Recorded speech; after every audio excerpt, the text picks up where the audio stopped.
within a grand, opulent hall, where countless nobles had gathered.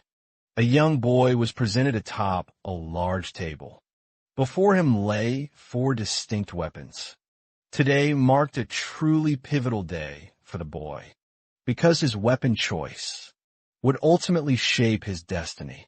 Under the eager, curious gazes of everyone present, the boy slowly drew closer to the 4 weapons. However, what no one anticipated was that as he approached, all 4 weapons at the very same instant blazed with dazzling rays of light. His parents stood utterly stunned and exchanged bewildered glances, while everyone else around them swiftly grasped the profound meaning, because this astonishing display proved that the boy before them was undeniably a genius, an unparalleled super genius, capable of mastering any path. The boy himself was profoundly aware of this, for he carried the vivid memories of a past life. And to tell his story, we must journey back to an earlier time, on a desolate, distant battlefield, where the bitter thoughts of a man echoed. I once genuinely believed that someone like me, with a talent awakened and rooted in the battlefield, could finally begin a new, fulfilling life. I would build a loving family, something I'd always deeply longed for. But I was gravely mistaken. Amidst the desolate scene, the admiring voice of someone echoed clearly. So resilient. It's been a long time since anyone made me truly swing my sword. More than 10 times. Are you the famed Eric? The talent blossoming on the battlefield? Following that man's intense gaze, a young warrior stood before him. His left arm had been cleanly severed, his breath ragged from blood loss and exhaustion. Hearing his opponent's surprising words, Eric quietly mused, "He knows me. I never thought I'd feel glad about that." With that somber thought, Eric steadied his sword, then lifted his head to observe his adversary, and, with a faint laugh, offered a salute. "It is truly an honor to be recognized by you, my Lord Duke." This young warrior hailed from the Dryni Empire. Opposite him, however, Duxman's eyes flashed with a hint of genuine surprise. A surpresa escaped him when he saw Eric knew his name. "You know my name?" "Yes." "Who hasn't heard of your reputation? One of the 6 hexagon knights of the Antean Empire. Just a single day on this battlefield is enough for me to feel the full weight of the Black Wave." Upon hearing this, the Antean Empire's Duke, Wandsman, couldn't help but feel a flicker of admiration for the young man. "So, even though you recognize me, you still choose to face me? What a pity to end a talent like yours so soon. Tell me, do you wish to surrender?" He offered Eric a chance, but instead, Eric merely glanced sideways, shaking his head. "Perfectly clear. I was born on the battlefield, so I'll also die here." Saying this, Eric lifted the sword planted firmly in the ground and swung it with tremendous force, causing the very air to tremble violently. The wind was so strong that it swept away everything around them, creating a clear gap between the two of them. Simon looked intently at Eric's face and said in a low voice, "Even so, I can still see the regret in your eyes. You would have become a formidable opponent if you had grown a little more. However, if this is your chosen path, I hope in your next life you will let go of those regrets." Then he enveloped his sword with a powerful aura and charged straight at Eric. After a few swift sword strikes, the battle's outcome was swiftly decided. My mother was a young widow, a war refugee. She left me in this chaotic world when I was still just a child. Everyone knows what happens to an orphan. Eric lived, wandering the battlefield, a solitary life just to survive. He did everything to stay alive. At the tender age of 14, Eric was sent to his very first battlefield, where his true talent awakened. The mana core within his heart suddenly accelerated, enhancing his reflexes and senses to extraordinary levels. At that time, a commander told him, "I intend to introduce you at the upcoming special night appointment. With your prodigious talent, joining the Empire's top 5 hexagonal knights was no longer an impossible dream." Hearing that, Eric couldn't help but crack a smile. After surpassing 3 mana cores to become a 4-core knight, he finally seized the opportunity he'd longed for. After this battle, I will finally find peace. Finally, I'm about to have everything. That is, until that man appeared. With just one swing of his blade, Essaman shattered Eric's sword, then pierced clean through his chest. How unfortunate. I wanted to reach even higher. I wanted to have a family. He thought silently to himself, before his body was blown away like a cannonball. And just like that, Eric's dream was tragically crushed. He thought it was all over. Eric suddenly heard a gentle voice say, "Oh, our little Dane is awake. Huh, such a good boy, not crying at all. How are these eyes so clear and beautiful? This child is the gift God has given to us." A beautiful woman with golden hair lightly touched the tiny hand in front of her, her voice full of affection. Meanwhile, the man beside her smiled happily. "Huh, the boy truly is God's great gift." At that moment, Eric was shocked to realize his condition. What? A child? What are they talking about? He thought, his face showing extreme confusion, as his tiny hands flailed wildly. At that moment, Eric was shocked to realize his condition. What? A child? What are they talking about? He thought, his face showing extreme confusion, as his tiny hands flailed wildly. He lifted the boy in front of him and gently said, "Dane, you must become a great merchant and follow in your father's footsteps. Your father is this man. This man's name is Akinsoria." But as soon as she heard those words, Mrs. Lily Srez immediately snatched the baby from her husband's arms and shouted, "What are you saying? Dane will become a great assassin." Seeing his wife oppose him, Akin's face became awkward. "Sweetheart, come on. How could you let the youngest become an assassin? That's terrible. A man must use a spear. Using a spear is the perfect and most heroic martial art." As he spoke, a hint of delusion flashed across Akin's face. However, Mrs. Lily immediately brushed the idea aside. "I've said it. Being an assassin is better than being a merchant. The boy can hide in the shadows to assassinate targets without being detected. That's even cooler," she shouted with determination. "I thought everything would end there. But no, I was reborn. Not only that, but I was reborn in the Antean Empire, where my enemies still exist. I am the youngest son of a count. My new parents were warmly debating my future. Surely, since I was born late, they wanted me to carry on their legacy even more. I thought quietly to myself, after a long argument that led nowhere, Akin finally compromised. Let's do this. Will teach the boy both trades. Certainly Dane will become a skilled assassin." Lady Lily said with a smile. "No, Dane will be a merchant. A merchant is best," Akin countered. "The boy will be an assassin. Merchant assassin." The couple continued their verbal sparring until the driver ahead turned back to remind them, "Sir, we've arrived." Hearing this, Akin was slightly startled, not expecting time to have passed so quickly. "We're already there. Lili, come take my hand. Oh heavens, what if people in the city see us?" The lady replied shyly, "Come on. I just want to hold my wife's hand.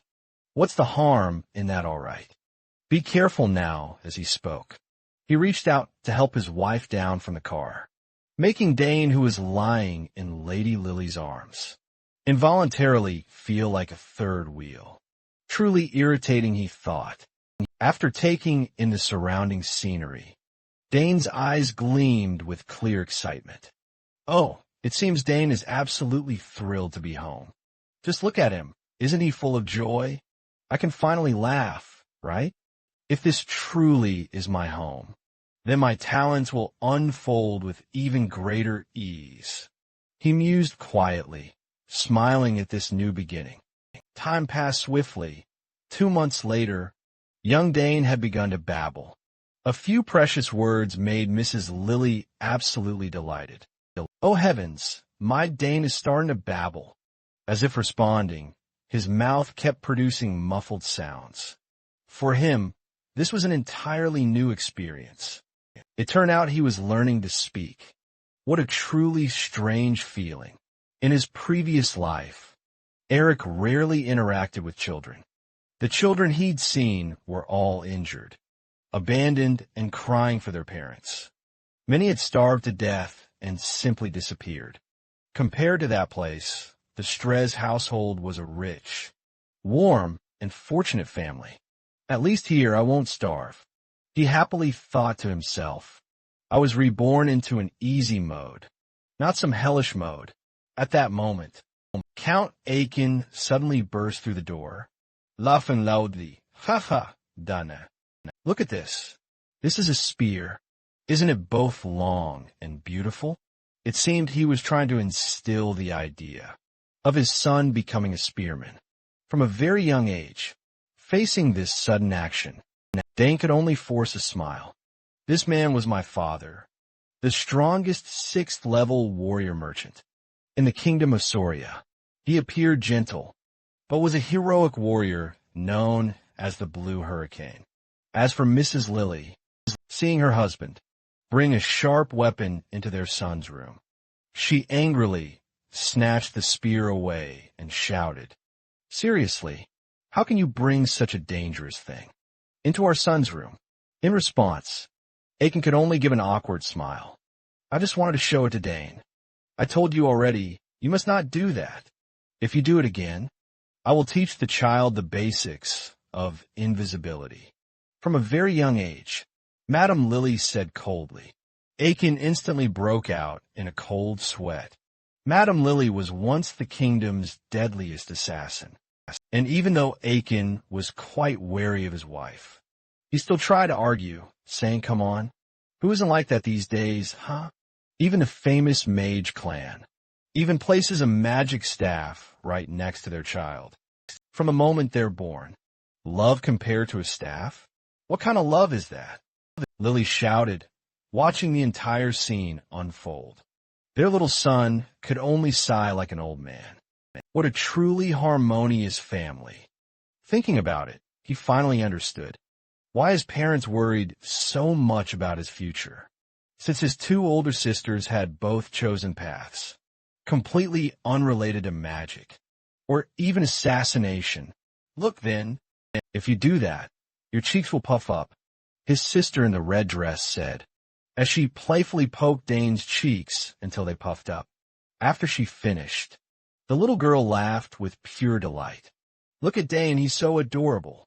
Oh my God, those cheeks. My own cheeks." Dana screamed inwardly, so furious that he clenched his 2 small fists, but couldn't do anything. Seeing the sister in the red dress, he quickly recalled who she was. Arabella Sagres. Because of her magical talent, Arabella had followed the path of magic from a young age. At just 12 years old, she had already become a 3rd-tier mage. The highest rank of a mage is 9th tier, so Arabella was truly a prodigy. To have surpassed the beginner level at such an age. As he thought of this, little Arabella gently touched her little brother's cheek and smiled, saying, "Dane, do you want to learn magic with me someday? I've been studying alone every day, and I'm so bored. Hey, don't tease me anymore." Dane shouted silently in his heart, trying to stay calm. Meanwhile, the other sister spoke up. "Summoning magic is good too. Hearing that voice, Dane turned to look at the sister in the green dress. Claire Sagers, a truly talented summoner. She had been able to summon, that since she was just 7 years old, and now she could control 2 summoned objects. Simultaneously, I used to think she didn't like me, but it turns out she's actually just jealous, because she has a younger sibling now. She's also much less reserved these days. Dane pondered, following his gaze. Claire then shyly touched her index finger, gently to his nose, quickly pulling her hand back. She then turned to Arabella, her voice brimming with curiosity. "Why is it so soft?" she asked. "It really is soft," Arabella chimed in. Claire then teased her little brother once more. "Dane, if you also have the talent for summoning, that would be great. I'll teach you someday." In response to all these invitations, Dane could only smile bitterly inside his mind. "Ha! Everyone wants to teach me their own unique talents. My father is a level 6 merchant. My mother is a former assassin, who once even assassinated the king. My eldest sister is a genius mage, and my second sister is an outstanding summoner.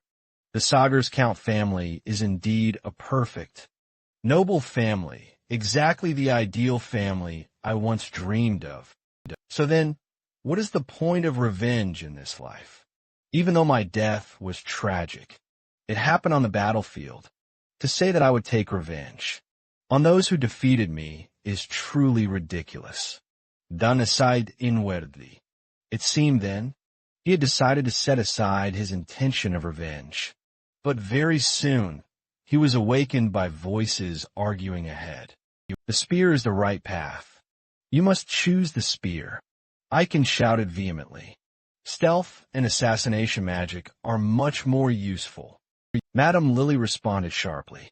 The 2 older sisters also joined in, each with their own passionate opinion. "No, in this era, magic is clearly the trend." Arabella objected. "Summoning magic is good too," Claire added brightly. Watching his whole family noisily discussing his future, Dane just sat quietly beside them, a faint smile gracing his lips. "I've always wished to have a family like this. I'm really lucky to have been born here." His thoughts spun, and the headache was unavoidable, as the quarrel escalated, growing louder. A truly harmonious family, indeed. Dane smiled wryly to himself. The Sagers family observes a unique ritual, the choosing ceremony. When a family child celebrates their first birthday, numerous objects are laid before them on a table. Everyone eagerly predicts the child's future, based on the item they select. And today, it's young Dane's turn. Today is young Master Dane's first birthday. Someone exclaimed excitedly. The young master is already 1 year old. How time flies. Both young ladies are already mages and summoners. I wonder what young Master Dane will choose. Another curious person pondered. We'll find out after the ceremony. Let's quickly head inside. A man's booming laughter echoed in the great hall. Everyone swiftly gathered around to witness Dane's momentous choice. The young boy was seated at the table, with 4 items placed directly before him, each representing a different direction. A spear, a yellow plate, a small pouch, and a short sword. As they eyed these items, the honored guests whispered amongst themselves. "Oh, this time, the young ladies have brought their own things. They're so adorable. They've grown up so fast." Madame Lily gently bent down, whispering to her son, "Dane, just choose whatever you like." Hearing his mother's words, Dane's eyes glimmered with a flicker of thought. What should he do? Everyone hoped he would choose their particular item. Count Aiken, meanwhile, smiled confidently, as if victory was already assured. The boy will surely be drawn to the dragon's tail. The dragon's tail, a spear forged from rare orichalcum ore, when infused with mana, becomes sharp and heavy, like the owner's unwavering will. A truly mystical, magical spear. The very spear I have wielded my whole life. Choose your father's spear, Dane. Meanwhile, Madame Lily, beside him, clasped her hands in hopeful prayer. This dashing young man will surely pick the dagger. That very dagger she'd placed on the table. That is named Blackhorn and forged from Odin. It holds all the elements within it, capable of storing and blending various poisons. Meanwhile, big sister Arabella stared intently at her little brother, a confident smile gracing her lips. This boy is destined to be a great mage. You'll come with me to the academy someday. Just wait and see. The item the little girl set on the table was a space pouch, a mage's accessory only a mage, or someone with magical talent can wield. Little one, quickly choose sister's pouch. Arabella silently urged in her heart. Meanwhile, big sister Claire was a bit bashful. If Dane learns the summoning art, I'll take him flying on a dragon's back with me. That's my dream, little brother, Claire murmured softly. She then placed a summoning seal in front of Lily. A summoner's seal grants a secret mark, perfectly suited to the recipient's talents, allowing them to summon their chosen companion object. Back to Dane, who, relying on his intuition, clearly sensed the expectant gazes of his whole family. The more he looked, the more crushing the pressure he felt. Sweating profusely, he thought, "Oh no, why does it feel like I can hear all their thoughts?" The old man sighed deeply, overwhelmed by the pressure. What a bother. But there's no way to run away. Which one should I choose then? Right? I'll pick based on everyone's expressions. With that in mind, he calmly stepped forward, deciding to entrust his entire future to the face of each person. Seeing him start to move, everyone got excited. Oh, the boy is choosing now. That's right, Dane. Just choose whatever you want. If possible, pick something that's both long and firm. Aiken exclaimed excitedly. Immediately misses. Lily interrupted. No, the short and sharp ones look better. Dear, that bag is my favorite. Remember, I showed it to you before? Arabella coaxed. Dane, come, summon with me. Claire also urged, her voice adding to the relentless invitations. Made the little god's head ache. Before he could even choose, the pressure rushed in. But just as Dane approached the 4 items, for some reason, all 4 of them emitted a dazzling glow, causing his face to freeze. Dumbfounded for a few seconds, What's going on behind him? The young couple were just as puzzled. What's happening, Mrs.? Lily asked. I don't know either. Aiken shook his head. The guests around grew even more excited at the scene. Everyone look. All 4 items are reacting. Oh my God, how can this be? It seems the young master is a prodigy, with all-around talent. Hearing that, Dane lit up with joy. I was already good on the battlefield, but in this life, it's truly a different level. Facing this rare situation, Arabella turned to ask her father, Dad, what should we do now? Has anything like this ever happened before? I still can't believe it. Aiken replied. Then the couple looked at each other and agreed. The 4 of us will teach the boy together.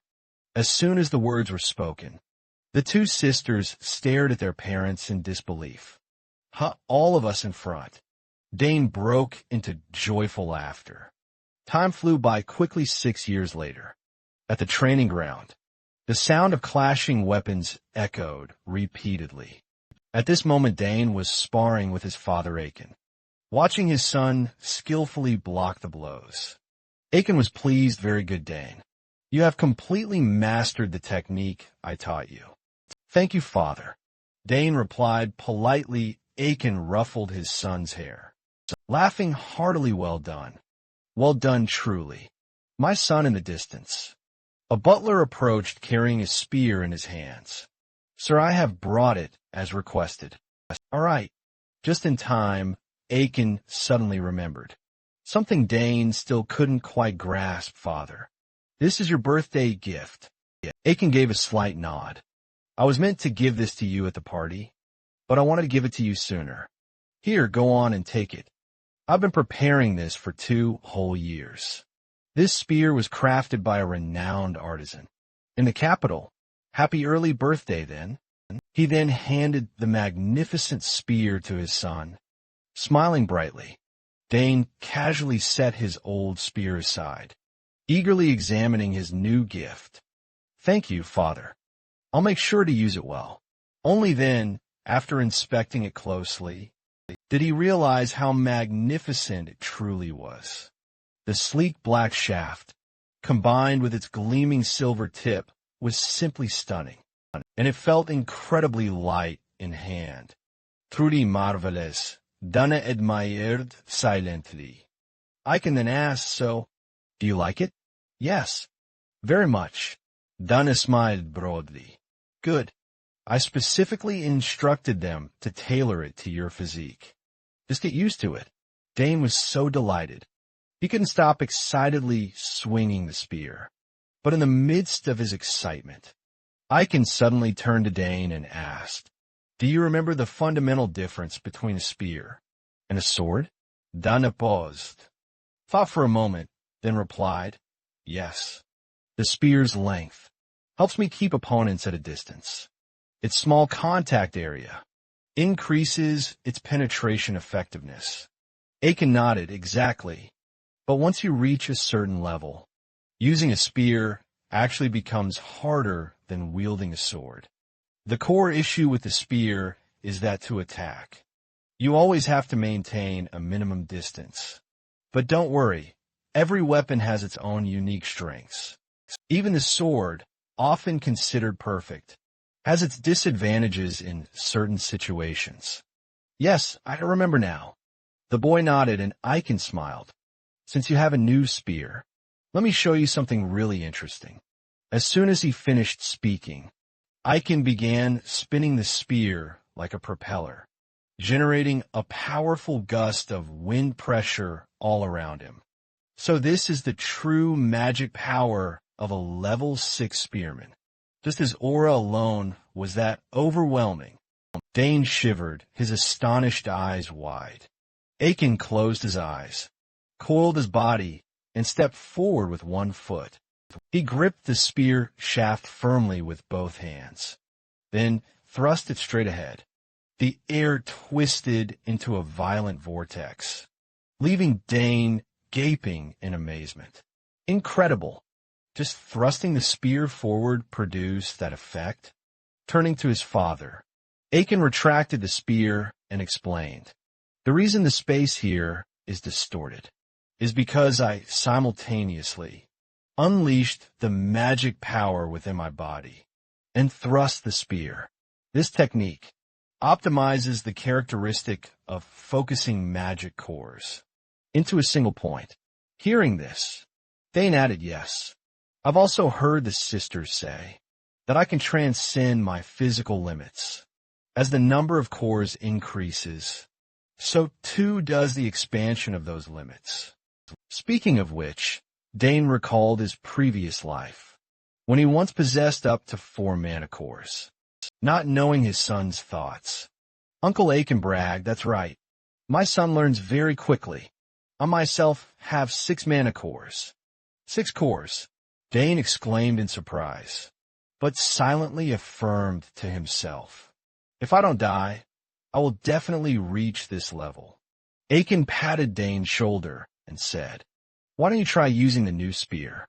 Relax your mind, forget everything, and just focus on thrusting the spear forward. Yes, sir, Dane replied, following his father's advice. He took a spear-thrusting stance while thinking to himself, in my previous life, after realizing my swordsmanship talent, I lost interest in the spear and considered it just a backup weapon. Now this time I'll give it my all. With that thought, he closed his eyes and focused his spirit. Seeing this, Aiken thought with satisfaction. The stance is quite correct. It took me 3 years to master this technique. I wonder how talented Dane really is. Akin's eyes suddenly went wide with utter astonishment. For what he saw, the very space in front of the spear's tip began to crack like fragile glass, on the verge of shattering completely. This happened the instant Dane thrust his spear forward. Dane, how in the world did you do that? Huh, I'm genuinely taken aback by this. His uncle roared with laughter, and Dane, holding nothing back, openly shared every thought he had. When I thrust the spear, I funnel mana into a single point, then transfer it directly into the spear's tip. Once the mana arrives at the very end, I simply cut off the flow. Hearing this, Akin's astonishment only grew. Wait a minute. You transfer mana into the spear and then just stop its flow? But Dane, have you already created a mana core? Yes, actually. While I was reading that book on creating mana cores, I decided to practice, and I was lucky enough to succeed. He quickly concocted a plausible reason, but in reality, armed with knowledge from his past life, creating a mana core was no challenge at all. In fact, he had already successfully formed his core. During his routine mana breathing exercises, Akin completely trusted his son to get a mana core just by reading a book. Our family truly does produce geniuses. I sensed it even when he was a child, and now it's absolutely certain. Dane, one day you will become an extraordinary warrior. You'll be even more surprised later, father. Dane mused with an inward smile, while Akin still harbored a few lingering doubts. I wonder if my son will become a summoner, an assassin, a merchant, or perhaps a mage. Time continued to flow by peacefully. It was Dane's 7th birthday party for the youngest member of the Sagers family. The celebration was in full swing, creating a lively atmosphere, with many distinguished guests in attendance, hailing from various great and minor clans alike. Among them was even the person who had once sold salt to Dane. In his past life, long time no see. Hearing that familiar voice, Akin happily spun around. Duke, how have you been doing lately? Oh, no need to be so formal. The Duke waved his hand, encouraging him to speak casually. But then Monin, the formidable head of the most powerful clan in the Antean Empire, turned back towards Akin and whispered softly, Many eyes are on us right now. I'll loosen up a bit later. Suit yourself. Riley chuckled at that. Then he asked, by the way, Where's that boy? Akin turned to call his son, Dane. Come here and greet Duke, but... I didn't expect to run into him here. Dane sighed, a memory of the man flashing through his mind, who defeated him in his past life. He stepped forward then. Duke nodded, so this is the boy, Dane. The son you've always boasted about.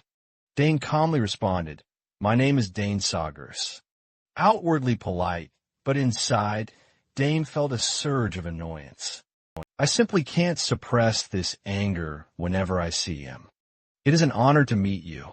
Your Grace. Dane bowed, slightly in greeting. Seeing this, Duke, burst out laughing. Your son is really well behaved. Seems the boy has never worried you, does he? Is he also studying commerce, like you? That's right. Akin nodded. Just then, a little girl stepped forward to offer a polite greeting. Hello, Count Sagers. My name is Lilith Man. It's a great honor to meet you. That red-haired girl is Lilith Man, the youngest daughter of Duke Thman. After the two children had stepped forward to greet them, the two fathers immediately sent the children off. Suddenly remembering something, Akin turned to ask, How has your lady been lately? Upon hearing this, Duke's expression briefly saddened. I've tried every possible method, but there's still no progress. You've worked hard, but I'm sure your lady will get better. Akin comforted him, though he knew these were just soothing words. Duke also hinted if you suddenly don't see me around. Please understand, as I will have had to use magic to urgently return to the capital. Where did the boy go? The Duke of Penn said, looking around, not forgetting to praise Dane. That kid is quite bright. I still want to talk to him a little more. Well, I don't know either. I haven't seen Lilith anywhere. Aiken replied just then. Peering out the window, the Duke of Penn noticed that at some point, the two children had ventured into the garden. A smile touched his lips. It seemed they were both quite bored with the party. Meanwhile, in the garden, as Lila walked with Dane, she suddenly smiled and candidly confessed, actually, I don't really like having to follow my father everywhere. But right now, I'm happy because I'm with you. After saying that, she gazed intently at Dane. Her eyes held a somewhat contemplative look under the soft moonlight. He looked even more handsome in that moment. Dane smiled warmly at her words and replied, That's good. My domain is a truly beautiful and peaceful place. That answer, however, seemed to stir some unhappy memories within Lila. There's always something going on at the manor. Every day, nobles come to see my father, and sometimes even members of the royal family. Every single time, I have to go out and greet them. I hate that. I much prefer simple clothes and sword fighting. Lila said sadly. It seemed that performing aristocratic ceremonies was utterly exhausting for a child like her. But Dane didn't really mind. What really caught his attention was Lila's hobby. Oh, she also uses a sword? The boy thought in surprise. Feeling a bit strange, Lila turned to ask, What about you? I like both places, Dane replied. It's not as lively as the capital, but I look forward to spear training every day. That answer utterly surprised Lila. Spear training, she unconsciously exclaimed. But then she suddenly remembered Dane's identity and quickly understood. Oh, right. I forgot. Count Sagar's nickname is the Blue Storm. I've heard my father talk about how incredibly talented he is. At this, Lila paused slightly, then asked, So, you also want to join the academy? Dane just shook his head slightly. No, I don't train with spears for that reason. Then why? Lila asked in surprise. Isn't training usually to enter the academy? It's really hard to get accepted there, you know? Dane looked a bit embarrassed, scratching his cheek. Well, I want to train so that when I get in, I can do better. His answer left Lila even more astounded. Huh? But what if you fail? Then I'll try again. Dann erschragt. And if I still fail, I'll just consider that path wasn't for me. Dane's carefree attitude left Lila genuinely concerned for him. I can't believe it. Aren't you afraid of disappointing your family? Not really, Dane mumbled. Hearing this, Lila felt a pang of jealousy. My family sees failure as utterly shameful. Forget what I just said. The girl waved her hand, looking shy, seeing Lila speak with such a world-weary tone. Dane also felt a sudden surge of pressure. I didn't know descendants of noble families. Don't worry about things like this. Pondering this, Dane sighed deeply, then asked, Why say that? You seem very skilled. Hearing the encouragement, Lila's eyes suddenly brightened, and she quickly asked back, Really? Then can you take a look at my swordsmanship? Your swordsmanship? Dann wandert. That's right. Lila smiled, seeing the hopeful look on her face. Though somewhat reluctant, Dane still agreed. All right then, but just for a little while. When Lila heard Dane agree, she couldn't hide her excitement and immediately asked, Great. So, where's your training ground? Would it be okay if I follow you for a bit? Time quickly passed, as the two relocated to the training ground, where Dane often practiced with his father. Once holding the sword, Lila began to demonstrate her swordsmanship to Dane. Every strike, thrust, and attack was incredibly strong and graceful, making Dane a prodigy since childhood. Nod in recognition, She attacked and defended very logically, delivering strikes at the perfect moments. However, after a while, the rhythm became somewhat chaotic, causing Dane to stroke his chin in thought, with a slightly puzzled look. Immediately after finishing the demonstration, Lila, without a chance to rest, eagerly asked, "How was it?" "Pretty great, right?" "It was truly impressive," Dane praised, to which Lila replied, "Really?" Lila, her face alight with expectation, asked joyfully. Dane's cheeks flushed with a touch of embarrassment. Maybe I should just tell her, he thought to himself. So, Dane finally nodded and spoke, "Yes. But starting from the third stance, specifically, you seem to be taking an extra half step. As far as I can recall, the other stances are quite similar. That's precisely why your subsequent sword strikes are slightly not off course." Upon hearing this revelation, Lila's eyes widened dramatically, filled with pure astonishment. The girl, finally, seemed utterly frozen by Dane's sharp remarks. "Was I too blunt?" Dana wondered nervously. He then awkwardly blurted out, "Sorry if I upset you. It's just been a really long time. But since I've seen swordsmanship quite like that." But seeing his criticism seemed to wound her pride, Lila instantly resolved to prove her abilities. "Oh, is that so? I haven't even shown you my full skills yet." With that defiant thought, she continued to wield her sword, until her foot unexpectedly tripped over the complex rhythm, and she suddenly rushed forward, grabbing Dane in a tight embrace. "Thank you so much, Dane. You truly have an incredibly keen eye, spotting the mistake I've been making all this time. Thank you. I will definitely remember this." As she gushed her thanks, the girl also seized the chance to rub her cheek against Dane's, leaving him utterly flustered and speechless. "You're suffocating me. And also, could you please... could you put the sword away?" Dane said, quickly but gently pushing Lila away. "Oops, my bad. Sorry," Lila exclaimed brightly. She then looked at Dane with an even more gleeful expression, suddenly pulling him into a tight hug once again.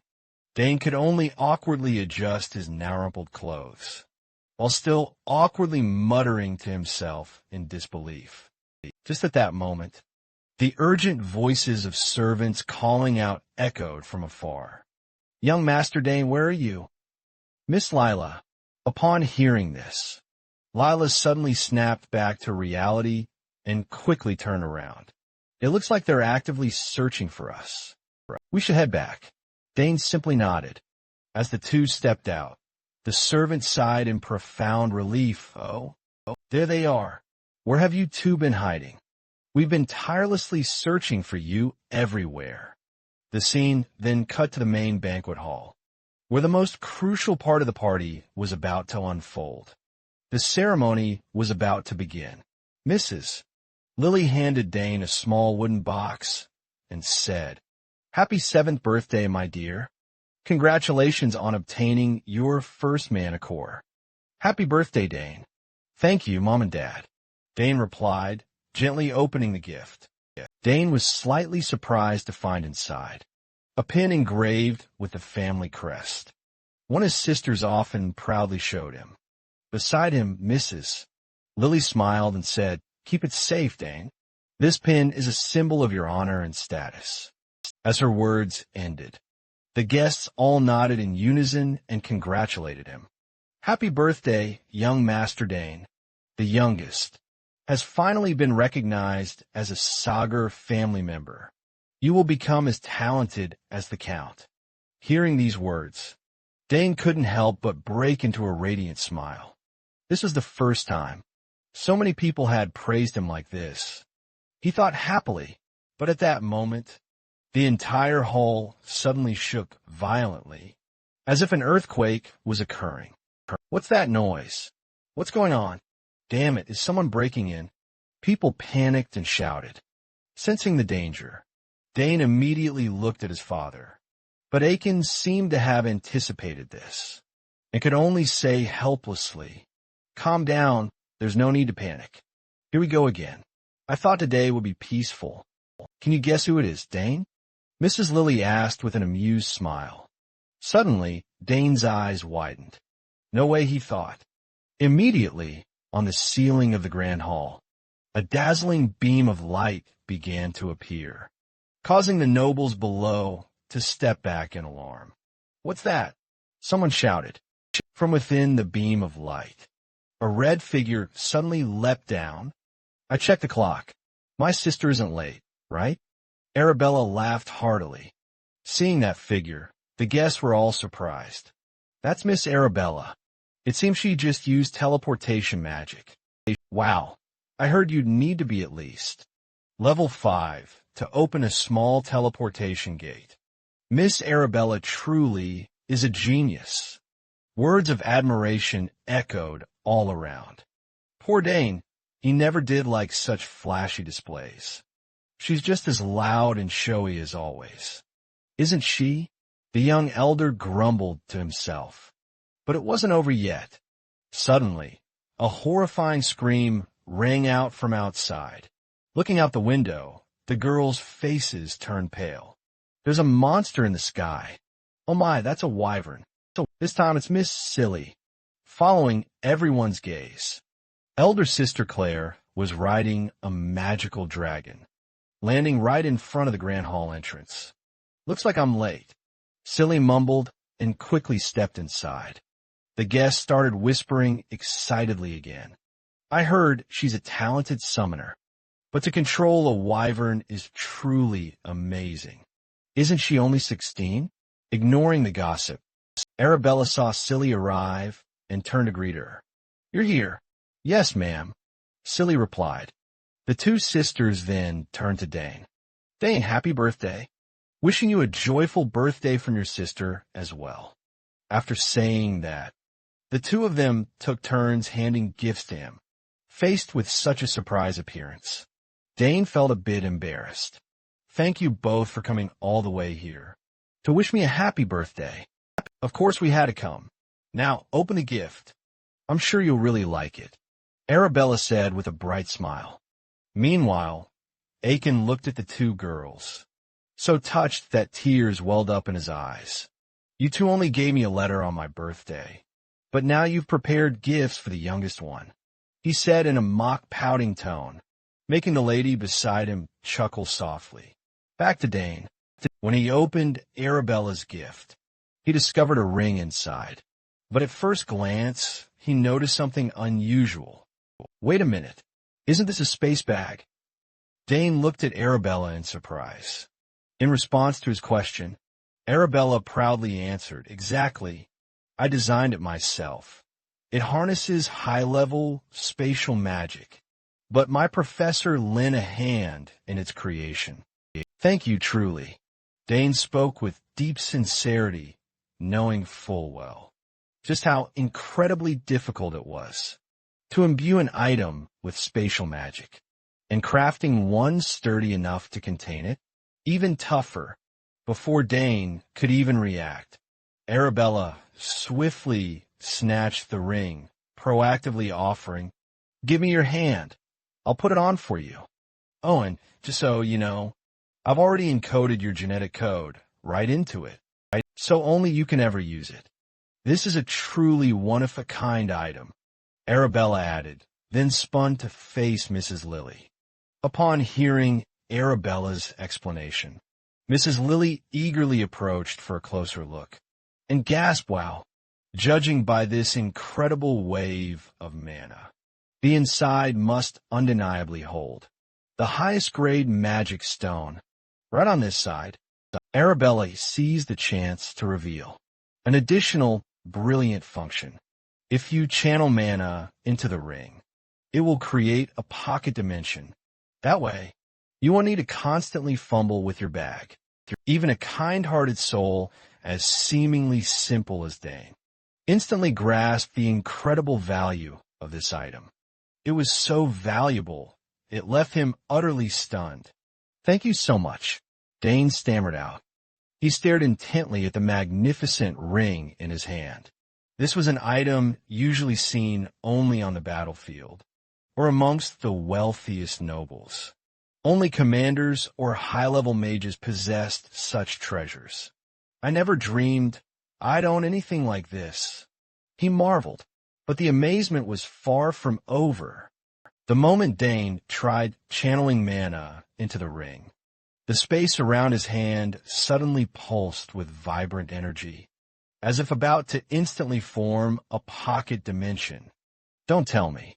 You can open the pocket dimension even faster than me. You're truly a genius. Arabella exclaimed in utter amazement. You really are amazing. Both sisters cried out, surprised. Maybe both of you having matching manicures and rings now is actually for the best after all. At this moment, Claire, the older sister, also handed her gift to Dane. Dane, open my gift too.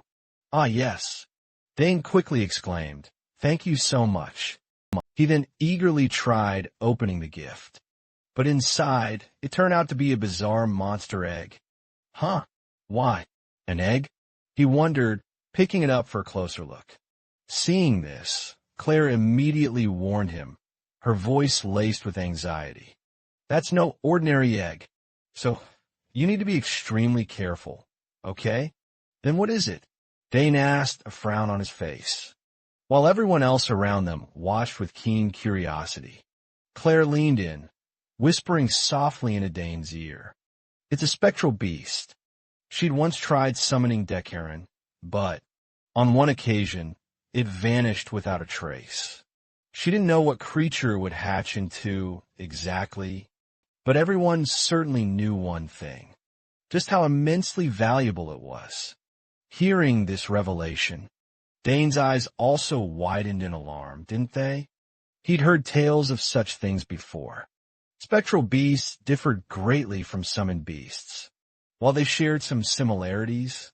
But once a spectral beast was summoned, it could exist permanently in this world, unlike its summoned counterparts. Seeing this, her brother finally grasped the gift's true value.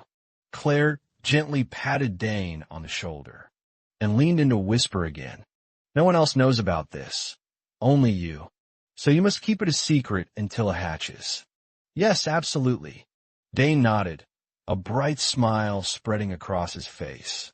Arabella, noticing their hushed whispers, called out loudly, hey? What are you two whispering about for so long? Claire ignored her, continuing with her vital instructions. Dane, I still don't know when it will hatch, but remember to channel your mana into it, every morning and evening, without fail, so it recognizes you as its master. Yes, I'll definitely do that, Dane affirmed with complete confidence. Ha, just look at all these wonderful gifts. It's truly wonderful that you girls have returned. Isn't it, madam? Lily smiled, yes, mother. It truly is wonderful. Dane agreed. Just then, Aiken cleared his throat a few times, trying to get their attention. All right, princesses.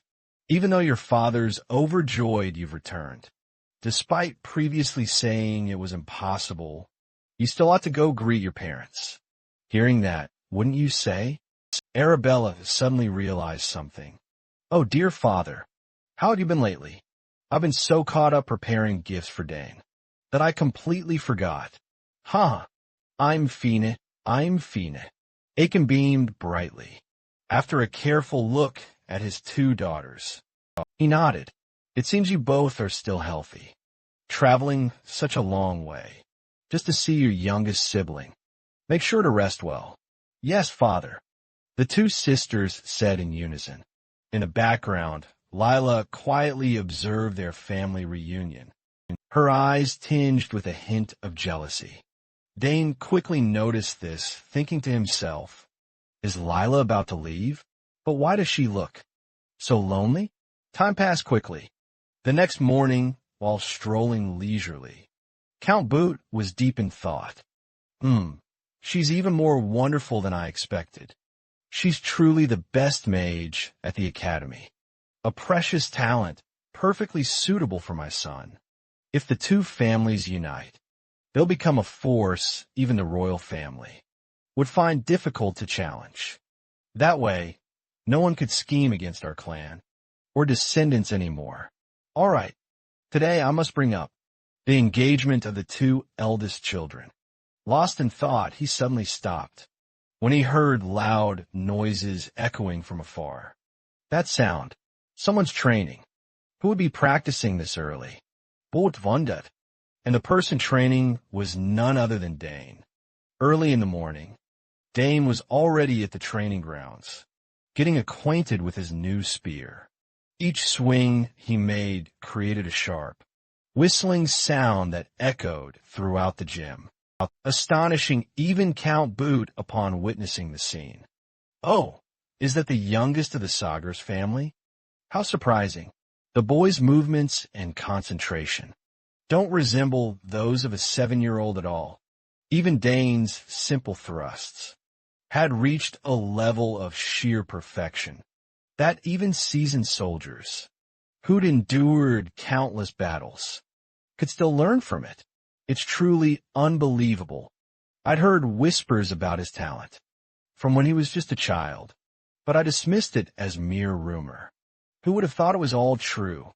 But his thoughts began to count.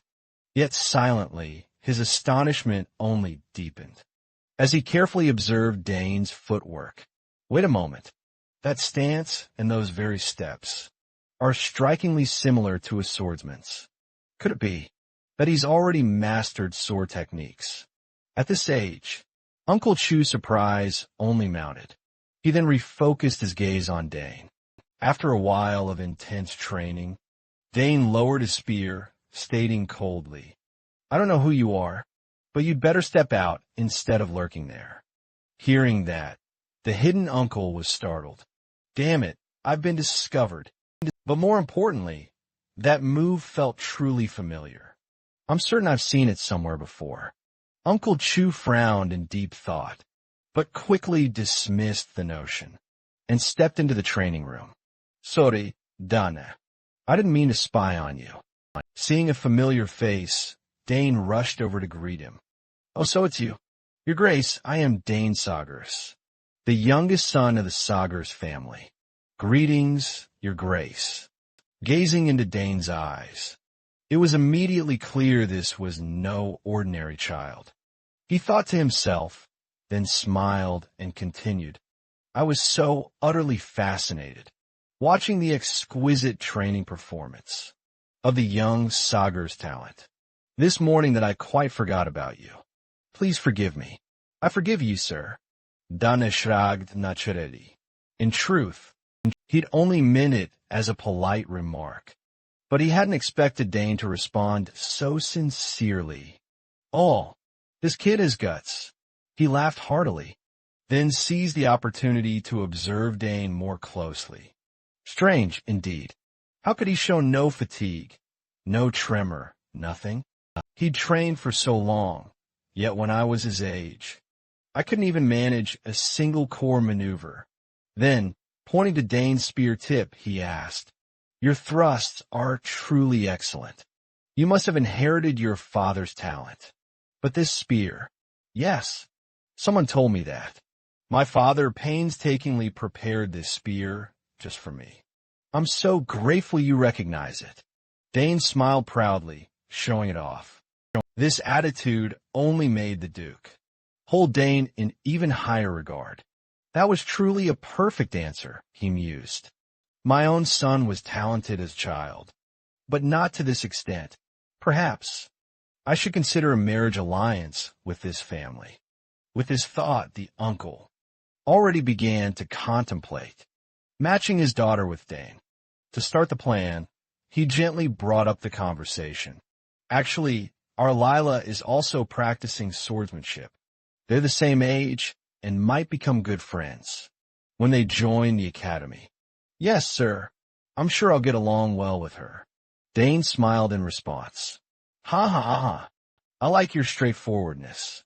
Young man, however, he knew he had disturbed the boy's training, so he prepared to leave.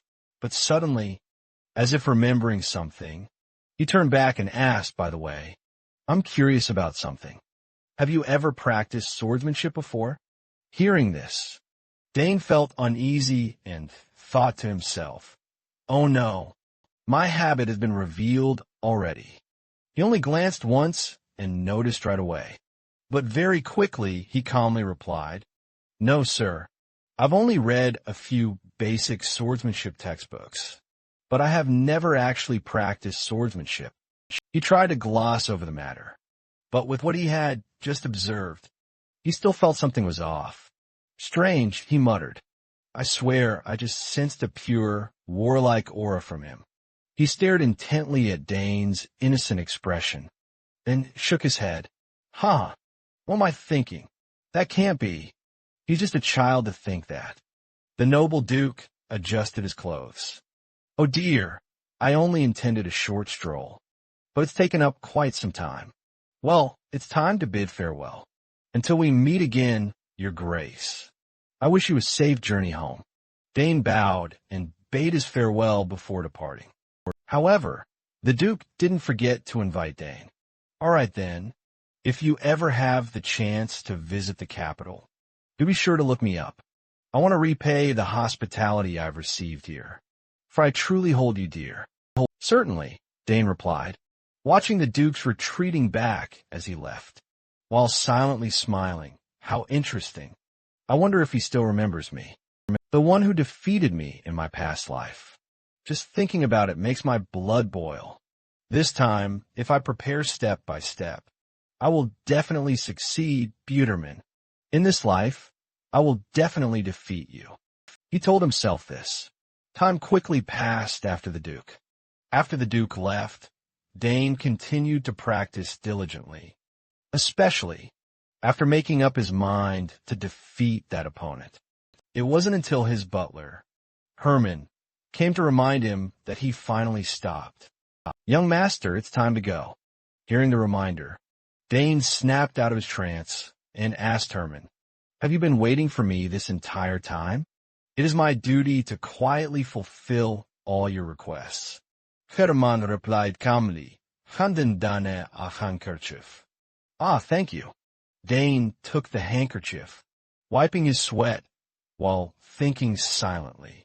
He can get so close to me without me even realizing? Could Herman perhaps pursue a career as an assassin or a scout? He seems to have a knack for this field. After that, Dane asked, "How's everything? Everyone seems quite busy, right?" "Yes, everyone is very busy preparing for the next party. Having more than 30 noble families arrive simultaneously on the same day is indeed a very challenging matter." Herman answered, "Yes, that's right. How are your sisters doing?" Dane pressed further. Together, they activated a teleportation portal and instantly warped to the academy. There truly was no other option, with midterm exams rapidly approaching. "Yeah, what a pity. But it can't be helped. Let's head back." "Yes, young master."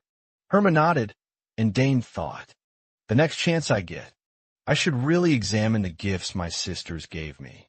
Time just flew by, attending parties and hosting nobles from various families. Dane had to sneak out to the garden for some peace. Living the life of a noble is utterly exhausting. Today's schedule was even more jam-packed than usual, because it was my birthday too. At least I could find some solace, relaxing in a garden like this. Lost in thought, he glanced around, silently admiring the gardeners. The gardeners here were incredibly skillful. Looking at these flowers felt strangely peaceful. My eldest sister once mentioned that in nature, flowers contain the most mana among all plants. Since I have the time, maybe I should try analyzing the mana of these flowers. With that thought, Dane sat down before a flower bush, closing his eyes to feel and practice, as usual. Even magic and summoning magic hadn't improved significantly. I still don't know which to focus on. Sometimes having too many talents is truly troublesome. The fortunate young man sighed outwardly, while silently complaining about his own gifts. At that moment, a gentle breeze burst forth from his palm, scattering all the petals around. The mana of that flower, such a small flower, yet it contains a powerful and intense flow of mana. If someone can sense the natural mana and convert it into their own mana, they will retain it within their body, forming a magic layer. The mana attraction of this body is truly incredible. I can see things that others only sense with their sixth sense, just a slight sensation, and the surrounding mana actively flows into the body, like a whale sucking in water, feeling the immense energy surging within him. Din's eyes sparkled with an undeniable thrill. This is it. Before, I could only vaguely sense the mana, but now it's becoming crystal clear. The scene shifts to another corner of the sprawling garden, where two boys are deep in conversation. Ugh, I'm so bored. We just got here, and Dad's already wrapped up chatting with other nobles. He's just sidelining us again. Just a formality meeting, then off to his room like last time. The brown-haired boy muttered, as he haphazardly smashed several flowers with a stick, making his younger brother look quite worried. Can we really do this, brother?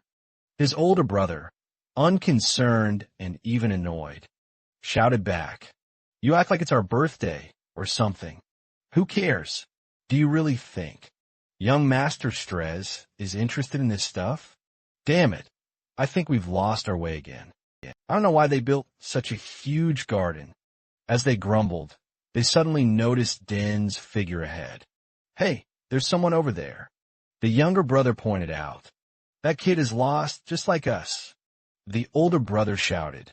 Then he assumed an arrogant expression. Hey, you there. Looking at your clothes, are you a servant?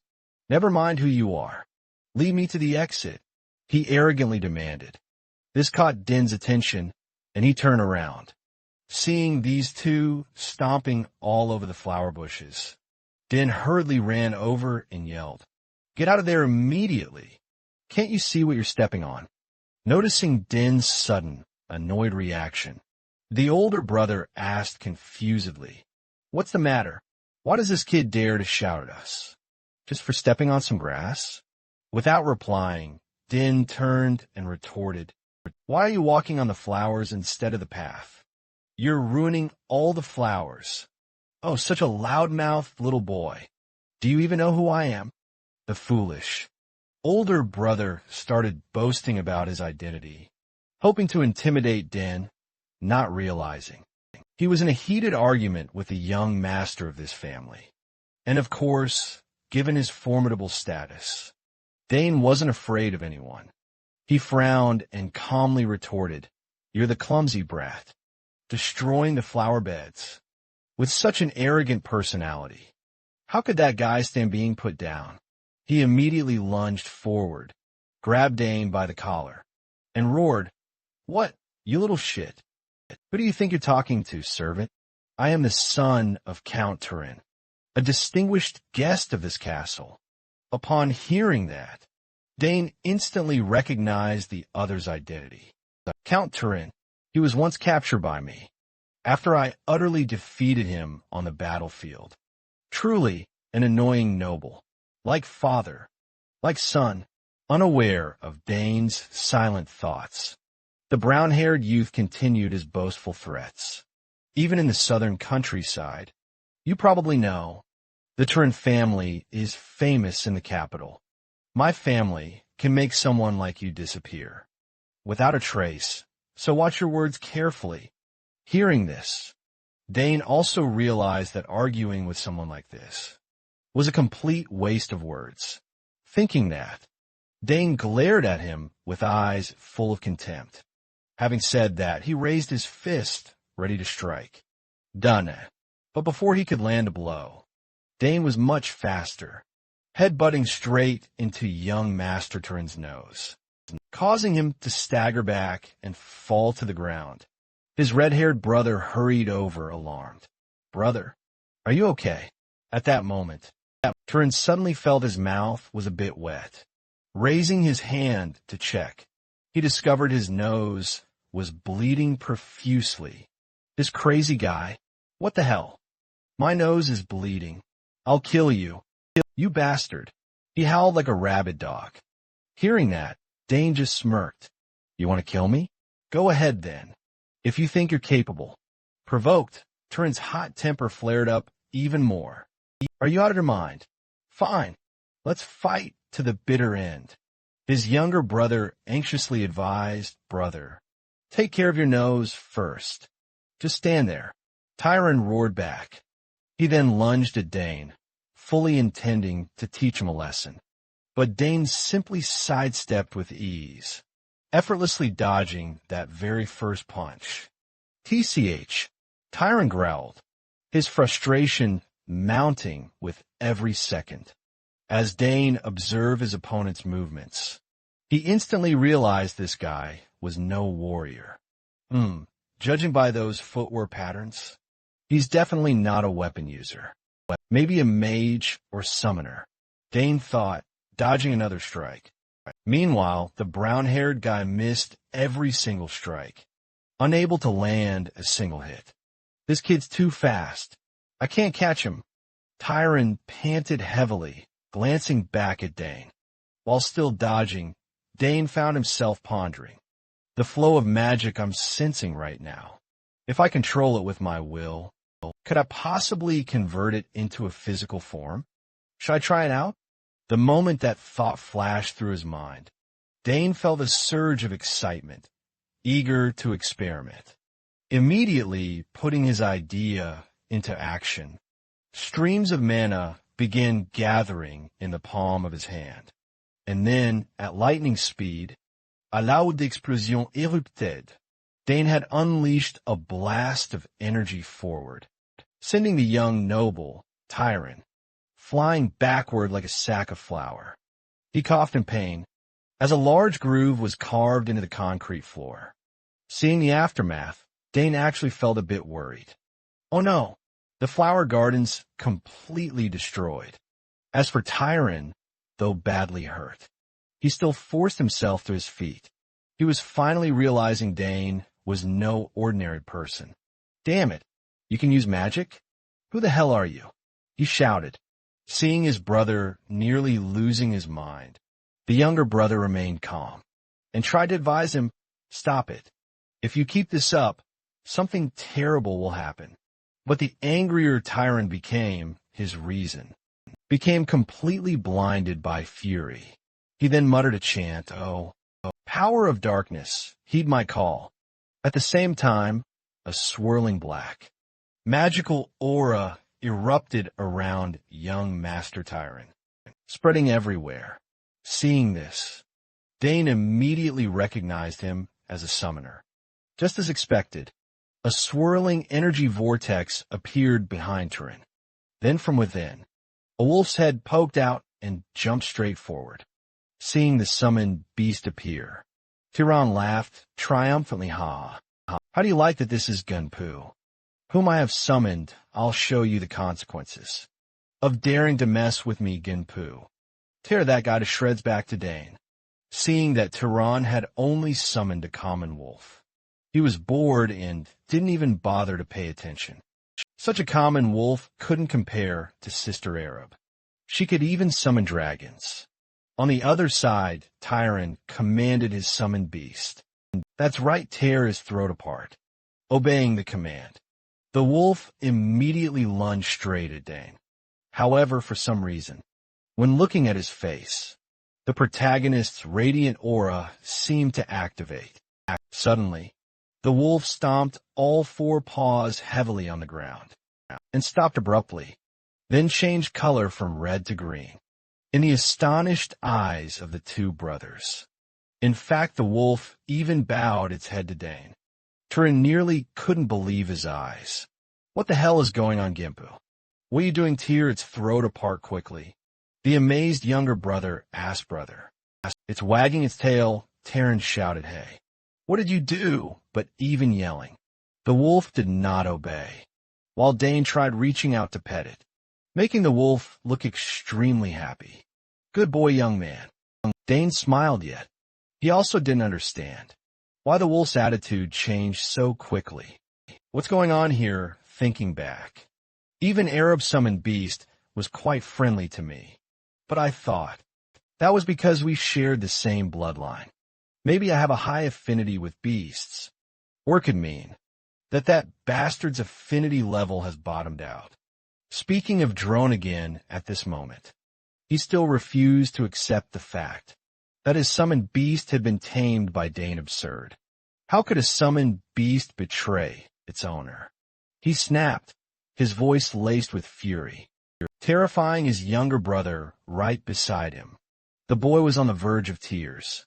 Let's just leave. We've lost. I'll cancel the summoning spell. Dagon yelled, but it was clear that once a summoner loses their summoned beast, there's nothing else they can do. His younger brother, understanding this, still tried to persuade him, brother, The boy began to hesitate, catching his older brother's attention. No one knew when, but a shameful yellow stain had already spread across his pants. Damn it, this is truly humiliating, Dagon exclaimed, his eyes wide. Noticing, Dane kindly reminded them, the bathroom is on the first floor of the main building. At this reminder, Dagon immediately pulled his younger brother away, not forgetting to promise Dane, you wait there, I'll be right back. Let's go. And so, the two brothers left, leaving Dane standing there, shaking his head, unsure what to say that would be appropriate. At least he should have recalled the summoned beast, he thought. Time stretched into late afternoon. Dane seized the opportunity to try out the summoning technique. In fact, it wasn't overly complicated, exactly as Sister Kelly had taught. Simply establish a faint connection with that bastard in Jinpu, then carefully use magic to override it. Jinpu connected with me immediately, just because of a high level of goodwill. I can summon it too. At the same time, the voice of an adult man rang out behind Dane. Is it the kid who bullied your child? Yes, it's that bastard, Dagon said, pointing towards Dane. Seeing the other party pulling his father along, Dane could only shake his head. This fool is making a big deal again. Not only did he bully my child, but he also severed the connection between him and Jinpu. Dagon spoke up, accusing. The fat man stepped forward arrogantly and declared, I am Mogat Tyran, the head of the Tyran Count family, one of the great nobles. Are you the kid who left my son's face looking like this? And also forcibly took his summoned beast? Dane calmly admitted, yes. That's exactly what happened. As he spoke, he glanced at this portly man, thinking, he's even chunkier than when I captured him last time. As a prisoner, peace really is good, isn't it? Unaware of Dane's thoughts, the portly man continued as a guest. I would let it slide if I could, but this is not something that can be overlooked. Why are you here alone? Hurry up and reveal your identity. Dane Sagers, the youngest son of Aeon Sagers, Southern Lord and head of the Sagers Count family. Dane's introduction made the father and son break into a sweat. Profusely. What? This kid is Dane? But very quickly, Mogat also came up with a brilliant idea in his mind. The youngest son of the Sagers family. It seems everything has finally turned around. I was once captured as a prisoner by that Eric, so I gained nothing from the battle. This time, I'll use this matter as a pretext to claim mining rights, forcing the Count to take full responsibility. Those nobles who look down on me will have to kneel. Thinking so, he began to cackle. Kid, are you the host of this birthday party? That's right, Dane calmly replied, utterly unconcerned. This attitude of his only fueled Mogat's fury even more. This arrogant kid, I didn't just come to the Southern Lands to congratulate you on your birthday. He turned to pat his son on the shoulder and continued. So, what do you intend to do about this? You have injured my son, a guest that you invited here. Even took away his summoned beast. This is a crime. That's right. Today is the end of your life. Dagon chimed in, I'll talk to Count Sagers and demand he take responsibility. Let's go. Mogit ordered and turned away. And of course, Dane wouldn't just let them go like that. I understand, but before that, I request an apology. Hearing this, the faces of the two father and son turned as purple as a pig's liver. An apology? How utterly ridiculous. Before he could finish, Dane loudly interjected. That's exactly right. I did hit your son's nose and caused him injury. But I was only acting in self-defense, because I was threatened. As for the summoned beast, Jinpo voluntarily chose to follow me. Hearing this, Dagon shouted, What? Jinpo would never do that. Father. He's lying. Moga pondered even more deeply. I've heard. Count Sagar's second daughter is a genius summoner. She likely taught this kid how to sever the connection to his summoned beast. He stroked his chin and continued. Even if what the kid claims is true, having your summoned beast taken away is indeed very distressing, but you still demand an apology? Yes, precisely that. Dane replied calmly, yet Dagon wouldn't cease his incessant barking. Who does this kid think he is acting like that? So arrogant, Mogit mused silently. Talking to this boy is truly a headache. He lowered his voice a little. All right, I won't argue any further. Let's see what Count Sagar has to say on this matter. Turning to Dane, he scrutinized the boy's face. Inside, Dane also had a thought. It seemed as though that the man was truly anticipating a scandal, that to unfold right as the commotion grew. The two, Aeon and Duke, also arrived. Were you looking for me? Aiken piped up, making everyone startle and turn around. Even Count Sagar and the Duke, though men had also appeared. Time flew by until the sun had fully set. At this moment, the man named Dagon that began recounting the whole story his way. My younger brother and I got lost in the garden. So he asked your son for guidance. Blah, blah, blah. Meanwhile, Dane observed his father, listening calmly, and silently admired him inwardly. Indeed, his father always cared deeply for the family, but was also incredibly fair, showing no favoritism, even when conflicts arose with outsiders. As the story reached its climax, Dagon suddenly continued. He punched me right in the nose. Then he used some weird technique to mock me. I summoned a beast, hoping to scare him away, but he just grabbed my summoned beast. He even tried to attack me with it. As he said this, he put on an incredibly pitiful face, as if he were the helpless victim here. His father, Mogit, also sneered, hearing his son spin such a convincing lie. Only Dane truly understood the nature of this. Father and son duo, and could only sigh silently. To lie with such a straight face. Truly a frightening future indeed. Thinking of this, Dane remained silent. Count Aiken, I just intended to warn the kid, but the matter of stealing someone else's summoned beast cannot be overlooked.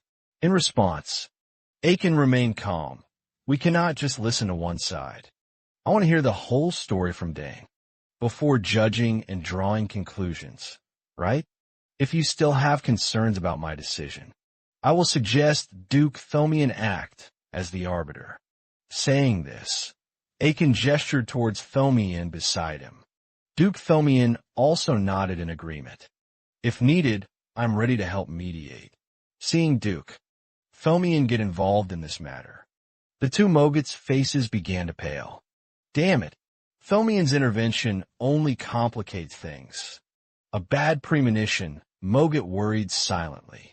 Aiken turned and asked Dane, please tell us everything. Hearing this, Dane thought for a moment, then decided to tell the truth. Actually, some of the things your son Mogit said are true. But the garden everyone worked hard to cultivate was recklessly trampled by him. He was the first to grab me by the collar, and then got angry when I told him off. Dagon shouted an objection. Aiken's face began to show veins, but he remained calm. Please continue. Dane continued, furthermore. I clearly heard him summon Jinpu, and order it to kill me. I never stole a summoned beast. It came to me on its own because it sensed my kindness. A summoned beast not loyal to its former master will choose a new one on its own. At this moment, Mogit couldn't hold back anymore and had to speak up. That's absurd. There's no way anyone who isn't a summoner can tame a summoned beast. This kid must have used some secret skill, surely. Danyakamli explained. No, I have a natural empathy with summoned beasts. If a beast isn't close to its previous master, it will choose someone it considers more suitable. How ridiculous! Mogit scoffed. Aiken, unfamiliar with summoning arts, hadn't verified the claim, so he asked, is that really possible? Yes, that's right, Dane affirmed, though a flicker of worry crossed his mind. Mogit still tried to argue. He's just making excuses to get us to believe him. These are two completely different stories. If that's the case, before he could finish, the Duke of the Pastoral Region, acting as an arbiter, thought for a moment, then proposed a solution. We should verify this directly with the summoned beast. The faces of Mogit and his son grew increasingly strained. Damn it, if the Duke intervenes then. Hearing the suggestion, Aiken patted his son's shoulder and asked Dane, can you prove it? Yes, father. Dane replied confidently. Mogit also turned to his son, but Dagon had turned pale, grimacing and reluctant to answer. Damn it, what now? I can no longer summon Jinpo. Seeing his son just standing there, Mogit impatiently reminded him, Dagon, what's going on? Summon now. The kid stammered in response, Father, the thing is, I can't summon anymore. How come? You suddenly can't summon something you do every day. Mogit shouted, seeing the two of them fumbling awkwardly. Dane smirked quietly. I've already severed the bond. How could he possibly summon it again? Dane said to his father, Father, I will summon it myself to prove it. It seems I'll need his symbol. Dagon hurriedly questioned, What did you say? My symbol. Don't joke around. Even if you use another summoner's symbol, it won't work. Mister. Aiken spoke solemnly, based on what you're saying. Even if the boy holds your symbol, it's useless. Just prove it then. Wouldn't that just prove my point? Dagon felt a mix of fear and annoyance, but couldn't come up with a counter-argument. So he awkwardly turned to his father for help. Let them see your symbol for just a moment. Dagon, but father. The boy spoke, tears welling up in his eyes, looking incredibly pitiful. Hurry up, Mogit shouted loudly, giving his son no chance to refuse. Having no other choice, Dagon reluctantly handed over his summoning symbol. A summoner's unique mark. This symbol is unique. Almost no one else can use it. However, for Jinpu, once touched by Dane's magic, the symbol becomes merely a tool. Dane thought silently. Once bonded with me, Jinpu will surely answer my call. And just like that, before everyone's astonished eyes, as Dane channeled magic into Dagon's summoning card, a swirling vortex of energy suddenly appeared. From within it, the wolf Jinpu leapt out, happily licking Dane's cheek. Although Dane had explained it beforehand, seeing that scene with their own eyes, everyone couldn't hide their utter astonishment. Father, how come I Jinpu? It can't be. Both father and son, Tyron, were so confused, they were left speechless. Wonderful. You're saying this boy has never studied summoning magic? The Duke of but exclaimed in utter surprise. That's right. I'm also unsure what led to this. Egan answered honestly, both confused and sincere. Meanwhile, Dane gently stroked Jinpu and whispered, Sorry for summoning you just for this. but thank you for appearing. Damn it. Everything's become a disaster. Mogit cursed silently. After Dane recalled the summoned beast, Aiken also spoke up. What should we do next? Now that it's confirmed, the summoned beast really chose the boy. Do you agree? Mogit could only force a smile. Perhaps we misunderstood. The matter of the stolen summoned beast. My son certainly had no intention of killing Dane, right? But I only meant to scare him a little, and I never intended to harm him. Dagon quickly protested. See? The boy didn't mean that. Mogit chuckled, trying to smooth things over.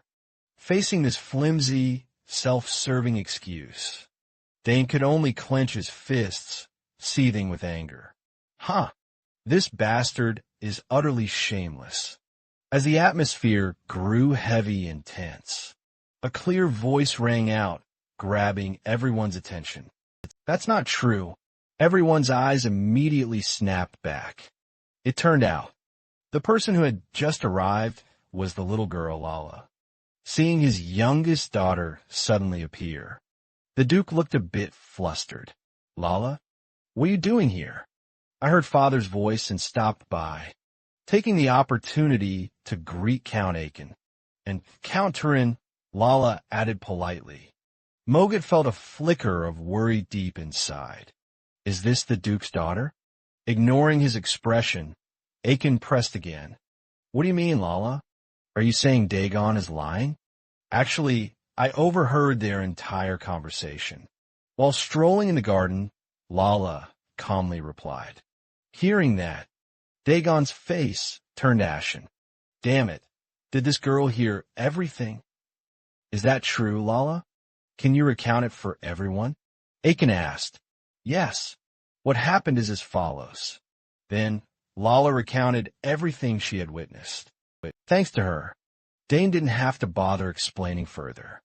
Unexpectedly, she had acted just in time. With Lala as a credible witness, everything became much simpler. Time passed quickly, when the truth was fully exposed.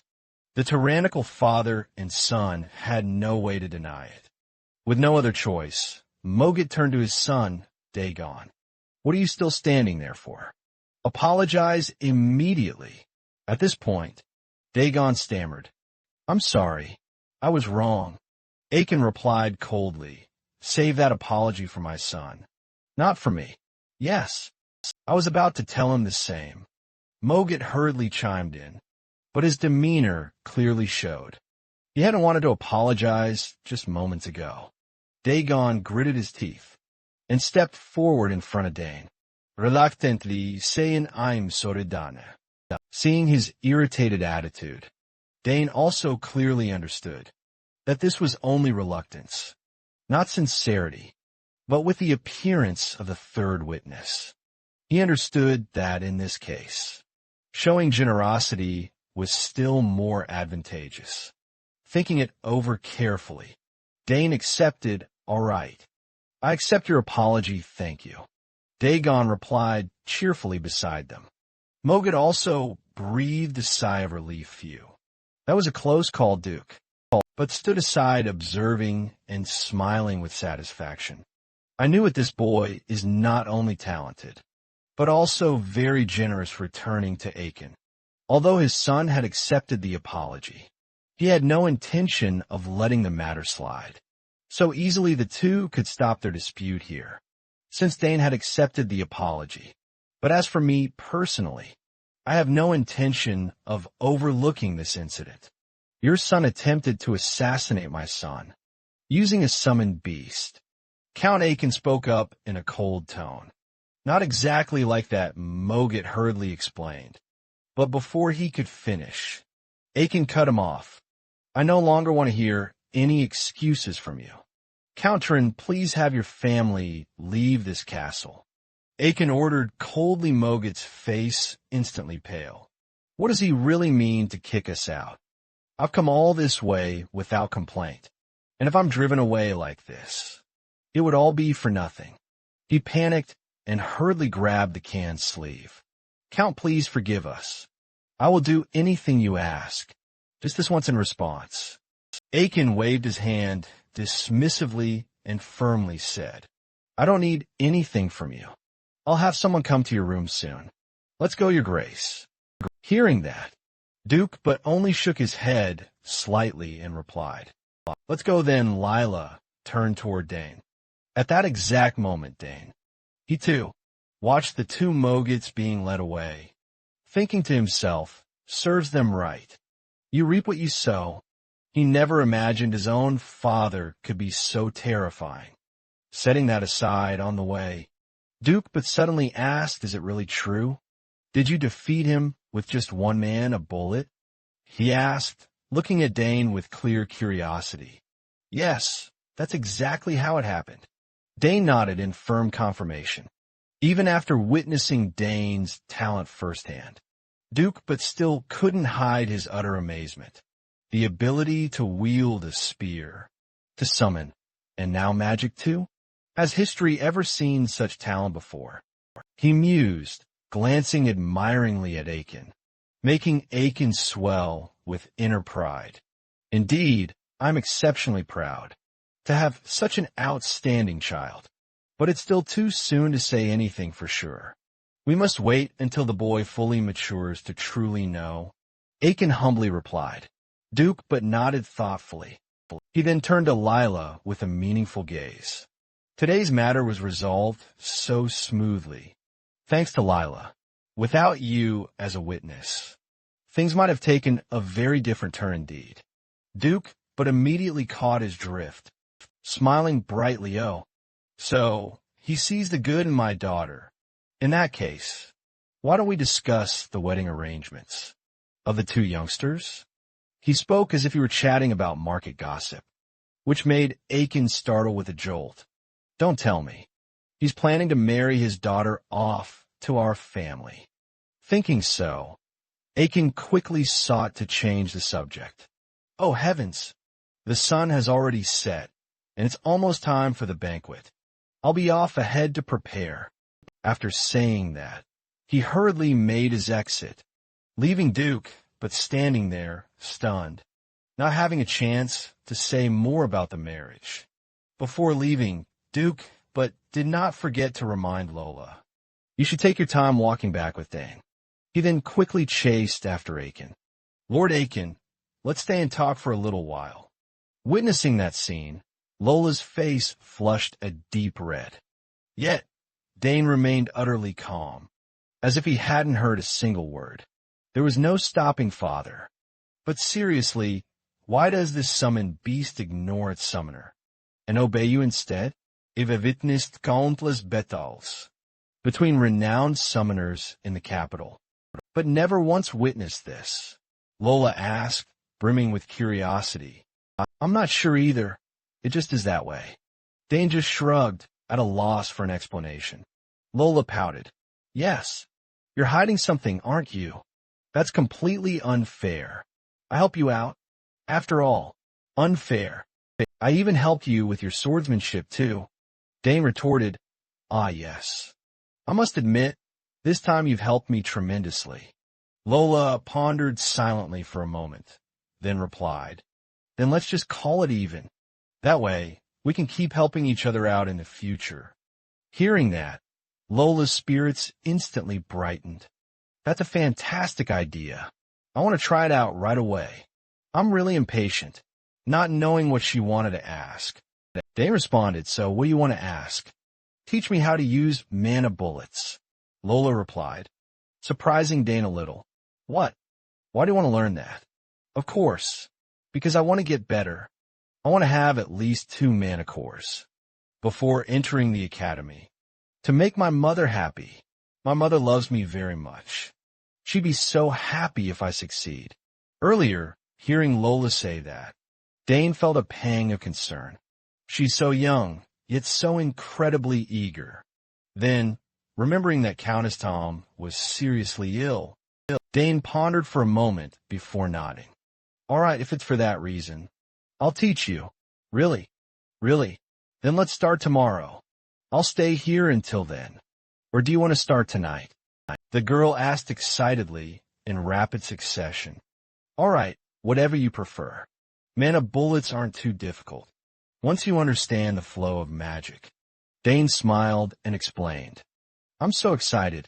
So Dane, what about your request? Lola asked, her eyes gleaming with curiosity. Dane squinted, a mysterious smile playing on his lips. All right, let's see what's happening now. Right at that moment, the narrative abruptly cut off there, switching our focus to the main banquet hall. The commotion caused by Count Tyrant's son and Dane quickly reached the ears of the distinguished guests attending the party. I heard that Count Tyrant was just expelled from the castle. I wonder what he did to end up like that. Someone asked curiously next to him. Another person quickly chimed in. I heard Tyrant's eldest son caused some serious trouble. That's right. I also heard he provoked young Master Dane and got taught a lesson. After hearing this, everyone shook their heads and muttered, to come all this way and still cause trouble. How shameful. By the way, have you heard there's a rumor that young Master Dane is also an outstanding summoner? Yeah, if that's true, the Sagers family is about to become a prestigious summoner dynasty. And that's not all. They say he even knows magic. Oh my, is that really true? Many admiring exclamations kept bubbling up. At the very same time, our main character was welcoming a new guest. A grizzled uncle spoke. So, you are young Master Dane, the one in the rumors? I'm Baron Open. Do you know anything about my domain? The open territory? He asked. Dane respectfully bowed and replied, I know a little. I've heard that place is famous for its grilled salmon and sapphire stones. Baron Open burst out laughing with delight. Ah, what a clever young man indeed. The salmon and sapphire of House Open are the best on this continent. I heard you have many talents. It must not be just a rumor. I brought my daughter here. I will introduce her to you shortly. Then Uncle Open gently pushed his daughter forward.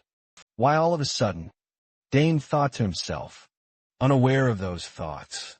Little Sinvaya stepped forward politely and said, Hello, my name is Sinvaya. Nice to meet you. Ah, yes. I'm Dane, the boy replied, a little flustered. Noticing Dane's gentle demeanor, Sinvaya suddenly leaned in closer, a mischievous grin spreading across her face. Hey, you're the heir to the Sagers family, aren't you? I'm not quite sure about that, Dane replied, flustered. Don't play coy with me. I've heard you're incredibly talented in so many areas. Please keep me in mind. Who knows, we might even be family someday, Sinvaya declared boldly. Then she suddenly grabbed Dane's hand tightly, making him take a surprised step back. Oh yes, please take care of me. Kids these days are so direct. Dan amused internally. Just then, Lul's voice cut in beside them. Dana, you're here. The girl glanced over and saw Sinvaya still gripping Dane's hand. She immediately glared and demanded, Who is this girl? She's, Dana stammered, unsure how to respond. Sinvaya took the initiative to speak. Allow me to introduce myself to the princess. I am the eldest daughter of Baron Open. My name is Sinvaya Open, but judging from Lul's icy demeanor, everyone quickly realized there was absolutely no joy in her polite greeting. Oh, is that so? It's truly a pleasure to meet you. Watching the two girls exchange fake smiles, their eyes practically sparking with fire, Dane couldn't help but shiver. Whoa, that's some serious killing intent. Girls are truly terrifying. After a few tense pleasantries, Lul immediately grabbed Dane's hand and pulled him along. Sorry, I need to borrow Dane for a moment. We have an appointment, don't we, Dane? She emphasized the word appointment, making Dane, who couldn't remember a thing, not dare object. Yeah, you're right. Sorry, Sinvaya. We'll talk later, Dane replied, still awkward. Sinvaya quickly got the hint But on the surface, she could only force a smile. Ah, yeah, this is just awful. How dare she just whisk him away like that? Sinvaya fixed Lula with a glare of utter suspicion. Witnessing this scene, Dane suddenly gulped hard. The daughter of a powerful duke, a force among thousands. And on the other hand, the young lady from a baron's family. If these two were to clash, oh boy, who knew what chaos might unfold later? Once outside, Lala leaned in and whispered, "How do you two know each other? Is she the one you're getting engaged to?" Engaged? No way. We just exchanged greetings. Dane hastily waved his hand. No, really? Lala asked brightly. Really? Done it replied. Somehow, her expression became visibly brighter. Time passed, and the scene shifted to ancient ruins. Dane excitedly exclaimed, "Look, we've arrived. This is a secret place only I know." At the sight, Lula's eyes began to widen. Wow, who knew a place like this even existed? That's right. No one will bother us here, Dane confidently declared. The deeper they ventured inside, the more overwhelmed they became by the colossal vines and lush vegetation, blanketing their surroundings. This only made Lula even more excited. Wow, this is truly amazing. I never imagined a place like this could exist. And no one knows what we're doing here. The young girl was practically beaming, excited and bright-eyed. Back to Dane. Once they arrived at the secret place, he cut straight to the chase. Exactly. This is the ideal place to practice. But have you ever truly felt the mana? Upon hearing that, Lula pondered a bit and replied, maybe just a little, but not enough to form a mana core. I've been trying to absorb mana through breathing. Dane frowned slightly. So, you still haven't truly unleashed your mana? Speaking of which, even Dane found it puzzling. He thought, I taught myself this on the battlefield. He figured the Duke's family would have taught her. With that in mind, he decided to guide Lula step by step. Okay, let's start with something simple first. First, you have to feel the mana you're absorbing. Inside your body. Feel it deep within. Lola, quite curious, asked directly, if you want to release mana from your body, you'll first need to learn how to control it internally. First, close your eyes and imagine the mana swirling within you. Like circulating blood, Dane calmly explained. After hearing that, Lola's face broke out in a sweat. All right, I'll try to do as you said. The girl bit her lip, determined. But from that expression, Dane immediately guessed. She still didn't quite grasp it. Never mind. Let's just encourage her, Dane thought, then spoke up to cheer her on. This is a very important first step to using mana. I know you can do it. Following the instructions, Lala closed her eyes and concentrated on feeling the flow of mana inside her. But after a moment, the little girl opened her eyes and said awkwardly, Dane, it seems like it's not working. Dane wasn't very surprised and calmly encouraged her. It's only the first try. It's not easy right away. Let's try once more. Lala continued to try again. While the two were practicing, they didn't realize that Mr. Aiken had quietly followed them here, where Dane thought no one had noticed. In fact, he couldn't escape his father's gaze. Watching his son guiding Lala through the training, Aiken's eyes lit up with delight. Oh, my son knows how to teach others now. He's truly grown up. Just as the thought ended, Uncle Butt's voice rang out from behind, startling Aiken. What are you doing here? Oh, it's the Duke. Aiken panicked, but then, no need to be so surprised. Is there a couple secretly dating late at night? What do you mean a couple? And how did you get here? Aiken asked curiously, but showed a smug expression. I've already infiltrated, and you're quite sneaky yourself. Your wife is the Empire's legendary assassin, but she didn't teach you a few stealth tricks? Aiken sighed, knowing he had been found out, while but leisurely advised. You're the owner of this mansion, and yet you're wandering around spying. Careful now, people are starting to gossip. Spying? No, I'm just watching my son. That's all. Oh, you too? I'm watching my daughter as well. The two fathers shared a hearty laugh, then sighed a bit reluctantly, admitting they were truly hopeless cases, ignoring the fact that both fathers were secretly watching their kids. They both clearly delighted in watching the two kids ahead. Let me see. How curious. But at this very moment, Dane began raising his hand to his chest, channeling magical energy into his space ring. Immediately, a circle of greenish light appeared right before him. Seeing that, Lula's eyes lit up brightly. You have a space pouch? Oh yeah. My sister made it herself as a birthday gift. Dana explained. Seeing that, Lula's eyes lit up even brighter. You have a space pouch? Oh yeah. My sister made it herself as a birthday gift. Dane explained, seeing Lula's eyes light up brightly once more. You have a space pouch? Oh yeah. My sister made it herself as a birthday gift. Dana explained. Really? Lula asked further, while Dane patiently explained. Imagining everything in your head is easier when looking in a mirror rather than just using your imagination. Really? Lula was surprised. Yeah. Try standing in front of the mirror. Look at your whole body and feel it. Dana nodded encouragingly. Curiosity clearly showed on Lula's face.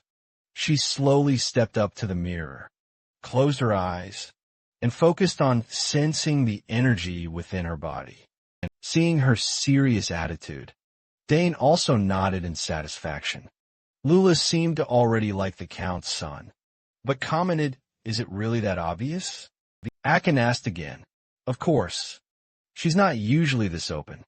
The uncle said solemnly. This made Count Akin somewhat surprised. Has something happened? She's usually such a bright child. Upon hearing the question, But's expression suddenly grew serious, as if lost in thought. That's just her outward appearance. I'm not so sure. After her brothers left for the academy, the girl's mother became bedridden and couldn't take care of her anymore. That made it even harder for the girl. To open up to others, he sighed sadly. Is that so? Iken sighed, processing the situation. But then his gaze turned puzzled as he looked at his close friend. But if you understand the girl so well, why are you so cold towards your own daughter? In response, Duke But's expression also showed a contemplative look. Don't you realize? I have my reasons for this.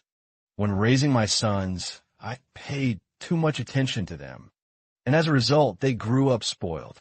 Hearing this, I can quickly shot back, hey, don't lump Lola in with them. She'd be hurt by that. No wonder the girl asked Dane for help. You're always nagging, just like before. When was I? But grumbled back. Iken was startled, then burst out laughing. Let's just drop it. But looked at Iken with expectant eyes. Tell me, will you send your son to the capital? Do you think it's okay to leave the boy at the Duke's mansion? Hearing that, he immediately glanced at his son ahead. At this moment, under Dane's guidance, Lala successfully felt the mana. I did it. I succeeded. Didn't I? The girl cheered happily. Yes, you did very well. Dane nodded in praise. Looking at the two children, I couldn't help but smile. I'll let Dane decide for himself, just like with Arabella and Claire. However, if Dane wants to go to the capital, I'll definitely do as you suggested. Oh, it would be great if you stopped by there. But cheerfully suggested. What? Do you want to bicker with me all day? I shouted. You're sharper than before, aren't you? But clicked his tongue, knowing his purpose had been seen through. While the two old friends were bickering, they didn't realize their conversation had fallen right into Mrs. Lily's view. She had followed the two boys here without anyone noticing. When she thought, I wonder where they ran off to. and why they acted so embarrassingly like that. Parental love for children is certainly a strange thing. She simply smiled and decided to pretend she saw nothing. Time passed, and after guiding Lula to sense mana, the two children then left the ancient relic site. On the way, Lula made sure to thank him. "Thank you, Dane. You really are a genius. I've heard many people call me a genius, but compared to you, I'm not that good." Hearing that, Dane turned to encourage her. "This is just the beginning. You will definitely become even stronger." Then, the boy glanced around as if searching for someone. Those two are gone. It seems Dane had discovered he was being watched by the two fathers. Returning to Lula, the little girl asked further, "Are you also going to the academy? That's where all the Empire's geniuses gather." Dane shrugged and replied casually, "I don't know yet. Is it really necessary to go? I can train on my own to get stronger." Hearing that, Lula couldn't help but chime in to enlighten him. "You're such a fool. Education isn't everything. That's where the nobles form their clubs. You have to go to build connections from a young age." The little girl shouted, making Dane just scratch his cheek awkwardly. Ha! At only 7 years old, she already acts like an old man. Dane thought to himself, knowing Lula only wanted what was best for him, but still shook his head. "I know, but right now, I'm just not interested in going to the academy. I still have a whole stack of books in the library, and I need to learn from my parents." Lula still hadn't given up. "That may be true, but don't you want to play with other kids? I heard your older sisters are already attending the academy too." Seeing her persistence, Dane nodded in agreement. "I'll think about it if I decide to go. Just make sure to let me know." "All right, Fine," Dane replied, trying to lure the protagonist in. Lala excitedly promised, "When you come to the capital, make sure to visit my house and watch me practice too." "That's a promise, definitely. I'll send you a letter when I come to the capital." Dane replied firmly. As if suddenly remembering something, Lala turned and asked, by the way, "When are you going to tell me your request?" "I'll tell you when I get to the capital." Dane smiled. "What?" Lala exclaimed in surprise. Time flew by quickly, and Dane's birthday celebration parties finally came to an end. At this moment, Duke But's carriage also departed from the Sagar's family mansion. "We're off," they said together, as a farewell, watching with their eyes. As Duke But's carriage left the estate, Dane gazed at the small box, with intricate patterns in his hands, and suddenly recalled the moment. It was the gift Duke But gave him before leaving. "What is this?" Dane asked curiously. "It's a birthday present for you. I hope you'll like it," But said with a smile. Just by glancing at the box's delicate patterns, Dane could guess that it was something extremely valuable. Turning to But, he listened as his uncle explained more thoroughly. The symbol of the Thomian family represents vengeance, the sword and the blacksmith. Our family's history began with an ancestor, a skilled blacksmith. Because of him, the family came to possess the best forge in the empire. Now it must be said, the best in the entire continent. All weapons crafted by the Thomian family have led the empire. Everything is forged at that very forge. But continued proudly, with knowledge from his past life. Dane was already aware of this. "Yeah, I know it's at all kinds of ores, weapons, and the rarest mystical artifacts. This symbol is a mark, spotting those brimming with honor and skill." Dane mused, and, just as he'd suspected, Thomian then unveiled the gift's true purpose. Should you present this symbol at the forge and display it to their craftsmen, they will forge any weapon your heart desires. Just for you, young mister. Ad and Lily gasped, utterly astonished, upon hearing this revelation. "Oh my, this gift is truly invaluable. Isn't this something even royalty would crave? Ad exclaimed, beads of sweat glistening on his face, as he grasped the gift's immense value. However, to but it didn't seem to matter all that much. Before they departed, he even playfully ruffled Dane's hair, advising him, be obedient and help your father. Thank you for the gift, your grace. Dan hurriedly replied.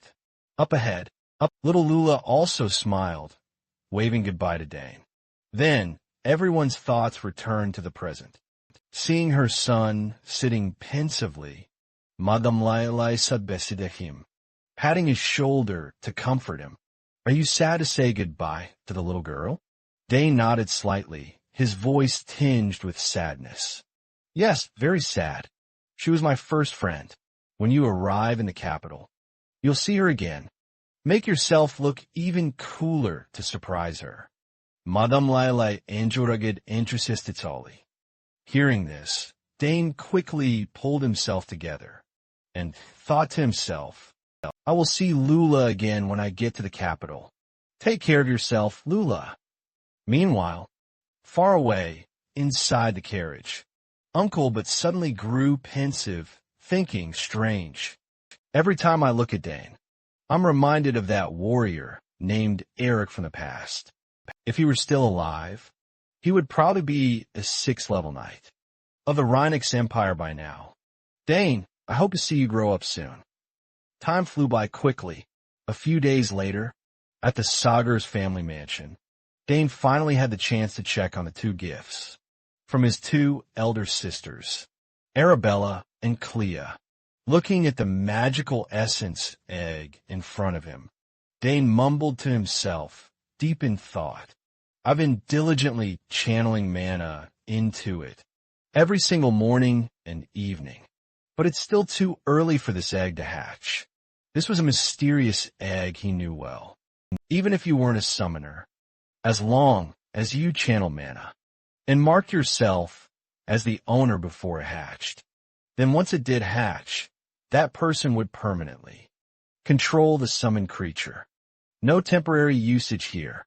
Pondering this, Dane fell silent, thoughtfully stroking his chin. Perhaps his mana's quality wasn't quite right, or many complex conditions remained unmet.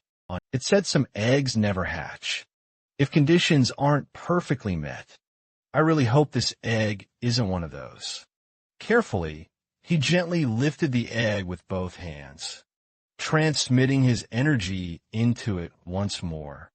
Even when bored, Dane tried varying the power's intensity, but nothing seemed to have any effect. Even changing the mana flow's direction brought no reaction from the egg. I've been too impatient, Dane told himself, as he carefully put the egg back into its box and sighed deeply. Phew! Wanting to succeed on the first try was truly greedy. He chided himself. Just then, Ham's voice sounded from outside the door. Young master, are you done yet? Oh, it's Ham. I'm coming out right now. Dunne replied, then hurried toward the door. But at that very moment, suddenly behind him, the egg emitted a faint glow and showed a slight movement, causing Dane to freeze and quickly spin back to check. What did I just hear? Dunne muttered, staring intently at the egg. Just then, Butler Han, who also heard the noise, ran inside. Young master, what sound did I just hear? Wait for me a moment. Let me check the egg first, Dane said, squinting to observe. However, he saw nothing unusual. Was I mistaken? Ha! False alarm, he mumbled, seeing Dane's disappointed expression. Han guessed something and asked, did the egg react? No, I must have imagined it. Let's go. Dane waved his hand and then said. Time passed once again. The scene shifted to the training yard. Today, instead of spear techniques, Dane was practicing swordsmanship. After he finished training, Han stood beside him and applauded. Excellent, young master. Since when have you been practicing swordsmanship? I just wanted to swing it around for a bit. Dunne replied calmly. Han continued to praise him. Dane looked at his own reflection on the blade, quietly contemplating the path ahead. Suddenly, a sense of joy welled up inside him. Learning to use a new weapon was truly exciting. I hadn't held a sword for so long, because my father always watched me too closely. Fortunately, my skills haven't faded yet. Speaking of Han again, he then took out a tray of cookies and said, "Please have a light snack first. Then we'll continue, all right?" "Thank you." Dane accepted cheerfully. "Training here is really great," he said as he savored a few cookies, feeling very satisfied. In another development, Dane's father, Count Aiken, was also lost in his own thoughts. Every year is just this exhausting, but we gain a lot of important things. From the recent banquet, I can be sure that many nobles are focusing their attention on the South. Most of them want to build good relationships with us. After the war ends, the South, with its good climate, holds many things that the nobility desire. Though their interest is clear, none can compare to the amount of attention Dane is receiving. The conflict with the eldest son of Count Turin was unexpected, but the boy calmly explained the situation in front of the adults and even confidently demonstrated his talents. The boy matures too quickly. Sometimes I just wish he could be a bit more childlike, appropriate for his age, but that's probably just my own wish. Thinking of this, Aiken glanced at the clock beside him, muttering, "It's almost time for long six. Today, I'll have the boy give a shot and see how he performs." Not long after, Aiken brought the long six spear to the training grounds to find Dane. Upon arrival, he found Dane training, a sword clutched in his hand. Swordsmanship? Why is Dane wielding a sword instead of spear? Aiken wondered, but then he reasoned to himself, that's right. The old Duke must have spoken to the boy. Otherwise, how could he possibly have practiced swordsmanship after spending so much time diligently training with a spear? But the boy seems remarkably proficient with this sword. The strength he displays even surpasses many people who've practiced swordsmanship their whole lives. Since when did the boy learn this? In any case, it's clear he has a natural talent for swordsmanship. After observing Dane for a while, Aiken cut in. "Dane, I've been watching you for some time. When did you learn swordsmanship?" Hearing his father ask, Dane immediately stopped, a bit worried he'd been found out.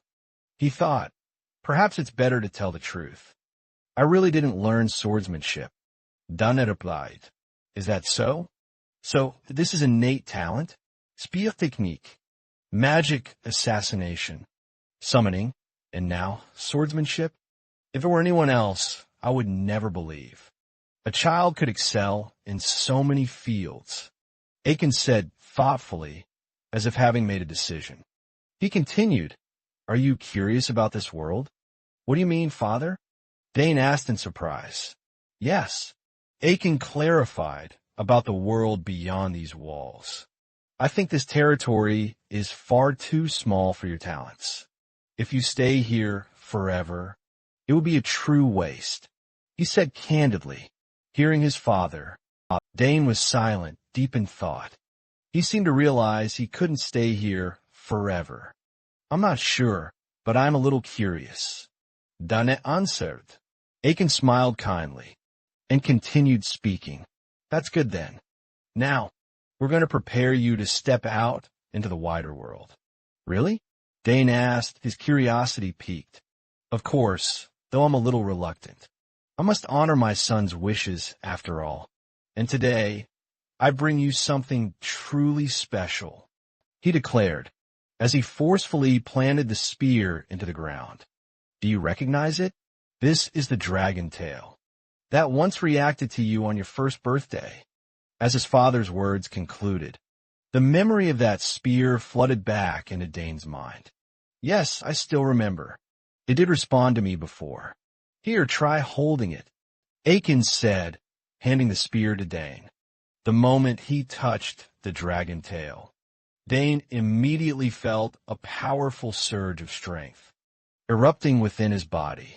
Amazing. There's so much power here, Dane thought in utter amazement. Opposite him, Aiken smiled while stroking his chin. It reacts even more fiercely than when the boy was little. Now, no one can deny that we must make his talent shine, the brightest on this entire continent. As he thought so, a sense of immense pride welled up inside him, and he stepped forward to pat his son on the shoulder. I think we should at least help you master this spear before you leave. So prepare yourself, Dane. One day, this spear will truly be yours. Until then, become strong, so that you can hold it with all your pride. Of course, Father, I will work hard and will not let you down. Hearing that, Aiken burst into a hearty laugh. Ha ha, just as I expected. All right then, let's get started. Time passed quickly. After a grueling training session with his father, Dane walked back to his room in a daze, staring up at the ceiling. Lost in thought, he mused about the outside world. The outside world. I've always been curious about it. Even when I was Eric, life revolved only around war. Cleaning the camp, maintaining weapons, eating bland food, and then heading back to the battlefield. The only way to escape that endless loop was either the war ending. Life or death, those are my only two paths. As Eric, I couldn't even fathom what life beyond the battlefield truly held. But as Dane, the situation is completely different. I don't know how my talents will be utilized, how this world will embrace me, or what I can achieve in this vast world. But at least I have the chance to go anywhere and do anything I desire. Sometimes, honestly, I just want to stay here forever, basking in the warmth of this home. But thanks to my father's wise words, my thinking has completely shifted. It's time to step outside. Dana suddenly spoke aloud. All right, it's time to go. Just as those words echoed, Lady Lai, who had just arrived, heard them and offered a soft smile. So, you've made your own decision then? She gently asked, startling Dane. Mom? Since when did you come in? Don't worry. I was so deep in thought that I didn't even hear you. Knocking, she said kindly. Smiling at her son, Dane replied. A little embarrassed, Lily didn't mind much. She just smiled and pressed on. I heard your father say, you've been doing a lot of thinking lately. Are you curious about the world beyond our territory? Hearing his mother's gentle question, Dane's expression subtly shifted. He lowered his head and answered yes. Father said it would be a waste of my talents if I stayed here. After thinking it over, I'm also curious about the world out there. I am sorry, Mom. His voice sounded as if he had committed a grave error. Madame Lai gently sat down beside him, stroking his shoulder and offering comfort. There's no need to apologize, Dane. Even though your two sisters are no longer with us, I still understand your decision. I know how remarkable your talent is. Even if you didn't want to leave, sooner or later, the outside world would call to you. Oh, if only you could stay by my side longer. But no one can keep you forever. So go ahead, do what you want to do. Touched by his mother's tender advice, Dane's resolve only grew stronger. Still, he promised her, yes, Mother, even when I leave home, I'll visit often and tell you all about the outside world. Thank you, son.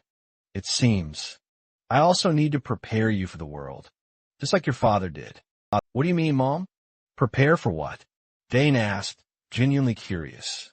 I'd originally planned to teach you detective skills and guide you step by step, but it seems you'll also have to learn how to set traps and how to avoid them. Madame Lai chuckled cheerfully. Clearly, she'd been waiting for this day for a long, long time, while Dane only felt his carefree days were about to end. Oh no, I have to go through Mom's special lessons again, and how to handle corpses. Ugh, You still need to study the human body structure. Lai continued, you must learn how to handle bodies and fully understand human anatomy. Oh my God. I'll be completely exhausted before I even step foot outside. Dane thought silently. Anyway, his mother still summed things up enthusiastically. I will teach you so many things. Yes, mother. I'll try my best, Dane replied, trying to sound confident, while quietly reminding himself, deep down, these special lessons from parents, they come from love. If I truly want to make it out into the world, I must prepare well. The southern region of the Arba Empire, the domain of Sogurs, with its warm climate and abundant natural resources, had long been a crucial focal point for the Intian Empire, helping them avoid total exhaustion throughout their years of brutal war. Thanks to Count Sogurs' shrewd rule, this land had remained remarkably stable, and after the war, all remnants of rebellion were swiftly captured. Finally, a peaceful era, one that promised to last forever, had returned. On a bustling street within the territory, two young girls walked, side by side, chattering as they went. Have you heard the news? I heard young Master Dane visited those shops. Really? Her companion asked, surprised. Yes, he did. He even bought something, I heard. The shop owner's daughter fainted from excitement that day. Oh my goodness. So the rumors are true. I've heard he's getting more and more handsome. I wish I could see him just once. I don't think he has a sweetheart yet, right? The girl in the purple dress spoke dreamily, causing her friend to burst out laughing. What, are you crazy? Snap out of it. He's only 14 years old. Her friend shouted, seeing her start to daydream. Well, but I heard he doesn't look 14 at all. Supposedly, he's already as tall as the Count. Wow. That must be because Madam is tall too, right? At first glance, you'd think he's already 20, with platinum hair and those blue eyes. Just looking at him makes my heart race. Then, the eyes of the girl with purple hair sparkled brightly like headlights. Her friend in brown clothing was just as eager. Next time he goes out, I definitely have to see him. I wonder when he'll visit the shop again. Oh, right. I heard all this from the forest ranger, really. Then, meeting the ranger first. That will make it easier to get there. Are you really going to do that? The scene shifts to the suburbs. Inside a pine forest filled with ancient magic, known as the Apocalypse Forest, Dane was carrying out the escape mission, assigned by his mother at this very moment. He wore a green cloak and carefully moved through the forest, holding a spear, pulling out a small piece of cloth. Dane gently waved it to check the wind direction.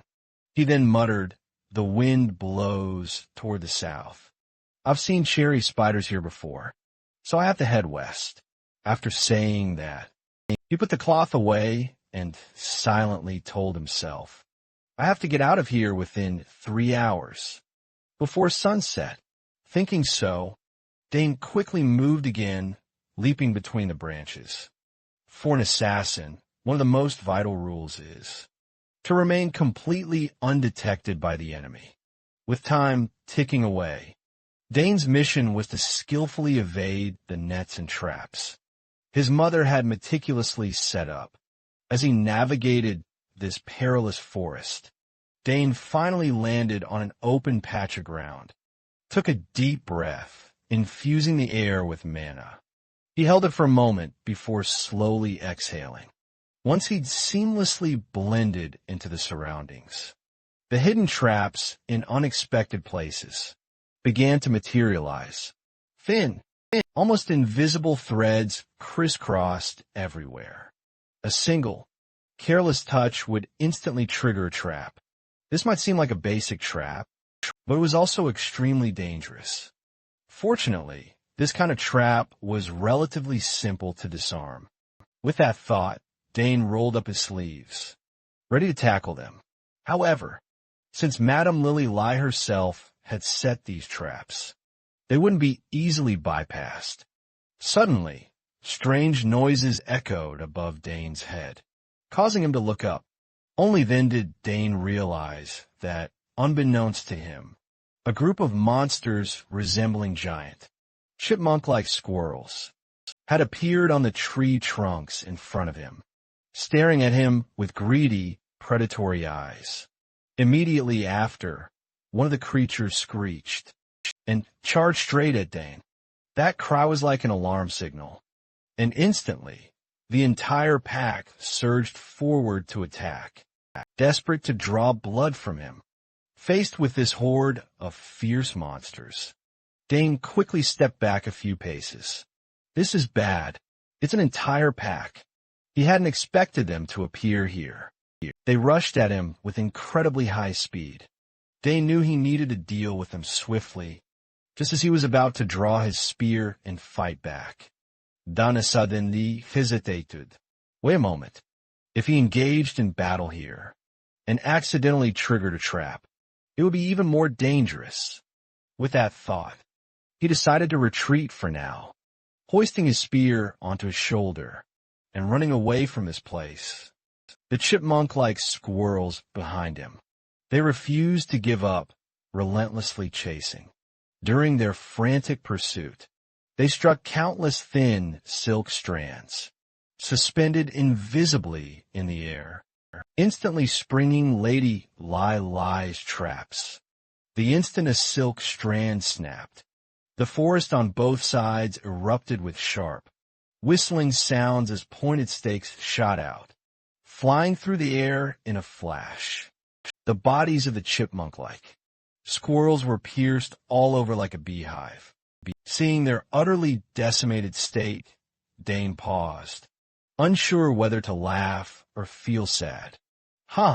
They've fallen right into the trap. Looks like I've taken care of this bunch. Without lifting a finger, Dane thought to himself. However, there was still one lucky chipmunk that survived. It recklessly lunged to attack Dane, and although caught off guard, Dane quickly dodged to the side, easily avoiding the monster strike. It's really fast, he thought silently, much more alert than before. Not only that, the chipmunk, after missing its attack, planted all four paws firmly on the ground, then opened its mouth to emit a strange, brownish-red mist of blood. Although he didn't know what it was, Dane immediately became wary. He thought to himself, this must be dangerous. He spun the spear in his palm like a propeller, swiping away the brownish-red mist, still being held back by such a small monster. Annoyed Dana somewhat. He couldn't afford to waste time here. Thinking so, Dane took the initiative to charge forward, determined to send this monster to its grave. At the same time, the chipmunk didn't hesitate to attack Dane. The two clashed head-on, after a few swift sounds of wind being sliced. Dane used his spear to split the chipmunk's body in two. Still somewhat annoyed, he swung the spear again with ease, cutting off the monster's head. Time passed until late afternoon, when Dane finally escaped, out of the forest, collapsing to the ground. He panted heavily, so exhausted he felt like he might vomit. But at least he'd safely escaped the forest. He let out a weary breath, but it seemed heaven still hadn't allowed Dane any rest. Immediately after, strange sounds rang out, causing him to jump up, fully alert, ready for any situation. What now? Damn it! Since when have I been so off guard? Dane gritted his teeth, his hand gripping his weapon tightly. But the person who just arrived was Lady Lai herself. Well done, Dane. A total of 3 hours and 30 minutes. You're actually faster than your mother. Seeing his mother appear, Dane couldn't help but be surprised. You've been watching this whole time, Mom? Of course. I couldn't just let you go alone, even though I know your talent better than anyone. As a mother, I can't help but worry. You did very well. I couldn't find a single mistake. Are you hurt anywhere? She asked gently, as she gently stroked her son's head. I'm Fine. Mime, he replied. Really? At this rate, I'll be recruited as an assassin. Lady Lai sighed, making Dane crack a wry smile. Then she pulled a dagger from her sleeve, the one used during the selection ceremony, when Dane was just 1 year old, and said, Here, take this. Now, it suits you better than it does me. Staring at the dagger, Dane's eyes flashed with astonishment as he asked again, This is Mother's black horn dagger. Can I really accept it? Lady Lily nodded. Of course. I no longer need it. The black horn is made from mysterious ale, a mineral that can absorb the elements of all things. If you want, you could even poison it, with every kind of toxin in the world. Lady Lai had just introduced it, but actually, Dane already knew the knife's functions very well. I know it can also absorb toxins and be used to strike vital points. He thought quietly, then quickly took the knife. Thank you, Mother. I will take good care of it. Seeing her son accept the gift, Madame Lily also replied happily. Thank you, dear. All right, Dana. Let's head back and rest. This is probably all I need to teach you. Dane, however, thought to himself, just as the two were about to return, suddenly a piercing scream ripped through the forest, startling the birds to swiftly take flight into the sky. Hearing that sound, the two of them froze. Mother, Dane frowned and asked, Did you hear that? Yes. She replied, It sounds like someone's in the forest. Let's hurry, Dane. Yes, sir. He quickly responded. Then, the two immediately sprinted toward the direction of the sound. Time passed. The scene shifted to the SCS Family Annex Tower. Inside a room, an old man with gray hair suddenly awoke, his expression terrified, as if he'd just gone through a nightmare. A few seconds later, he calmed himself, looked around, and mumbled, Where am I? I remember just eating mushrooms in the forest. At that moment, Dane entered, carrying a cup of tea. You're awake. The detoxification process is still ongoing. Please don't move too soon. Seeing Dane enter, the old man seemed curious about his identity.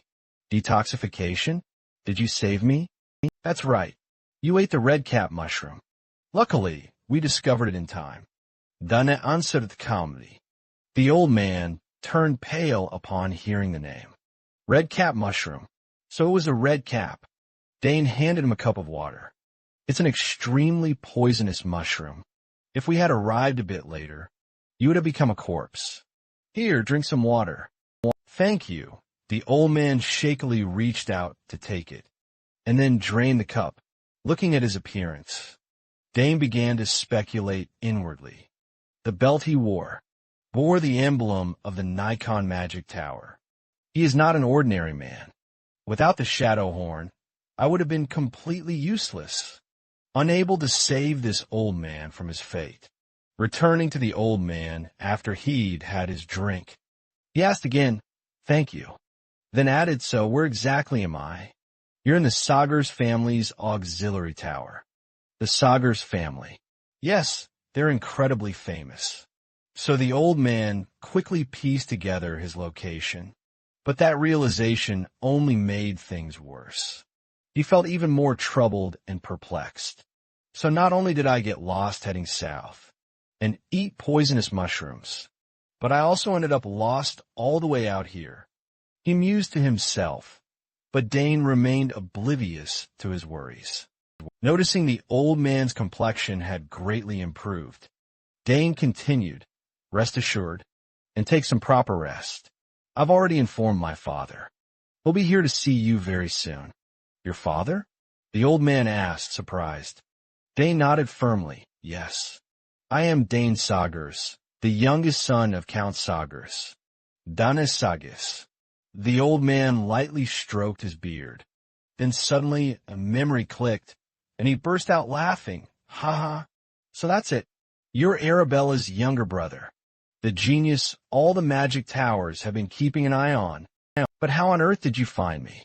He asked with genuine interest. Dane didn't hesitate, ready with his answer. Actually, I was training with my mother. In the forest. What? In that crazy forest? The old man roared, truly astounded. Painful, vivid memories of that forest instantly resurfaced. Even an 8th level mage like me got utterly lost there. My magic reversed during my incantation, and my entire body just collapsed thinking about it. The old man's expression grew even more incredulous. Really, that entire forest is absolutely riddled with ancient energy traps. Yes, everywhere, Dane calmly confirmed. It's our family's private property, extremely dangerous for outsiders to enter. The energy flowing through it differs greatly from the energy modern mages typically use. It's best for most mages to simply stay away from that forest entirely.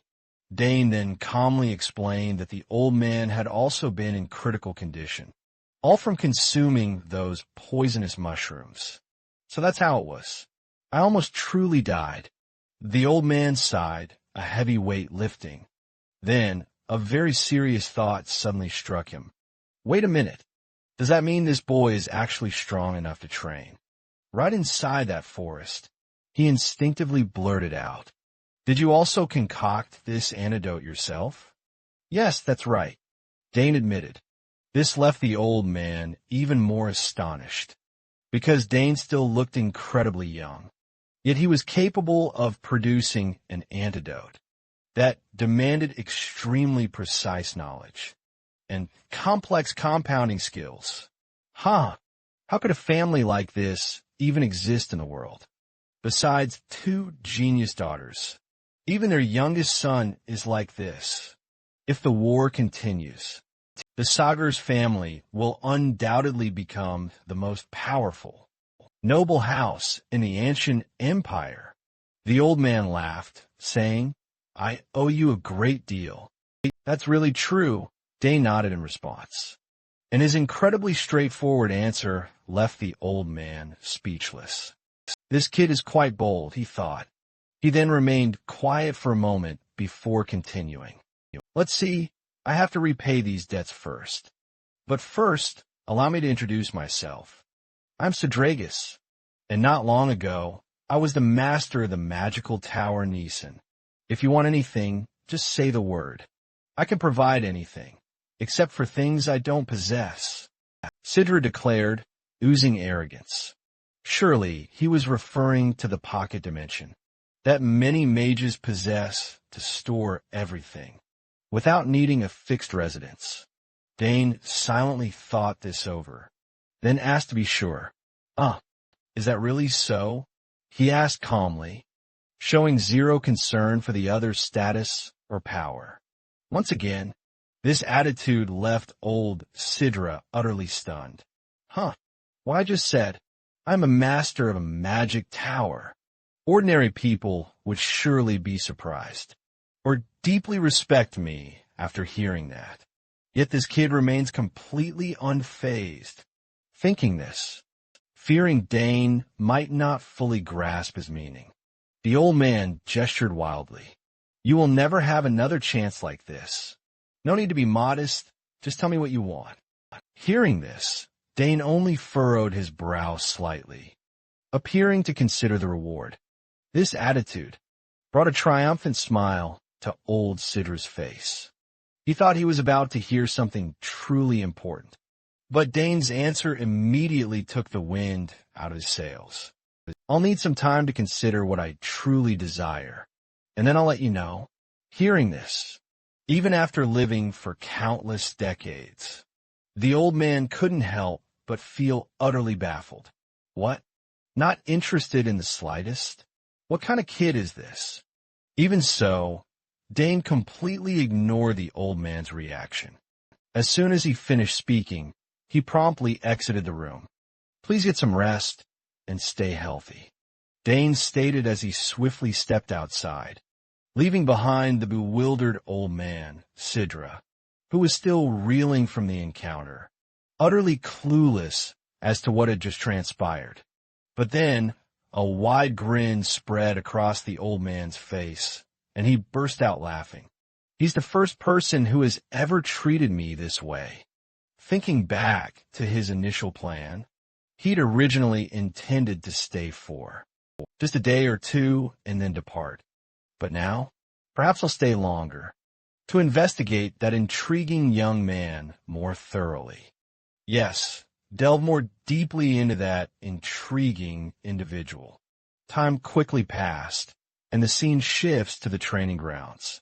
After finishing their training and taking a well-deserved rest, Dane recounted to Herman the story of finding Sidra, abandoned in the forest. When Herman learned the old man's true identity, he couldn't hide his utter astonishment. The master of the magic tower. He must be an incredibly formidable wizard. Indeed, Dane affirmed, from what I've heard, he's an 8th level wizard. Dane nodded. An 8th level, indeed. So he's even higher than Miss Arabella. Herman asked again, well, yes. Is that right? If that's truly the case, Dane affirmed. Hearing Dane's words, Herman grew even more animated and excited. Young master, then? He sputtered, it means, an extremely powerful person is indebted to you. The magic towers are almost like independent territories on the continent. Practically miniature nations, he exclaimed, and even Dane himself couldn't help but find his own luck utterly unbelievable. Who would have thought that he was such an influential figure? After congratulating the young master, Herman then mused aloud, but why would the owner of the magic tower, just wandering through the forest, like that up ahead? Dane, while practicing his swordsmanship, replied, that's no ordinary forest. Mages consider it a forbidden forest, calling it the Apocalypse Forest. Hearing that, Herman immediately understood.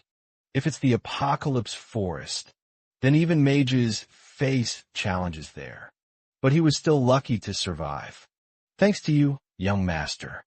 He didn't respond to that, only silently looked at the sword in his hand for a moment. Then he addressed Herman. Give me a new sword. The ones I've been using are all too short and light. Hearing Dane's complaint, Herman was startled. He turned back to look at the sword rack. Ah, so that's it. All those are broken swords, brought back by the Count from the war. I'll prepare a new, long sword for you to practice with tomorrow. Dane nodded, thanking him. Then today, I'll finish training with this sword. Thinking that, he recalled the gift that Count had given him many years ago. To think he already owns that very thing. It has been 7 years since the Count's memorable gift truly left its mark. If I have the chance to visit the capital, I will definitely pay him a visit. After finishing the day's training, on the way back to his room, Dane met his father, Eichen. You've been training hard today, haven't you? Yes, father. I thought you had to go somewhere. Why are you home so early? Dane asked in surprise. Everything ended sooner than I expected, and I also had a reason to hurry home. Eichen smiled immediately. Dane quickly guessed the reason. Is it because of the master of the magic tower? Eichen nodded and exclaimed, that's right. Who knows, maybe he was able to help Arabella, and he might even become a good mentor for her. Hearing that, Dane immediately pictured. Talk about some truly hilarious images. Father thinks he can lend a hand to Sister Arabella, but I'm not sure he can handle her fiery temperament, especially after seeing her punch that senior. It's truly worrying. I don't know what I was thinking. Still, Count Eichen patted my shoulder, praising me. You've saved yet another life. Amazing work. I only did what I had to do. He replied modestly. Not everyone is capable of such a feat. Your actions were truly excellent. Eichen pointed out after that, as the father and son duo strolled along. Dane suddenly remembered something and turned to ask, my 2 older sisters couldn't make it again this time. Could they, father? Upon hearing that question, Count Eichen, too, replied with a sigh. It's a really difficult matter. It's truly difficult to even meet my daughters. Isn't it? Arabella just wrapped up a long semester and is now choosing which magical tower to join. And Claire, I heard, she got an invitation to join a meeting as an assistant professor from her professor, seeing both older sisters had achieved so much. Dane was genuinely happy for them. Your elder sisters truly are impressive, but Father also has big hopes for you. I wonder how the world will treat a talented child like you. The uncle commented, while giving Dane a questioning look. I don't know either, Dane replied with a shrug, which made the uncle burst out laughing.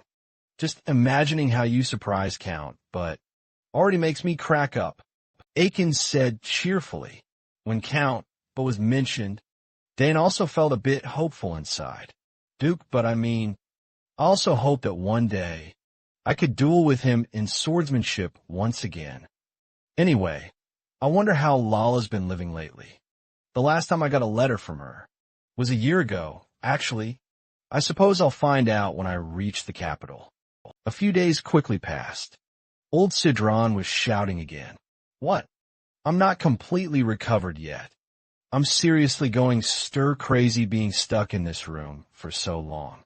Seeing him complain like that, a man dressed as a doctor wearily reminded him. Then please don't wander off too far, and you are temporarily forbidden from using any magic. Not allowed to use magic, Sidran exclaimed. For a mage like him, not being able to use magic was like an addict without their drug. The doctor sternly reminded him. That's right. Your magical flow hasn't purified yet, and we haven't completely neutralized the toxins in your body. You need to rest a little longer. Hearing that, although he desperately wanted to use magic, old Sidran wasn't stubborn and had to accept. Well, I guess I'll just have to bear it. It's been ages since I last used magic. Consider it a change of pace. But I absolutely cannot stand staying here any longer. Let's go outside. Saying that, the old man excitedly stood up and was about to explore like a child, causing the doctor to sigh and watch him leave. You don't even know your way around here. Ignoring the warning, Sidran slammed the door shut, causing the doctor to feel worried inside. If he causes any trouble, I'll probably be the first one to get punished. The scene shifts to another corner of the domain, where some maids were gathered, whispering among themselves. There are only two kinds of wizards, geniuses on the left and lunatics on the right. Listen, he has paced up and down every floor of the house, dozens of times already. Now he's been sitting in the backyard, admiring the flowers for hours on end. But isn't he supposed to be the strongest among the wizards? So what? He must be crazy.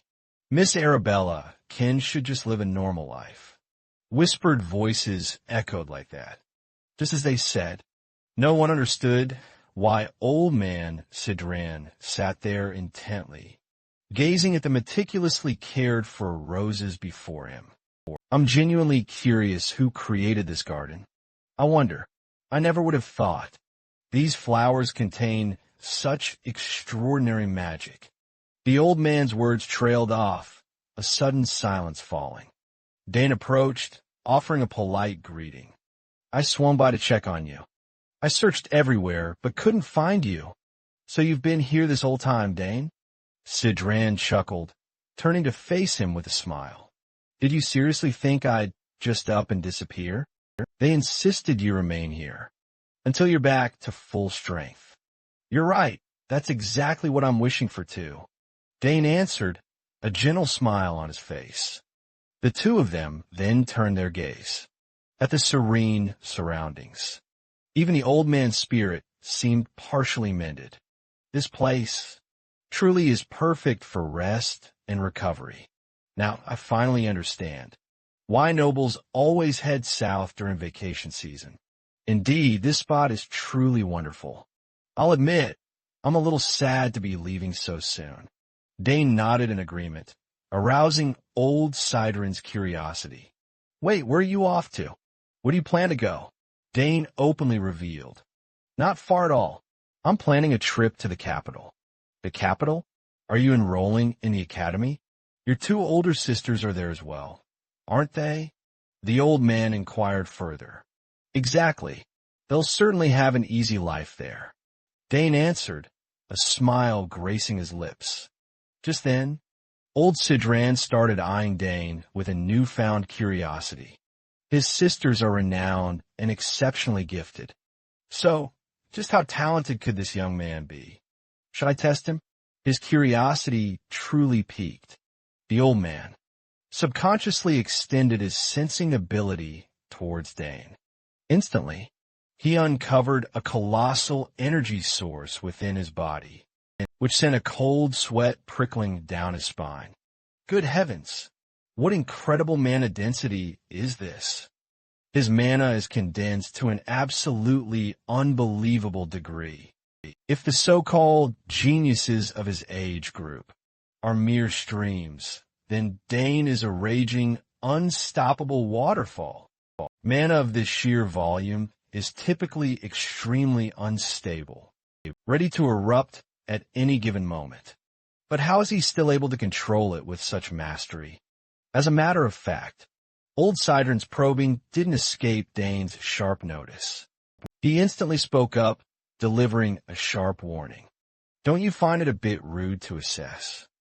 Using someone else's magic without permission? Dane said, his voice ice cold. The old man could only awkwardly scratch his head. Muttring, you noticed that, huh? Not bad. My apologies, I truly was thoughtless. But after speaking, the old man's heart screamed. No way could he believe such an absurd thing. Could there really be someone possessing such a concentrated amount of mana? He turned to look at Dane, with eyes as if gazing at an alien, leaving our protagonist puzzled, huh? Why is he looking at me like that? Dane wondered. And please like, subscribe, and ring that bell for more awesome content. Sidron then focused on sensing Dane once more, and was even more astonished. Why can't I detect any magic tier? With that mana density, a new magic tier should have formed by now. This thought led him to a terrifying hypothesis. Could it be this kid actually has 2 mana cores? To verify, he immediately asked Dane, how did you create your mana core? Seeing the old man, looking like a rabid dog about to bite. Dane, surprised, shot back. Is there a problem? Of course there's a problem. You have such insane amounts of mana, and you still want to wield a spear. And to use magic without a magic tier? Are you planning to just throw away the greatest talent a person can have? The old man shouted, unable to stomach the thought of wasting such a genius. Sidron grew even more agitated. Dane just shrugged. So, can I use both? Hearing that, Sidron ground his teeth, his face contorting as he grabbed at his head and ears. This is insane. Where do I even begin to explain this to you now? Do you know why the lifespan of magic swordsmen is so short? They're powerful because they possess both a mana core and a magic tear at the same time. But the two interfere with each other. When they collide, the core's compressed power is forced into the magic tier. If the tear can't contain it, it explodes. It's simply a law of nature. The old man declared this with utmost seriousness, making Dane, who'd never experienced such a thing, break out in a cold sweat. Wow, I've studied this extensively, but is it truly impossible after all? He wondered to himself. As for Sidran, he was absolutely furious, refusing to even glance at Dane anymore. Such talent, utterly wasted. What a true shame. The old man grumbled. Just then, Hem also spoke up. Can't you use magic without a magic tier? The old man pondered for a moment before replying. It's not that you can't, but without the refinement a magic tier provides. How could you cast spells that require pure magic? Besides, others have attempted the same idea before, but most of them have failed. Hearing that, Dane thumped his chest and declared, "Then let me try. I've never tried it before, but it seems entirely possible. This kid speaks like a madman." Hammond ground his teeth, thinking to himself, and Dane muttered, "If I rearrange the mana flow," he said, waving his hand in the air, leaving a streak of blue energy filled with ancient runes. When he clenched his fist, a fierce flame erupted in midair, without affecting him at all. Seeing the spell succeed, Dane couldn't help but smile faintly. Oh, it worked, even if it's only a basic level 1 spell. Across from him, old Sidron's eyes nearly popped out in shock. "What? You can use magic without a magic tier?" the old man shouted. The more he thought about it, the more bewildered he became. At that moment, Dane waved his hand to form an energy shield, and calmly said, "My sister, Arabella, says my magical affinity is very high. Maybe that's why." Upon hearing that, Sidran could only inwardly groan, this is exactly the kind of talent ordinary folks in game world tales call uncopyable, a truly innate gift. For the first time, he felt what a mundane person truly feels when standing before a bona fide genius. Even Dane was stunned. He just tried it, and it worked. So you can really cast magic without a mana tier. Now I understand. Across from him, Sidron's face went utterly blank, as if he might just faint. A natural mana affinity, purer and denser than anyone else's. Does this person actually exist? Driven by a powerful urge, the old man immediately spoke up. "Do you want to be my disciple?" he pleaded earnestly, although Dane still wasn't all that interested in magic. Old man Sidran still wouldn't give up, nagging in his ear, "I'm telling you, we should really have a little talk. It'd be a shame to pass up an unbelievable talent." "Like you," Sidran pleaded earnestly. "Do you know how to use second-tier magic?" "I don't know that, so I can't." Dane replied awkwardly, and that answer made the old man practically jump for joy. "Oh, wonderful. If you become my disciple, I'll teach you level 8 magic right away. No waiting." But before he could finish, Dane shook his head decisively, his face ice cold. "No thanks. I won't accept. As a master of a magic tower and an 8th level mage, repeatedly refused, time and again, by a brat." Sidran was so furious. His eyes nearly rolled back, and he ground his teeth, squealing like a rabid dog, utterly livid. Count Aiken boomed, "Ha! I didn't expect you to be so close with my son." The uncle laughed as he stepped forward. When Dane saw his father, he greeted him. Dane's father then asked, "What are you two talking about?" Dane replied irritably, "Oh, he kept asking me to be his disciple, but I refused." "Be his disciple?" Aiken said, casting a meaningful glance at Sidran. The old man looked a bit embarrassed, but still tried to persuade them.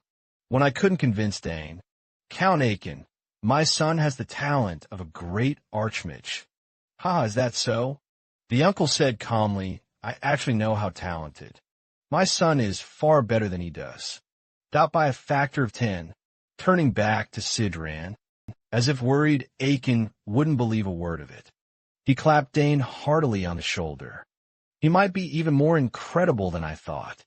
He can even cast Tier 2 magic without needing a magic tier."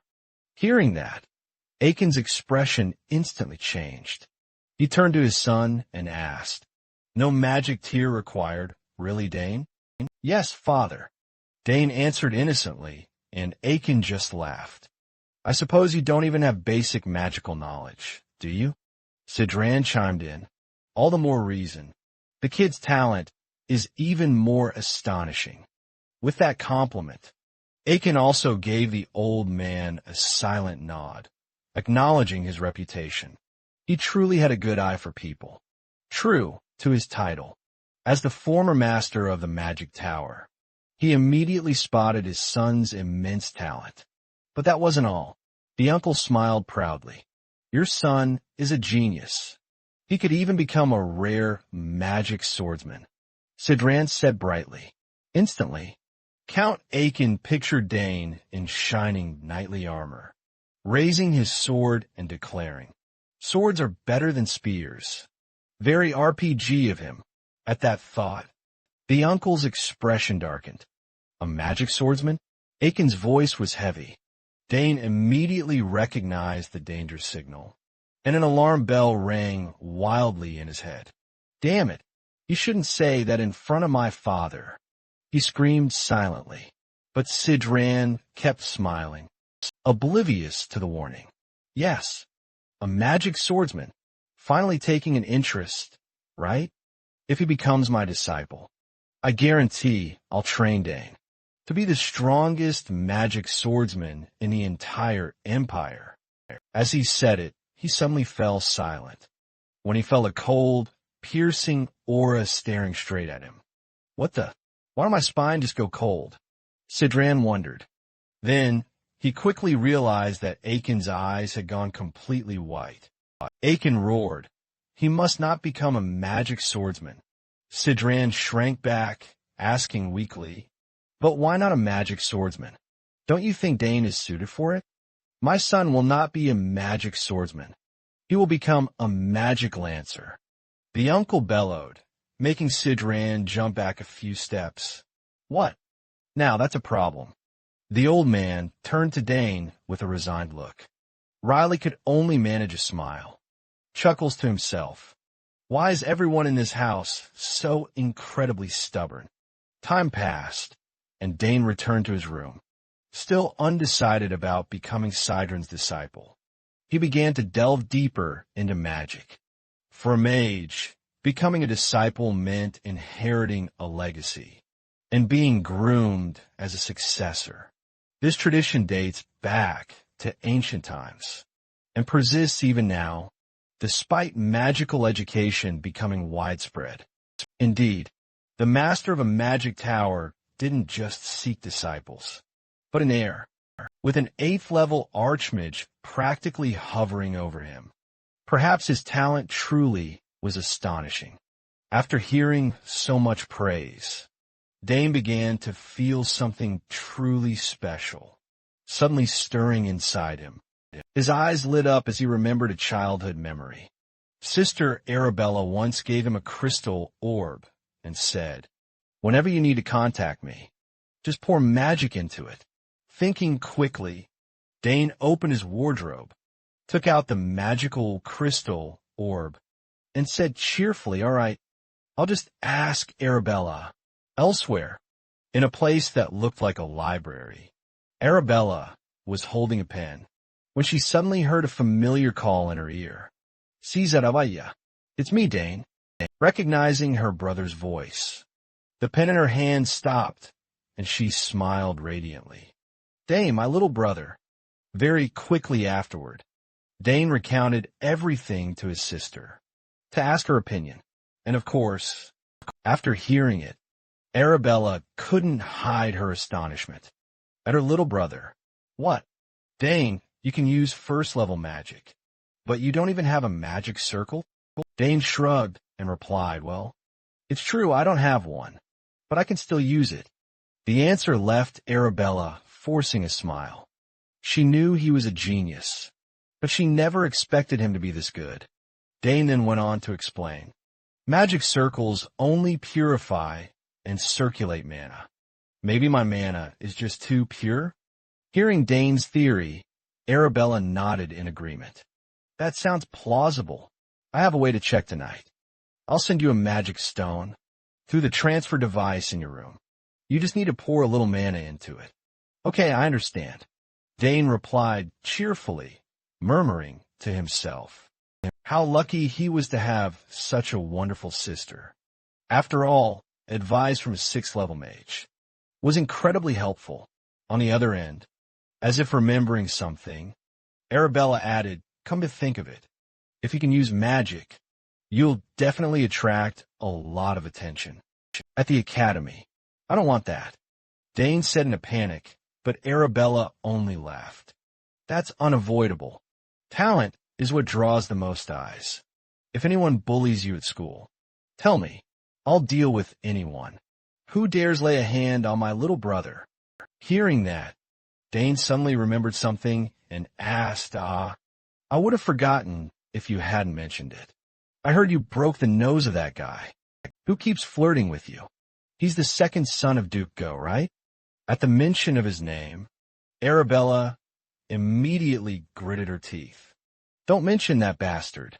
She snapped, shouting in annoyance, which made the people around glance over.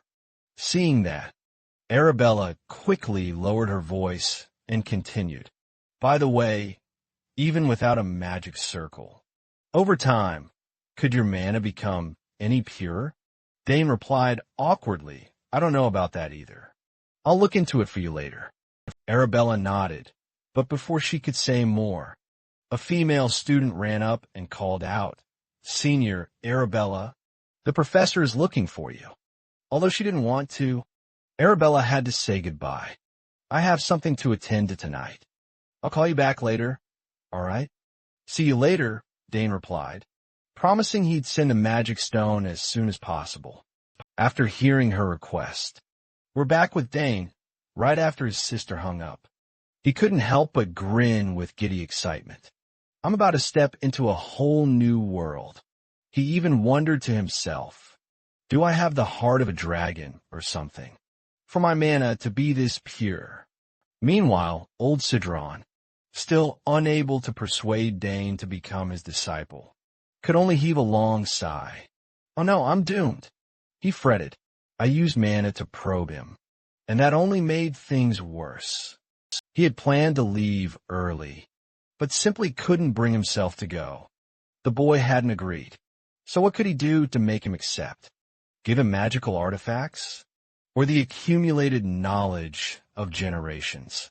No, if he still refuses, I'll end up leaving empty-handed. The more he thought about it, the more the old man felt his hair go, a few shades grayer. Right then, Dane's voice rang from outside the door. Are you in there? It's me, Danisagus. Seeing Dane come looking for him, a spark of hope lit in Sidron's eyes. Maybe he changed his mind and agreed to be a disciple. Thinking that, he barely called out, Please come in.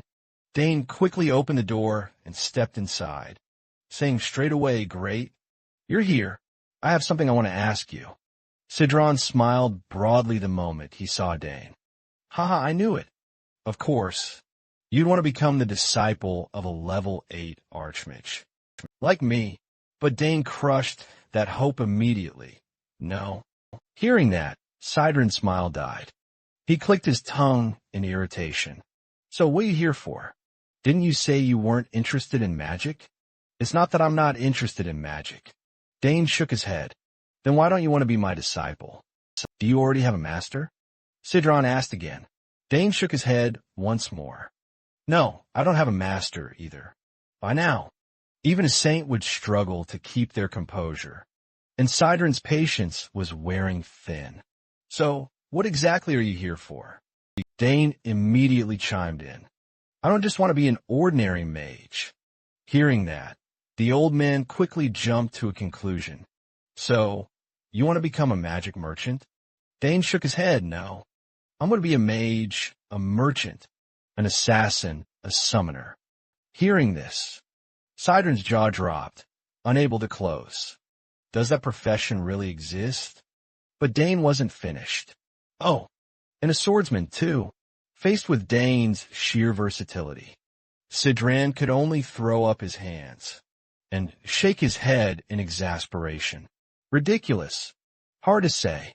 You still choose to refuse me. Even knowing this is your only chance. That's right, Dane answered calmly, confronted with that determined stance. Sidran fell silent, lost in thought. Damn, he's stubborn.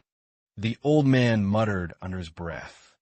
But in moments like this, his mind started churning. Maybe that approach will work. Thinking that, Sidran immediately slammed the table and shouted, "Do you want a letter of recommendation?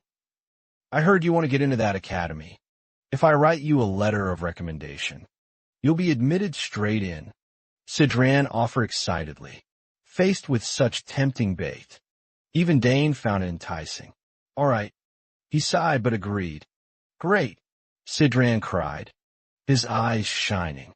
"So, shall we discuss the details? Can I set some conditions?" Dane asked. Hearing that, Sidran chuckled inwardly. He, finally tempted. Now I'll seize this opportunity to rope him in. "Of course, go ahead. So then, could you teach me how second-tier magic works?" Dane asked. "Of course. I understand every kind of magic in this world." Sidran thumped his chest confidently. "Oh, then I'm counting on you," Dane said with eager anticipation. Siren waved his hand, a thought sparking in his mind. A letter of introduction? Or perhaps some run-of-the-mill spell? Secrets mean nothing to me. He's still so young. Just you wait and see. With that thought, the old man's impatience grew. He yearned to flaunt his treasure trove of knowledge. "So, shall we get started? Though my constitution isn't the best."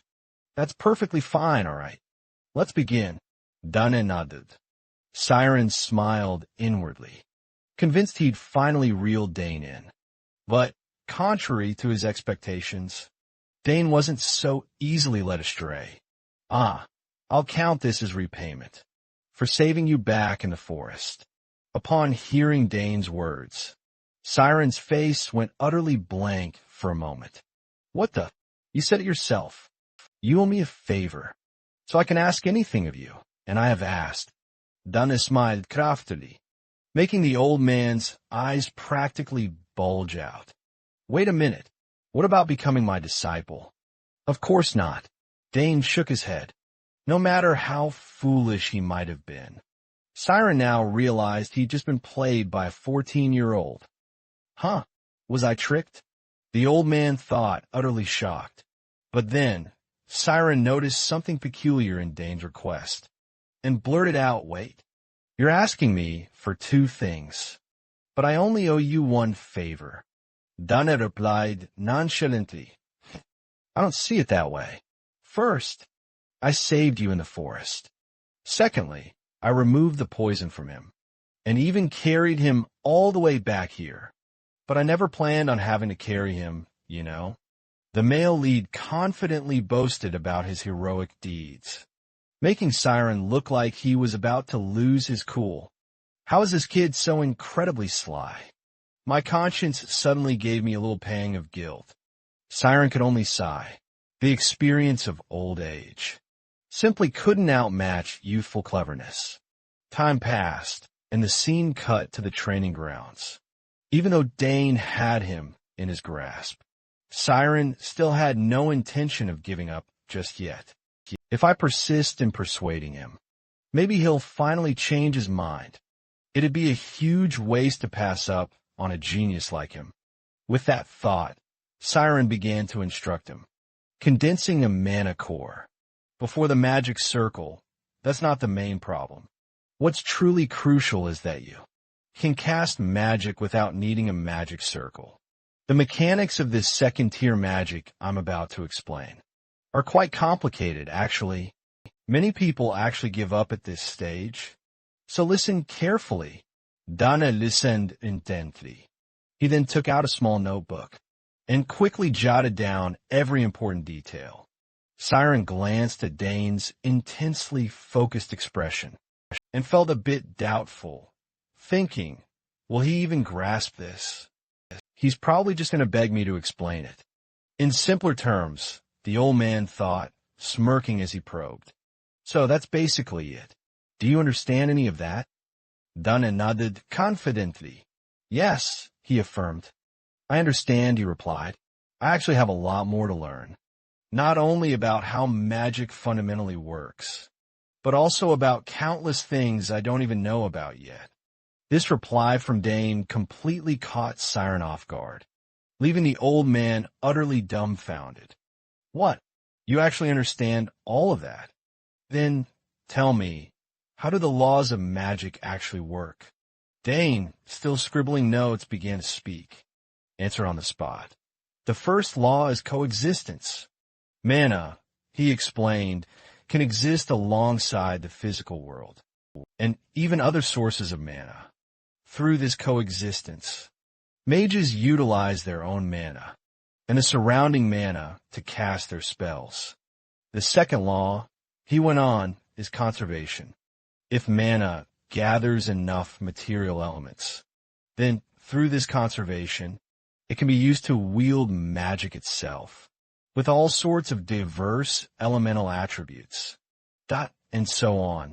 Dane then explained this, and kept adding his own insightful clarifications as he went. Just hearing Dane explain things this far, Siren froze, stiff as a wooden plank. Incredible.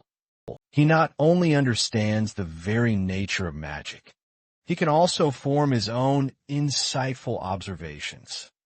Most people would find this incredibly boring, but clearly Dane didn't. How can someone like this even exist? The old man thought, utterly exasperated.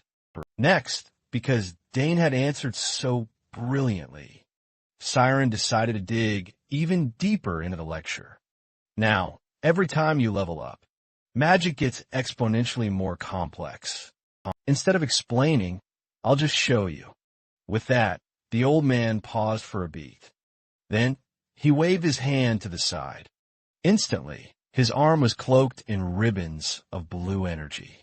Super fast, these energy ribbons intertwined to form a checkerboard-like symbol. For example, this is level 1 magic, cast using a simple rule. However, from level 2 onward, everything is completely different. It's on a whole other level. Having said that, he then proceeded to create larger bands of energy, each containing countless floating ancient characters. This is how level 2 magic operates. Sidron explained. Looking at Siren's example spell, even Dane felt the sheer complexity, raised to an entirely different plane. These energy bands, linked together in incredibly intricate ways, more convoluted than the theory itself, making Dane furrow his brow in deep thought. Seeing Dane's reaction, old Sidron smiled. Well, this is the magic that makes level 2 rockets. Also, if you want to create multiple ones, you have to cast the same spell repeatedly. Surprised, aren't you? Most people need at least a year after they can freely use level 1 magic, before they can even think about level 2. No matter how clever you are, you'll only ever grasp a fraction of the magic. The crucial thing is truly understanding the rule. If you can't get that, nothing else matters. I'll observe you for about a week, then slowly explain the advanced techniques. He still underestimates me, doesn't he? Dane thought to himself, then asked, should I give it a try? How you? It'll be tough. But go ahead and try, Sidron said, inwardly certain that Dane wouldn't pull off. All right, Dunne replied calmly. Then, drawing on what he'd observed, he mimicked it, and his body became wrapped in countless, gentle streams of energy in no time. The checkerboard pattern. Magic had been successfully cast by Dane. This is a level 1 spell, right? Dane asked. Yes. Siren nodded, a flicker of surprise in his expression. Oh, he can create lines with definite length and width. Impressive. Using a level 1 spell is simple enough. But seeing the old man confirm, Dane immediately tried a level 2 spell. This is exactly what you just showed me. The energy around Dane shifted sinuous ribbons, taking precise form, exactly like the level 2 magic Siren had demonstrated. At this point, Sidran was utterly speechless. He truly had no words for what he was seeing, really. He copied a level 2 spell perfectly. After watching me do it just once. Intrigued, Sidran asked, "How did you do that just by watching?" "I memorized the rules and the pattern templates that shape the magic. In my head, it's actually not that hard." Dana explained gently, while Dane made it sound so simple. Sidran knew just how difficult it truly was. Even he, a magic prodigy, had taken ages to master level 2 spells. And this teenager pulled it off, without even using a magic tear. Unbelievable, the old man mused in astonishment. Before their astonishment had even faded, Dane one-upped them again. "All right, I'll try using the rocket spell now." "Wait, what?" Sidran asked, but Dane gave him no time to react. He immediately spread his arms and focused on controlling his mana. Instantly, streams of light swirled around him. Then, from those brilliant lights, missile-like arrows appeared in midair. Seeing the spell succeed, Dane felt a small thrill of satisfaction. "Oh, looks like it worked." Turning back to Sidran, the old man could only stare in utter astonishment at the young teen's sheer excitement over the successful magic. If I had talent like that, I'd have already fulfilled my level 9 dream. Unaware of the old man's thoughts, Dane guided the arrows closer, then turned to ask, "Did I do it right?" "Ah, yes. Very impressive. You pick up everything I show you incredibly quickly." The old man, Sidran, coughed as he spoke, unable to conceal his sheer amazement. "Yes, I'm surprised I managed it on my very first try," Dane added. At that point, Sidran was actually starting to feel a touch of fear of Dane's utterly terrifying talent. If a mage with no magic core like him were exposed, the world would erupt into utter chaos. "I have to keep this incredible ability hidden. Otherwise, all kinds of people will try to approach him and constantly bother him, especially until he agrees to become my disciple. I should also think about how to write a recommendation letter to the academy." Sidran told himself that and continued, "All right, let's move on to another spell. Shall we?" "Yes, sir," Dunnet replied. Time passed like that until evening. Lying in bed, Dane replayed the morning's moments. The magic lesson had been even more fun than I'd expected. I need to thoroughly study both theory and practice. Looking back on my previous life, I was forced to give up magic, because at that time, I didn't even know when I might die. Spending time learning magic was simply too much of a luxury. So, to survive, I could only swing a sword. Magic, up to a certain point, favors theory over practice. This made me look forward to this life even more. By combining the theory I could learn with my innate talent, I could make explosive progress with only simple guidance, and even be taught by the former master of the magic tower. What magic will I learn tomorrow? Dane wondered, then drifted off to sleep. Time passed quickly. Half a month later, Dane and Sidran were on their way to see Count Aiken to make a request. "What? You want to make magic reagents?" Aiken exclaimed in surprise. "Yes, sir, because we don't have enough materials. I'll need to go outside the territory." Dunnet answered. Already trying to make reagents," the uncle said, a little bewildered. Beside him, Tower Lord Sidran reassured. "Don't worry about the kid. He's already learned how 4th level magic works." Even knowing his son was incredibly talented, each time he heard about Dane's accomplishments, Count Aiken was still utterly amazed. Doesn't it usually take a month to finish level 1? Information on magic reagents isn't easy to come by, either. "Where'd you learn this?" Dana flashed a bright smile.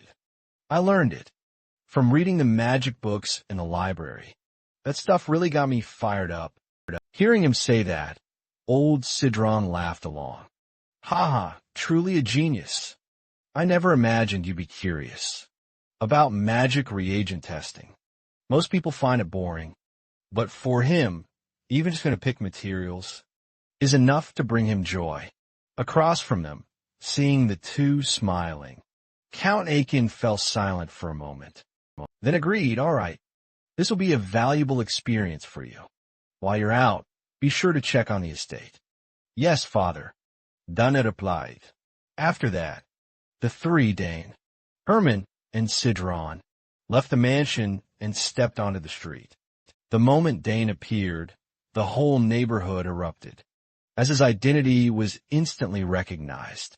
It's young Master Dane. Young Master. He's brought snacks. That's silver hair. It's fluttering so nicely today. Greetings to the young Master rang out everywhere. Dane didn't act arrogantly. He simply nodded and smiled back at everyone. Hope everyone's doing well. I'll come back later to pick up the snacks. Old Mage Sidron, noting the townspeople's attitude toward Dane, stroked his beard in thought. It seemed Count Sogers wasn't a bad man, given how Dane treated them. That made sense. Thinking that, he took in the lively scene around him and remarked, down here in the south, there's a lot of good food. The weather is mild, and the people are friendly. Truly a sight you don't often see in the capital. Yes, this place is very warm. Dunne replied. How much longer until we reach the magic item shop? Sidran asked about someone like Dane, who rarely ever left the castle. That question was a bit tricky. Well, I'm not really sure. I've never actually been there before. Huh? What? Sidran exclaimed, surprised. Dane turned to Herman and stated, Please lead us from here, yes? Young Master, Herman replied, then spurred his horse, riding ahead to take the lead. It's not far from here. After some time, Dane's group finally arrived at their destination.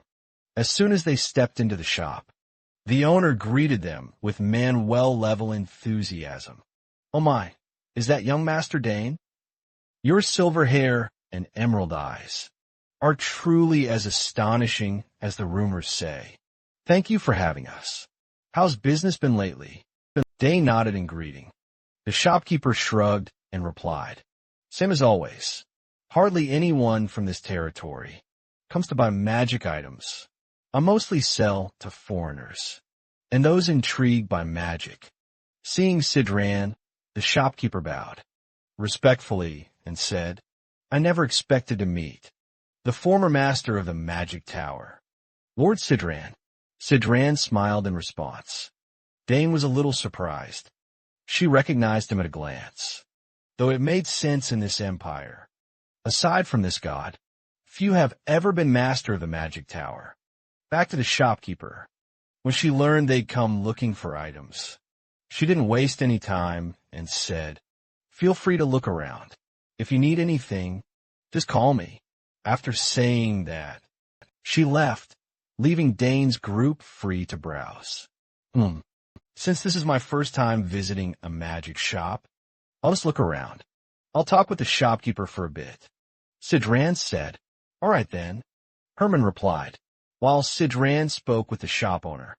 Dane took the chance to ogle the various items, lined up on the wooden shelves, eyes wide as he quietly marveled. Wow, this place really has a lot of interesting stuff.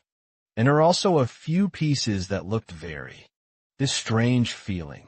It felt oddly familiar. General Dane pondered to himself. What's more, if I touch a magical item, I might be able to detect its magical reaction. It's probably because my sensitivity to magic is quite high. Just then, Dane sensed a strange aura that immediately grabbed his attention. What is that? A pretty strong reaction is coming from over there. With that thought, and a glance toward the aura's source, Dunne stepped closer. The shopkeeper noticed and promptly warned, Young Master, those items are just decorations. Oh, is that so? Dunne mumbled. Meanwhile, The old wizard beside him turned and said, "Why don't you come over and take a look at some potion ingredients? Moonroot is really good, you know." The shopkeeper seized the moment to advertise further. "That's a perfect choice. At least 50 kinds of potions use moonroot. I grow it myself, quality guaranteed." But Dane was still unnerved by the strange sensation. He had just felt weird. He mumbled. Then he more precisely located the aura's position, immediately turned around and peered behind him. It turned out that the whole sensation was coming from a small stone. "That's it. That stone is the one reacting." Thinking that, Dane, newly reincarnated into this game-like world, hurried over to the stone, which made the steward. Herman, behind him, asked young master, "What's the matter, Herman? I can sense something from this stone." Dunne replied. Herman examined the stone and shook his head. "Huh, it's just an ordinary decorative piece. I'm not sure either, but this stone is really strange." Saying that, Dane reached out and gripped the stone tightly to examine it more closely. And very quickly, he had his answer. He realized that the more magic he infused into it, the stronger the reaction became. Could it be that it only responds to his magic? Unaware of the stone's peculiar nature, the shopkeeper continued to pitch her wares. "You have a keen eye. It makes a perfect specimen. Then give me that pile of moon roots and a few more berries." "Excuse me, what is this?" Dane asked, holding the stone up. Hearing him, the shopkeeper turned to look, asking in surprise, "Where did you get that stone? Is something wrong with it?" Siren wondered. "Oh no, those are just decorative pieces," she said, waving her hand dismissively. Dane felt even more puzzled. "Decorative? No way. What kind of ornament reacts to magic?" The shopkeeper looked at the stone in Dane's hand, and her face suddenly twisted into a grimace. "Ugh, just looking at that stone annoys me," she said. The old wizard Sidran beside her asked, "Amused, why? Have you been tricked by someone before?" The shopkeeper sighed. "A few years ago, some merchants from Dong paid me with a large parcel. When I opened it up, there was only that lump of rock inside, and the fellow had already taken off. I didn't know what it was, so I had it appraised. In the end, everyone said it was just an ordinary rock. I didn't know where to put it, so I just left it there. Weird. This rock was clearly not ordinary, Dane thought, but he decided to keep the matter to himself, not telling the old mage. Seeing Dane unable to choose anything, the shopkeeper spoke up. "Young master, if you want something a bit more special, look over here. I have a few very rare magical artifacts. Let me show you." With that, she quickly produced a scroll of paper and began to introduce it. "This is a roll of calling cards. Isitiha. If you place a card inside, it will automatically store the information you want. Just call out the person's name, and their card will appear."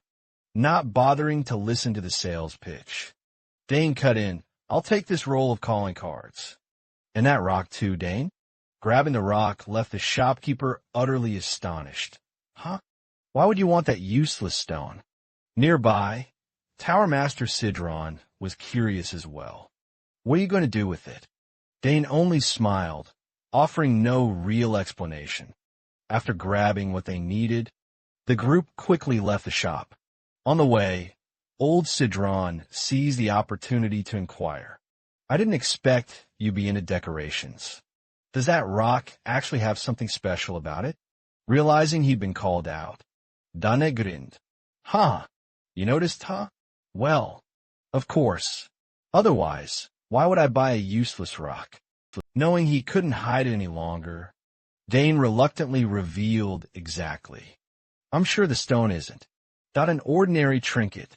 It can react to my magic." Hearing that, Sidron perked up with interest. "Really? I'm not sure what it is either, but your words have me curious. Anyway, This place is too crowded. Let's head back to the manor and examine it properly. All right, done and added. The group quickly returned to the manor. Time passed until afternoon, and the two began their work studying the strange stone. Do you know what it is? Dane asked. Are you underestimating my priceless testing instruments? Leave it to me. We'll find out what it is right away. Although a mage had already appraised the stone and said it was nothing special, Dane patiently waited for the results. Sidron, glancing at Dane, couldn't help but look down on those previous experts. Oof. Whatever he said can't compare to these of mine. I've burned a fortune on this advanced device. It can analyze anything you place on it, Sidron said, as he turned to look at the magical instrument he had just pulled out from his pocket subspace. Seeing him assert that with such confidence, a flicker of expectation showed in Dane's eyes. Awesome. Let's try it right now, all right? I'm pretty eager too. Just place the stone on this. Then channel your magic into it. As he spoke, the old Tower Lord placed the shard onto the star-shaped sigil. The moment he channeled mana into it, the secret magic arrays hidden inside the device immediately activated and began analyzing the item, very much like a gadget straight out of a game world. A truly special feeling finally. He could puff out his chest with pride over his collection of top-tier tools. Pure reincarnated protagonist energy. Countless ribbons of energy shot out from the star emblem. The ancient runes swirled together into an enchanted magic ring. Seeing these intricate symbols, Dane couldn't help but exclaim, this is magic. Code with her knowledge. Siren also noticed something unusual, yes. But it's not an ordinary kind of magic. The complex streams of magic weaving through the air left Dane standing there in stunned silence. Incredible, it contains structural laws and casting methods he'd never seen before. It could even be as complex as a 6th or 7th level spell. In RPG terms, as that thought formed, things began to clear up. So, the magic matrix hidden in the stone is what produces this spell. Dane murmured. The old man beside him chuckled and said, yes, you're right. Your magic is the key that unlocks that spell. It only reacts to your magic. Hearing the explanation, Dane grew even more curious. So what exactly is this thing? Why does it only react to my magic? The more he thought, the more confused he became. Meanwhile, Siren wanted to probe deeper. The sealing magic inside seems unfamiliar to me, but as a former tower master of the magic tower, I'll give it a try. Seeing the old man step forward in person, Dane asked, if you succeed, maybe I'll finally learn why. My magic is different from everyone else's. I hope it works in another turn of events. In Arabella's private laboratory, she was going over the stack of reports, carefully pinned to the wall, and muttering, it's definitely different. Clearly it's not like normal magic. Possesses unusual properties. But in the end, which field of magic does it belong to? However, the results didn't involve reagents or magical gates, or even magical engineering. If it's none of these, then what is it? Arabella sank into thought until a sudden notion flashed through her mind. Right, there's a school of magic that had been long lost. Dane's magic might just fit into it. Thinking that, she hurriedly searched through her old magic books. Where did I put them? They're alchemy, spiritual divination, death arts, and even primordial magic lore.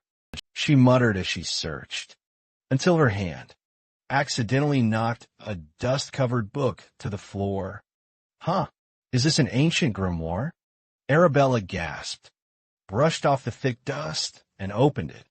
Come to think of it, there once was a magical kingdom long ago. Its sorcery inherited from Asana. That ancient magic vanished 2,000 years ago, How could Dane's magic possibly match it? She laughed at herself, then thought, oh well, nothing to lose. Might as well give it a try right away. She cast a spell on the typewriter in front of her to analyze the text and return the results. After the machine finished typing, Arabella hurriedly checked it, hoping it wasn't death sorcery. But after reading only a little, she was struck as if by lightning. No way. What is this? Back with Dane's group, using his own magical power, Sidron quickly dispelled the seal. Immediately, the stone crumbled into many fragments, and the old man's face lit up with delight. The seal's been broken. There's something inside. Dane frowned right then.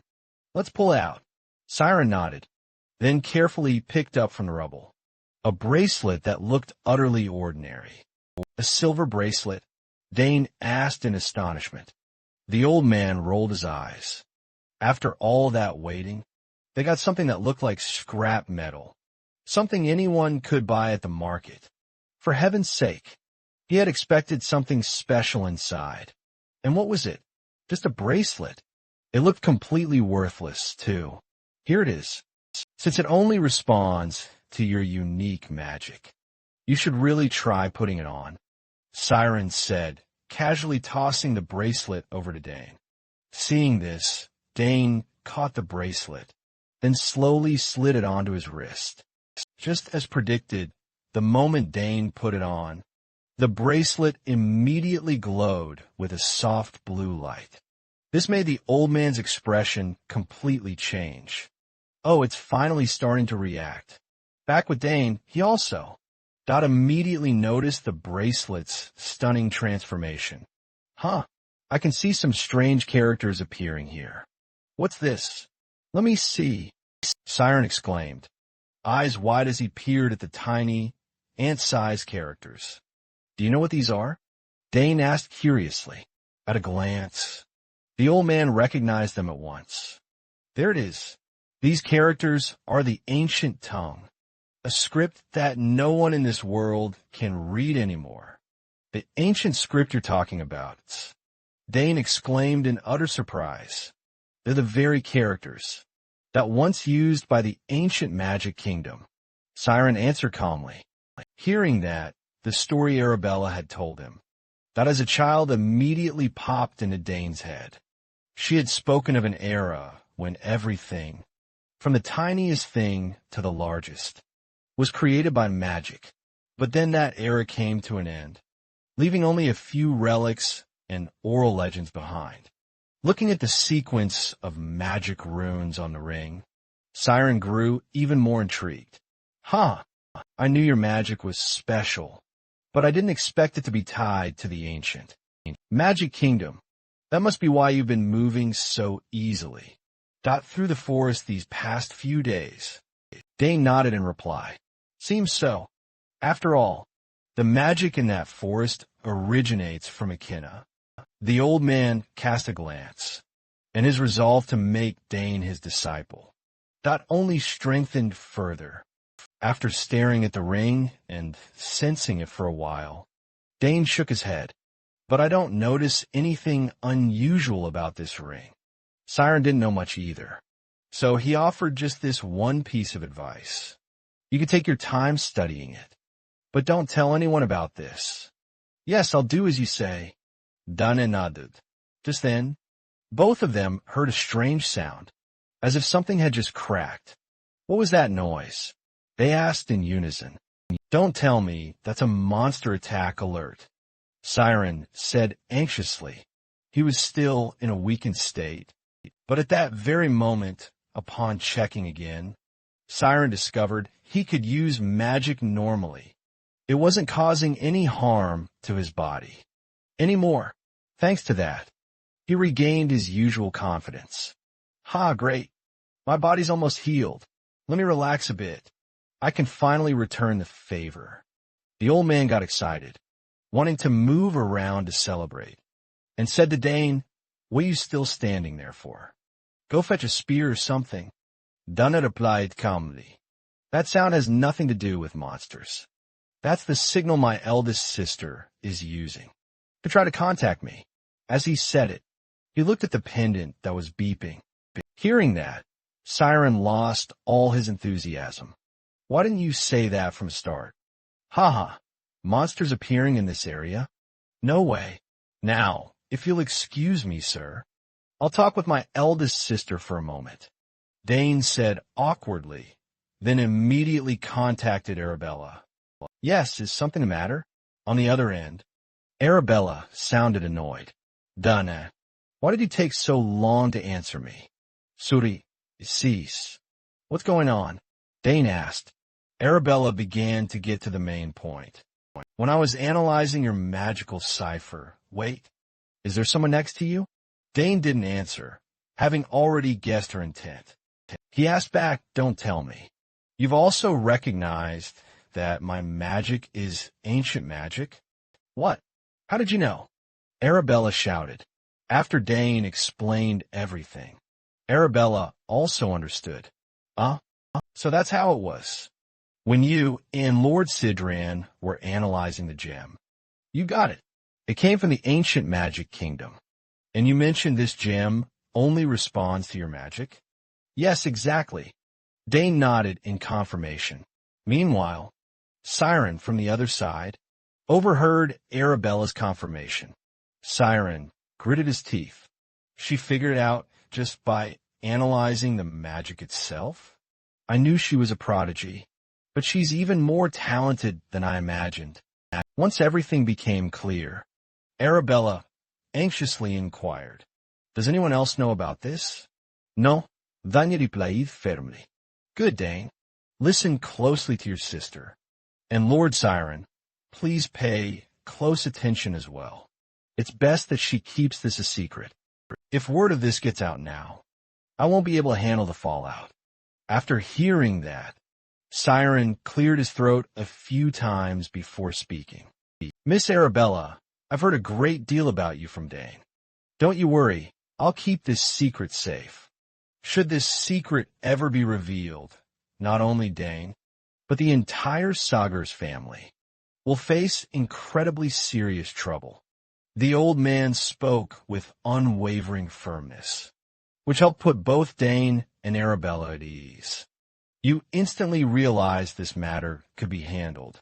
Arabella chirped cheerfully. Is this conversation being recorded? Siren asked again. No, came the swift reply. The moment this conversation concludes, it will automatically vanish. Good. No one wants any loose evidence lying around. He nodded, then added furthermore, I plan to return to the Magic Tower to investigate this matter more thoroughly. Thank you, sir, for helping us. No, Miss Arabella. I did this purely out of a strong sense of duty. So it's nothing. Siren waved his hand dismissively. Thinking of something, he turned and asked, while we're on the subject, I heard you're looking to join a magic tower. Have you decided which one you'll enter yet? Cutting back to Arabella. Upon hearing that, she immediately understood old Siren's true meaning. Not yet, sir, but I won't be considering the Nixon Magic Tower. It just doesn't focus on the field I'm interested in. She admitted awkwardly. I always wondered who that kid took after. But to be so decisive. Looks like it's his sister. Siren mused to himself still. His attention remained firmly on Dane. So Arabella's refusal didn't disappoint him much at all. Haha, I completely understand. In any case, you don't have to join our tower, Siren said, and Arabella offered a reassuring smile. I'm sure there will be many talented people out there who will join your magic tower anyway. Dane will talk details later, okay? All right, take care, sis. Dane nodded, then swiftly cut the connection. After their conversation ended, the old tower master nodded and remarked, your sister has become incredibly skilled. Hearing that, Dane swelled with a little pride. Well, of course. She made this too, he added. Crystal spheres are all the rage among young mages these days. Looking at the communication item in Dane's hand, Siren shook his head impressed. But I don't need something like that myself. Once you've reached level 8, keeping in touch with others isn't really what I prioritize. If anything important happens, people can just come see me directly, right? Yes, yes. I understand, Dane replied, humoring the old man while thinking to himself. That siren didn't seem to have any close friends at all. Putting that aside, Dane decided to tell his parents that he possessed ancient magic. You say it's ancient magic? That makes me a little worried, Aiken said with a nervous chuckle. Don't worry so much, Dad. Done enough. It's nothing. If anyone goes after you, I'll make them pay, Aiken declared firmly. Mrs. Lili added good. I'll make anyone who dares target you shut up. In my own way, watching his battle-ready parents, Dane found it both hilarious and incredibly comforting. They were practically bristling with murderous intent. With two powerful protectors like them, though, he truly had nothing to fear about his safety. Aiken thoughtfully stroked his chin. But if that's true, doesn't it imply that ancient magic is hidden somewhere in our bloodline? Lady Lily nodded. That's an excellent question. We don't know if any of our ancestors ever possessed it. I'll check on my side of the family. Dane felt a surge of hope. If both sides investigate, they might just uncover something fascinating. Even if it's not crucial, he's still incredibly curious. But putting aside the ancient magic for a moment, Lady Lily gently took Dane's hand and said, Anyway, it seems you've reached the very limits of this place. If you stay here any longer, it will only stunt your growth. Dane, you should consider moving to the capital. From now on, the capital. Aiken nodded. Exactly. You know the rule. You have to be at least 14 to enter the academy. And you're old enough now. I actually wanted to keep you here for another year or two, but there's nothing left here for you to learn. Lady Lily, noticing Dane's worry, also gently squeezed his hand. If that's the choice you make, you can leave whenever you want. Hearing that, Dane was a little taken aback. He hadn't expected his parents to feel that way. Dane, you'll do well. Go and develop your talents however you wish. Buoyed by his parents' encouragement, Dane no longer hesitated. Yes, I understand what you're saying. I'll prepare to enroll in the academy. This is the best choice. Aiken nodded in satisfaction. Good. It's time for you to level up. Dane told himself the exact same thing. As time passed, Dane also told Sidron about his intentions. Oh, so that's your decision. Yes, a bit earlier than I thought. But you chose correctly. Staying here any longer would only waste your talents. Sidron said, I have one piece of advice for you. Don't be quick to reveal too much about your abilities. While the Academy certainly welcomes talent, not everyone sees it that way. Dane nodded, recalling Sister Arabella's warning. She too had faced jealousy and insults at the Academy. Not everyone is friendly to those who stand out. And ordinary kids won't be able to keep up. Siren added, but the Theoman family is another story. The old man nodded, making Dane recall the promise he'd made to the little girl, Layla.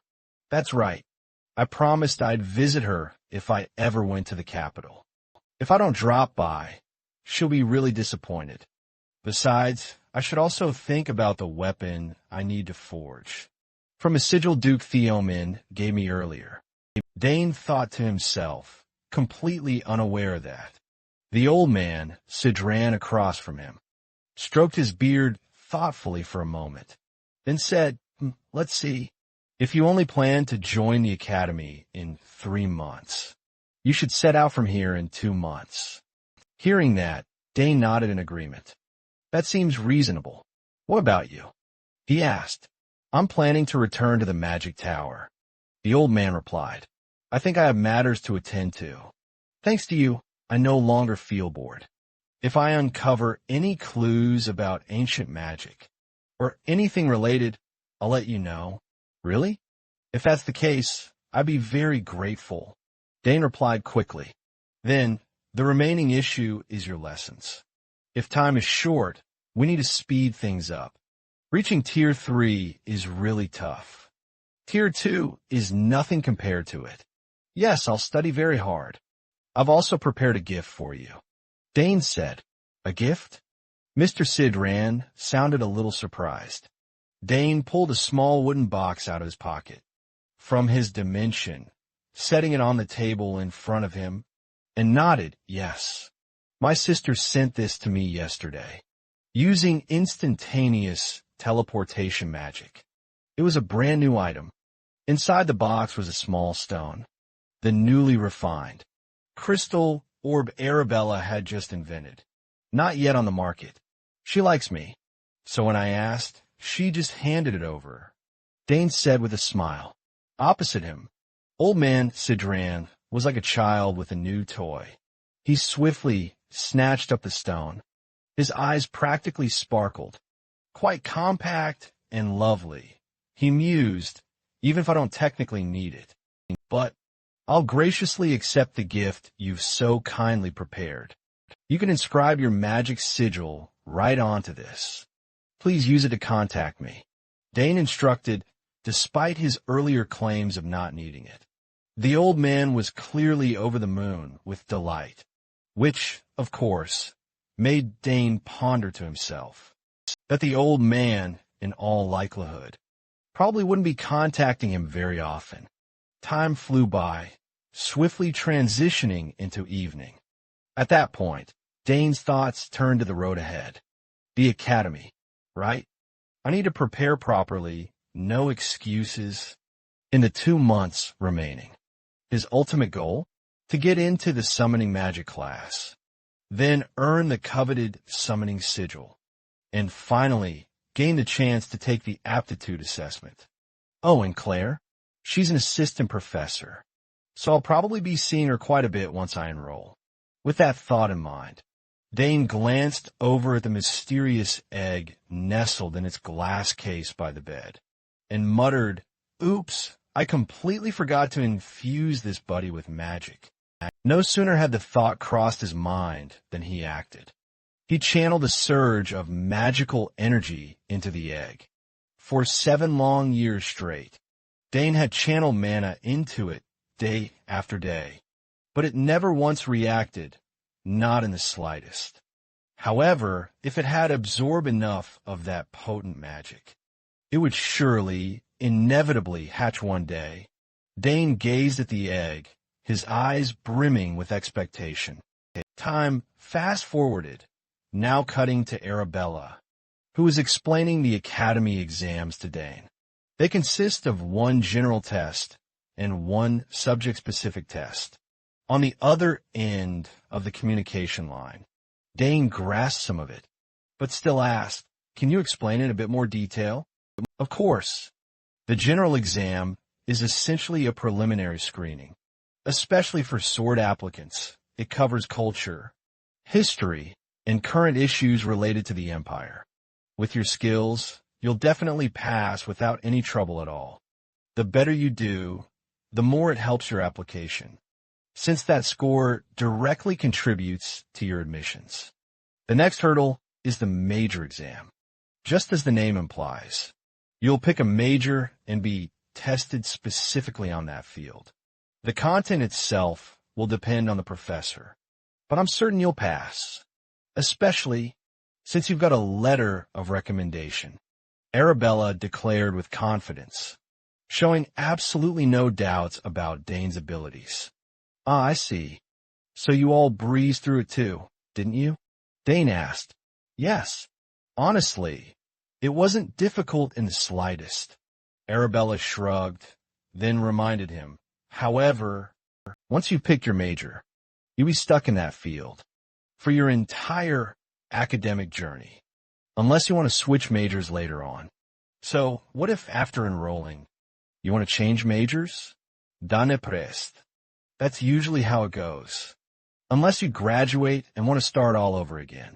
You can also audit a few classes from other majors, but generally from your 3rd year onward. Advanced major courses won't.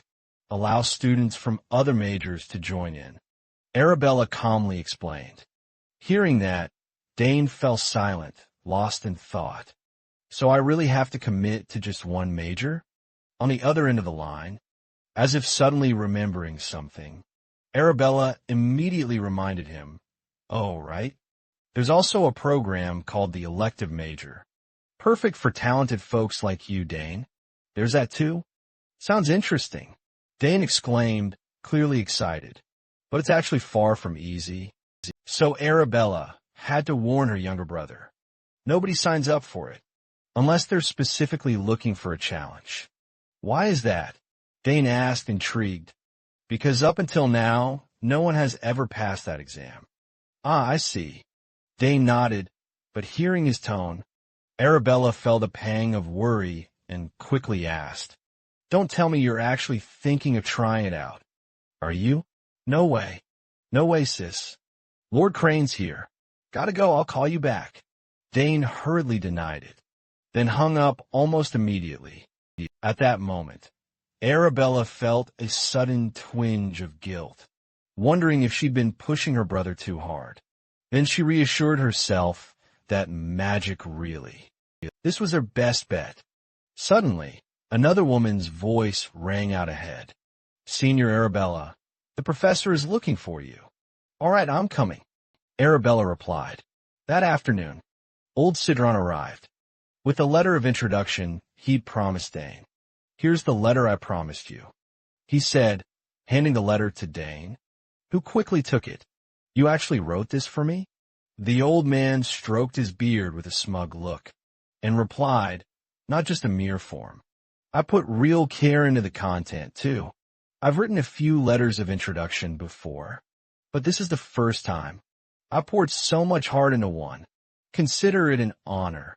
Seeing the old man's proud, if slightly arrogant expression, Dane couldn't deny the effort he'd made.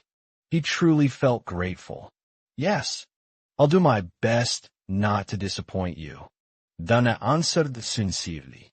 Sidron suddenly sighed. It would be great if you wanted to become my student, but even if I took you on, I don't think you'd obediently call me teacher. That remark made Dane a little uneasy, inwardly surprised. Huh, how'd he know? Putting that aside, Sidron then asked, so, have you finished getting ready for the trip? Actually, I don't have much to bring, and the Academy dorm's facilities are already excellent. So most necessities are provided. Dane said. Hearing this, the old man only shook his head and lectured. The facilities are indeed good, but only a few people monopolize them. But you're not the sort to let those people push you around, are you? We said that, Dane, a little worried about the Academy environment, pulled a lopsided grin. The old man immediately picked up on his mood and warned him it might be a bit harsh there. If you act dismissively, many people will instantly show their true colors. Don't forget that. Hearing the reminder, Dane checked his overconfident attitude and thought to himself that it probably wouldn't be much different from a battlefield. He nodded, confirming. Yes, I understand. The old man added, if you need anything, get in touch with me. That crystal bridge is truly useful. I'll put it to good use, speaking of Dane. Hearing the old man talk as if they were parting ways, he asked in return, but why do you speak like you're about to leave? At that, Seer's eyes flashed in surprise. You noticed? I'm planning to leave tomorrow. Really? Dane asked regretfully. I can't stay here forever. Can I? Your father offered me the role of magic advisor, but I'll think about that later. I have many things to finish when I return. I thought the work was done, but it turns out there are still many tasks. The old man said this, patting Dane on the shoulder. Hearing that, Dane immediately thought of the ancient magic incident. Is he talking about investigating ancient magic? Helping him would also help me. So, that wouldn't be bad at all. Anyway, thanks, kid. The old man said yes. And thank you as well for everything up to now. Dane nodded. I'm really looking forward to seeing how strong you'll be when we meet again. Well, I'm off then. Don't come to see me off, or I'll get embarrassed. As he spoke, the old mage turned and walked away.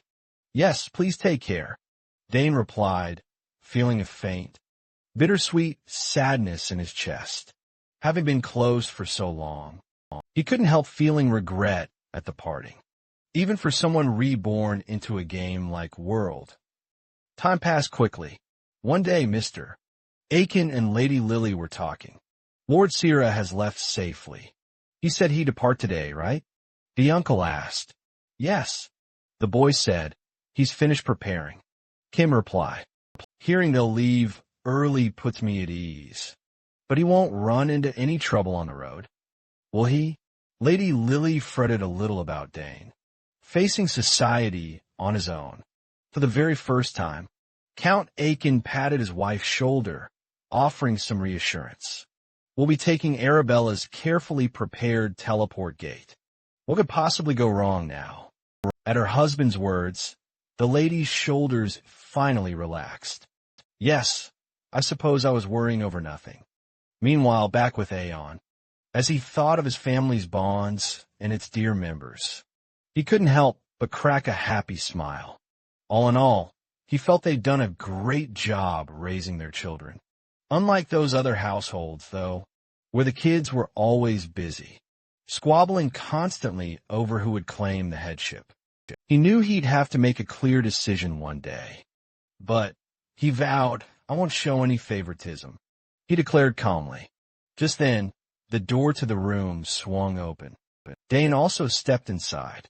He had finished preparing everything he needed for his journey. And now, he had come to bid his parents goodbye. As Dane's parents caught sight of him, they both nodded. Oh, Dane, you're here. Are you getting ready to leave now? Did you bring the token I gave you, along with Hack Jack? Mrs. Lai asked earnestly. Of course, Dane replied with a smile. Seeing that, Mrs. Lai couldn't help but offer one more piece of advice. If you ever run into any trouble, just go to the place I mentioned and show them that token. Yes, yes. I remember, he answered. Are those people my mother's former colleagues? Dane asked, his curiosity piqued. Yes, they're my mother's very close friends. Even though it's been ages since they last met. They'll surely help you, Mrs.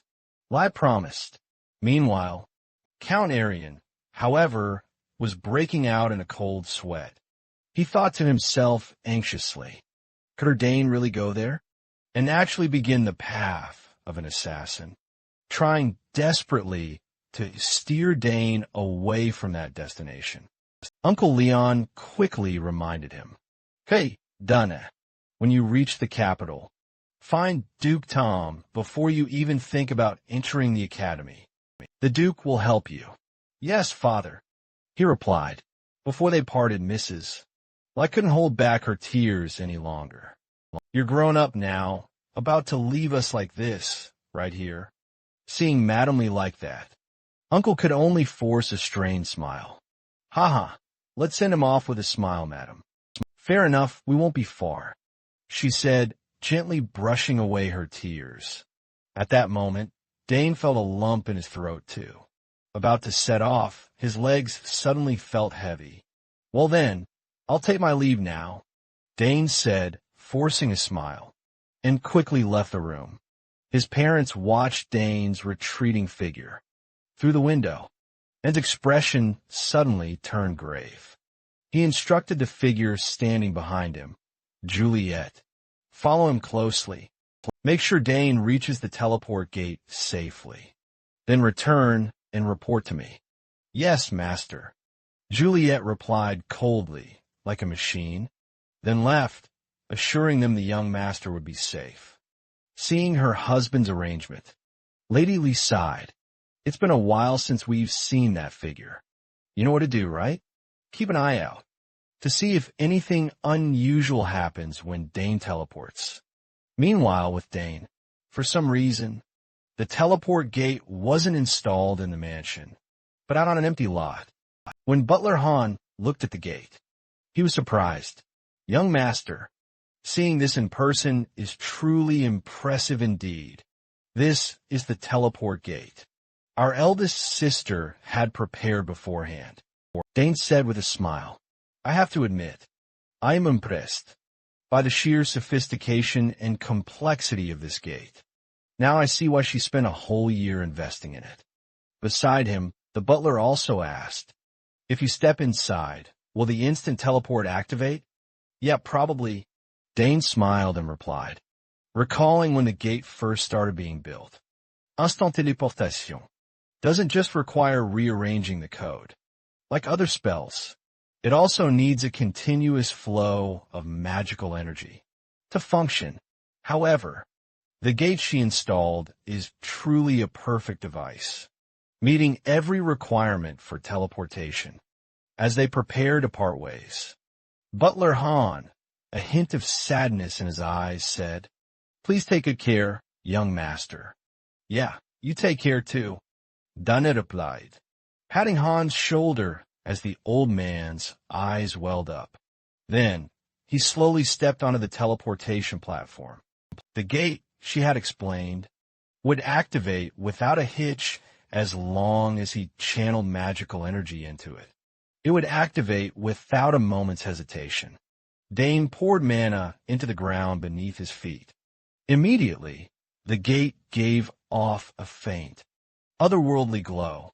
And just like that, Dane's figure vanished into the surging wave of energy. Time passed, and the scene cut to the bustling capital. It was unclear where exactly he'd been transported, but now Dane, mounted on a horse, stood at the city gates, gazing at the excited crowds ahead. Joy lit his face. We're here. The entrance to the capital, Tien, the general declared cheerfully. At that moment, a knight recognized Dane and raised his hand in a formal greeting. I've been waiting for you. Young Master Dane, he said. I am Lue Asma, captain of the 1st Cavalry of the Thman clan. Oh, it's you, Dane replied, though he didn't really remember the man. Still, he felt a bit awkward that a captain had come personally to welcome him. Captain Lu Wei continued, from now on, we will escort you. Then he turned to his subordinates and commanded, ensure the safety of the travel route. Yes, Captain. The 2 men answered in unison. Then, let's set out at once. I'll look forward to your help. Dane nodded. At the same time, a strange flutter stirred in his chest. It felt so odd. He'd never imagined he'd one day set foot in the heart of the Domini Empire, a place he once despised, and as a promising figure, no less. Then, on the road leading to the castle, Dane, still half convinced he'd been reincarnated into a game world, heard the bustling cries of countless vendors. Hurry, hurry, very cheap, 3 skewers, glazed with magically frozen glaze. Just 1 silver coin. Hearing those calls, Dane couldn't help but be amused. He took in the entire vibrant scene and silently admired it. All sorts of oddities and wonders. Who knew the capital could be this lively? Just as he was pondering this, Captain Lu Wei turned his head and reminded him, there's the Thmayan family manor. We've arrived.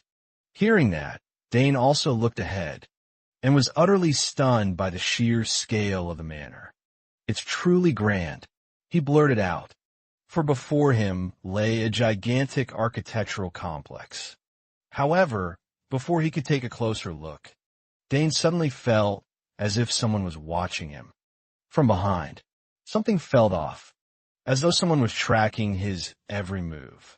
Could it just be his imagination? Dane tried to tell himself. He set the thought aside for the time being. Following the knights, he soon arrived at the main gate. On both sides of the entrance, a line of servants stood solemnly, and all bowed in unison. Welcome, young Master Dane's session. In reply, Dane nodded and said, thank you all for the reception.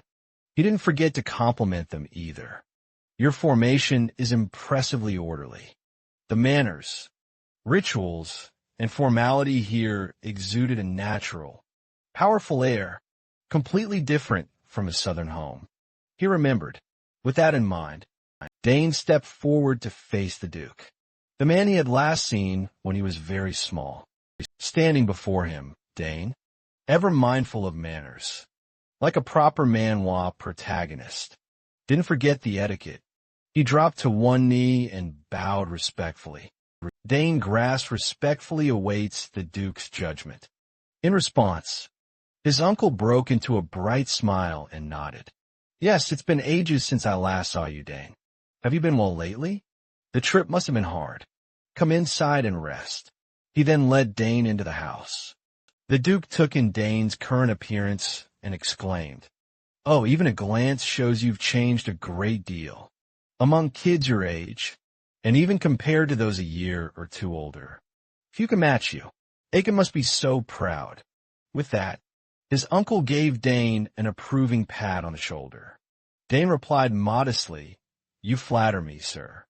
Hearing this, the Duke, but continued, "Even if you're not quite on Bitch Zhong's level, while you're preparing for the entrance exam, make sure you rest properly.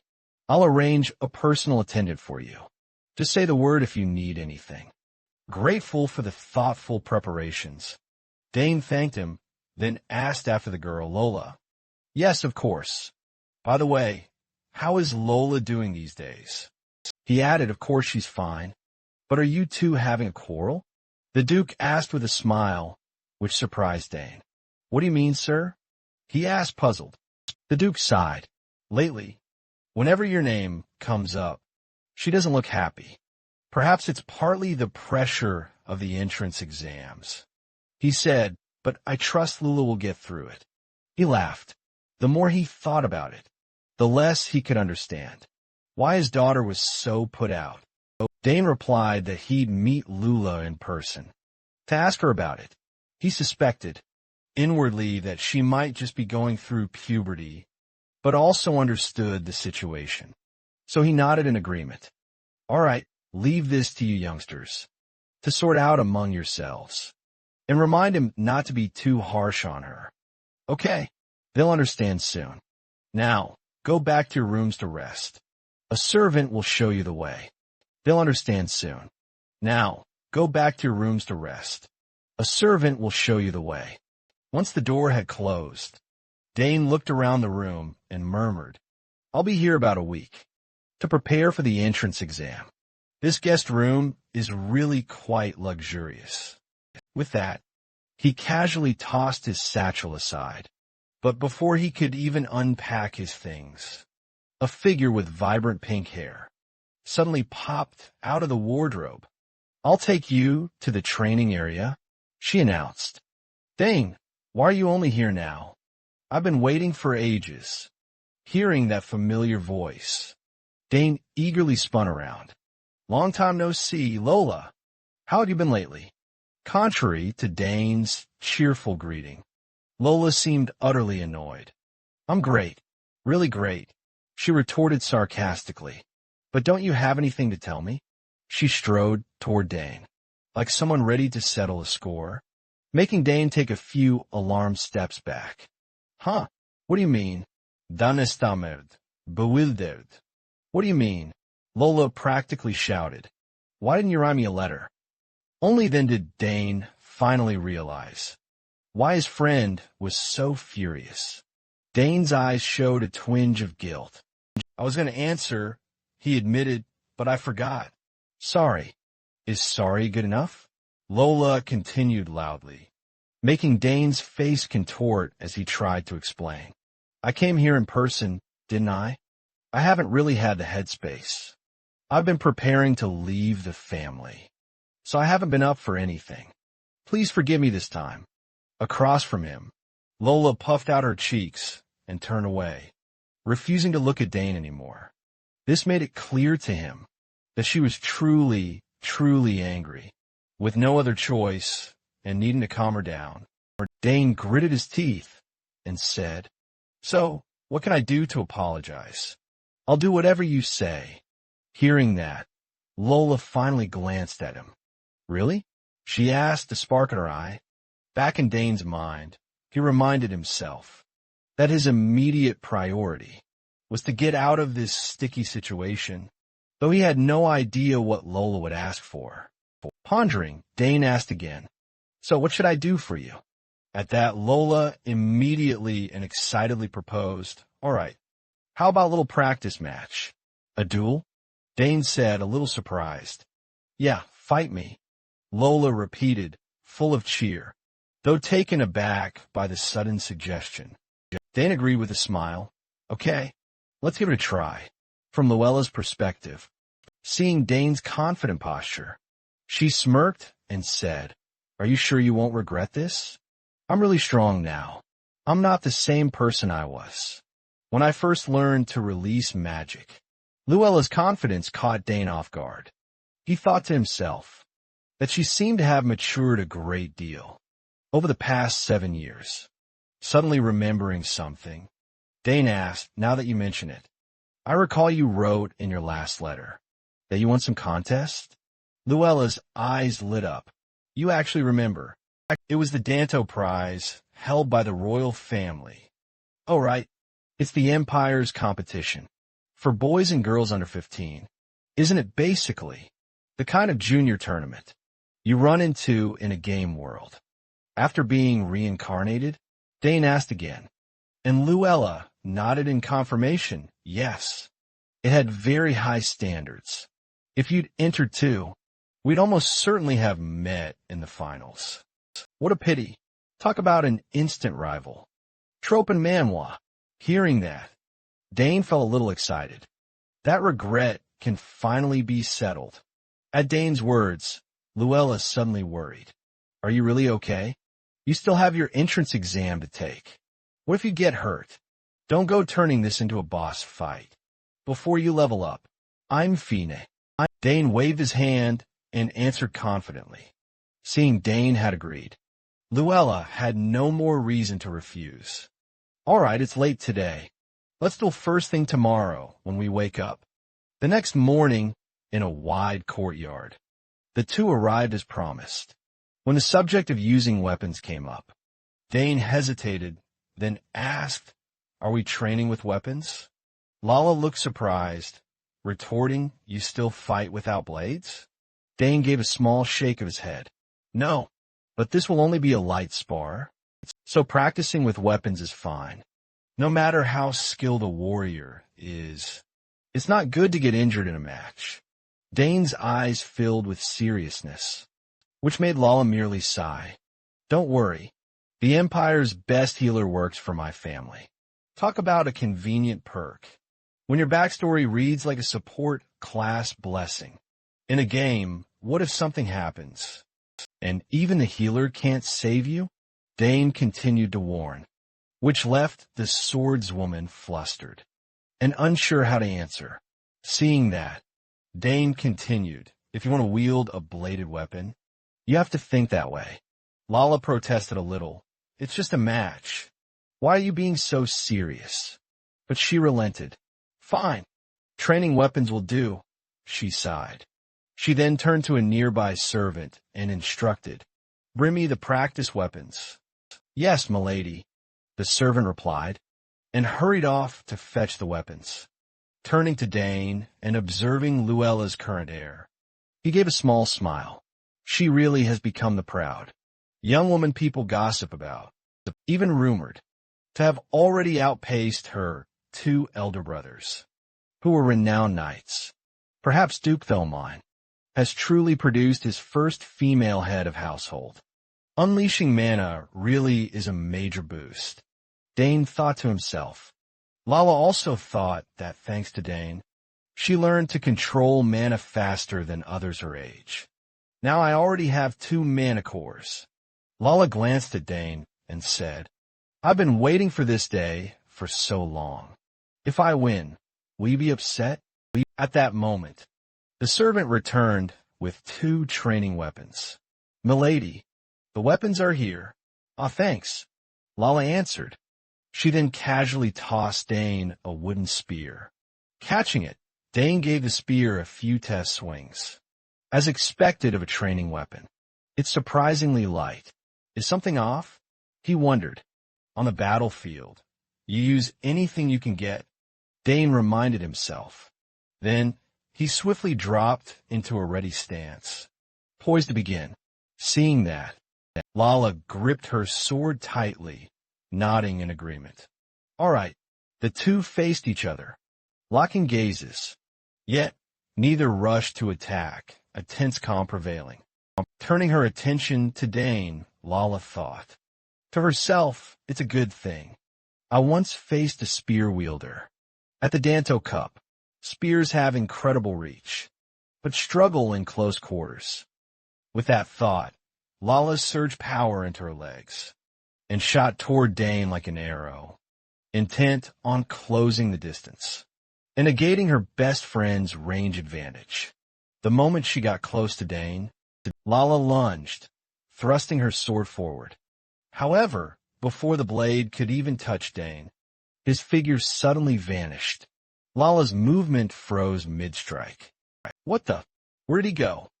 Lala wondered in utter astonishment. Just then, Dane's spear unexpectedly grazed her arm from the side, leaving Lala incredulous. What did you get over there? She demanded, bewildered. Standing beside her, Dane turned to Lala with a reproachful look. Luckily, this is just a training weapon. If it had been real, something serious could have happened. Before replying to Dane, Lala was still stunned by how swiftly she had been defeated. She had barely even made her move. Seeing her dissatisfied expression, Dane suggested, all right, let's start over. Your old method won't work anymore. This time, move more carefully. Hearing that, Lala tightened her grip on the sword and vowed to herself, we haven't sparred in ages. I'm just a bit tense. This time, I definitely won't lose. At the same time, she noticed the Duke, watching the two of them intently from the balcony. Dane also noticed his presence and quickly guessed why the Duke had come. To check Lala's training results. Right after her Dance Cup victory today, I'll finally set his mind at ease. Dane mused to himself. Lola felt more determined than ever. She then shouted, Dane, brace yourself. My father is watching, so I'll fight with everything I've got. Dane merely nodded and calmly replied, do your worst. Seeing that, Lola wasted no time. She gripped her sword tightly and swung hard at Dane, creating two razor-sharp wind blade slashes that hurtled straight toward her unsuspecting opponent. However, Dane only needed to spin his spear like a fan to effortlessly block the entire attack. Seizing the opportunity, Lola closed in immediately and taunted, well, Dane, not as easy as you thought, is it? She then swung her sword down. However, Dane's expression held a touch of disappointment. Still too easy? Try harder. Back at the Duke's viewing spot, he remained, fully focused on watching the match between the two. At this point, the fight between Dane and Lola still remained even, but he sensed that something was subtly different. The faint smile that had been on Dane's face vanished. He now looked like a true, formidable warrior. Back in the arena, Lola moved continuously and attacked from every direction imaginable, but still couldn't break Dane's impregnable defense.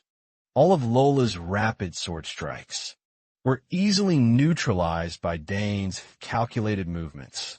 With no other option, she launched a desperate barrage of attacks, searching for the right moment to strike, until she noticed Dane suddenly exposed a crucial gap at his waist. Seeing the opening, Lola gritted her teeth and decisively thrust her sword directly into that spot. But everything had already been precisely worked out by Dane, as if he'd run all the calculations. Like a seasoned player, reincarnated into the game's combat system itself. At the very moment the blade lunged forward, Dane immediately struck Lola's wrist with his spear, causing her sword to clatter to the ground. Looks like I win this time too, Dane said calmly. Up in the stands, The Duke, who had witnessed the entire outcome, he turned to the knight captain beside him and asked, "Another loss. What do you think, Luik? Will this finally curb Luella's arrogance?" Hearing that, Captain Luik internally broke out in a cold sweat. "So you knew about that, too?" The Duke nodded, his eyes still fixed on his daughter. "Of course I knew. She'd shown signs even before the Dan Cup. After winning the championship, her complacency only became more obvious. I had planned to talk to her, but I thought it would be better to let her realize it. Not on her own." Luke agreed. That was a wise decision then. The Duke turned his attention back to Dane and asked, "In your opinion, how many mana cores does that kid have?" Luik studied Dane, then guessed at least 3 cores. The Duke considered that and said, "I thought he had at least 2, and at most 3. Luik asked curiously, "Why do you think so?" The Duke explained, "Look closely. The reason his spear usage is dominating Luella isn't raw speed, but that he has superior experience and better tactics. Back in a match, although Luella attacked at point-blank range, with storm-like speed, none of her strikes could trouble Dane. Even Luella herself was stunned. You can block every single one." Dane smiled confidently and replied, "I can see all your moves from up here." The Duke recalled Luella's biggest growth came after the Southern inspection, 7 years ago when he met Dane, and perhaps this time will be the same. Nearby, the knight captain didn't hold back his praise. "The young lady once won the Dan Cup, but she's never unleashed her full power like today. Clearly, Count Sogress trained Dane very strictly." Hearing that, Uncle Bert nearly laughed out loud. "No, you don't understand, Aiken. Though he's strict, he's not the sort to train someone harshly. Unlike me, Dane. Dot himself didn't have to go through that kind of training." "What do you mean?" Luik asked, puzzled. Uncle Bert said briefly, "Dane's talent far exceeds that of ordinary people. He's a true genius, no doubt about it. Perhaps that's why Dane isn't interested in tournaments. Like the Dante Cup. Is that really true?" Luik was absolutely astonished, finding it hard to believe. "No way. He's not interested in the Dent Cup. That's the tournament every boy and girl in the Empire dreams of entering." Unbothered by Luik's thoughts, Uncle but affirmed, "A genius like Dane. No one his age can compete with him." Afterwards, he felt a little hopeful for Lala. "I hope you'll recognize your shortcomings. From this match, if you drop your complacency and focus on sword training, you could even surpass your brothers." Back to Dane and Lala in this delightfully familiar, reincarnated into a game world. Manhwa recap, their duel had ended, and once again, victory belonged to Dane. He won so easily, he didn't even break a sweat. Meanwhile, Lala was utterly exhausted, sweat streaming down her face. Reluctantly, she had to admit defeat. "As expected, Dane. There's no way I can beat him," she thought bitterly. He was a genius, and she'd never realized. The gap between them was so wide. Meanwhile, Dane sheathed his spear and suggested they stop sparring. "You're tired. Let's call it here." "All right, you win," Lala admitted, making Dane squint thoughtfully. The Duke's wish had come true, though. Lala must have realized she wasn't number one. After teaching his swordswoman friend a lesson in humility, Dane turned to leave.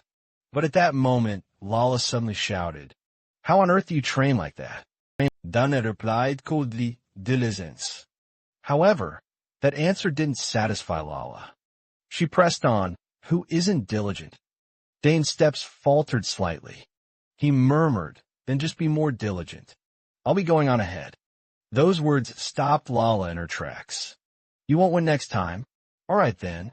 I'll be waiting," Dane replied calmly and walked on. Watching Dane's retreating figure, Lala's heart swelled with feeling. She only ever admired this one person, the very one she always burned to surpass. All she wished for was to be taught and to wait.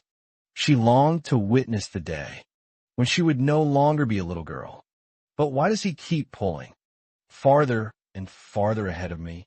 Thinking that, Lila clenched her fist and muttered, just loud enough for herself to hear, "Just you wait. Next time, I'll definitely win." Time absolutely flew by, and the Academy's entrance exam day finally arrived. Talents from across the entire empire poured in to take the rigorous admissions test, like contestants logging into a grand server event, including families and their retainers. The sheer number of people converging on the capital reached well into the thousands. The total number of successful candidates was expected to be around 6,000, but only a third would pass the initial qualifying round. At present, after the preliminary exam, more than 2,000 candidates were preparing for the next specialized rounds. Cut to an office on the Royal Academy grounds, where professors were deep in a meeting. A voice suddenly rang out. Over 2,000 people passed the first exam. That's far more than usual, huh? A professor in purple then asked, "How many will pass this time?" A blonde female professor replied, "At most, around 200. From another side, a different professor asked, "How are this year's examinees shaping up?" Someone answered, "There are a few promising talents." The head of the magic department then spoke up. "The final tally for the first exam isn't finished yet. Professor Dinebo, the formidable female head of arcane arts."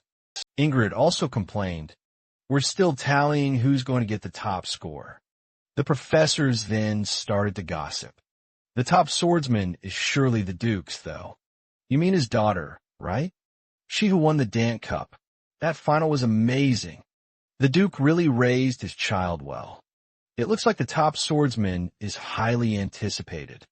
The head of the summoning department, Professor Dan Panisso, then spoke up, overflowing with eager anticipation. Professor Esterander, the esteemed head of the swordsmanship department, declared firmly, "There's nothing left to discuss. It's practically a done deal," she affirmed, with no rival even in sight. Another professor nodded in enthusiastic agreement. The meeting room buzzed with admiration for their department's top graduate, since the swordsmanship department had produced such an exceptional talent. The other professors couldn't help but feel a pang of envy.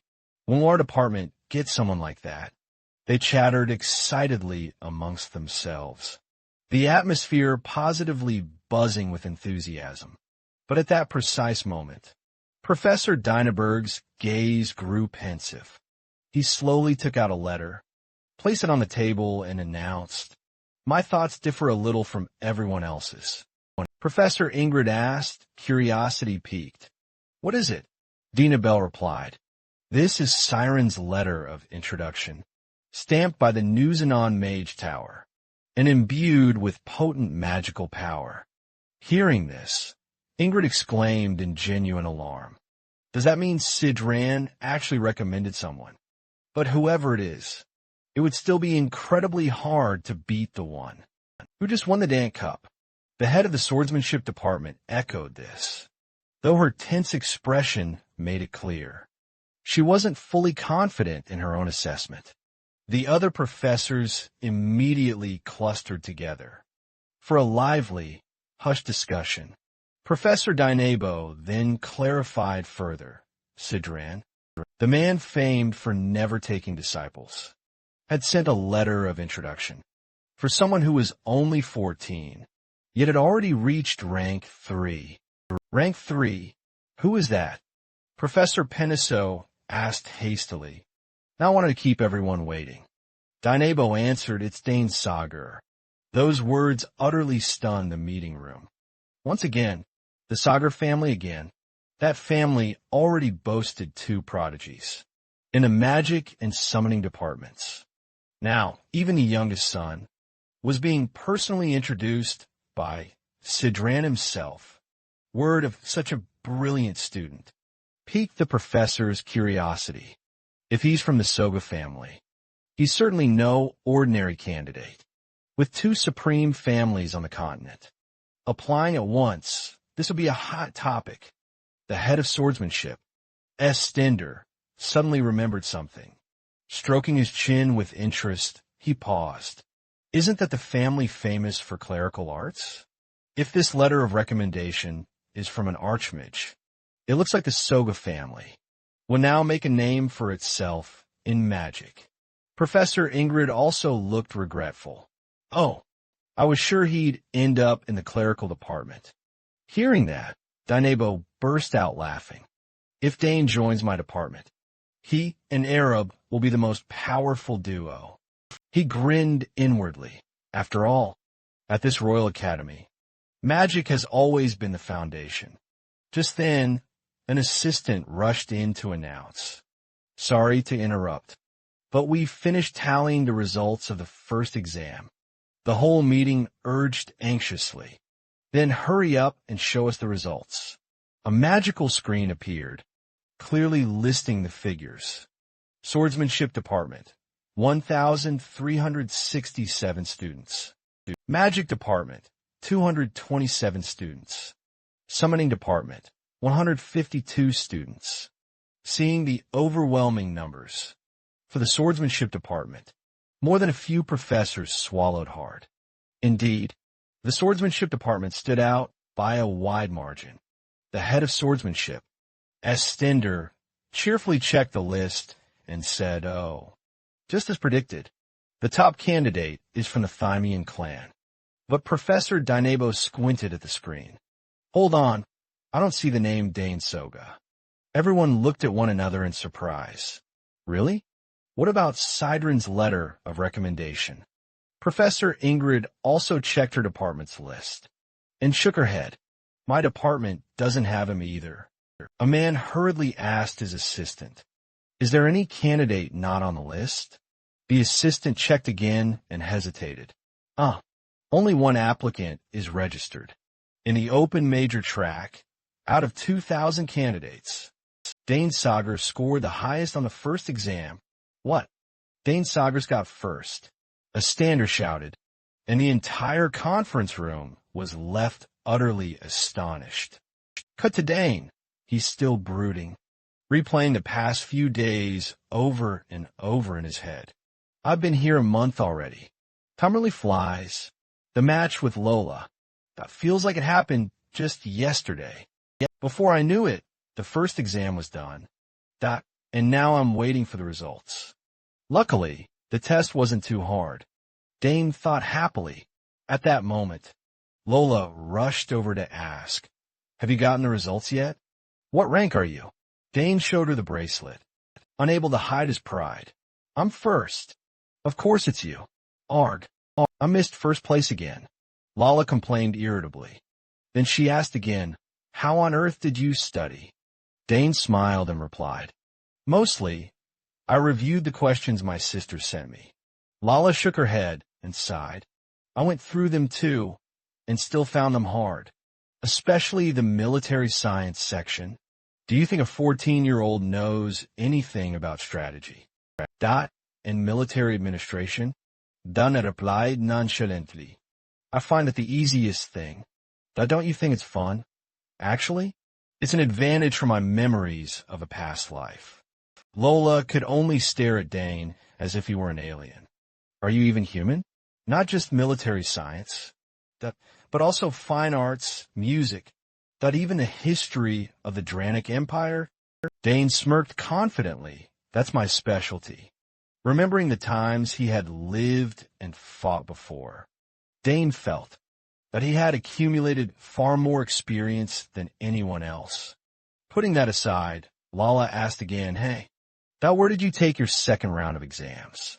3 places in total, Dane answered. Hearing that, Lala was astonished. 3 places? Are you really planning to apply for a free choice? Major? Be honest. Aside from the School of Magic, and the Summoning Department, what else is there? Dane just laughed, giving nothing more away, and leaving the pink-haired girl even more baffled.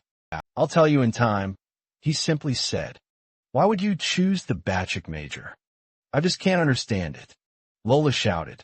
However, Dane simply said he wanted to study that field, which only made Lola even more exasperated.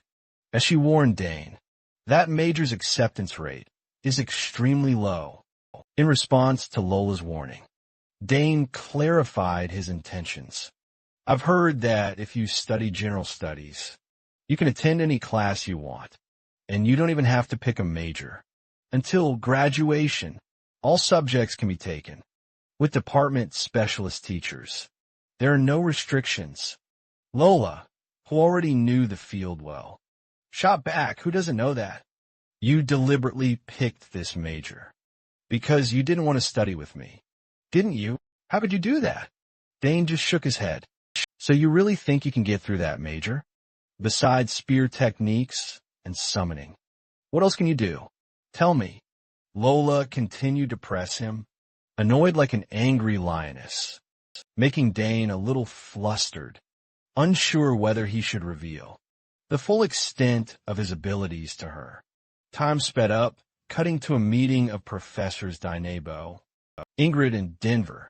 They were sitting down to discuss Dane's exam. We're finally all here. The Bacchic major requires passing 3 rounds. There's no other way. He has to take the test. Spear techniques and summoning magic are fundamentally opposed. Almost no one can master both. What is he thinking? One professor sighed. Hearing that, Professor Dinebo nodded. Exactly. It's best to choose one, either spear or summoning. Isn't registering for just one enough? The 2 female professors agreed as well. The Bacchic major was established 200 years ago, but almost no one has managed to pass it. It wasn't as difficult as it is now. Back then, the academy needed talent. Every single talent was put to good use. Back then, the academy desperately needed talent, and every gifted person was utilized to their fullest. But now, the standards have skyrocketed.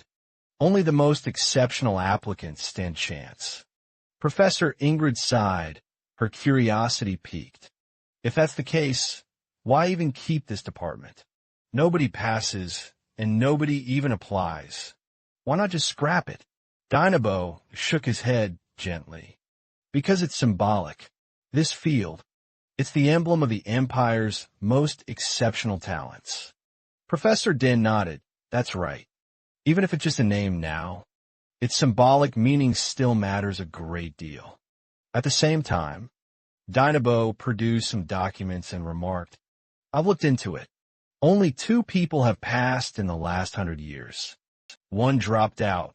The other became the former emperor. Hearing that, Ingrid's face broke into a worried sweat. On Dane's behalf, unless he's a true genius, he has almost no chance of getting through. Professor then quietly nodded. If he's the youngest son of the hero Aaron Sagers, then there's reason to be hopeful. After all, this isn't an ordinary family. Who knows? Ingrid shrugged. He might just be an arrogant kid. If it were solely our decision, he'd be in, but other senior professors have a say, so we can't be careless. Let's wait and see whether he's confident enough to take on this symbol. Time flew by. Cut to the hall for the second exam. The 3 professors were already in place to evaluate Dane, who stood before them.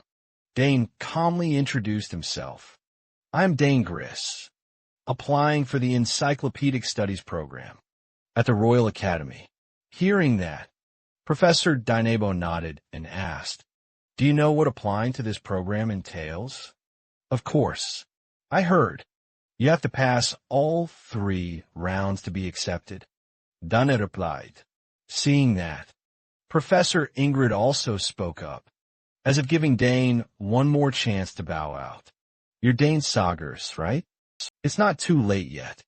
I have great respect for Count Sagers, the Empire's finest. I don't want his son eliminated. Before she could finish, Dane politely interrupted. Thank you for your advice, but I'm here to do my best. His steady voice made everyone drop any intention of dissuading him, right? If he were the sort to give up easily, he wouldn't have registered for this program in the first place. With that, Dainebo began to explain the rules. All right, if you decided, there's no turning back. The competition will consist of 3 different rounds, depending on the specialty you choose. If you fail any round, you will be eliminated immediately. Understood? Dane nodded. Dainebo then turned to Professor Dan. As agreed, we'll begin with the first summoning round. Hearing this, the purple-haired professor calmly stood up and walked toward Dane. From Dane's perspective, he'd heard of her, Professor Den Phoenix, known as the highest-ranked summoner in the NTN Empire. Word had it Professor Den Phoenix once set a record by maintaining 3 level 2 or higher summons. Simultaneously, Dane thought to himself regarding her fame. Not wanting to waste time, Professor Black Phoenix got straight to the point. The summoning department's exam method is pretty simple. Impress me by any means related to summoning. Hearing that, Dane wasn't surprised, because he had already guessed. This would be a free-form challenge, with no specific standards or format. Thinking that, Dane suggested, so, could you summon a summoned object for me? A summoned object? Black Phoenix asked, seeming not to understand Dane's meaning. That's right. Any kind will do. Dane nodded again at that request.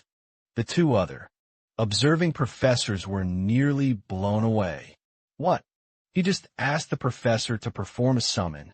Ingrid was stunned, while Professor Dainebo was sweating bullets, trying to guess Dane's motive. What's his angle? Since there's no fixed format, maybe he wants direct access to a summoned object to prove a point back to Professor Black Phoenix. After a few moments of thought, despite Dane's unclear intentions, she still agreed, fine. A bold move, but an interesting one. I know this isn't ordinary, so I'll be watching closely to see what you do. With that, she began to mumble an incantation.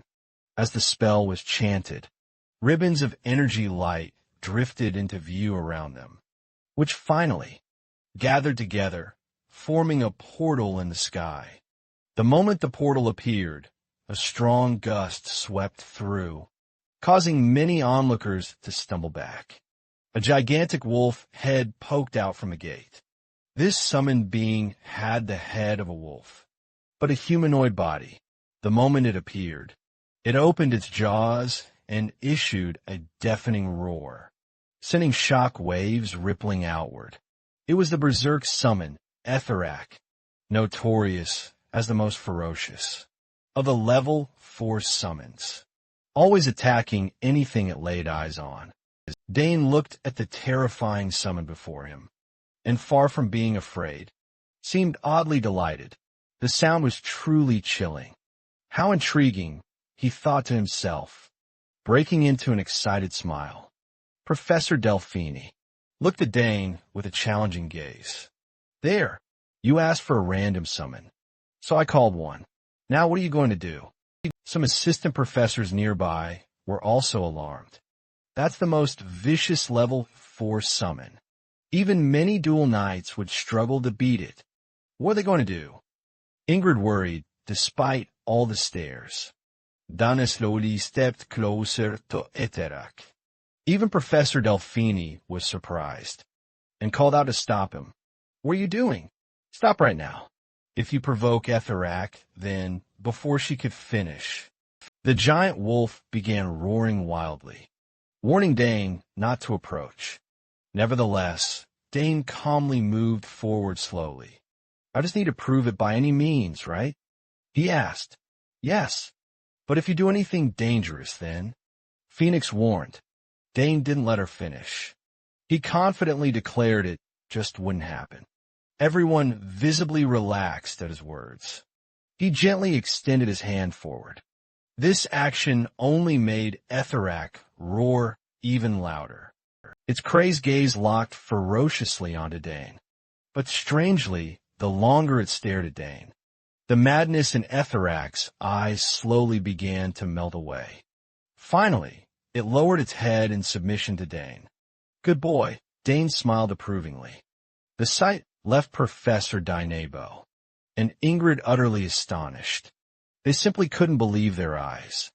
Dane gently stroked Etherac's head. You're a lot bigger than Ginfu, huh?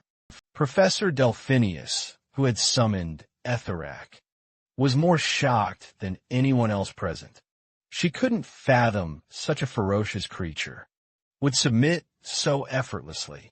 Upon closer inspection, she suddenly noticed a faint, blue strand of energy connecting Dane and Etherac. It was a special magical tether, not a charm of obedience. Yet it completely neutralized Etherac's hostility. The other two professors also spotted the strand, even seeing it right before their eyes. They still struggled to believe it. Could it be innate empathy? Incredible, they all murmured in astonishment. Meanwhile, Professor Delphinius quietly analyzed.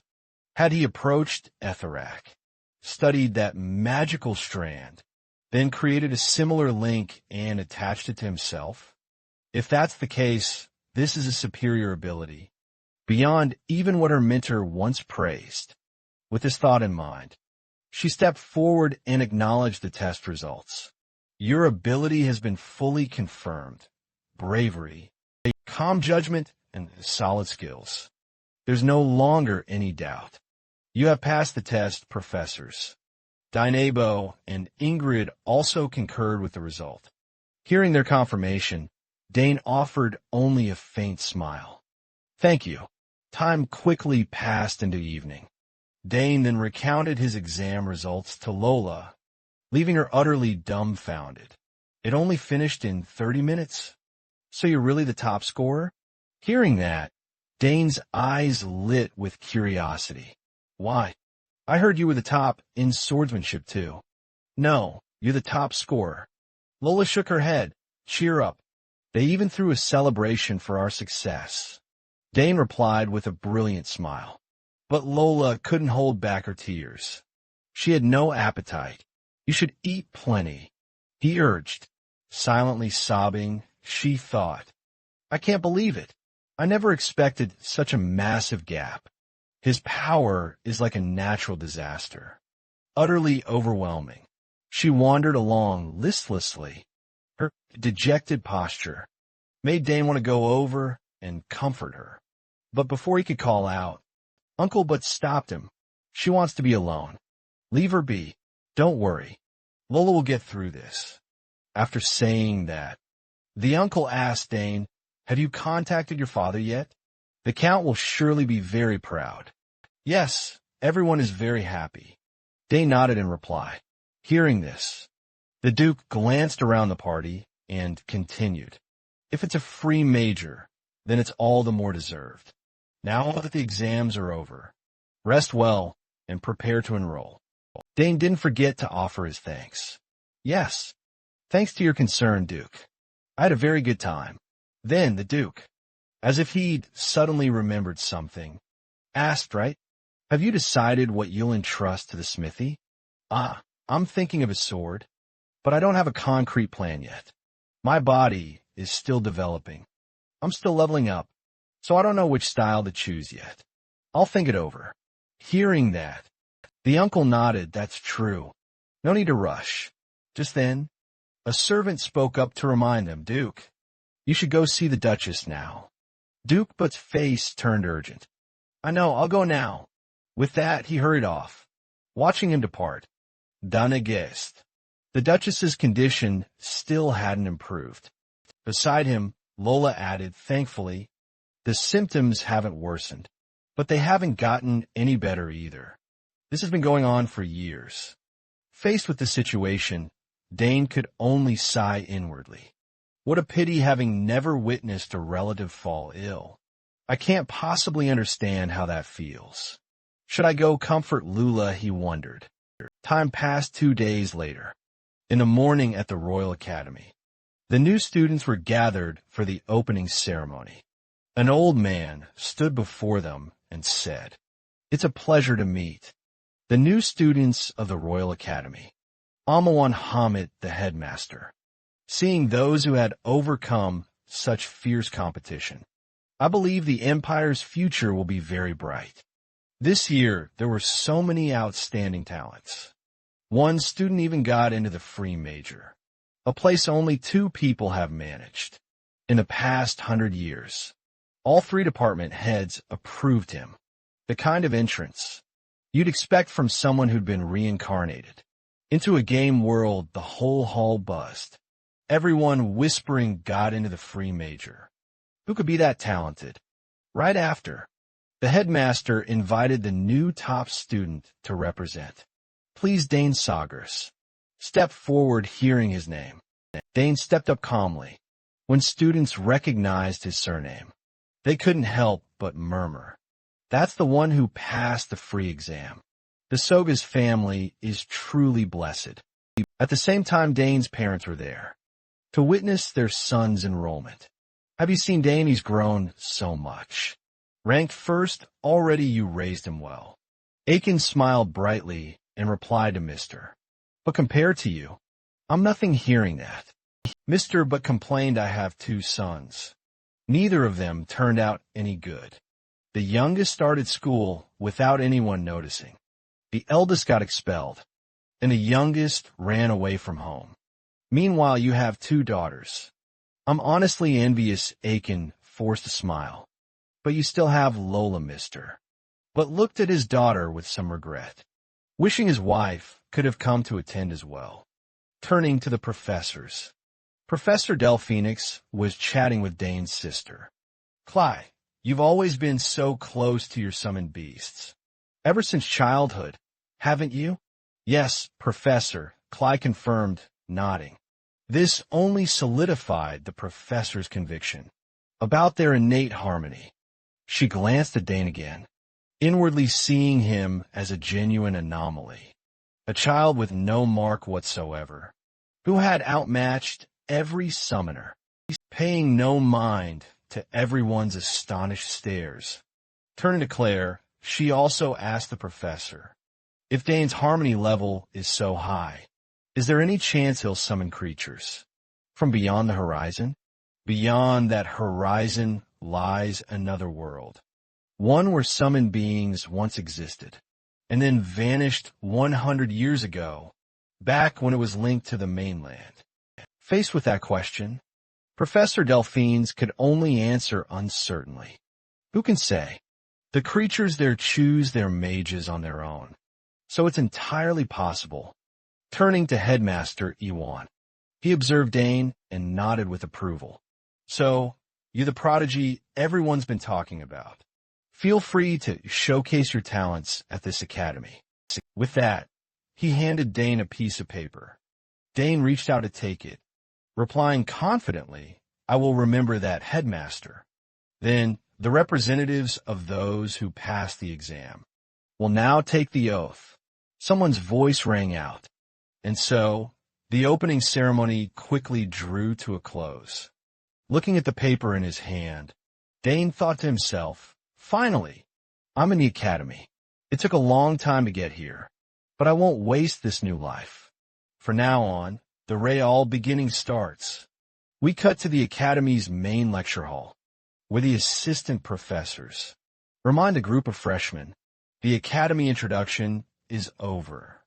So take a break and enjoy the snacks in the back.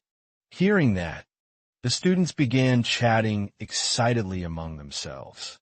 Meanwhile, Lala doesn't forget to warn her close friend. Listen, Dana.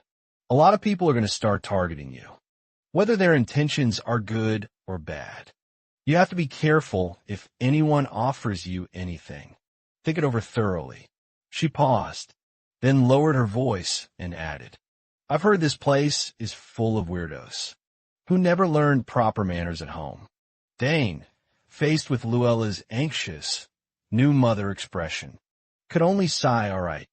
Seeing Dane not paying attention, Luella grew more serious. Don't tune me out. Listen carefully. Just then, the upperclassmen swept in with bright smiles, loudly recruiting freshmen for their clubs. We got a newbie. Grab that red-haired kid. He's the talent we're looking for.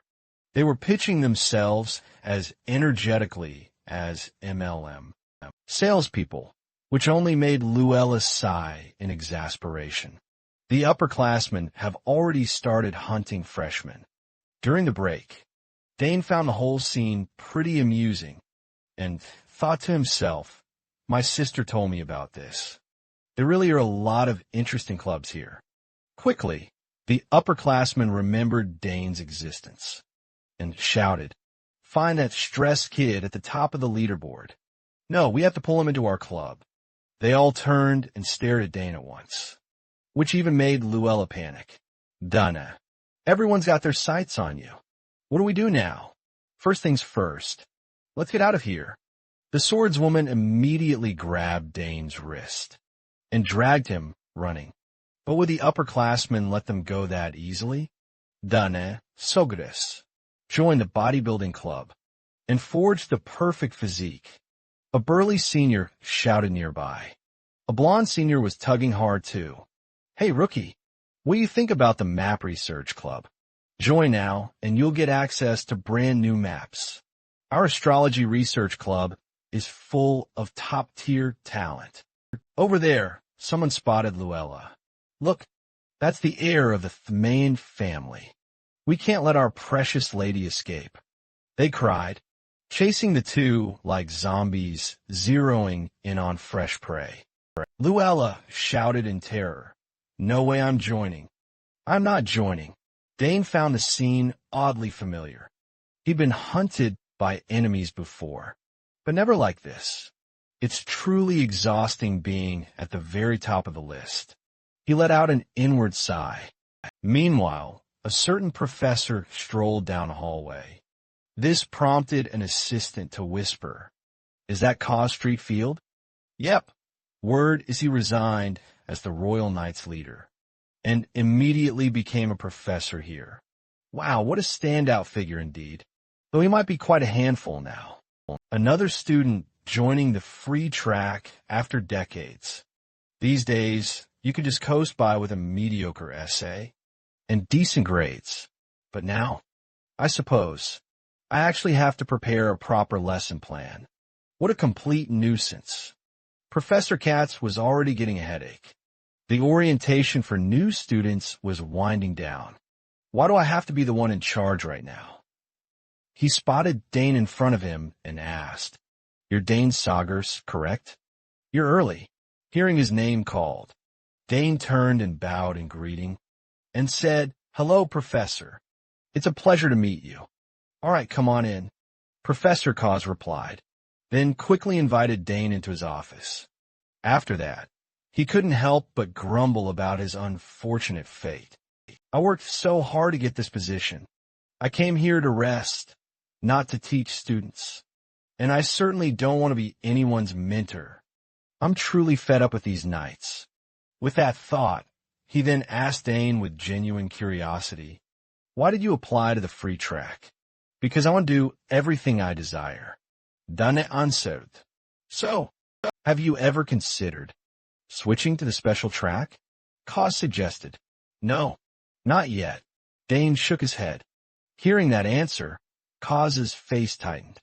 So, there's no choice but for me to be his advisor? Is there truly no other option?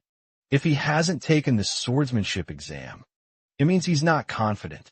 Thinking that, as if he'd just hatched a plan, Cause asked, do you know any swordsmanship?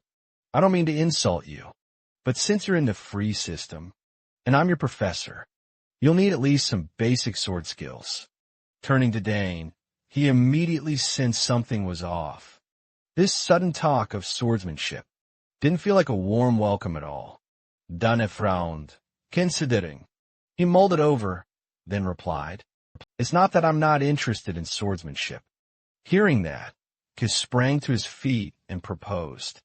Very well. Shall we test you right now? All right, Dane accepted coolly. This made Kaz's face betray his absolute delight. Good. Got him, he thought, then excitedly added, now let's move to my training ground. By saying that, Kaz made his intent clear. He had the authority to assess students. And if he could claim Dane's sword work was clumsy, he'd have a convenient reason to fail him. Cut to the training hall, Kaz reminded him, there are plenty of swords here. Pick whichever one you want. Yes, Professor. Dane nodded and glanced at the practice swords laid out, but seeing them tossed about in a jumble, with scrap piled on the floor, he couldn't help feeling disappointed. A training ground like this, not even for a free system student, but it shouldn't be this shabby. Oh well, I'll just pick whatever, he decided. Dane casually picked up a sword. Is that enough? Kaz asked again. Yes, this sword will do. Dane affirmed. Hearing that, Kaz began to lay out the rules. If you can attack me with that sword even once, you'll pass. It's not hard. I only move within 2 steps, he said confidently, unaware that the man before him was an extraordinary sword master. Yes, I understand, Dane replied calmly. All right then, let's begin, Kaz said coldly, though in his head he thought he accepted the condition so calmly. He must be very confident. Right after that, Dane gripped the sword tightly and launched his attack. His first strike aimed for Kaz's waist, but he easily dodged to one side. However, Dane's speed surprised Kaz. Wow, he's incredibly fast. I never expected him to jump into the fray like that. Before the professor could even react, Dane's swordsmanship was unleashed. Dane's blade continued its relentless assault like a raging storm, forcing the professor to parry with his own sword, just barely.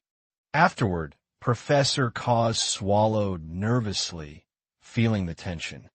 That was close. What strange swordsmanship. Could this be some novice? Who actually knows how to wield a blade effectively? He fought like a seasoned battlefield swordsman, not a noble or a knight. Kaz frowned, analyzing the technique. But before he could ponder any further, Dane surged forward once more, launching an overwhelming, multi-directional assault. Professor Kaz found the fight growing harder and harder. Unbelievable, he thought. I'm ranked number 6, and I have to focus this much against a 14-year-old. He doesn't even need those handicap points anymore. Why does this feel so incredibly familiar? He gradually recalled old memories from his time on the battlefield, where he had once witnessed an enemy soldier wielding a very similar, distinctive sword technique. While he was lost deep in thought, Dane seized the perfect moment and slashed straight at his side. Of course, Dane stopped the instant his blade made contact. That marked the definitive end of the test. Seeing Dane's sword touch his body, Kaz could only inwardly grumble with frustration. Good grief. How did I lose focus at the exact wrong moment? Back with Dane, seeing his victory, he flashed a satisfied grin and confidently sheathed his sword. Professor, I believe I've met the requirement. Hearing that, Kaz, though a little resentful, had to admit through gritted teeth, you passed. Saying that, he looked at Dane with extreme weariness, yet respect. This kid truly is a genius. A peculiar kind of genius, indeed. Even with the handicap points, he's no less skilled than me. You've reached level 6. Now I finally understand why. He wasn't interested in the standard sword exam. Thinking that, and after learning, Dane possessed such remarkable sword talent. Professor Keltis couldn't hide his curiosity and thus asked, with incredible abilities like this, why didn't you apply to the sword department? Because I feared my family would be upset, Dane replied, and his words momentarily stunned Keltis. Those words certainly took Keltis by surprise. But as he quickly recalled Dane's impressive background, he finally understood the situation. Dane's father is a revered master of the divine arts, and his two older sisters are equally formidable, masters of both sorcery and summoning. Could he have truly undertaken all three paths, simply to meet his family's high expectations? No, it wasn't because I lacked confidence in my swordsmanship at all. I had completely misjudged him up until now, unaware of the professor's deep contemplation. Dane then politely inquired, "Professor, have you finished confirming all the details?" Those words abruptly yanked Keltis from his deep contemplation. He hurriedly nodded, sputtering, "Ah, yes. All right, you are dismissed. I'll send the official notice to you shortly." "Yes, thank you, Professor." Dane bowed respectfully and swiftly exited the room. As Dane's back receded, Keltis watched him go. Keltis could only sigh, lamenting his rotten luck once more. What a miserable failure. The department heads must surely feel the same, right? All their elaborate plans to expel him, so they could finally live comfortably, have now completely gone up in smoke after that. Later, Dane met his sister CLE outside the schoolyard. She seemed quite surprised.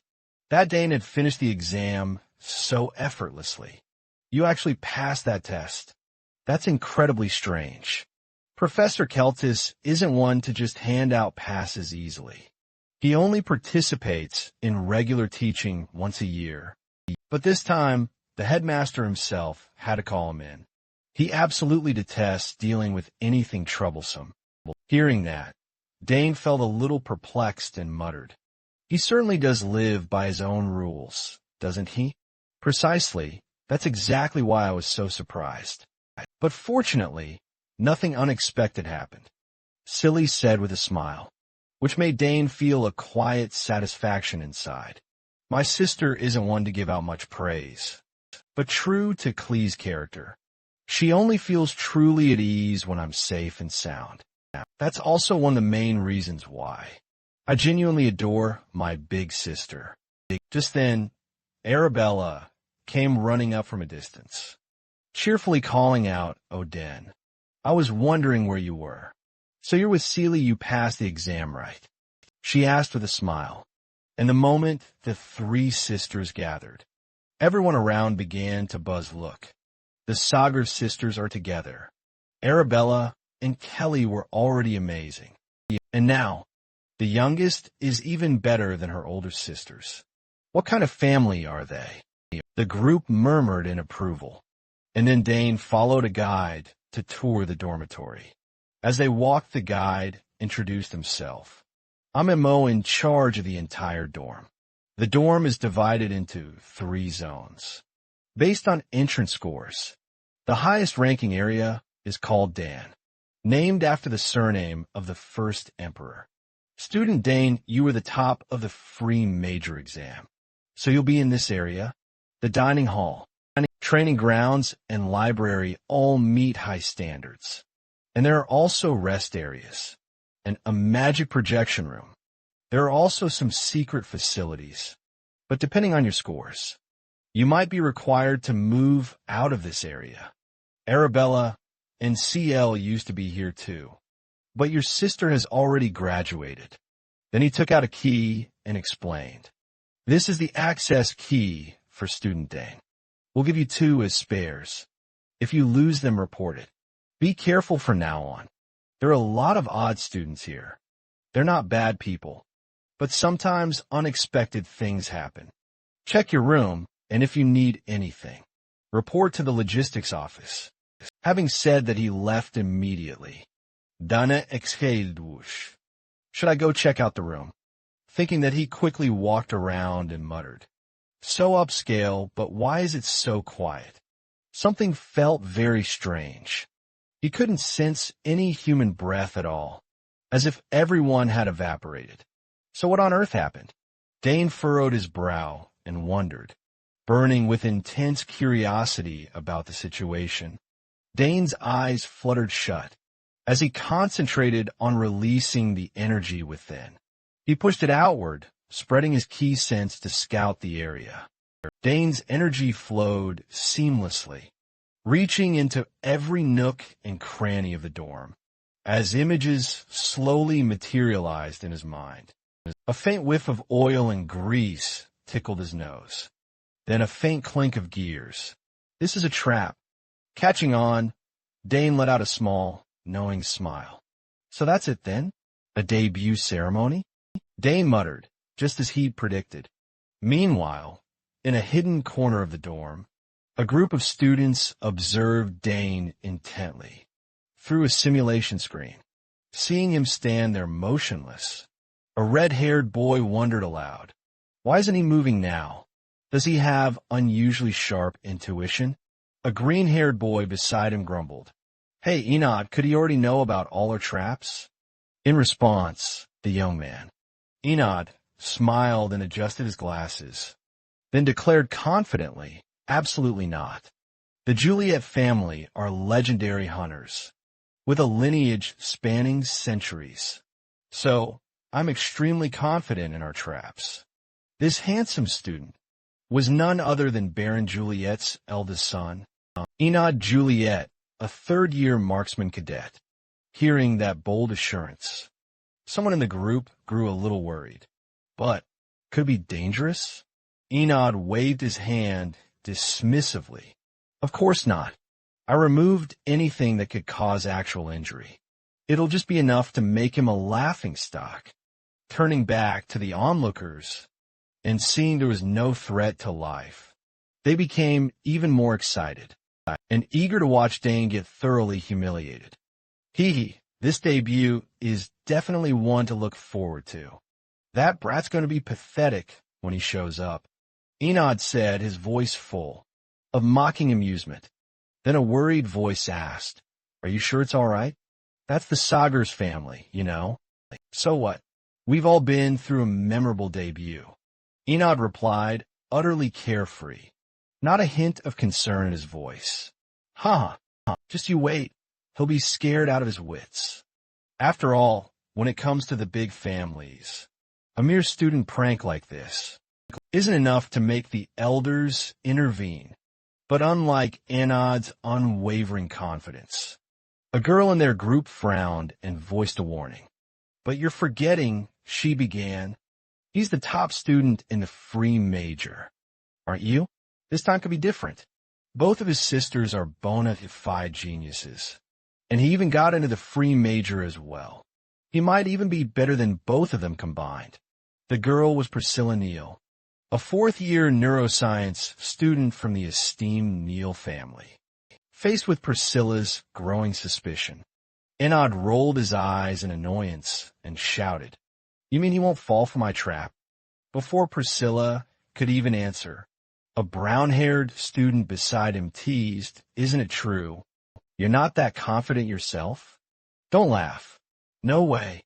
Enod bellowed, but though he sounded bold, inwardly, he was definitely starting to worry. Adjusting his glasses, he tried to reassure himself. There's no way he'll notice my trap. I used a perfect stealth technique, and even greased the mechanism, so no one could hear the engine moving. With that thought, Dane started moving again, causing the group to rush back to the screen to get a better look. Hey, he's moving again. Get out of the way, everyone, they shouted, jostling to find the best vantage point. Back to Dane, the traps set before him, compared to those Lady Lily had unleashed, were honestly just kindergarten-level child's play. With a single glance, Dane had spotted them all. First was the rope trap, a light touch and it would snap. Well then, I'll just use a mana bullet. No sooner thought than done. Dane gathered mana in his palm and fired a mana bullet straight at the brown pouch on the ceiling. The moment it was hit, the brown pouch exploded, and the water inside poured down like a fierce waterfall. However, looking at the sheer amount of water, Dane was a little surprised. It was much less than he'd expected. But what he didn't expect was that, right after, the stone in the floor suddenly flipped open, and from within rose a brown smoke, with a horrendous stench that nearly knocked Dane out on the spot. "Oh my God, what is that stench? This is so childish," Dane grimaced in disgust. Back with Enoch's group, the initial excitement had turned to irritation, and all of it was poured onto Anod, who had been confident his traps were absolutely undetectable. "Hey, Anod, you said they'd be completely undetectable. How'd it go wrong right at the start?" It's just a coincidence. Just a coincidence," Anod stammered, at a loss for words. "A coincidence?" Priscilla demanded suspiciously. Still Anod kept nodding frantically yes. "I was a bit too gentle at the beginning. That's why I was noticed. Just wait, he'll definitely fall into the trap." Hearing him insist so earnestly, the other two friends clicked their tongues and believed him once more. There must have been some mistake. "Let's try trusting Enid for now." Priscilla could only sigh, a wave of unease washing over her. "Why do I feel so unsettled?" Meanwhile, Dane continued down the corridor and quickly discovered a second trap. "Sigh, this one's clumsy too. Should I just smash it?" Dane muttered. Next, the traps Enid had prepared were triggered. From all four sides of the corridor, countless boxing gloves shot out, swinging wildly everywhere. However, thanks to Dane's agility, he easily dodged them without any difficulty. Not even the intricately arranged spike traps could give him any trouble. In the observation room, watching Dane's display, the young group were nearly frozen, exclaiming in amazement, just as you'd expect from the Sagers family. Anod's face went blank when he saw that all his carefully laid traps had been rendered useless. Against Dane, the two guys beside him had lost every scrap of confidence. It was like the boy knew exactly where everything was. How could Anod have hidden things so well, that only to still be discovered? But Anod still refused to give up. Damn it, it's far too early to fold. There's no way he could have avoided the final trap. Priscilla paused for a beat and asked, "What's the final trap?" Anod gave no explanation, only a knowing smile. "Haha, you'll see. Quickly." The group soon witnessed the final trap Anod had prepared. Before Dane, a colossal red dragon appeared, and right behind it stood an equally massive, goat-headed monster. Back in Dane's viewpoint, he immediately guessed. These creatures were summoned beasts. Looks like they prepared a few fairly strong ones. Very on brand for a manhwa, where people get reincarnated into a game world. Dane clicked in approval, but he quickly noticed something odd about the monsters. Wait, something's not right here. He frowned and watched, then immediately realized the images of these creatures that seemed slightly distorted and blurry, not realistic at all. It turned out they were just illusions used to scare people, rather than possessing any real power. No wonder they looked suspiciously strong. Normal students would have fled long ago, but Dane didn't need to dodge at all. He only had to disrupt the mana flow, and everything would vanish on its own. With that in mind, Dane began to concentrate energy into his palm. In the observation room, the students were baffled to see Dane not running away, but looking completely at ease. What? He's not fleeing. He's even calm. Wait, what is he planning to do? Is he gathering mana? Someone gasped, making Anod go utterly pale and break out in a cold sweat from worry. Did he realize in an instant that this was only an illusion? No way. How could that be? The anxiety became ever more obvious on Anod's face. Seeing that, Priscilla at the back could only click her tongue and shake her head in resignation. Back with Dane after he had built up enough energy, he unleashed it straight at the monster illusions. They vanished instantly as if they'd never existed. Dane smirked and said, "Ridiculous. Let's see where whoever designed this junk is hiding." Cut to Anod's group for some reason. The whole bunch suddenly panicked and fled the room. That's an easy run. Why is that thing here? And damn it. Do something, Dane's dark-haired friend shouted. However, Anod was so terrified he could barely stand, and had no strength left to fight the giant wolf. Chasing them, I don't even know what it is anymore. Anod yelled, "Isn't this what you prepared?" The red-haired friend asked urgently. At that moment, the giant wolf opened its jaws and let out a thunderous roar, sending the whole group into a panic. At the same time, Dane's voice rang out from behind. "So you were hiding here, hearing Dane." The Anode group immediately took him for a savior and turned to beg newcomer, "If this is your doing, can you handle it? We'll apologize, please get rid of it." Dane, feeling he'd scared the seniors enough, canceled the summoning of the giant wolf, causing it to vanish through the spatial gate. Only when they were sure the wolf had completely disappeared did the students breathe a sigh of relief.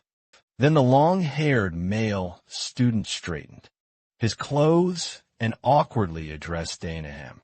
"It seems the initiation ritual failed. Welcome, newcomer. I am Jorian Valentine, a fifth-year metallurgy student, and the sole heir of the Valentine Marquis family." He boasted about his looks. "I'm fairly fit and quite handsome, given such beautiful ladies." That's only natural as he spoke. But he held out his hand, seeing this. Dane shook it in return. "Yes. Pleased to meet you," as he replied. Dane thought to himself, what on earth is this guy talking about? Unaware of Dane's thoughts, Joan continued to praise. "You're pretty good at dodging traps. Maybe because you're in the free major. The initiation ritual totally flopped." Anod is absolutely crushed by this. He's the heir to the renowned Gunlat Hunter clan, after all, and he designed every single one of these traps. Droin excitedly bragged about it, while Anod was mortified beyond belief. "Damn it, why are you dragging me into this?" Dane smiled, thinking to himself, so he's the one who designed all those traps. After that, Droin gathered the group. "Hey everyone, come over here and say hello." "All right," the group answered, stepping forward. Droin pointed to the girl standing beside him and introduced her. "This is Priscilla, a fourth-year student from the Holy Magic Department. You better not mess with her. For someone who wants to become a cleric." But Priscilla guessed his intent immediately. She cut in, shoving Droin aside, and stole his line, "Gentle and beautiful, right? Nice to meet you. I'm Priscilla Nerial, a foundling adopted by the Nerial family. Joining the Holy Magic Department means I can no longer even dream of marriage." Dane nodded. "Ah, yes. I'm very much looking forward to working with you." The two shook hands in greeting. Right after, Priscilla's eyes widened in shock as she sensed the incredibly dense energy within Dane. "What? How is your mana this dense? Is this really the level someone your age should have? Unbelievable." At the back, Droin was a bit surprised to see Priscilla overreacting. "Is that really such a big deal?" "I guess so," the red-haired guy chimed in. Anod felt slightly annoyed, seeing everyone stop paying attention to him. At that moment, the red-haired student stepped forward to introduce himself. "Nice to meet you," Dane smiled and replied. "I am Skofhesbro, a second-year student in the martial arts department. I'm not one of those who only have muscles, so don't get the wrong idea. Muscles are important, but martial arts aren't just about obvious strength. Everyone notices that. If you're interested, just say the word, and I'll teach you real martial arts." Sko promised confidently. Next, Dane glanced at the last person in the group. He arrogantly turned his face away, as if introductions were utterly beneath him. Their uncooperative attitude quickly drew complaints from the rest of the group. "Hey, Anon, what are you doing? It's your turn.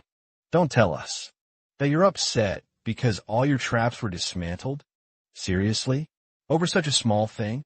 How utterly petty. The group's harsh words made veins bulge on Anand's face. Although furious, he still reluctantly turned to greet Dane, managing only one curt line, "Ano Gunland." That was his entire dry greeting. Dane didn't mind, and stayed cheerful despite the grumpy attitude. "I'm Dino Sagers. Very pleased to meet you." Dane thought to himself that the man was clearly upset, because all his traps had been ruined. Should he flatter him a bit to ease the mood? With that in mind, Dane offered a compliment. "Your traps are actually very good. You clearly understand mechanisms and triggers well. But the paint job makes them a bit too easy to spot. You should try mixing F3 silver and D16 in a 4:6 ratio, instead of using F16 at this brightness. It will attract less attention. Aside from that, this is a trap anyone could easily fall into." The group next to them felt dizzy at Dane's skill, when he just casually suggested improvements to the trap. He even taught a nun how to set it up. Now that's impressive. After the introductions, the group led Dane back to his room. Walking with them, Dane thought to himself that these people were truly fascinating. It feels great to have a few good friends, and things are finally starting to get interesting. Time passed quickly, cutting to a corner of the schoolyard. Dane was standing there, talking with his close friend, Lila. Whatever he told her made the swordswoman shout in astonishment. "What? You're taking 6 major sessions this semester?" Dana explained patiently. "Only 3 majors. Each major has 2 lecture sessions." Even with that explanation, Lila still shook her head. "There are also general courses, you know. How do you even find time to sleep? Freshmen usually only have 4 sessions. And you might even get the first one off." Dane shot Lala a disdainful look. "You really think that's acceptable?" He said, "That's why the military course added 2 general sessions. Actually, you're really clueless. I'm so terrified of the military class. My grades actually dropped because of it last semester." Dane agreed. True. It's the hardest subject, he thought to himself. Lala glanced at her watch and said, "You really do have the look of a top student. See you later in the specialized swordsmanship class. I have to go to a general lecture now." Dane asked curiously, "What's a general lecture?" "Oh, it's about cosmetics and skincare." Lala replied excitedly. The comment made Dane chuckle inwardly. "Ha, typical girl," he thought. He nodded and said, "I know. See you later." Time passed. The scene shifted to the military class. Dane was there too. And of course, he couldn't avoid the curious, scrutinizing stares from everyone. "That's Dino Sagers. Why is he here? Is he really going to sit in on the lecture?" The Count's son looked so cold. The murmurs made Dane a little uncomfortable. "I heard all of that," he thought to himself. He opened his book and reviewed what he'd read about military science. Some of the information matched, while other parts were completely different from reality. That made sense. If theory and reality were always identical, no country would ever lose a war. Dane told himself that the reason to study military science was that basic theory is extremely important.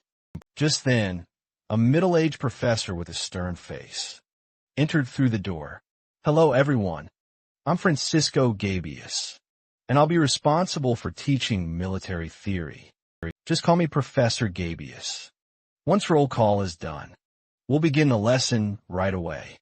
Dane, freshly reincarnated into this game-like world, eyed the professor with an appraising gaze. That expression was unmistakably from someone battle-hardened. Very promising. After roll call, Professor Gabius launched into his lecture, his voice echoing powerfully through the room.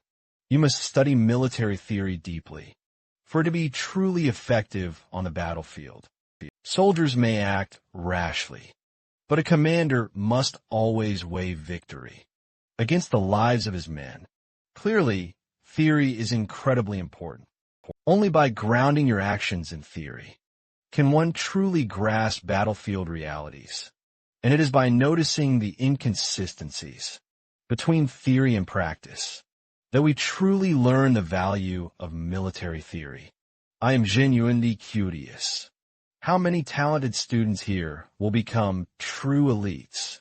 What do you think is the most important thing in war? Professor Gabius posed the question. While everyone else hesitated, Dane proactively raised his hand. The professor's eyes narrowed slightly. He said, "All right, the student who raised your hand, speak up." Dana answered confidently. "The most important principle is supply." Hearing that, Gabius's eyes lit up with approval.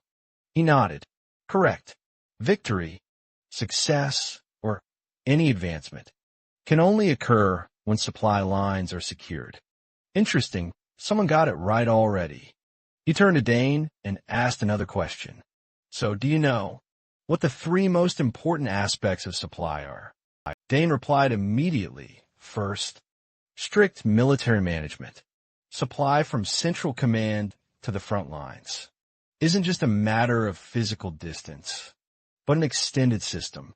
If even one person harbors ill intent, corruption will occur, leading to shortages of supplies. As he said this, Dane was speaking entirely from the battlefield, experience he lived in his previous life, not from empty theory. Most supply problems originate with people in the middle who just aren't doing their jobs right, even if the goods were perfectly intact when first sent out. Gaius then asked, "What's the second point?" Dane continued, "Standardized supplies.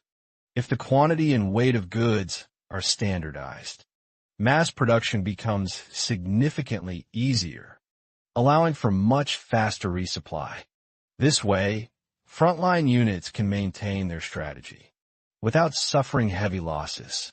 Hearing this, the students in the class were completely astonished, whispering amongst themselves, "What's he talking about? This isn't in any of our books." Even Master Gabius couldn't hide his own surprise. "The last one?" he asked. Dane answered, "It's on-site production. When a war drags on, the first two become much harder to maintain, and the quality of supplies also inevitably drops. So, soldiers on the battlefield have to figure out ways to be minimally self-sufficient. Although quantity and quality might be low, there's still enough as a backup in emergencies." Dana smiled faintly. All of these were things he had personally seen and experienced firsthand. The room fell utterly silent after Dane's answer. Everyone gaped, utterly speechless. In the end, Professor Gabius couldn't help but exclaim, "That was an excellent answer. What year are you in?" "First year, sir," Dana replied. That answer left Gabius looking absolutely incredulous. Sweat began to form on his brow. What? Only a first year? How could a newly enrolled student possibly know this? He asked specifically about what Dane had said. Strict military management, standardized supply procedures, and on-site production for self-sufficiency. These are combat-proven practices that only soldiers and officers with battlefield experience would know. How could someone with no combat experience possibly know them? Dana hesitated. Of course, he couldn't tell the truth. After 2 seconds, he made something up. "My father used to tell me about these things." He lied. Classic. The classic reincarnated into a game move. "Who exactly is your father?" Gabius pressed, his curiosity piqued. "Sagers," Dane replied, a clear note of pride in his voice. The moment he heard that family name, Gabius was utterly convinced. "The Sagers clan. You're the son of the Blue Tempest. That explains everything," he mused to himself. If this student truly hailed from the Sagers clan, then This was the exceptional student, admitted to the free major program. No wonder his skill level was so vastly superior. With all questions now resolved, Gabius turned to address the class, calling out, "Do you all understand?" to complete the military theory portion that we'll be studying on our own. It's exactly as student Dane Sagers just explained, applying theory to practice. That's the ultimate goal of military studies. Now, let's move on to the next segment. He looked at Dane, his eyes brimming with expectation, thinking to himself how long it had been since such an outstanding student had graced his class. Time flew by, and soon class was over. Dane quickly hurried away, muttering to himself, "I almost got dragged into the Imperial Academy." Dane recalled that right after class, Professor Gabius had pulled him aside and even urged him to enroll in the Imperial Academy. Clearly, the professor was incredibly eager. Pondering this, Dane vividly remembered his sister Clee's warning. If anyone suggests you join the Empire's Academy, just refuse, decline, and walk away immediately. That advice had already proven incredibly useful. But Dane was certain Professor Gabius wouldn't give up that easily. For now, though, I need to get accustomed to this academy's immense layout. Dane mused to himself. He was supposed to meet Lily at the central fountain. Square. He squinted at the map in his hand and quickly pinpointed his destination. Ah, here it is. Crossing the Fog Garden is the quickest way. Dane muttered, the Fog Garden is a place where, even when it's merely cloudy, visibility is still incredibly limited. It's all too easy to get lost wandering around, pretty much like a dungeon. I've been reincarnated into some game world. It happens to be a vast, sprawling garden, always cloaked in a thick, swirling fog. Naturally, most people give it a wide berth. You know, that kind of area everyone avoids. Like an optional boss fight you can just skip. And to top it all off, there are even rumors of ghosts haunting it at night. But oddly enough, this place didn't seem to quite match what my older sister had described to me. Today, the weather was actually rather pleasant. And just like that, I found myself already here. Dane pondered this with a slight smile. But no sooner had he finished that thought, a blood-curdling scream suddenly erupted from behind. "Help! Is anyone out there? Please help me." Hearing that desperate cry, Dane immediately spun towards the sound. Curious. Is someone actually in trouble?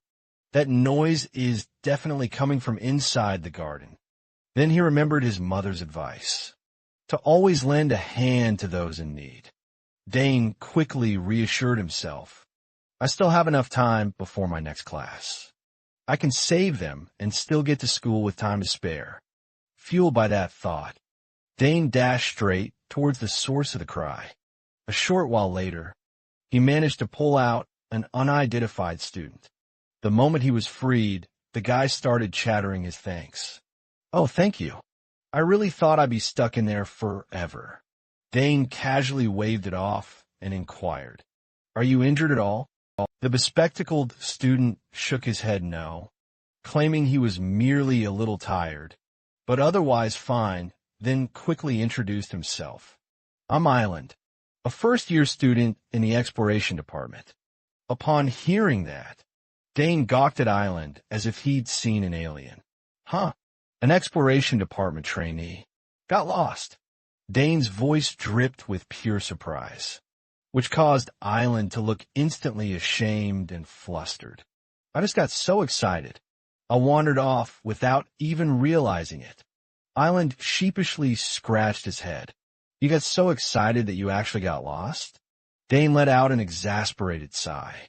After a bit of questioning, Dane noticed Island's family name and inquired, "If it's Baron Dillon, your family must be from the West, right?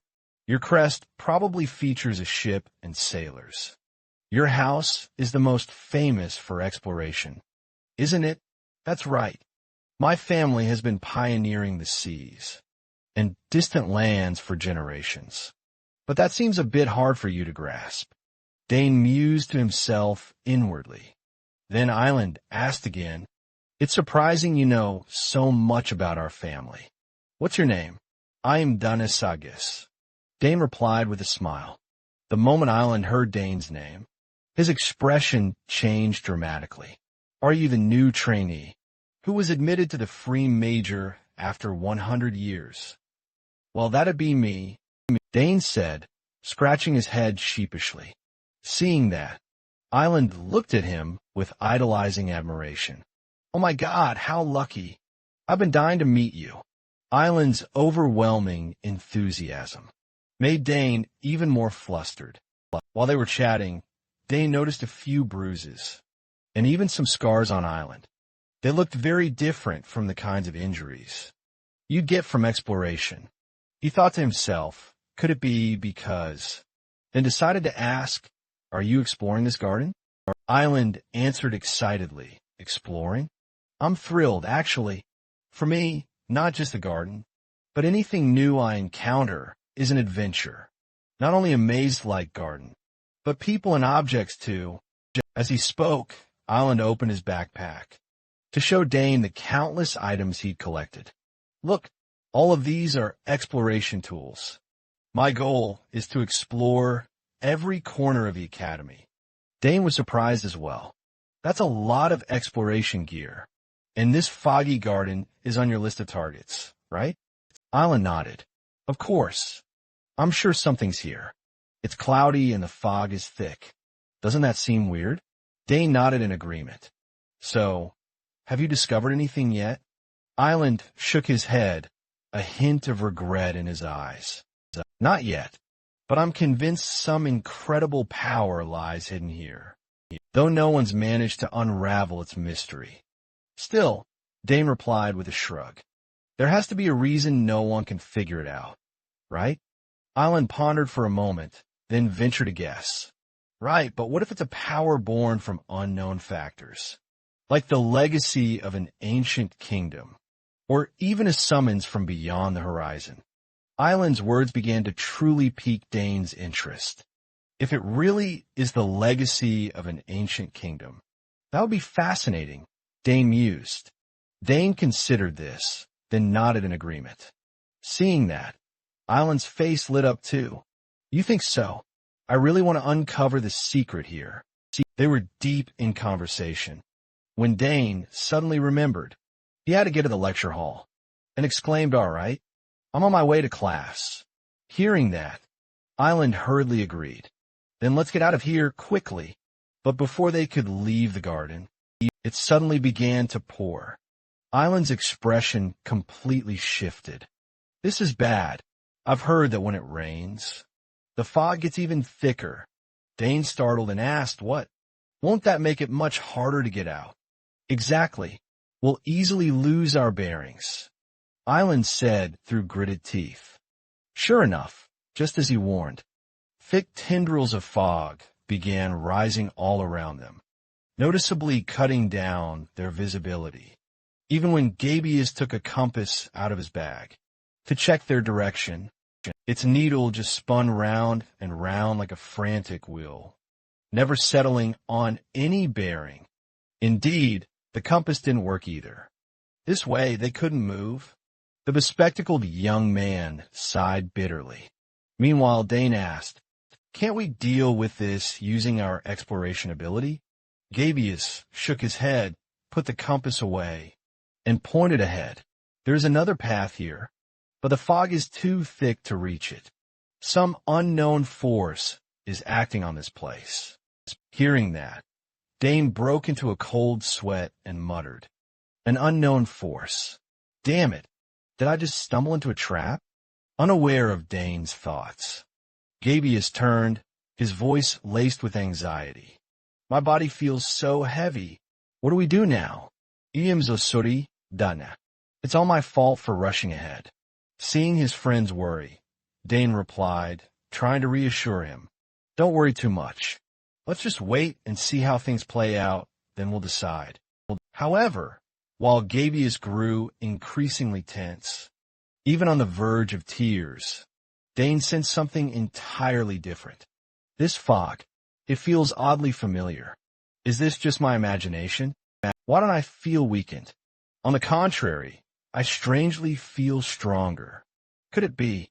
At that very moment, a powerful burst of energy suddenly radiated from Dane, strong enough to push Gabius back. What's happening? This magic power is terrifying. Gabius cried out in horror. As Dane's mana spread outward, the surrounding fog began to disperse. The mist was clearing right from Dane's side. Dane, what on earth is going on? Gabius asked, his voice filled with panic. Dane's face had taken on a new, confident look. Gabius, let's go. I think I know the way out. Really? How do you know that? Gabius was so astonished. His mouth hung open. Dane didn't explain much. He simply thought to himself that maybe this time, he'd finally be able to unravel the secrets of this place. And so, the two hurried off in the direction Dane indicated. Walking behind him, Gabius couldn't suppress his curiosity. What's really going on here? This is the mysterious fog that countless mages still couldn't penetrate. Yet he walks through it as if it's nothing. Moreover, the fog dissipates wherever Dane steps, and the visibility becomes clear. It's really strange. Before long, Dane's pace quickened. He told Gabius, "We're almost there." "Really? You found the way?" The glasses, wearing friend, asked eagerly. But the place Dane led Gabius to wasn't an exit. It was the very center of the mist garden. Gabius gasped in pure astonishment when a magnificent fountain appeared before his very eyes. Noticing his friend's stunned reaction, Dane calmly asked, "What's wrong? Is there something special about this place?" Gabius, even more astonished, replied, "Of course, most students visit the mist garden precisely for this fountain." Then Gabius's eyes lit up, as if a sudden realization hit him. He exclaimed, "You don't know the legend of this place, do you?" Truth be told, Dane knew absolutely nothing about his new school, so he could only shake his head. "A legend? There's even a legend here?" Gabius patiently began to explain. "There's a legend that says if someone reaches the fountain's center before the fog lifts, they'll be reunited with the person they long for most." Upon hearing that, Dane instantly lost interest. It sounded like typical cliché romance. "Dan aside inwardly, Schragen," and continued, "But the path here is so incredibly difficult. How could this legend possibly still work?" Hearing that, Gabius also nodded, a curious look on his face. "You're right." At that moment, Dane's gaze fixed on the fountain, and he mused, if no one is continuously supplying mana, could this place possess such a powerful energy source that it requires no replenishment? Gabius's eyes widened at the thought, and he exclaimed, "If so, this entire garden could be one massive mechanism." Dane nodded in agreement, adding, "Given the garden's intricate layout, that's entirely plausible. Perhaps this fountain itself is an ancient artifact." Gabius grew even more excited, curiously asking, "Really? If it's part of a larger mechanism, this fountain must truly be an ancient relic. I can feel it for sure. It's like something inside is responding, almost like meeting an old friend. This is ancient magic." With that thought, Dane reached out and carefully touched the fountain. Simultaneously, he sensed the powerful flow of magic spreading within it. Immediately after, Gabius also spotted several ancient characters carved deep inside the fountain, and cried out in alarm, "Wait, this is the ancient secret language." "The ancient secret language?" Dane asked in surprise. Gabius nodded and explained, "Yes. At first, I wasn't sure because I couldn't see it clearly. but when I touched it, I discovered it. It's the language of the long-forgotten. That ancient kingdom of Chris. After hearing this, Dane couldn't hide his utter astonishment. He sincerely praised, "You even knew that?" Ernie smiled and replied, "Of course. I'm from House D. Learning ancient languages is essential for explorers. It's so frustrating to reach the ruins. And not be able to read what's written there. Of course, I haven't mastered every language, but I learned this one from my father. That when I was a child. Let me try to decode it." As he said it, Ernie's eyes lit up with excitement. He even pulled out paper and a pen to take notes. Right away, making Dane break into a sheepish laugh. Huh. His explorer instincts are really on fire. Time passed while Ernie strained his brain to decode the ancient characters carved into the fountain. As he worked, he mumbled, "This word means worthiness. What is this one? That's it. That's the one. If you put these words together, then..." Done. I finished decoding it. Ernie excitedly showed the notebook to Dane. "Those who are worthy will prove their power." It's a rather obscure saying that left Dane puzzled. Worthiness to prove. Could being worthy here refer to ancient magic? Why do I feel more and more familiar? The closer we get to the center, Dane thought to himself. Meanwhile, Ernie looked puzzled too. Funny, that if worthiness means ancient power, that then no one could possibly achieve it. Dane just replied coolly, "Thanks." Having said that, he began to focus his power into the bracelet that he and Old Man Droyan had taken earlier. Seeing Dane suddenly use his power, Ernie asked in surprise, "Hey Dane, what are you doing?" Dane didn't answer, still concentrating. They say ancient artifacts can trigger power, not from their shape. If I use this bracelet, who knows, it just might react. And sure enough, the moment Dane focused his power, the ancient runes carved into the bracelet began to glow. Ernie shouted out, "Weird symbols are popping up on the bracelet." Immediately, the bracelet slid right off Dane's wrist and flew straight toward the fountain, then began to resonate with it. The entire ground around them started to shake violently. What in the world is happening?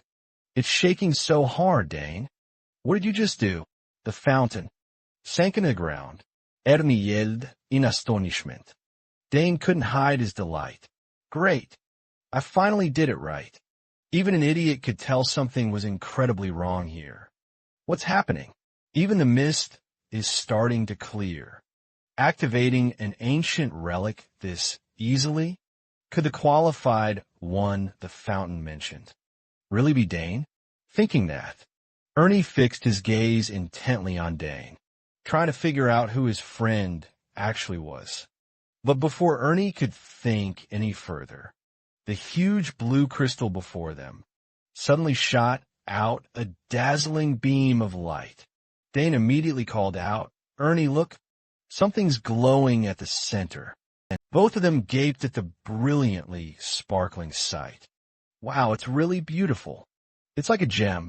This must be the energy source powering the fountain, Ernie said, and Dane nodded in agreement. It might also be the cause of all the strange phenomena in this garden, Dane observed. Now, let's face this ancient power together, Dane said calmly. Immediately, a complex magic circle appeared beneath Dane's feet. Hadyatin afiersoha. Dane reached out, feeling the energy emanating from it, realizing this power. It's ancient magic. This is the power I have. He then noticed the ancient inscriptions carved into the crystal, recalling the kingdom of Akana that once existed and was destroyed. This is its legacy. Amazing. I can understand the ancient language. I couldn't read before. This is the legacy of the magical kingdom, Akana. So I've absorbed this power. But before his joy could last, a sudden, sharp pain burst from Dane's chest. making him instinctively clutch at his chest. My heart suddenly aches so much. Something's happening to my heart. Dana screamed inwardly, as a magic circle began forming right within his heart. Is this a magic circle? The core and the circle. Their roles are completely opposite. Possessing both is incredibly rare. This combination usually harms the body.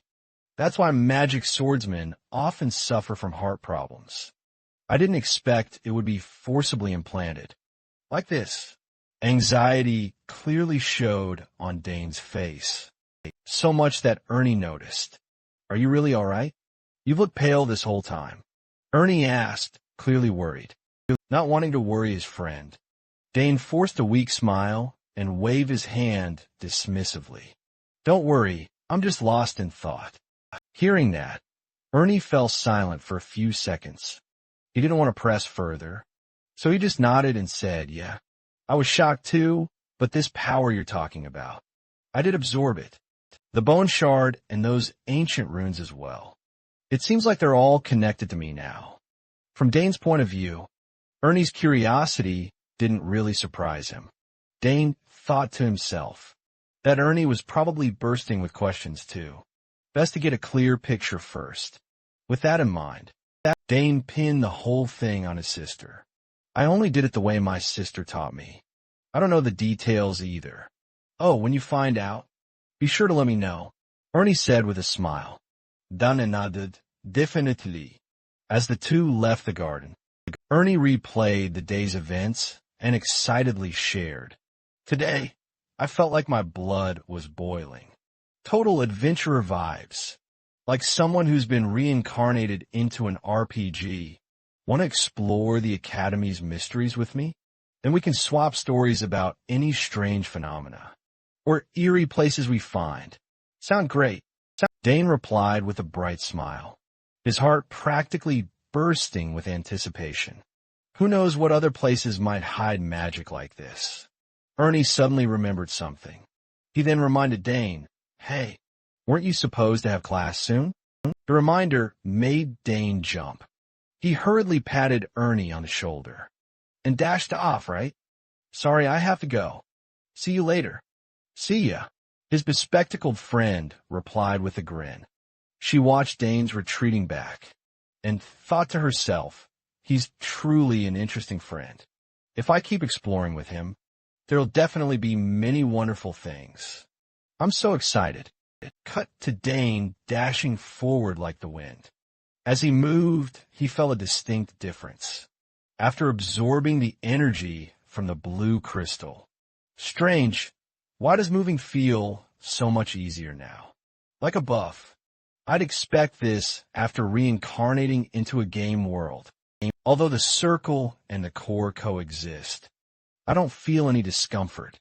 Normally, the circle would block mana from the core, making the effect extremely poor.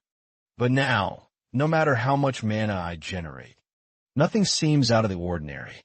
No, actually, it's the opposite. Mana circulates through the circle, and then funnels back into the core, and it's even purer than before. Awesome.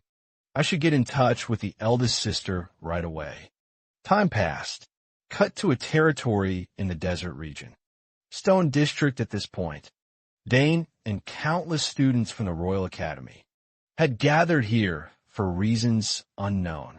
Beside Dane, his close friend Lola excitedly said, so this is the famous tan district I've heard about. Oh, I see the entrance. In front of them stood a gigantic gate. Looking at it, Lola gasped in admiration. This must be the famous magical shield. A magical shield? Dane asked in surprise. Upon hearing that, Lola laughed and explained. It was created by Sol Hangston, a legendary mage of the Academy. It's a shield that activates only once a year. For incoming freshmen who show magical talent. When you walk through, the barrier lights up in a color that corresponds to that person's magic quality, showing their level, just like an RPG status indicator. At first, It was used to find and filter out dark mages who tried to infiltrate the academy. But once the dark mages vanished entirely, it was repurposed for situations just like this. Hearing that, Dane's face lit up with fascination. So, what level does each color actually represent? Lala then continued her explanation. No color means you have absolutely no talent. Decent talent shows up as yellow, while notable talent is blue. And overwhelming talent? That's a vibrant red. Dane, clearly surprised, complimented, "Wow, you really know your stuff?" Lala winked back, beaming proudly. "I want to know absolutely everything about this academy. After all, oh, and by the way, all of your sisters scored red. I'm going first. All right then." The swordswoman confidently stepped through the gate. And, no surprise here, the color that appeared was a brilliant red, confirming her status as an overwhelming prodigy. "It's red." Lala gleefully announced the result. Dane simply nodded in acknowledgement. "Haha, at least I'm just as good as this, too." Lala let out a light laugh, and Dane couldn't resist the urge to test his own ability. "All right then, I'll give it a try myself." With that thought, he stepped toward the gate, muttering confidently to himself, "I'm sure I'll be red too. After all, I've absorbed ancient magic. I might even be stronger than usual." However, the outcome was utterly, completely different. The color displayed on the gate wasn't red at all, nor blue, nor even yellow, but green, staring at that beam of light. Both of them were utterly baffled. "Huh? Green? What's going on? There's no such level as green." Lala widened her eyes, staring incredulously at Dane. Dane forced an awkward smile and could only reply, Yeah, it's true." Even he couldn't make any sense of what had just happened. Time quickly passed by, as the scene then cut to a bustling lecture hall. The freshmen were all abuzz over the arrival of a total stranger. "Do you see his badge? He's from the finance department." "What's someone from the finance department doing in the magic department?" One student wondered aloud.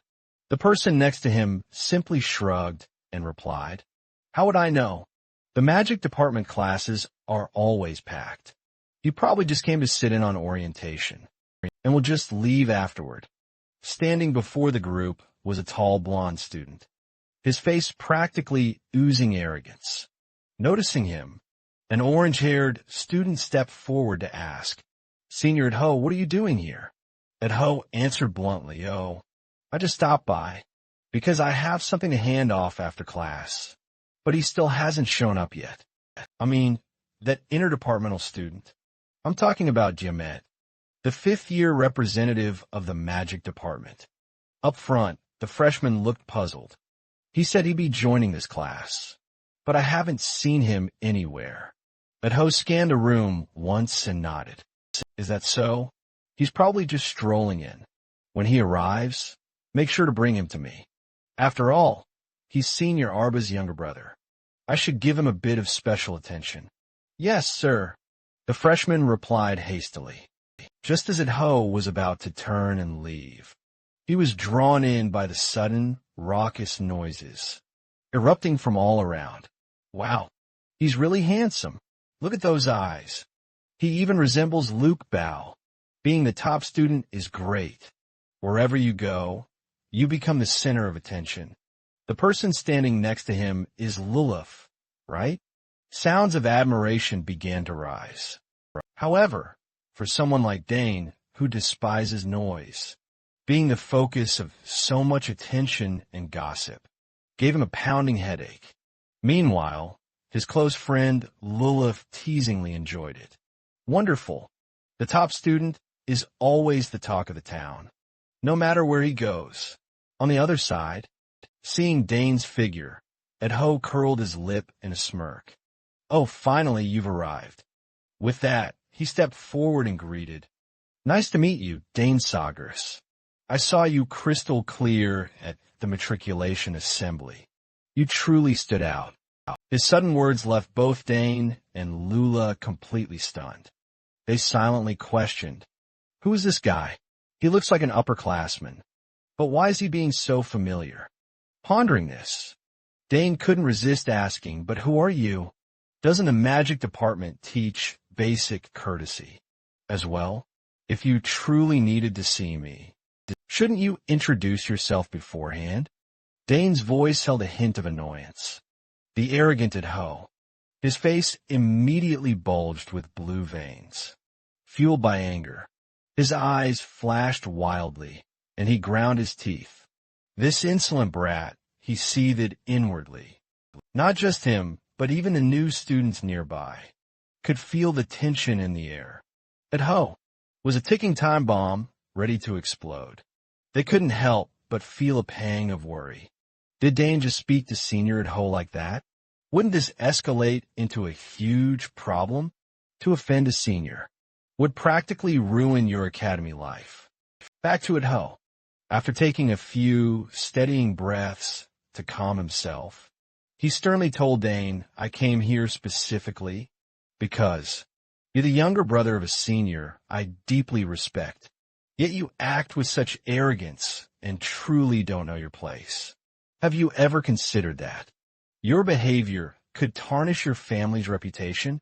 Upon hearing that, Dane simply shrugged and retorted sarcastically, "I've truly never given that much thought.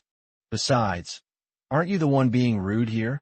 Opposite him, Ho ground his teeth once more. He stated coldly, "Are you blind to the situation right in front of you?" As he said that, he reminded himself that letting this slide, his honor would be utterly tarnished. Senior Arabella will surely understand, he thought. Then decided it was time to teach Dane a lesson. "Looks like you're due for a little disciplining, huh?" No sooner had he uttered those words than Ho started gathering mana in his palm. But much to his dismay, before the two could even lunge at each other, a commanding shout rang out smack. The professor slammed a book onto the desk, bellowing, "What in the world is going on here?" Hearing that authoritative voice, Ho immediately stopped, then hurriedly explained, "Professor, I only dropped by to welcome the new students." As head of the magic department, Professor Revo fully understood that things weren't as simple as Ho made them sound. Still, since no serious incident had actually occurred, he didn't intend to dig deeper, only stating coldly, "Is that so? Then postpone the socializing until after class." Hearing that, Ho had no reason to stay. However, before leaving, he cast an ominous remark at Dane. "I'll let it slide this time." Watching his retreating figure, Lula quietly warned Dane, "You should be careful. He doesn't look pleasant at all." And just as Lula predicted, Ho had no intention of letting it go.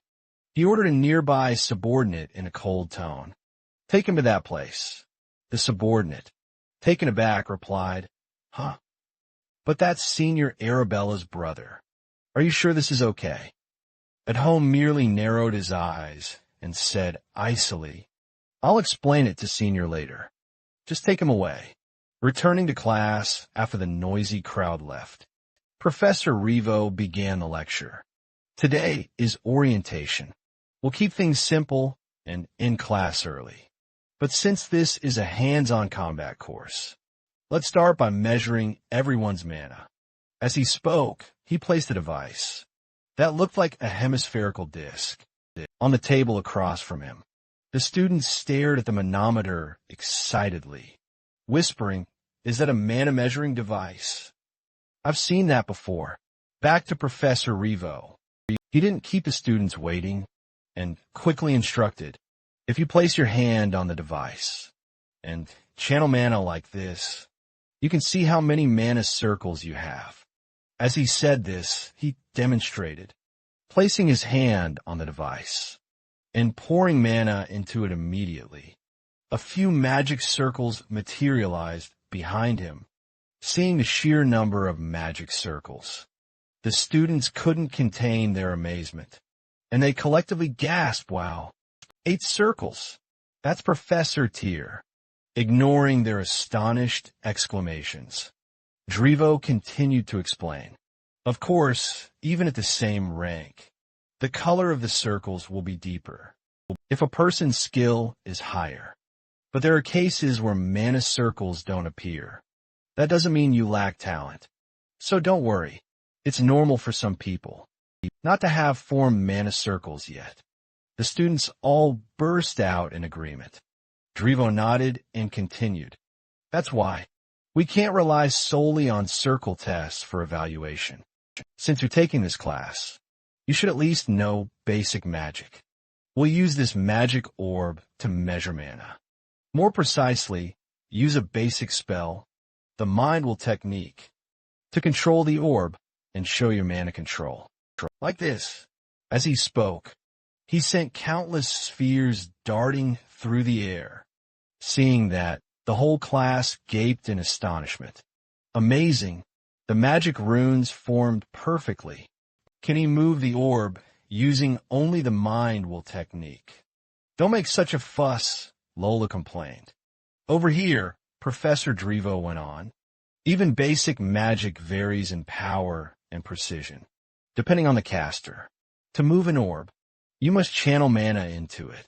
At your current level, being able to handle up to 3 orbs is already very good. Hearing that, the swordswoman, Lala, glanced at Dane and asked with curiosity, could Dane possibly control more? Dane only gave a slight nod in reply. At that moment, Professor Drivo glanced toward Ardo and suggested, Ardo, you just auditing, but could you perform a demonstration for your juniors? Hearing this, the arrogant Ardo, who'd been itching to show off in front of Dane, resolved to make the kid feel the gap between them. With that in mind, he eagerly replied, Yes, Professor. I understand. Not only him. Dane's curiosity was piqued. Now I'll discover the source of that arrogance. Dane mused himself right then. Meanwhile, Aldu swiftly stepped onto the podium. He channeled mana into the measuring device, and 4 magic circles instantly burst forth behind him. The new students couldn't hold back their awe, screaming as if they'd gone completely wild. It's really Senior Aldu. He's reached 4 circles already, and the colors are so vibrant. Not only the freshmen, but even Professor Drivo nodded in approval. It seems you've improved yet again. Aldu replied with a smug, self-satisfied look. It's all thanks to your brilliant instruction, Professor. Professor Drivo then turned to the entire class. Normally, reaching for mana circles is something only achieved after graduation. But your senior here managed it while still a student. This is truly overwhelming talent. You should all learn from him. Who knows, his advice might help you develop even further. Those words set the whole class abuzz with excitement. Meanwhile, Aldu seized the chance to glance at Dane with a teasing, challenging look, thinking it's far too early to be impressed. Dane Sogers, I'll show you the true difference between us. With that in mind, he began to command the blue orbs, sending them darting around the classroom. At lightning speed, seeing that incredible sight, the freshman gaped.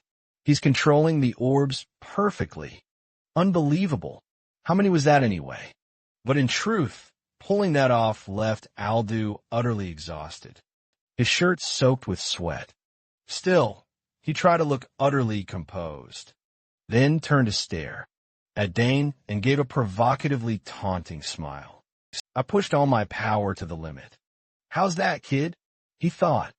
Across the way, the group of freshmen, seeing Aldu, had gone full throttle just to put on a show, didn't spare their booming praise. Amazing, everyone. Give him a round of applause. Which magic tower will he go to later on? On this side, Professor Drivo, seeing Aldu had done well in his demonstration, excused him. Well done, Aldu. You may return to your seat. Adho responded with a radiant smile. Yes, Professor. With that, he shot a glance at Dane, curling his lips into a confident smirk. Haha, I'm really looking forward to seeing your mana level.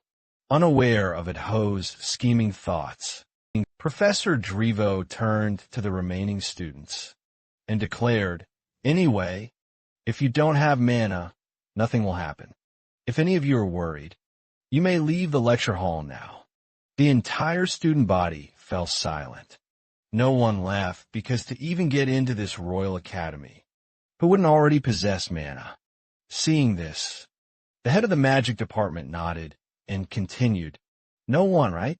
Good, then let's begin. Step up in order, starting from the front row. And so, the class erupted into whispers and buzzes, each student eagerly awaiting their turn to be tested. Lola, having seen this ritual many times before, sighed and explained they call it an orientation, but it's really just the class's way of putting everyone's abilities on full display. Think of it as an early game stat check. Beside her, Dane listened intently, fell silent for a few seconds, then nodded in agreement. Right? That's exactly what the Academy is aiming for. Next, students took turns having their mana tested. Some students possessed a mana ring, while others couldn't sense anything at all. As for the magic orb control test, most had even worse. Many could only keep the orb afloat for a moment, before it dropped like failing a tutorial boss. Back to the arrogant Adho, who had been watching from the sidelines, and sneered dismissively, what a complete mess. At the same time, the blonde girl beside him quickly reminded him, Hey, it's that guy's turn now. Hearing that, Adho finally looked over. It was Dane's turn for the check. Dane, I'll be watching to see how far your arrogance can really take you. He mused to himself, his thoughts unheard by anyone else. Not that he even needed a prompt, anyway. Even Dane was quite curious about his own current abilities. Honestly, he was beyond curious. Ever since absorbing all that ancient magic, he surely must have changed in some way. With that thought, Dane didn't hesitate and began channeling his energy into the measuring device.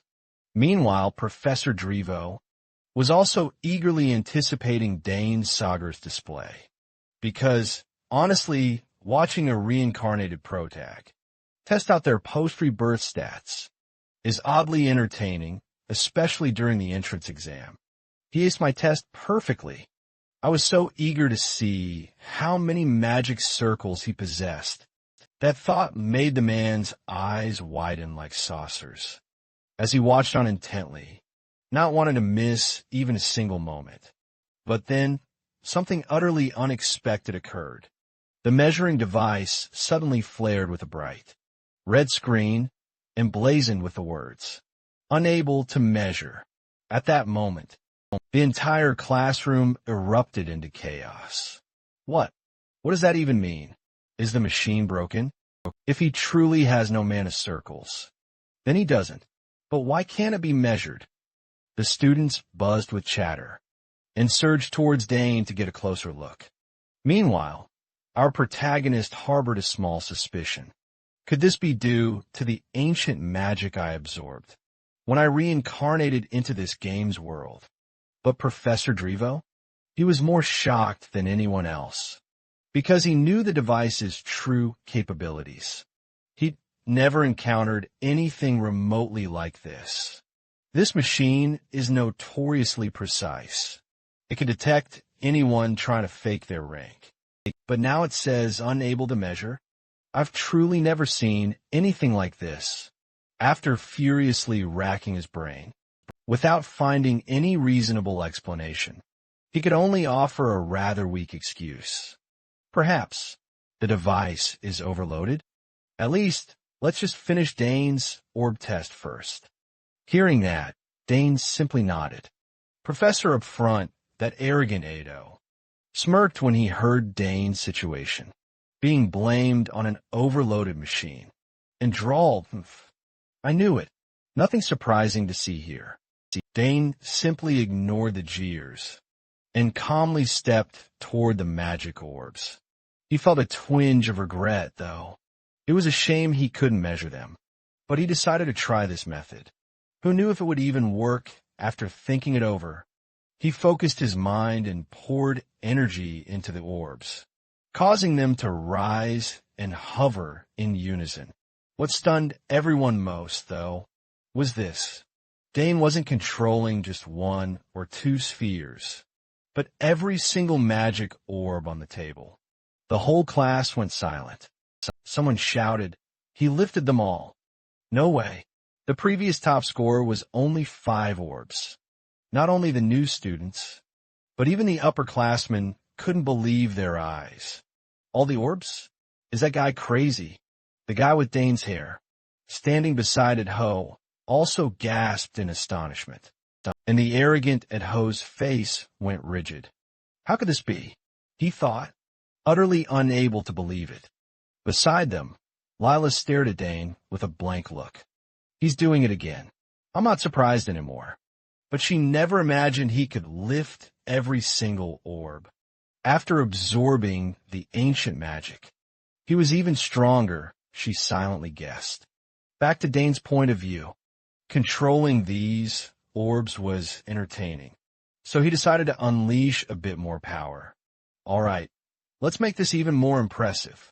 With that, Dane began to manipulate the spheres, arranging them according to a precise pattern. Seeing this, Professor Drivo broke out in a cold sweat. What on earth am I witnessing? He's aligning the orbs so exactly they're forming a picture.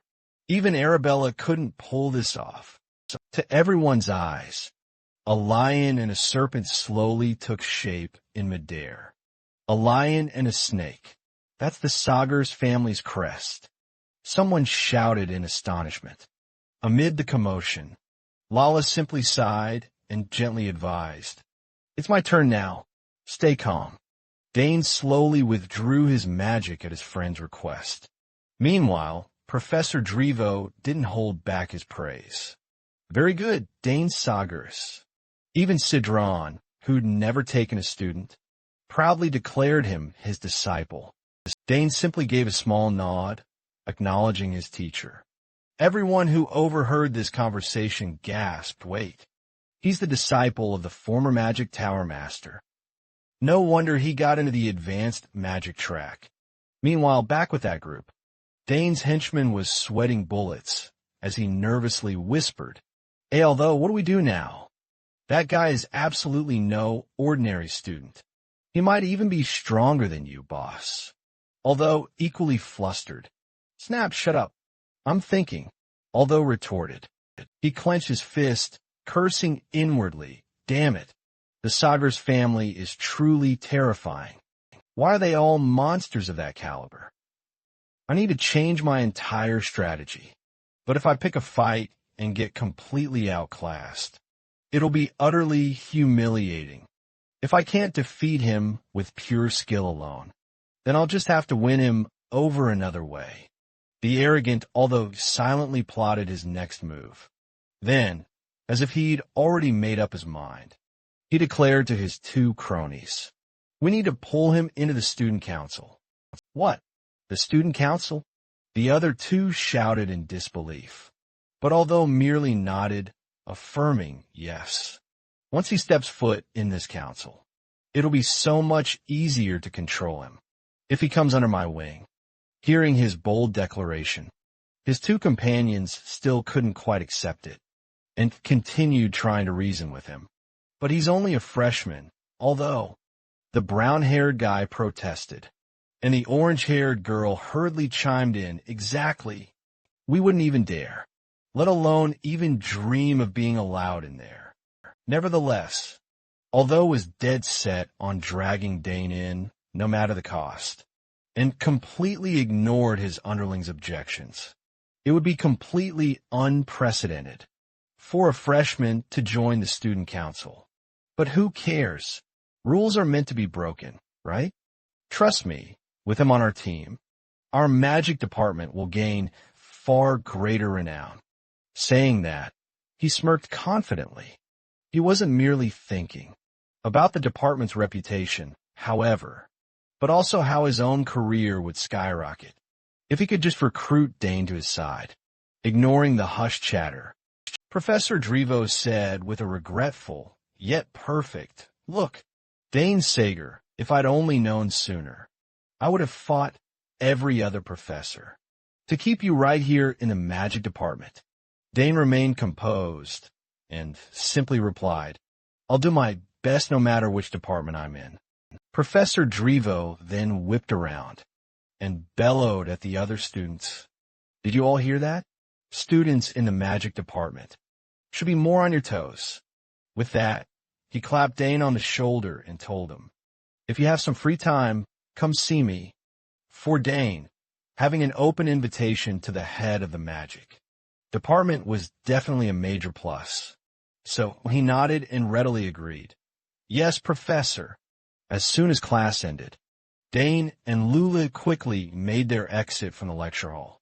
As they walked, the swordswoman, Lula, complained, "How do you manage to do that so perfectly? And why do you keep pulling off these unbelievable feats?" Dane merely shrugged, replying nonchalantly, "Honestly, I don't know either." His slightly smug tone instantly annoyed Lula. "Do you think you're just that special or something?" Seeing his friend get visibly irritated, Dane quickly changed the subject with a compliment. "But you did make 5 spheres levitate." Hearing that, Lula sulkily muttered, "That doesn't make me any happier." She turned her face away, refusing to even look at Dane. Watching her huffy attitude, Dane forced a smile and mused to himself, "Why does that sound like she's pouting at me?" But before Dane, still half expecting this to be some kind of reincarnated world, Game Prank could think much further, though. Those strode up with 2 of his cronies to greet him. "I've already witnessed your skills, and I may have acted out of line the last time we met. Could we have a private word?" Those current tone and manner left Dane genuinely surprised. He'd completely changed his tune after witnessing Dane's abilities firsthand. Dane frowned, mulling it over, without beating around the bush, though then spelled out his intention. He wanted to invite Dane to join the student council. The student council sets policy and manages the academy's coffers. Its members are prominent figures who enjoy a host of exclusive privileges. Dane had heard a little about the student council from his genius sister Arab. He knew it's an immensely powerful organization, and only a very select few students ever get the chance to join. Dane considered this, while although continued to plead his case. "What do you think? I intend to nominate you to that council. You far exceeded the entry requirements. No test required. If you become a member of the student council, you'll automatically become part of the Dante Society." Hearing that, Dane frowned and replied, "I'm already in there." Although who of course knew this. Preston, that's true, but who knows whether you can stay in there forever. Student council members are also exempt from many other things. Hearing that, Dane, still half expecting game-like rules from his reincarnation into this world, found it hard to believe. Just how much power do they actually have? Could they really enjoy that many privileges? While Dane was still thinking, although continued speaking like a pushy, multi-level salesperson trying to lure him, "Are you interested in joining the student council?" To that question, Dane flatly refused without hesitation. "No, I don't want to.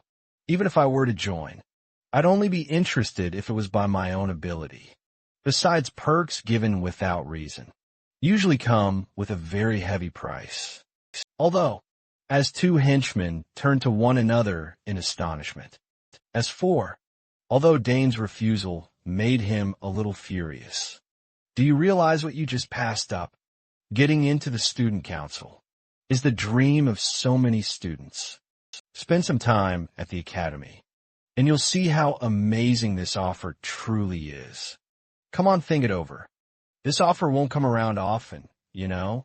Lala, watching Adolphe pester Dane for the umpteenth time. She bristled, thinking, what's going on here? Why is this guy so unbelievably stubborn? She snapped, then quickly pulled Dane aside. Dane, if we die, there won't be any cake left for us. Hurry up. Seeing that, Dane finally caught Luella's hint, realizing she was trying to get him out of the situation, and immediately agreed, all right. I almost forgot. From behind, Adolphe, seeing them just walk away like that, panicked and called after them, hey, where are you going? I'm still talking. Dane just smiled and replied, I have something far more important to deal with, so please excuse me. After saying that, he mentally thanked his close friend. Thanks, Lala. Your timing was absolutely perfect. Watching their backs as they left, Adolphe still refused to give up.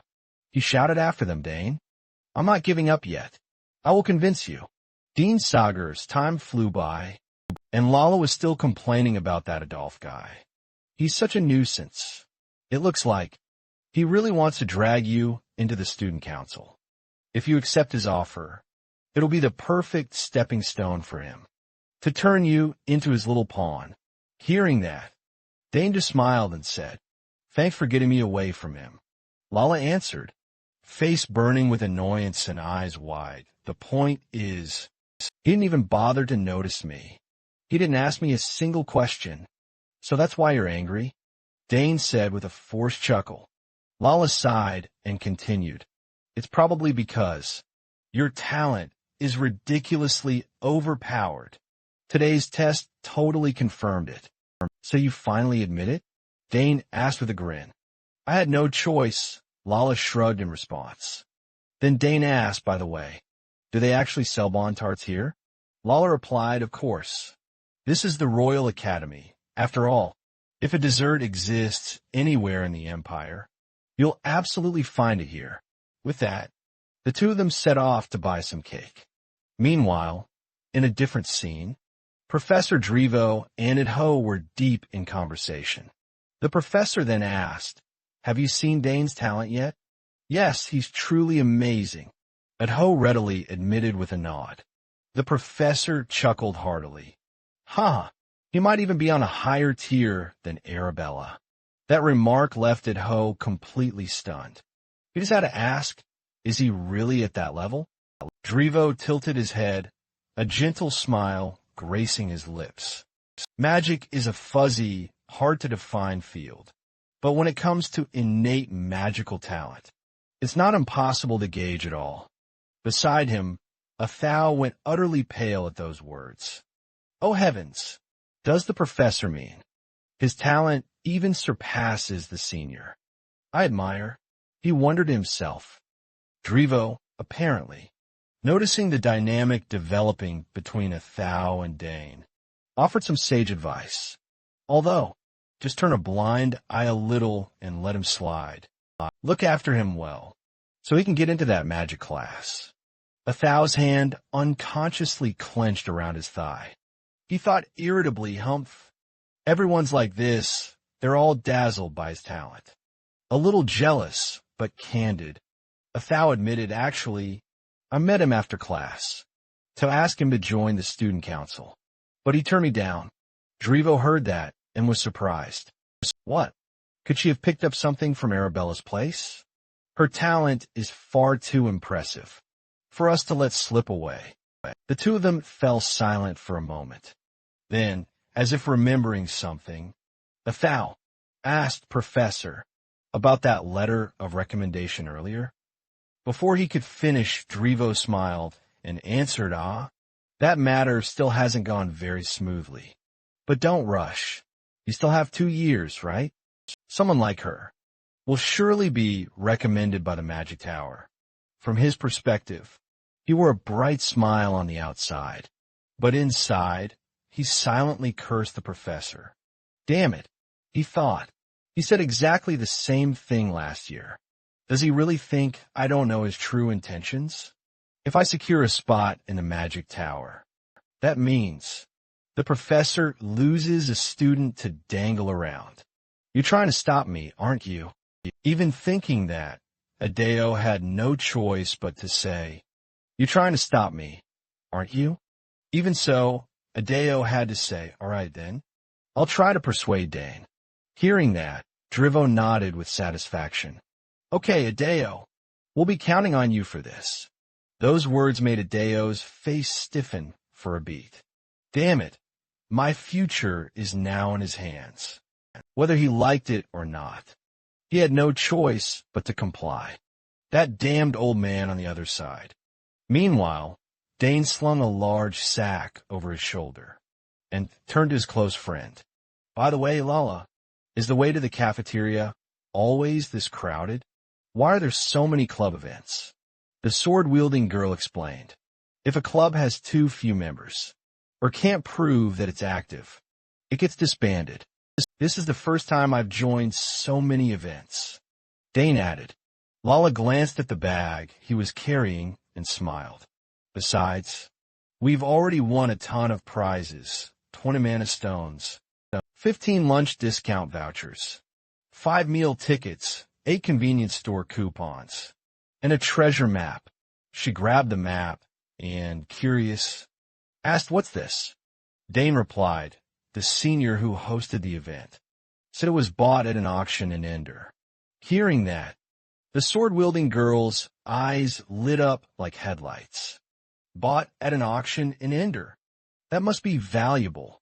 Seeing her money-hungry expression, Dane just gave a small smile and thought to himself, yeah, my father used to say auction houses collect the rarest, most beautiful items from across the empire.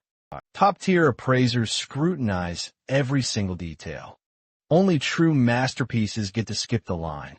Lola pointed at the scroll's seal and gasped. This is still intact. Could it be the Academy's treasure map? Dane guessed aloud, and Lola nodded in full agreement. I've heard this Academy is riddled with secret places. With that, she tossed the map back to Dane. She tossed the map right back to Dane. Gazing at it, he couldn't help but think to himself, Ernie's definitely going to geek out over this. Cut to the Grand Lecture Hall, the primary venue for all general education classes.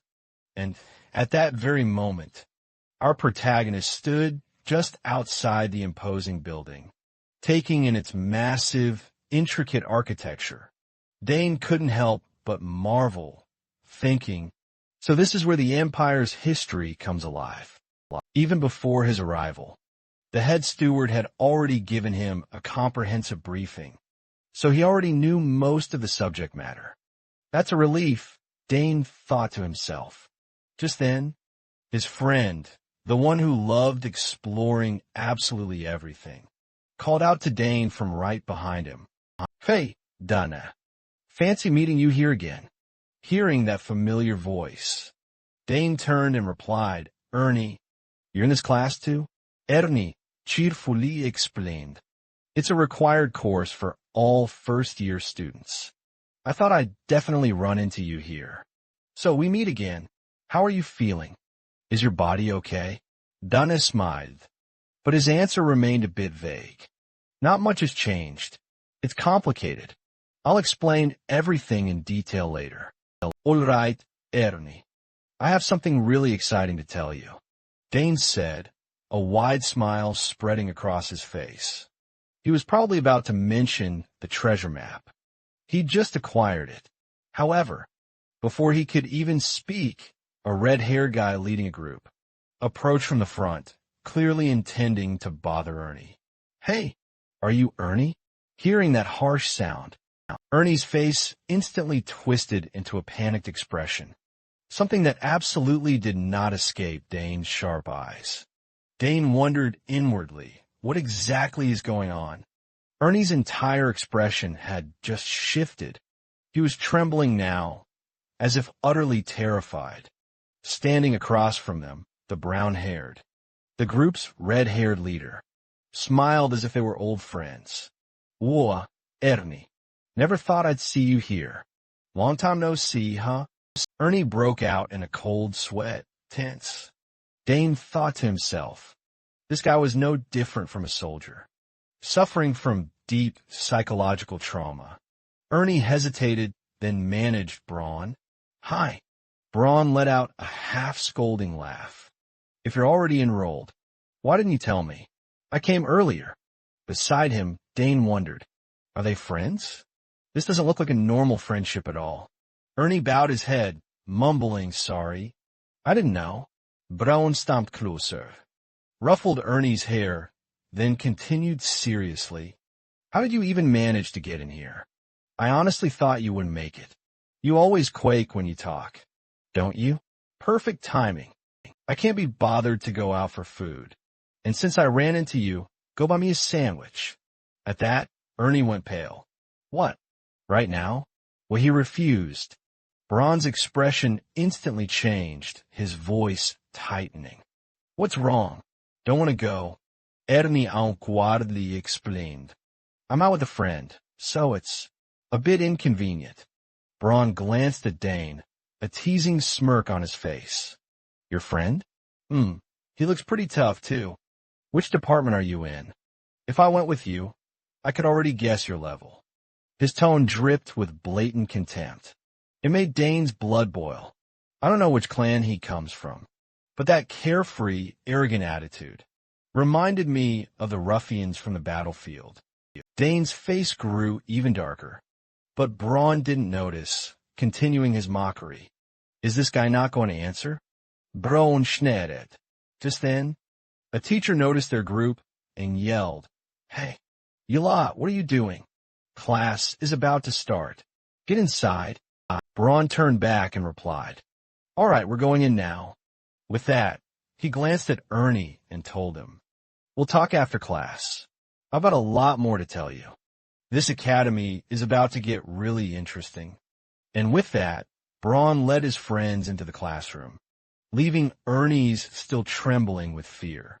Seeing his friend's arm shaking, Dane stepped forward and asked Ernie's, Are you okay? Who were those guys? You seem to know them. Hearing that, Ernie's tried to steady his breathing and explained. They're from another clan back home. They used to bully me. I knew they studied here too, but the school's so big with so many departments. I thought I'd never run into them again. Sorry for dragging you into this.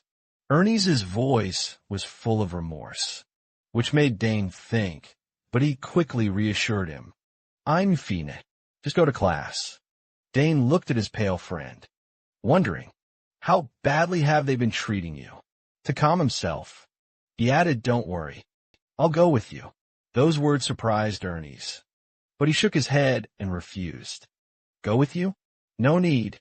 I can handle myself. Dane looked at Ernie's frail frame and immediately realized that fending for himself would only make him a punching bag for Braun's crew. Are you seriously just going to keep obeying them like that? If you do, they'll just keep bullying you like before. You already saw my magic at the fountain, so what else is there to worry about? The reminder made Ernie's recall.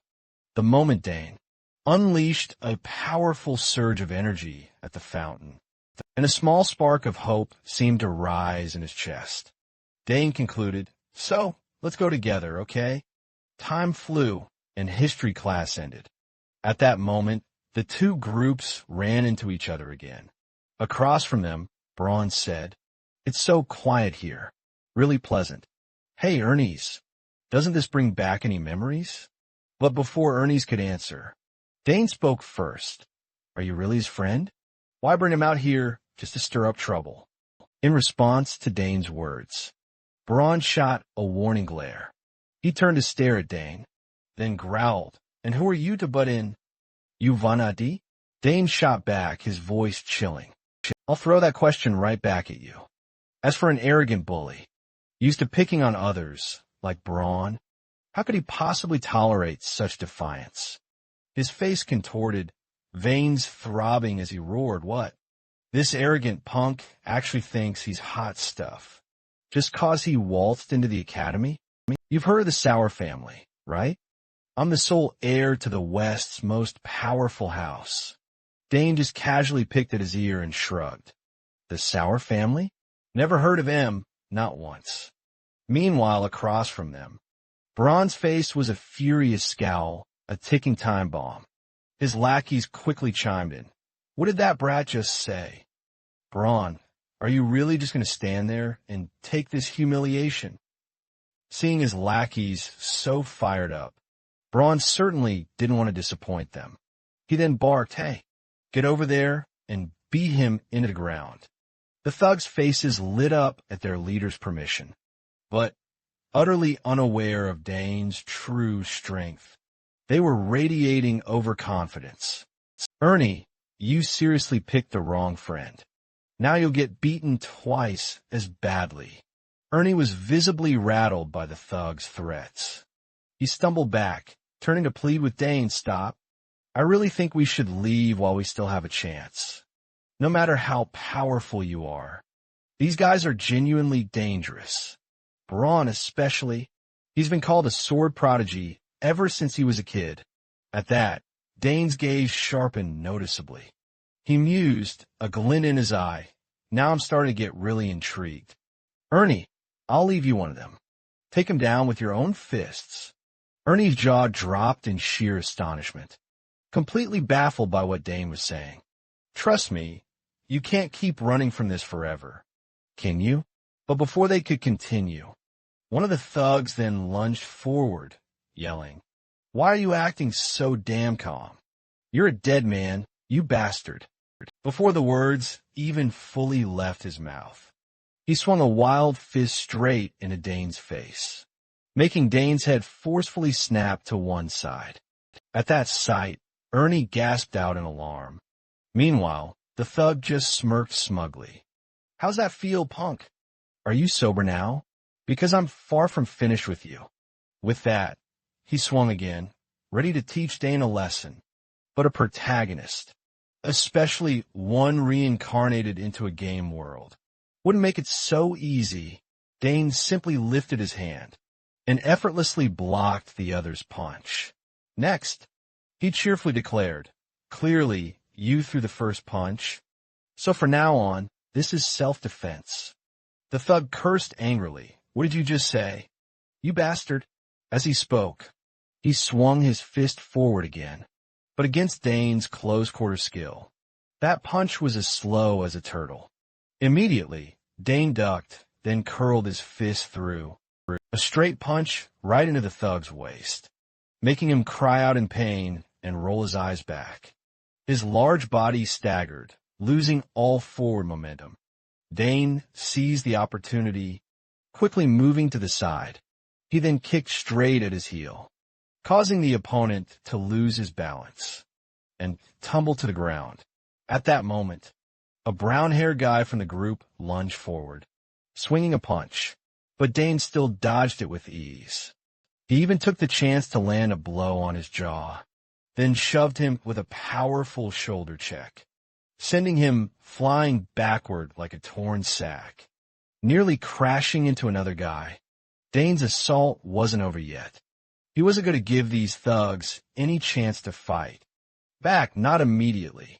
Instead, Dane used magic, conjuring spheres of energy that shot straight at the remaining two, sending them flying backward and knocking them out on the spot. Sounds long, but in reality, the fight only took a few dozen seconds. After taking down the thugs, Dane was a bit surprised himself. Whoa, why did I suddenly get stronger like this? Is it ancient magic? Around them, Ernie and Bronze stood rooted to the spot, eyes wide as they watched Dane win so effortlessly. What the heck? What on earth is happening? They muttered in astonishment. In the distance, Adwa's gaze flickered with a hint of hesitation, but he still couldn't help cursing his underlings. Damn it, you bunch of idiots. Up ahead, the lapdogs were starting to come to and coughed, shouting Braun's name. This guy's completely unhinged, but before they could finish their thought, Braun screamed like a rabid animal. Shut up. You're all absolutely pathetic. Taken down that easily. Hearing his taunts, Dane turned to him and brazenly taunted. Well then, are you going to keep going, or is that just all talk? Dane's words made Braun's eyes flash with pure fury. He furiously demanded, what? What did you just say? But just behind him, a henchman who just witnessed Dane's immense power. Hör idli Vorndebrun. Stop. He's incredibly strong. Just look at the way he fires those magic rounds. But how could Braun possibly accept such humiliation and let it end here like a coward? I won't be shamed in front of these kids. Move aside. I'll handle this myself. As he spoke, he began to channel his magic, opening a shimmering spatial gate at his side. From deep within the swirling spatial gate, Braun drew out a formidable long sword and said in a chilling voice, in a desolate place like this, there's no one around to witness, so it should be fine. You've just made a monumental mistake, forcing me to finally draw my sword. Seeing this, Dane merely snorted and gave a casual compliment. That sword certainly looks the part. Unlike Dane's calm, Ernie was in a full-blown panic. This isn't good. Braun's drawn his sword. This could get very bad. When Braun drew his weapon, Dane couldn't quite decide whether to admire his sheer, blind confidence or scold him for his utter recklessness. This guy truly is reckless. Doesn't he care about the Academy's rules? Dane mused to himself, but Braun just continued his menacing tone. You know what? When the sky goes overcast, a thick fog will roll into this area. A fog so dense that no one could ever find someone who goes missing. Meanwhile, one of his cowering lackeys, who actually seemed to care about the Academy's rules, worriedly asked Braun, "Are you okay? What if you get expelled?" But in response, there was only a crazed, unhinged look from Braun. He furiously spun around and snarled an order. "Shut up. Go beat that idiot and bring him back to me." Seeing Braun look like he wanted to eat someone alive, the lackey could only grit his teeth and accept. Fine. Whatever. With that, the two thugs lunged forward as one. Meanwhile, Ernie, watching the whole scene unfold, was so terrified he nearly wet himself. Damn it. What am I even supposed to do then? If you're fighting Braun, then what am I supposed to do? Upon hearing that, Dane remained remarkably calm and slowly spoke. Don't worry, those guys are nothing to be afraid of. If it's a one-on-one fight, you can win. You've been out there exploring a lot. Your lower body strength is absolutely excellent. So we'll just close in and land one really powerful strike. Ernie widened his eyes at that, unsure if he should believe it. But at that very moment, Braun and his cronies had already closed in on them. You guys are so dead. Braun schneret. Yet at that very instant, Dane suddenly spun around and bolted to the side, completely enraging Braun. Now let me get close, huh? So, you've been getting some real combat experience lately. Without answering the taunt, Dane simply stated with confidence before leaving, "Just do as I say." And with that, the two of them quickly made their exit. Thanks to Dane's encouragement, Ernie felt a surge of confidence, clenching his fist and telling himself, "That's right. Dane was absolutely right. I can't keep living like this anymore." Across from them, the brown-haired thug stepped forward, scratched his head and sneered. "Now you're clenching your fists? Your eyes actually have some fire in them. Friends sure make a difference, huh? Seems just standing next to him made you bolder." He snorted and continued, "Come on. Take a few hits and then just scram. Okay, I'll even go easy on you." As he spoke, he interlaced his fingers to warm up. Sweat poured down Ernie's face as he thought to himself, "Don't panic. Think. What would Dane do here?" At that moment, an image flashed in Ernie's mind. Dane dodging the black-haired thug strike. But before he could come up with a plan, the brown-haired guy let out a booming laugh. "Fine. I'll just warm up with a few punches first. With that, he swiftly swung his fist straight for Ernie's face. But just before that punch connected, Ernie quickly ducked down, letting the blow glance off the crown of his head.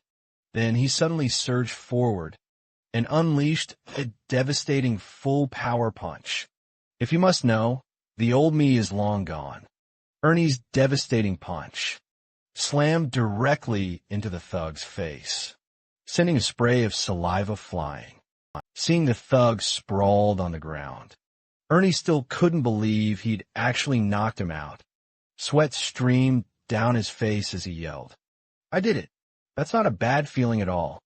Not bad for someone freshly reincarnated into a game world." Not far away, Dane heard Ernie's triumphant shout and smirked at Braun. "Looks like your buddy's already down for the count."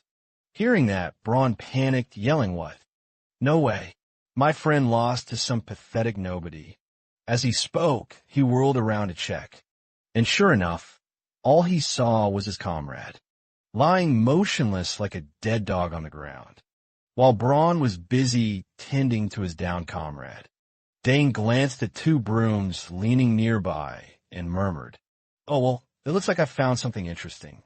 A textbook inventory moment." Then, Dane calmly picked up one of the brooms, chopped off its brush head, keeping only the shaft to wield like a makeshift spear. This deeply insulted Braun, who roared, "You think you can fight me with that pathetic stick?" Dane simply smiled and replied, "That's all I need." Dane's blasé market seller, Kong, made Braun's face darken like the bottom of a scorched pot. He bellowed, "You arrogant fool. Today I'm going to absolutely crush you. Don't worry, I won't kill you. I'll just leave a small scar on your face, so that every time you look at it, you'll remember my face and be terrified."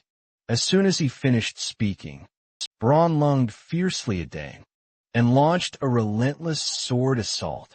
Each arc of his sword sliced through the air, with a sharp, whistling sound. But for Dane, these attacks were far too simplistic. With just a few basic moves, he easily dodged them. Seeing that, Braun couldn't help but remark, "You're better than I thought. Destined dismissively. Because your sword patterns are too predictable. Braun beloved angredi. What do you know about my swordsmanship? You think you're the son of Duke Thman or something?" As he spoke, Braun quietly analyzed the situation in his head. The guy was trying to hold on by channeling mana into the staff, but it wouldn't last much longer.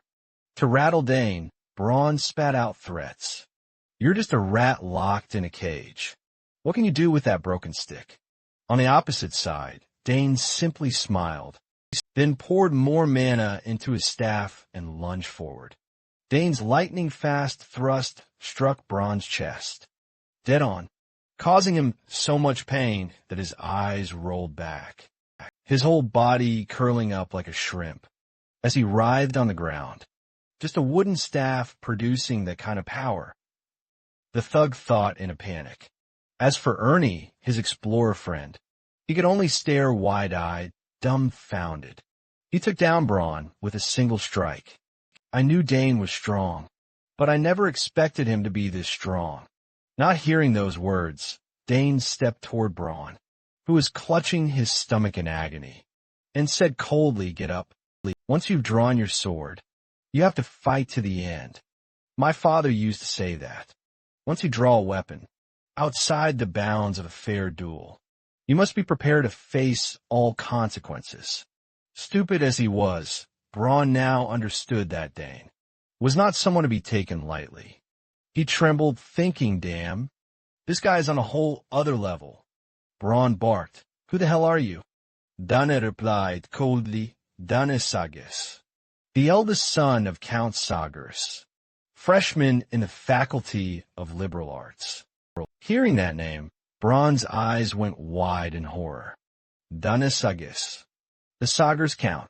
You could be the very first person admitted to the Faculty of Liberal Arts. In 50 years, a true genius. the youngest scion of such a prestigious house. Dana shrugged. I guess I introduced myself a little late. Dana shrugged. A bit late with the introduction, I suppose. Back to Dane, who began to wonder. So, what exactly should I do with Braun? You drew your sword, and you lost. Should I take your life now? Dane's gaze grew colder and colder still, radiating lethal intent. Braun's face turned ashen. Trembling, he thought, this bastard, does he actually intend to kill me?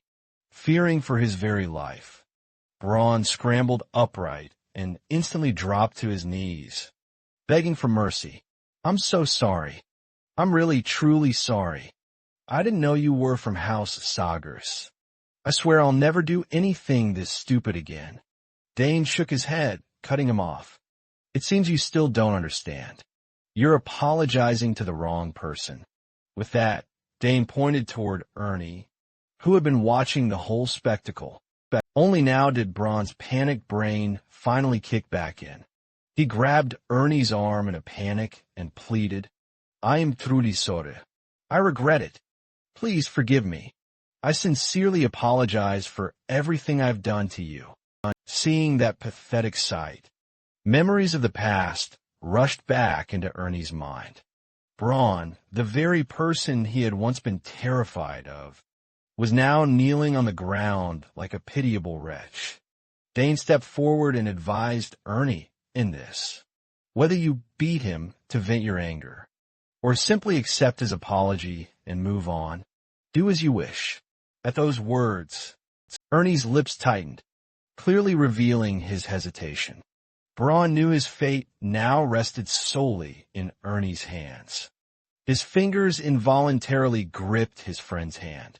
As he admitted, yes, you can hit me as much as you want. I deserve it.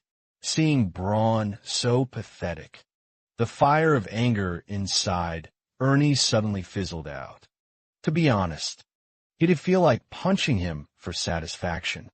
But in the end, he only sighed and said, Braun, next time, fight me fair and square. And then, I'll forgive you. The unexpected offer left Braun utterly speechless. But Ernie simply didn't care anymore, turning away nonchalantly. He added, I'll let you off the hook this time. Beside them, Dane gave a gentle nod of approval. You handled that well, Ernie's. With that, the two swiftly departed from the scene, leaving Braun standing there, utterly bewildered. Just then Lala stormed in, grumbling loudly. I've been searching everywhere for you. Couldn't find a trace. I had to look high and low. Spotting the thugs sprawled across the ground, she immediately demanded, what in the world happened here?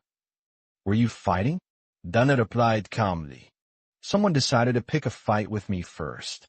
He then glanced over at Braun, which immediately piqued Lala's curiosity. Which idiot would actually dare challenge Dane? Of all the people, why pick on him? Behind them, Braun's face went ghastly pale as he spotted Lala. Recognizing her instantly, the daughter of Duke Thman. Completely ignoring Braun, Dane then asked her, he's in the same swordsmanship department as you are. Do you know him at all? Lala put her hands on her hips, shaking her head decisively. I don't know him, and honestly, I couldn't care less. She then turned to Ernie's, her curiosity piqued, and inquired, by the way, who exactly is he? Dane introduced him. This is Ernie's Dinan, a first-year student from the exploration department. Ernie nervously scratched his head and greeted, Miss Lala, it's a pleasure to meet you. Lala waved a dismissive hand and let out a light laugh. Oh, please, no need for such stiff formalities. Just consider me a friend. She then asked, curious, so, what exactly do you study in the exploration department? Ernie's replied, things like ancient ruins, secret locations, basically all sorts of exploration-related things. Walking alongside them, Dane chimed in, his family is renowned for their legendary expeditions. Hearing that, Lala's eyes sparkled, and she exclaimed excitedly, Then we absolutely have to show him the map we have, right? Maybe he'll have a clue. Dane winked in agreement, as he had secretly planned to ask Ernest about it anyway. However, at that very moment, Ernest was still utterly bewildered, completely clueless about what mysterious map the two of them were discussing. Dane swiftly started explaining. He recounted how they'd joined a club event previously and were handed a mysterious treasure map. Hearing this, Ernie's eyes widened, and a light bulb practically appeared above his head. He gasped, his voice filled with awe and admiration. I overheard someone got a treasure map. So it was you guys. He finished, finally putting the pieces together. Ernie's entire face lit up, even surprising Lula, who just stared. She remarked, a little taken aback. He looks like a completely different person now. Dane chuckled. It's probably just his obsession. You know, his obsession with ancient artifacts. Then Lala piped up with a suggestion. How about we find a quieter spot to really examine this map more closely? After settling down and poring over the map, Ernie's brows furrowed in deep thought. This map is incredibly complex, he mused, as most treasure maps are. You certainly can't decipher it at a glance. It doesn't show the entire academy grounds. It only points to a very specific area. The sword-wielding girl, her curiosity piqued, also pointed to a peculiar spot on the map. And what's this? She asked. There are so many strange writings above it. Dane studied it intently, then shook his head. I can read the words, but the meanings just don't connect. Is there some kind of hidden rule or pattern? After a brief moment of collective thought, the trio still hadn't unearthed anything new. Lala finally asked, so what we do now? Ernest was quick to reply. First, we absolutely must discover who made this map. Artifacts like this often lack a standard orientation. But once we know the creator, we can guess what to expect from it. Hearing that, Dane rubbed his chin in contemplation. So, decoding it immediately. Seems like it might be a bit tough, huh? Before Dane could even finish, Ernest cut in with a crucial detail. One thing's for sure, though, he stated. This map wasn't made on the academy grounds. Those specific architectural motifs were only used when the academy was first constructed. Lola and Dane both cried out in shock, their eyes wide. So it's somewhere nearby? They asked, considering Ernie's perspective. He wearily reminded them both, not exactly. The issue is that this particular architectural style uses a unique, secret magic from Saul Hangston. Lola immediately recalled the name, Solston. Wasn't he one of the Academy's legendary founders? And a legendary archmage at that. Dane instantly understood what Ernest was implying. That kind of magic can't be used anymore, right? Solston left no disciples behind. Ernest nodded in agreement. Wow, you really know your stuff. Lala then understood why Ernest seemed so discouraged. I figured this wouldn't be easy, but I never expected it to be this hard. Hearing that, Ernest simply shrugged. In the end, the key is to find the person who actually made this map. Then we'll finally be able to decode its symbols and read it. Dane smiled and enthusiastically suggested. Once we decode it, let's go treasure hunting together. The proposal was met with immediate enthusiasm. From the other two, I'm in too. Sounds fun. Before joining the academy, I always worked with my family. This is my first time experiencing something like this. Watching the two of them get excited, like kids about a camping trip. Dana chakeld inwardly. You two are really eager. This could take quite a while, though, so let's investigate slowly. Hearing that, Ernest nodded. I'll look into it more as well. Oh, and I'll return the map to you guys. As he spoke, Ernest rolled the map up and handed it to Dane. However, Dane refused. Keep it. You'll find it more convenient while you're decoding it. Ernest shook his head confidently. No need. I've memorized it all. Ernie's confidence even left Dane utterly stunned. No way. Your memory is really that good? Ernie scratched his head, not sure why he remembered everything so clearly. To this day, I don't know why, but things like codes and written text just stick in my mind. Vividly, Dane and Lala exclaimed in admiration. So that means you have an amazing talent. In certain areas, it'll be really useful for exams. Donna smiled anyway. Got it. If you need anything from me, just say so. Saying that, Dane reached out to take the map back. Ernie smiled and thanked him. Thanks.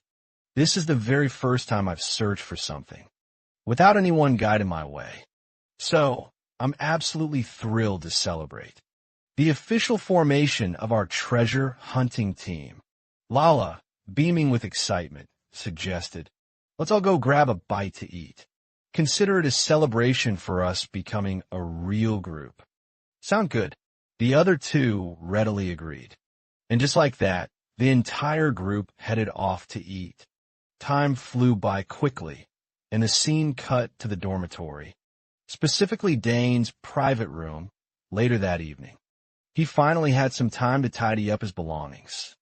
So much had happened today, typical chaos. For someone reincarnated into a game-like world, I should take this chance to tidy up my things a bit. The important gift for my family need to be placed somewhere visible. But where on earth am I supposed to put this massive summoning egg? They say you shouldn't keep a living creature in subspace. So Dane pondered this, while scanning his room for a suitable spot to set down the large egg safely. Then at that very moment, the egg suddenly shook violently, making Dane jump. Why would this happen out of the blue? This had never happened in the past 7 years. Could it be because I just transferred to the academy? No, even if the academy is mysterious. The mana distribution here isn't any different from my old room. So it must be the ancient mana I absorbed in the garden. I didn't expect it to trigger the egg's reaction. Instantly. Okay, I'm going all in on this. Maybe it'll hatch today. I can't put this off for another second. The more he thought about it, the more anxious he became. But this is also the perfect opportunity for the egg to hatch. In the end, Dane decided to risk it and take the egg to his sister, Clee's laboratory. When Celie saw Dane holding the egg, which was radiating intense energy, she widened her eyes in shock and blurted, "It's reacting so violently. What's happening?" Out of breath, Dane explained, "It's still shaking really badly. I'm not even channeling mana into it anymore." Just then, suddenly, Cleo remembered something crucial and warned, "Isn't it time for the dorm roll call already? Skipping roll call won't end well for you." Dane simply giggled, then replied, "Don't worry, sis. I've already got it handled. Don't you worry." Cut to the student dormitory. And just as Cleo had predicted, a tall student and his two friends stormed down the hallway, shouting, "Imanch, president of the dorm council." Roll call starts in the lobby now.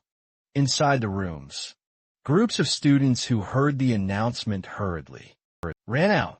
Dorm roll call across the entire Imperial Academy dormitory is always enforced with extreme strictness. Glanced around, then anxiously asked, "Why haven't Priscilla and Dane shown up? Do they even realize roll call is happening? Being late costs 1 discipline point. Absence costs 2. Get more than 3. Late marks in a semester, and it's compulsory labor duty. 2 absences, and you're demoted right out of the dorm." Noticing everyone whispering, Enchok suddenly shouted, "No one move. No talking. The 9th floor hall won't be easy to get past today. Not for anyone." This sudden strictness left the students feeling uneasy, puzzled by why the atmosphere had suddenly grown so serious. To satisfy his curiosity, a student asked, "What do you mean?" Anshok waved his hand, summoning a glowing blue screen. He then explained, in the surveillance footage Manna had just installed, we found this. There was a scene showing student Priscilla sneaking out of the dorm just 5 minutes earlier, but the system still reported her as in her room. He immediately threw open the door to check Priscilla's room himself, and as expected, there was no one inside. Witnessing this, Anshok's voice tightened with anger. We usually don't check, but from now on, we might need to change the rules. Looks like a storm of point deductions is coming for everyone. After checking all the rooms, Anshok's anger temporarily subsided. The other students were generally fine, and their rooms were clean. However, they'll lose 2 points for being absent. Got it. We'll announce it clearly. A timid chorus of students replied. Bach then continued. There's just one more person. He's a freshman, but he's missing. He didn't just miss the very first roll call, did he? Huh. Friend D immediately stood up to explain. That's impossible. He was certainly still in here. He was packing up his stuff just moments ago. Bach simply dismissed it fine. We'll check. Then he quickly stepped into Dane's room. And, wouldn't you know it, he found Dane awkwardly tidying up, fussing about. This took him aback. Dane gris. You're actually in a room. Do you realize we're taking attendance right now? Dane awkwardly scratched his head and mumbled, sorry. I've been so focused on unpacking, I didn't even realize. Dane's naturally cheerful expression made it impossible for Bach to stay mad. So he simply nodded, all right. It's the first day, so that's perfectly understandable. Let's now cut to Klee's laboratory. Dane is actually there, and the person Bach met was simply a simulated projection. Klee cried out in astonishment. Isn't that the Malawian Kwacha hologram projector? Returning now to Klee's laboratory. Again, Dane is actually there, and the one Bach just met was still just a simulated projection. Klee's astonishment made him shout again. Isn't that still the Malawian Kwacha hologram projector? I heard this device is notoriously hard to handle because the remote control is so easily interfered with. A tiny glitch and the whole illusion's revealed. Responding to his sister, Dane Kamni replied, I prepared for that and checked it numerous times. As long as no one gets too close, it will be totally fine. His confident bearing made his sister quietly admire him. He's truly gutsy, by the way. Hey, how's the egg? It's clearly reacting to your mana. It seems very likely it's about to hatch. But many eggs have reacted exactly like this, and still didn't manage to hatch. That made Dane frown, and he asked, so what exactly do we do now? Should I keep channeling mana into it? His sister pondered, stroking her chin, paused in thought for a moment, then said, we're still dealing with a lot of unknowns at play. Considering it's a summoning egg, just tossing it straight into a mana-stabilizing device. That would be incredibly risky, but I don't think we should just stop now. Besides, this lab is truly the best place for it to hatch. Didn't elder sister always put up a mana barrier to keep everything under wraps? That remark immediately sealed Dane's agreement. He nodded in full agreement. If we just leave it, it could hatch any moment, anywhere. After a moment's thought, Celie made up her mind. All right, let's begin. Your mana's incredibly pure, but I'll add an extra mana filter just in case. So, Dane started channeling mana into the egg again. This time, the egg's pull was even more intense than before, so much that Dane's face was drenched in sweat. Good heavens, is it still hungry? When the world is inside this thing? Celie stood quietly to the side, worried herself. This is a packaged beast egg. Anyone can buy one, but getting it to hatch, that's another matter. The exact hatching conditions are still unknown. All anyone truly knows is this, that the breeder's mana frequency has to perfectly match the creature inside. Just how talented is this kid? Even knowing my sibling possessed such skill, seeing it with my own eyes is still jaw-dropping. Then, on the egg's surface, cracks suddenly appeared. Dane cried out with joy, "Look!" Seely hurriedly said, "Okay, it's about to hatch. Just a little more. Nice. Let's see what kind of creature this turns out to be." In both their eager, expectant eyes, the egg suddenly emitted a fierce light, then softly popped, sending shell fragments scattering everywhere. Dane was blown backward, and Seely had to instinctively step back a few paces, covering her face. Seely rushed over, worried, and asked, "Hey, are you okay?" Dane gasped, shaking his head. "I'm fine, just a little dizzy, that's all. But look over there." He pointed toward the spot where the egg once lay. Now a small, pale purple dragon stood there, innocently staring up at the two of them. "A dragon," Klee shouted. The little dragon breathed fire in all directions. "Oh, wow. It can breathe fire too," Dane exclaimed in surprise. Before anyone could say another word, Sally hurriedly shoved Dane closer, instructing him, "Don't just stand there dazed. Move closer. There have been cases where a packed beast claims the first person it sees as its master. Dane, that's your packed beast. Hurry." Hearing that, Dane slowly approached the little dragon, muttering close. "It's actually kind of cute.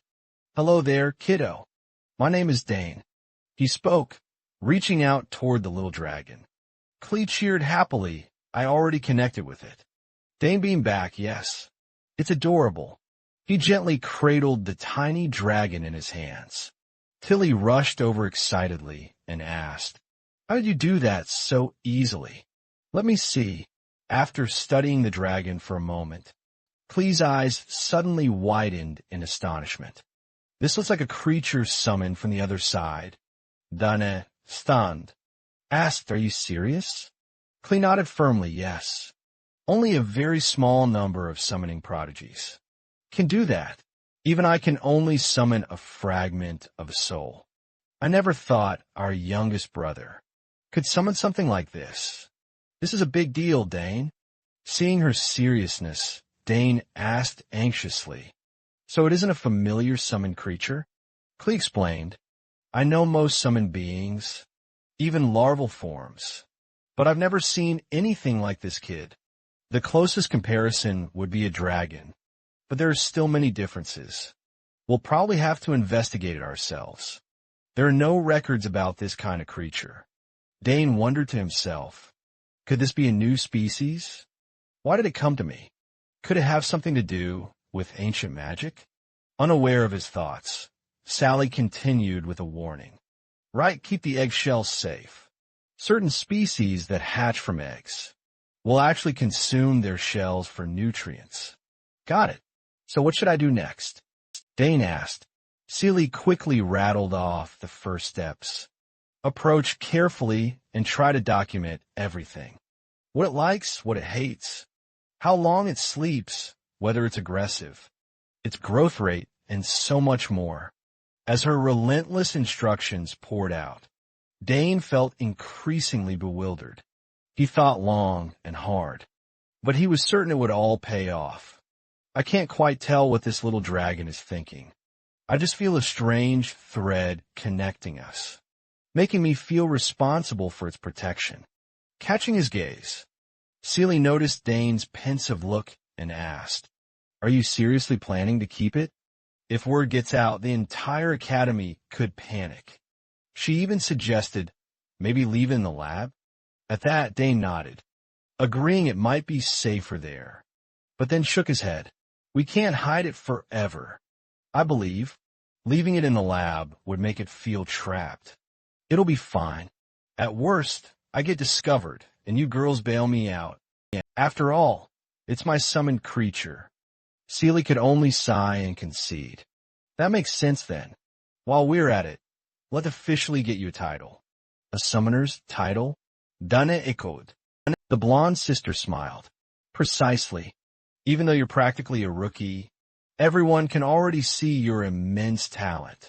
It might be challenging, juggling studies and caring for a summoned creature, but this is a huge opportunity for your growth. After a moment's consideration, Dane nodded in agreement. Sounds reasonable enough. Let's do it then, Seely prompted. You've already signed up for the summoning course, right? The orientation is tomorrow, and the head professor is Tamari Bravo, isn't it? If you show your talent, you'll definitely be recommended for special admission. Normally, meeting that requirement is incredibly difficult, but I truly believe you can do it. She gave Dane a reassuring pat on the shoulder, and Dane felt a jolt of excitement. Just thinking about special admission. Special admission, huh? After mulling it over, that sounded pretty exciting. Dane then made his way back to the dorm. He'd barely stepped into his room when his friend, a worried Droyan, demanded, "Where were you? You weren't at roll call." And Priscilla got caught straight away. Dane simply shrugged and replied, "I had urgent business, so I had to step out." "Oh, there's a way to go out, all right." Droyan shook his head with a chuckle. "You Sober's family members always manage to surprise everyone. Your sisters used to be dorm legends, you know. But don't worry, I'm the only one who knows you snuck out after that." With that, Droyan waved goodbye to Dane. Back in his room, Dane practically collapsed onto his bed, exhaling a sigh of relief. "Phew, glad I made it back safely." I don't know what Priscilla was thinking, but to dare go out like that. Dane then glanced up to see the little dragon still happily circling the room, occasionally spitting out little puffs of flame, and looking utterly thrilled. He thought to himself, "It's really excited, but that's kind of wonderful." A flicker of memory then crossed Dane's mind about how he'd slipped back into the dorm, without being detected, of course. It was the secret passage his sister had told him about, you see. The entrance had been sealed off by the man of fence surrounding the dorm, but thanks to the little dragon, with a quick puff of flame, it managed to blast a large hole in the barrier. Just thinking about that incredible ability was enough to send a thrill through Dane. Does the flame temporarily disable mana? Unbelievable. It's indeed a special summoned creature. The very next day, Dane told Ernie's about his little dragon. When Dane said the dragon's name was Happy, Ernie's, looking puzzled, asked, "Happy? You actually named it Happy? Who named something like that?" Dane just smiled and replied, "I think it's friendly and easy to call. Or do you have another name in mind?" Ernie suggested. Ernie stared at the little dragon for a moment. He then looked at him seriously. "How about Connors?" Dane nodded. "Sounds great. Does it have a deeper, mysterious meaning?" "It fits him perfectly," Dane cheerfully agreed. "Absolutely perfect. From now on, your name will be Connors." He grinned down at the little dragon, Connors.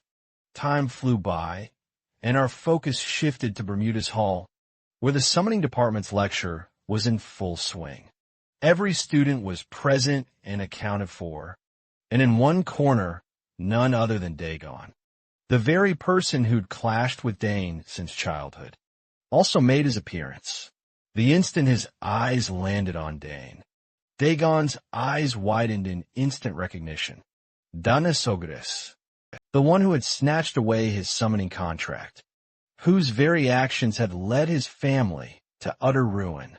And now he was meeting him here. Dane, here for his summoning class. Dagon's mind raced, a nervous whisper to himself. Why am I stuck studying this very subject? Right when he is here, I absolutely must avoid Dane. The thought alone sent a bead of sweat trickling down his forehead, even before class began. Just then, a burly senior suddenly clapped Dagon on the shoulder. From behind, roaring, "Hey, drone." Still repeating the course, huh? Dagon quickly spun around, replying with an awkward, "Why, yes, senior." The tall senior erupted in a booming laugh. and clapped Dagon on the shoulder in a robust, friendly manner. Come on, no need to be so tense. Everyone's had to retake a class a few times, you know? I've had to retake this specific subject twice already. Just counting this one. Think of it as an easy credit. Just outperform the rookies, and you're good to go. Upon hearing that, Dagon managed to force out a reply just to get through the moment, desperate not to offend his senior. Before long, the imposing figure of the professor entered the classroom, and the boisterous atmosphere immediately fell silent. At the lectern stood Professor Tamaric, a handsome and stern man. Began the lesson.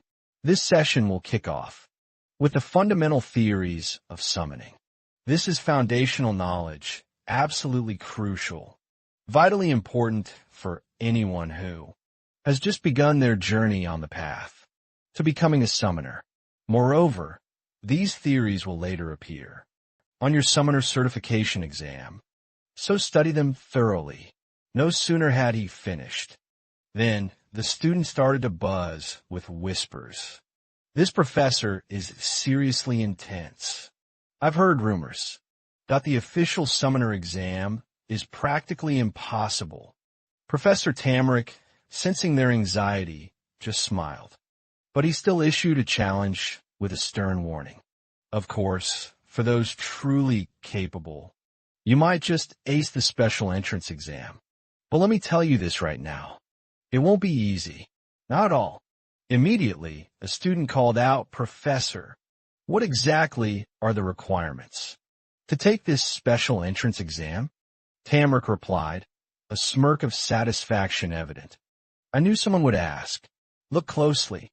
He simply waved his hand, conjuring a pale blue screen that materialized mid-air, and began to explain. First, you must summon a familiar of rank 5 or higher, using an official sigil. Second, you must sustain that summon for over 30 minutes. The entire class exchanged wide-eyed, stunned glances. A rank 5 summon. Rank 7 beasts are already a monstrous challenge. And now you have to maintain one for 30 whole minutes? Before the students could even begin to whisper, the professor added the final condition. Third, you must demonstrate a unique personal flair, something truly special that only you possess. If you don't meet that condition, even if you satisfy the first 2 requirements, you won't be chosen. The whispering grew to a roar. What the hell? With criteria that's subjective, who would even dare try? Dane himself gave a slight snort. Basically, it just comes down to whether the professor likes you. If he does, you pass. If he doesn't, you fail. And he's hiding it all under the label of being special. Professor Tamaric, unfazed by their uproar, continued calmly. Now you understand why this is a special recruitment. Oh, and one more condition. You need at least 2 letters of recommendation from established summoning experts just to enter the exam. The class fell utterly silent. No one dared to utter a sound. Professor Tamaric glanced at Dane, a thought forming. Could this Dane they mention, this cross-disciplinary student really be that, as the rumors claim? They say that, during admissions, he once forged a secondary link. This was Professor Delphiniso's B-rank Urek. But unless you witnessed it firsthand, you wouldn't believe it yourself. Could Delphiniso be showing some favoritism due to his connection with the Baroness? I want to put that to the test. Anyway, back to the lecture, Tamaric concluded. Your first objective is simply to pass the routine exam. If you can already summon a beast, you can consider it done. But I doubt any first years can manage that. The class was thrown into another panic. While Dagon kept swallowing nervously, Dane sat brooding, looking suspicious. These new students must be quite flustered, since none of them have ever actually summoned before. Professor Tamaric scanned the class, smiling provocatively. No first-year students know how to summon. I'm truly disappointed this year, he said, subtly glancing at Dane. Dane recognized that look and felt a twinge of unease. Does he want to test me? So, Dane stood up and announced firmly, I can try Professor. That declaration immediately drew the attention of the whole class, and even the professor, to Dane. Oh, really? What's your major in your name? Hearing that, Dane replied, I'm a first-year interdisciplinary student. My name is Dane Sogress. I've heard about you from the dean. They said you're very talented.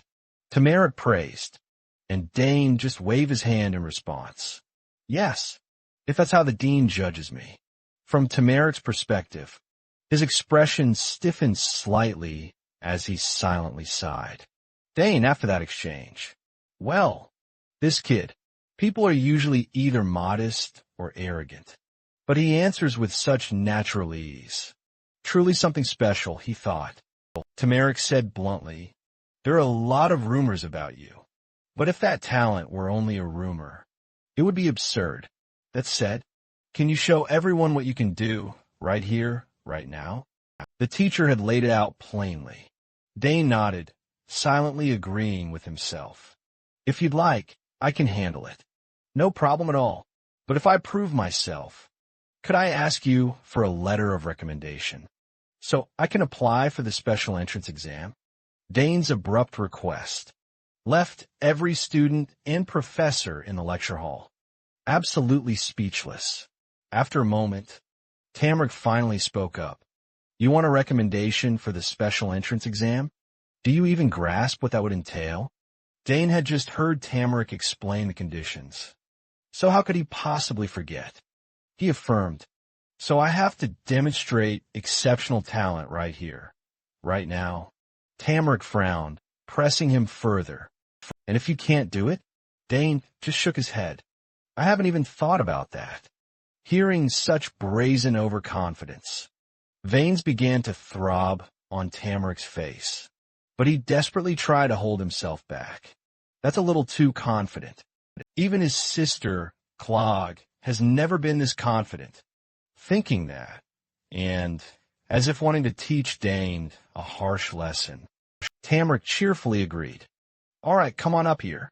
If you truly meet the requirements, I'll be more than happy to write you that letter of recommendation. Though, that's definitely easier said than done. Not only the professor, but the other students also started loudly gossiping. What is he thinking? He's not even a summoning major. What on earth is up with the Sagar's household? Ignoring the chatter, Tamarick warned one last time. But if you fail, you'll have to accept all the consequences, no matter what those consequences turn out to be. Do you still want to try? After a few seconds of thought, Dane nodded decisively. Yes, I'll do it.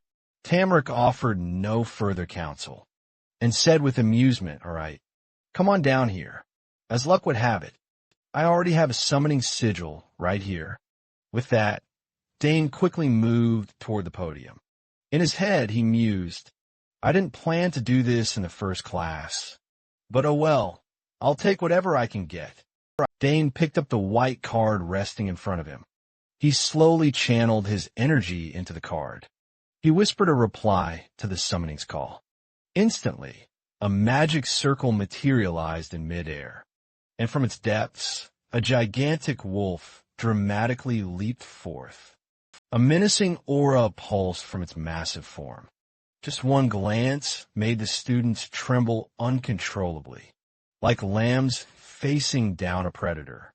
Oh my God, it's real. Isn't that a rank 5 summon beast? He pulled that off with just an empty sigil in a corner. Dagon immediately recognized the wolf. It was Gun Fu, his very own summoned beast, stolen by Dane long ago. Completely oblivious to Dagon's feelings, Dane confidently addressed the professor. If is someone Genfu. Tamarick was utterly stunned. Sweat beaded on his brow as he screamed inwardly. How did this kid manage that with just an empty sigil? Is he actually forming an official contract? But even so, he's only summoned it so far.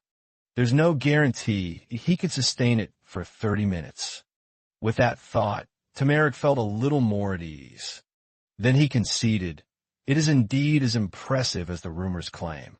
But the second condition won't be easy." Dane, not wanting to prolong the class either, replied, "That's right. I won't waste any more class time. How about I show the professor something else?" Dane's words sparked a curious look from the professor. Something else? The trainees were just as curious, buzzing with whispers. What is he going to do next? This Sagar's kid is seriously terrifying. Back in Dagon's thoughts, he too began to worry. The third condition was to demonstrate something truly special. And that, ultimately still depended on the professor's judgment. If the professor had already made up his mind, could the kid really pull it off? The entire class turned their eyes to Dane, not wanting to miss a single moment. Professor Tamaric nodded in agreement. "All right, let's see what you can truly do." After saying that, Dane began to unleash his mana, forming bands of brilliant blue energy around Jianfu. Simultaneously, he chanted an arcane, indecipherable incantation.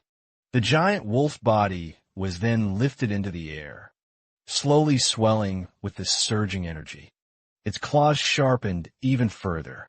The sight left even his magic-wielding friends utterly speechless. Meanwhile, the group of trainees was practically screaming, stunned by the power of that ancient magic. The wolf let out an ear-splitting howl, as if it had just seen a dinosaur resurrected. Did he just power-enhance a summoned beast? Isn't that something? Only fifth-year students are supposed to pull off. And he's not even a summoning department student. Right on cue by his side, the giant wolf Jianfu unleashed a thunderous roar, instantly silencing the entire classroom. Dane smirked at Tamaric and asked, "Is this enough to prove just how special I am?" Turning to Tamaric, the teacher was utterly stunned. "Oh my God, he even pulled off a link enhancement. So the rumors were true. How does this kid possess such unbelievable talent? I truly can't believe my eyes." The more he pondered it, the wider the teacher's jaw dropped open. Seeing that, Dane almost burst out laughing. It seemed even the professor was completely flabbergasted. No wonder I felt the same way myself. He thought that as he gently stroked Jianfu. After a few moments, Tamaric finally regained his composure, coughed a few times, clearing his throat. This is truly special. We'll discuss the recommendation letter later." "Yes, I understand," Dane replied with a brilliant smile. In the back, drone, the observer quietly swallowed hard in worry. He'd certainly matured since before. What a terrifying kid, in short. After the commotion, the class finally resumed. Dane could always feel the professor's gaze fixed on him, sometimes tinged with a hint of embarrassment. "I've heard the teacher is incredibly serious, and my older sister would probably be quite amused to hear about this. This is only part of the recommendation letter. Should I ask Professor Delfiniso for the rest?" Dane wondered to himself. Not long after, the lesson finally ended. "All right, that's it for today's class." The groups of students began to leave the classroom one by one. As they were leaving, a voice suddenly called out. Dane Griss heard someone call his name. Dane turned, spotting that familiar red hair. He frowned, then asked, "Oh, you're Digron, Jianfu's former master, right? So you're at this academy now, too?" Digron looked visibly embarrassed. You still remember me?" "Yeah, I actually had to repeat a year after failing a subject." Observing his awkward demeanor, Dane grew curious. Was he here for revenge? So why was he speaking so gently? Oblivious to Dane's thoughts, Digron scratched his cheek, looking awkward. "Actually, I saw you earlier and was going to ignore you. But thinking back, I really wronged you then. So I came here to apologize. I'm truly sorry for everything that happened. Please forgive me. With that, he bowed deeply, a sincere 90-degree apology. Witnessing this, Dane's expression softened into a slight smile, and he nodded. That's ancient history now. Don't worry, I'm completely fine. Hearing that, Digron asked cheerfully, really? So, can I keep studying here then? I won't cause any trouble or get in your way, I promise. Dane seemed to catch on, then asked, "Oh, did you think I'd report you and get you expelled?" He stepped forward, patting Digron on the shoulder, and reassured him, "No, don't worry, everything's completely fine now." Those words made Digron incredibly happy. He beamed and said, "Thanks, Dane. If you ever need anything, just say the word." Just then, the back of Dane's shirt suddenly puffed out. Then, something slowly shifted around inside his shirt. Dane guessed Connors must have just woken up and was already causing trouble. Could it be hungry? With that thought, Dane turned to Digron and asked, "All right, you're from the summoning department, aren't you?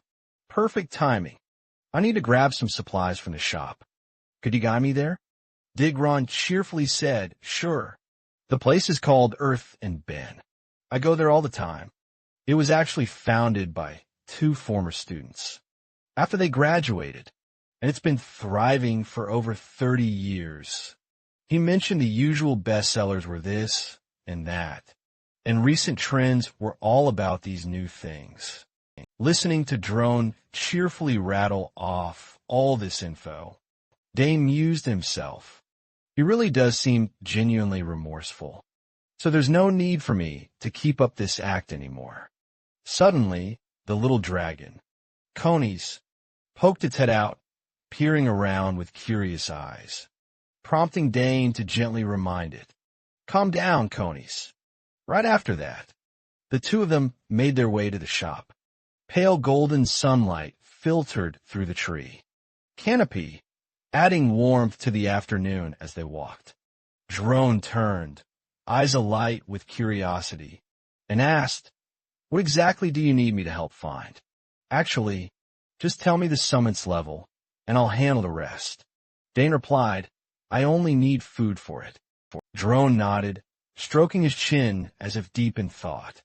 Then, eyes sparkling with confidence, he declared, This is totally my specialty. I used to train companions. So this is a piece of cake for me. Oh, what species is your summon, anyway?" Dane hesitated a bit, then answered, yes. "It's a wyvern." He silently thought, Conies really does look like a V. Maybe their diets are pretty similar. Before he could finish answering, Drone suddenly shouted, his voice full of excitement. "Ah, a 3rd-tier summon that big already." Seeing Drone so animated, Dane quickly raised a hand to signal and lowered his voice. "Yeah, but it's still young, so remember to keep it a secret." Drone startled, eyes wide. At the same time, Conies, tucked inside Dane's cloak, began to wiggle and let out a small chirp. Dane thought, if this gets out, we all know who the culprit is. No one but Drone. But Drone remained excited. "Go on, a V then. Soft food is best, even though it's small. V's eat a lot. In about a week, it'll start eating meat." Dane nodded slightly, thinking, truly an expert. So how did this guy fail the exam? Upon their arrival at the shop, a vibrant, bustling atmosphere enveloped them. Shelves brimmed with magical items, each one shimmering with a mystical glow. Bitch Joan quickly scanned the aisles and snatched 2 small bags of food. Turning to Dane with a smug smile, she declared, "Here, this one's crafted from 17 ingredients, and this other one's a soft milk blend. Take both." Dane took them, a bright smile on his face, his voice full of gratitude. "Thanks a lot. You helped me get everything. I wouldn't have known what to do otherwise." Seeing Dane's politeness, Bitch Joe frowned slightly and just nodded. "Is that all you need? Anything else?"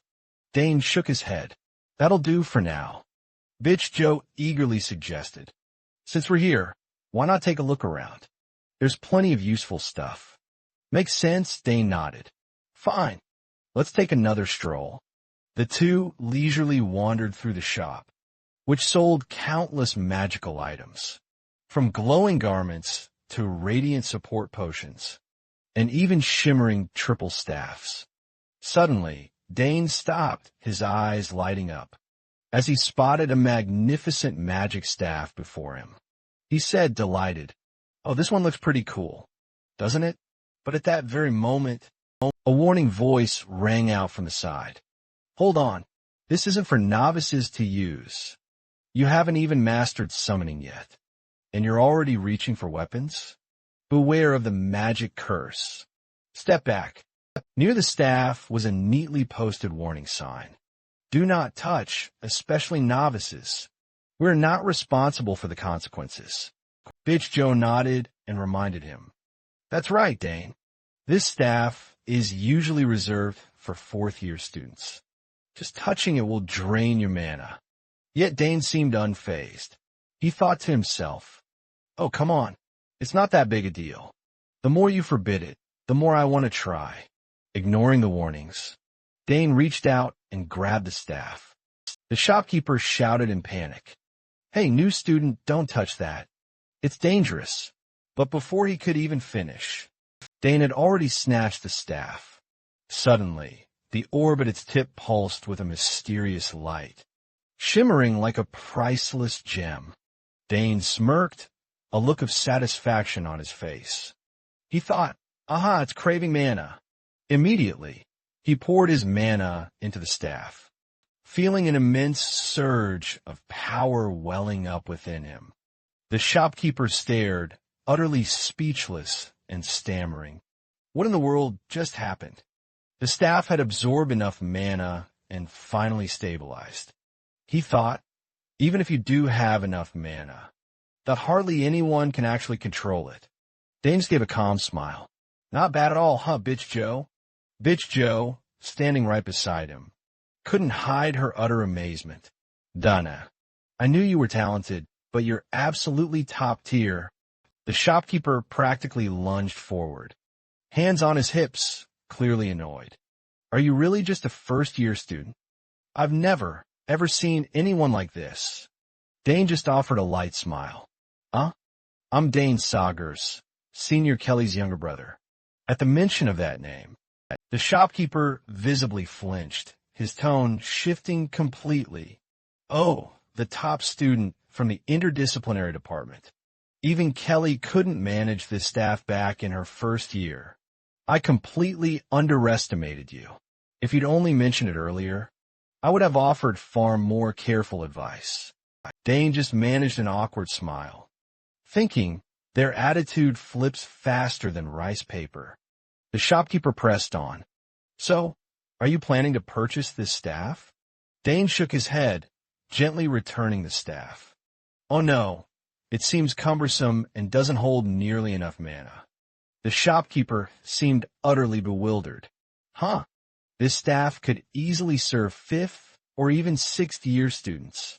Dane simply stared at the staff, his thoughts racing. It's like pouring an entire well into a teapot. "Hardly worth it," he finally concluded. "I'll just take the bags of food, please." The shopkeeper muttered, "Are all young nobles like this?" Even your sister was exactly the same. Dane couldn't help but wonder what his sister was truly like. He furrowed his brow, then slowly nodded, and thought, "Yep, that sounds like my sister."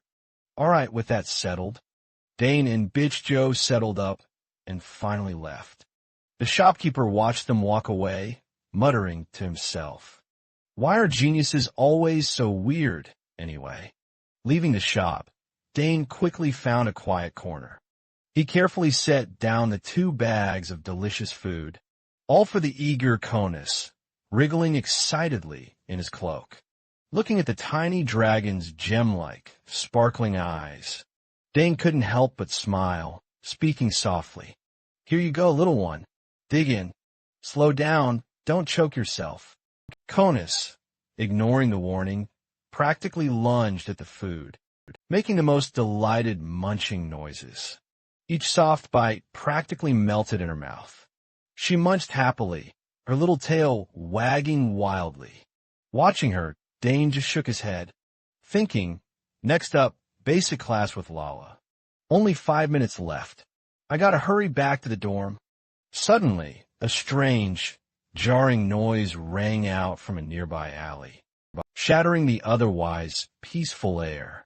A loud clattering crash, followed by flying fragments that made Dane freeze. He frowned, muttering, "What was that?" Harsh curses from the alley cut through the silence, sharp as a blade. "You brat, shut that mouth of yours. Beat him to a pulp for me." Another voice, no less vicious, chimed in. "You clown, a few more punches, and he won't even be able to open his mouth." Dane squinted, his unease growing. A rising unease creeping in as the cruel taunts continued. "Nobody was here yesterday," a weak voice whimpered. "You're unlucky today," the weak voice replied, trembling but defiant. "I'm not afraid of you anymore." At that, Dane froze, his heart pounding. Wait, that voice, is it him? He immediately spun around, his gaze sharpening toward the dark alley. There, Ernest was cornered, surrounded by 3 thugs, looking utterly miserable. His hair disheveled, glasses crooked, limbs trembling, yet his eyes still flashed with fierce resolve. The red-haired one was clearly the ringleader, sneering with contempt. "Did you hear him? He says he's not scared." The one beside him cackled, adding big mouth, but shakes like a leaf. Ernest clenched his teeth, his fists tightening, thinking, these bastards waited until I was alone, just to gang up on me. One of the group sneered. "Who goes first?" "There's no one around."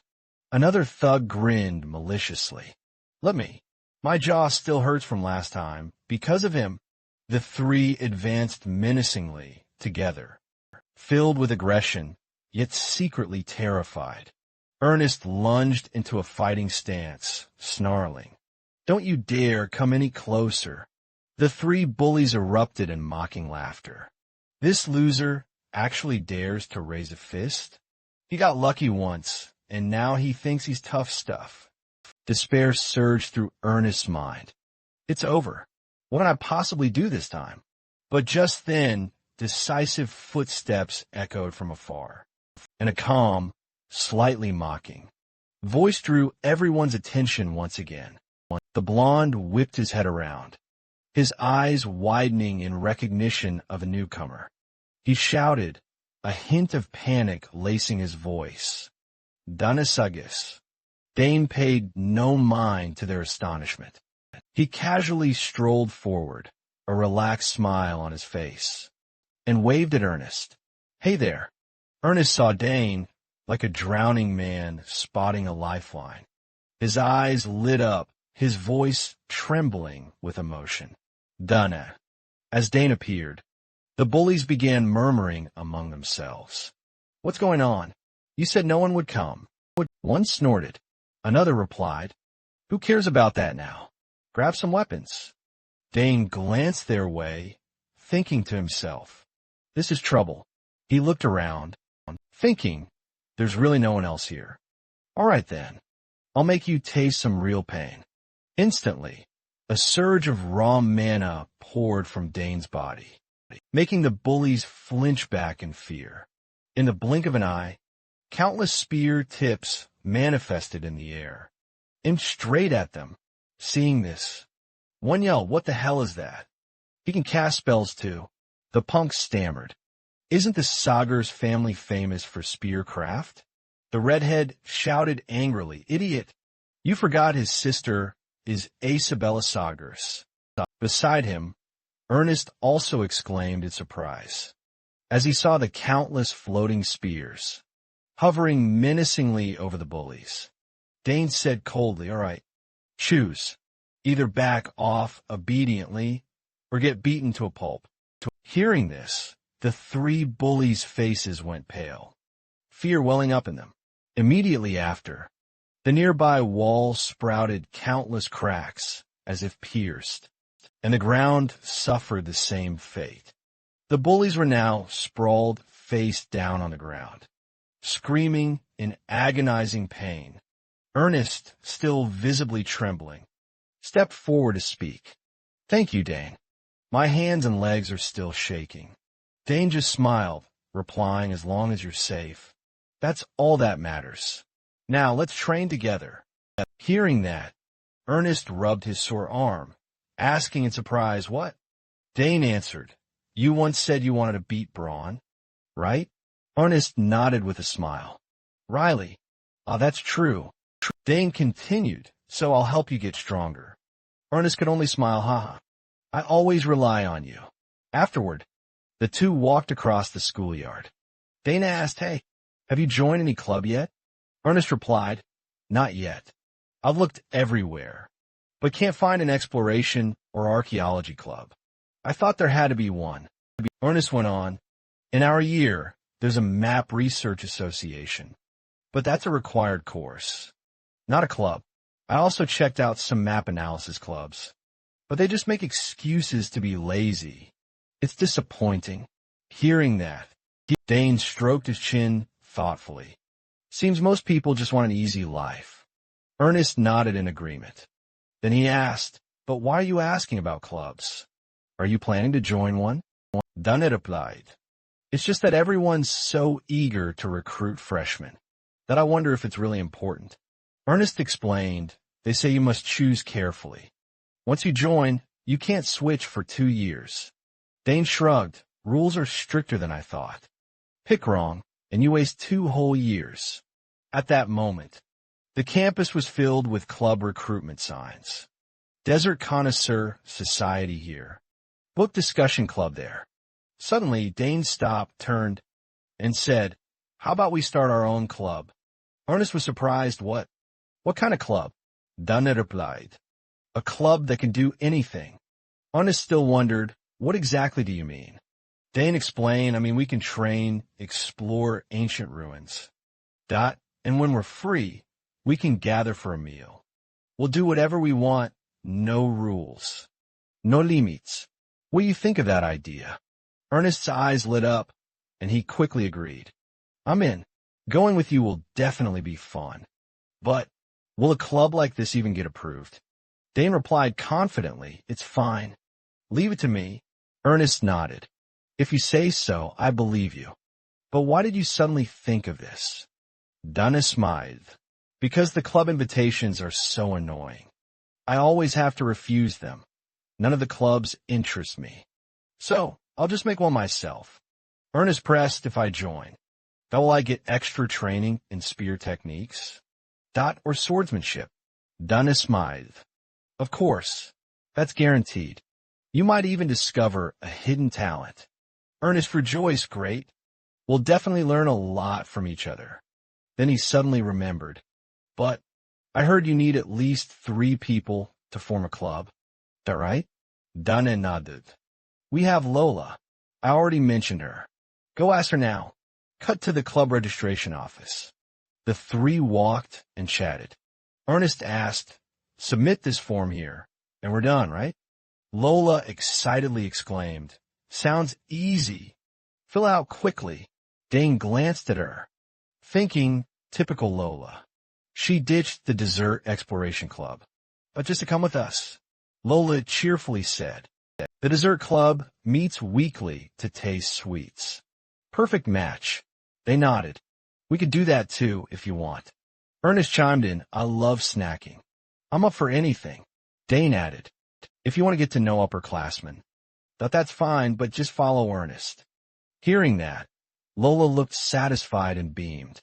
The 3 filled out the club formation form, then took it to a room to request approval. Suddenly, Lola shouted, "What?" The rules changed. A blonde woman, pushing up her glasses, explained, "Yes, the Academy now has over 3,000 clubs. It's notoriously inactive and difficult to manage. So now, forming a club requires official approval, not just a mere report." Dane's expression tightened slightly. He then asked, What exactly do we need to do for approval? Lola let out a weary sigh. Oh no. And Dane's already at his breaking point. The blonde continued. You're going to need a recommendation letter. From an official professor. Should I hand you the application form? Dane nodded. Hand over the form first. With that, the trio exited the room. Lola grumbled. As mere first years like us, where in the world would we get a recommendation letter? Ernest chimed in seriously. We haven't even encountered a single professor yet. Lala chimed in. You can't just grab any random teacher. Just to get a signature. Dane, however, smiled. Actually, I've already got someone in mind. Lala and Ernest shouted in unison. What? Who could it be? We're still just freshmen. They'll definitely look down on us. Dane grinned confidently. Just trust me. Ernest and Lula were left staring, utterly speechless. Meanwhile, in Professor Lott's office, Dane was seated, presenting his club formation plan. He mused to himself, darn it. He said he'd listen. But why is it suddenly so hard? Lott then spoke up. Why are you here? Dane began, Professor. We're actually looking to start a new club. Lott looked pleasantly surprised. Oh? Sound intriguing. What kind of club are we talking about? Dane smiled. It's a club for sword training. Exploring the academy and embarking on fun adventures. But now we require your official approval, which means we need a professor's recommendation letter. Lott raised an eyebrow. A recommendation? Done affirmed. Precisely. We're hoping to find a truly wonderful professor to ask. Upon hearing that, Lott stiffened a little. He mused internally. Looking for professor. Huh? They've come all this way to me, and still say that? You brats, do you honestly think that you can possibly find a better professor than me? Huh? Isn't there a perfectly good professor right here? No need to search far. I'll recommend you myself. Dane countered. But the professor is always so busy. I'm worried about bothering him. He began before he could finish. Lott was constantly busy and interrupted. How is he managing? But at least I can do this. So what do I need to do? Dane offered a sincere smile. Then please, Professor, sign right here. He swiftly pulled the registration form from his clothing and handed it over. Lott gladly took a pen, signed the form, and then declared, My one and only student wants to start a club. Of course, I'll enthusiastically back you up. Dane smiled, then bowed deeply in thanks. Thank you so much, Professor. Afterward, Dane immediately caught up with Ernest. Lala then exclaimed, Unbelievable. We got the recommendation that quickly. Are you perhaps acquainted with the professor? Ernest interjected. We couldn't even get a word in, still clutching the recommendation in his hand. He still couldn't quite believe it. Dane chuckled. I just pretended to ask about sword techniques. And luckily, I managed to win his favor. Ernest nodded, saying, Anyway, it's fantastic that we succeeded. Lala patted her chest excitedly. So, are we actually starting the club now? Dane nodded. Now we just need to submit the application. As he imagined the club finally being formed, Ernest was ecstatic, exclaiming, I'm so excited. It's going to be so much fun. Lala marveled. I honestly thought this would be hard, but Dane made it look so easy. Dane pulled out a blank sheet and announced, Now, we need a name to register the club. What should we choose? As it turned out, choosing a name was a long story. Ernest declared, The name has to represent our image. This is important. Lala nodded in agreement. I don't want anything childish or meaningless. The two then comically tore at their hair, muttering, What name will ever work? Watching them, Dane smiled faintly, thinking they're really taking this seriously. Suddenly, he felt a strange stirring deep inside him. He glanced down and muttered, So, you're waking up now? The little dragon, wriggling uncomfortably around his body, made Dane uneasy. He whispered, Not now. Lala then asked Dane, Have you thought of a name yet? Dane replied, I'm fine with anything. Lala questioned, what? You're the one who suggested this. But you have no ideas. She then pointed at Dane's shirt. Hey, there's a lump on your shirt, about to give you away. Dane muttered inwardly. I haven't even introduced it yet. He stammered, well, it's Ernest, and Lula's eyes fixed on him. Lula pressed, what are you hiding? Suddenly, Dane's button popped open, and a shadow shot out from Dane. It turned out to be the mischievous little dragon. The adorable little dragon had escaped. Seeing it, Ernest and Lula widened their eyes, their mouths forming perfect O's. Dane gave an embarrassed smile, thinking to himself, well, that's it for me now. Lola pointed accusatorily. What is that? A summoned beast? How did it crawl out of your shirt? Don't tell me. It's the egg you took from Clee's place that hatched. The little dragon hovered on Dane's shoulder and gave an adorable, low growl. He nodded yes. It was born not long ago. Its name is Sienna. Lala angrily snapped. You knew about this already? Dane quickly changed the subject. Anyway, the club name is more important. The three of them walked toward registration, while thinking of club names. At the registration desk, the blonde woman frowned.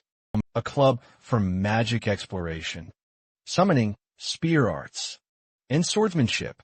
The three could only force a smile at such an over-the-top name. She asked again, are you sure you want this name? Dane nodded yes. Please approve us. After approval, the three left the registration office. Lala turned to scold Dane. Never name anything again. Dane frowned. Wasn't it fine to me? Lala snapped, oh, it's not fine at all. Ernest quickly smoothed things over. Haha, don't worry too much. We can always change the name later. Cut to Tamrick's office, professor of summoning. Someone entered and asked, hope I'm not intruding? Tamarik replied, not all, Dean. Their visitor was Delfino, who settled in and gently inquired, how have things been lately? Tamrick replied, we have many talented students, but I worry our professors will be overburdened. She then emphasized, in particular, I've heard there's one student who stands head and shoulders above the rest. Tamrick stammered, yes, that's true. He thought, has word spread so quickly about the class? Delfino, holding her teacup, continued, I've heard some interesting things about your class. I'm not interfering, just curious. Tamrick immediately replied, oh, of course, there's no problem. You're the dean. This is quite normal. He set down his teacup and added, there's one student who is exceptionally noteworthy, even exceeding all expectations. A surprised Delfino smiled. It must be Dane Sagers. I personally admitted him. She added, I heard you promised to write a recommendation for him, right? Tamrick nodded. Yes, that's right. Delfino continued, since the special admissions require 2 letters, I thought I'd write the other one myself. Tamrick was stunned. You write it personally? She smiled. He clearly has talent. How could I sit idly by? Tamrick fell silent, thinking to himself, that sly snake. She's trying to take everything. He clenched his fist and muttered, yes. She's always like that. I underestimated her. Delfino spoke up, Professor, is something bothering you? Tamrick startled and hurriedly replied, oh, not at all. Delfino looked him straight in the eye. Is that so? When you finish the letter, let me see it. After all, we should be upfront with each other about this. Tamrick frowned, slightly anxious. That's, of course, having achieved her purpose. Delfino stood and said, then I'll be leaving now. Watching her retreating back, Tamrick ground his teeth and fell in a thought. His hand clenched so hard it trembled as he muttered, you think I'll just sit back and let things go your way? She's trying to pull Dane over to her side. But this time I won't let that happen. I need to secure that prodigy first. Cut to the schoolyard. Dane mumbled to himself as he walked. Today, there's only the history of empire founding. That class left, right? Dane sighed, there's still time. Maybe I'll go grab a tart or something. Suddenly, a figure approached, calling out, Dane Saggers. Dane turned his head. He saw a blonde young woman he'd never met before. He asked, who are you? She replied, hello. I'm a messenger from the academy. Dean Delfino, head of the summoning department. I want to see you. She smiled, a look that left Dane puzzled. Muttering, isn't Professor Tamaric the one who called? He asked, for what reason does the dean want to see me? The blonde replied, he only mentioned a recommendation letter and asked you to come immediately. Shall we go now? Dane nodded. A recommendation letter. But inwardly, he muttered, being summoned so suddenly. That something's off. The Imperial Academy, the cradle of the Empire's brightest talents, with a flame of scholarly passion, is always stoked, is famed for its brutal competition that exceeds all expectations, especially the intense power struggles among professors. A department's influence directly dictates its budget, equipment, and facilities. Here, the three largest departments, swordsmanship, magic, and summoning, always receive the highest allocations. A professor's reputation and evaluation shift, accordingly, directly affecting their core responsibilities. In the Dean of Summoning's office, Delfinio looked out the window and muttered, we can't stay stuck in third place forever. I can't keep losing to those guys. She pondered, if that boy joins our department, we could easily overtake the magic department. The problem is Professor Lot, from the interdisciplinary department. Still, his sister Cieli studies here, so he's hard to sway. If we can just get him interested in summoning, that the perfect opportunity will arise. Suddenly, a voice called out from outside, Professor. I brought Dane in, Delfino replied. Bring him in, she smiled and said. The academy must be keeping you busy, Dane. With your exceptional ability, I imagine many departments are trying to recruit you. Dane replied modestly, I still have much to learn, so I'm approaching everything like a first-year student. Delfino nodded. Humility. That desire to learn is truly admirable. Is there any particular subject you feel especially drawn to? Dana smiled faintly. I haven't settled on a specific subject yet. I want to excel in all of them. Delfino nodded, aiming for all-around skill.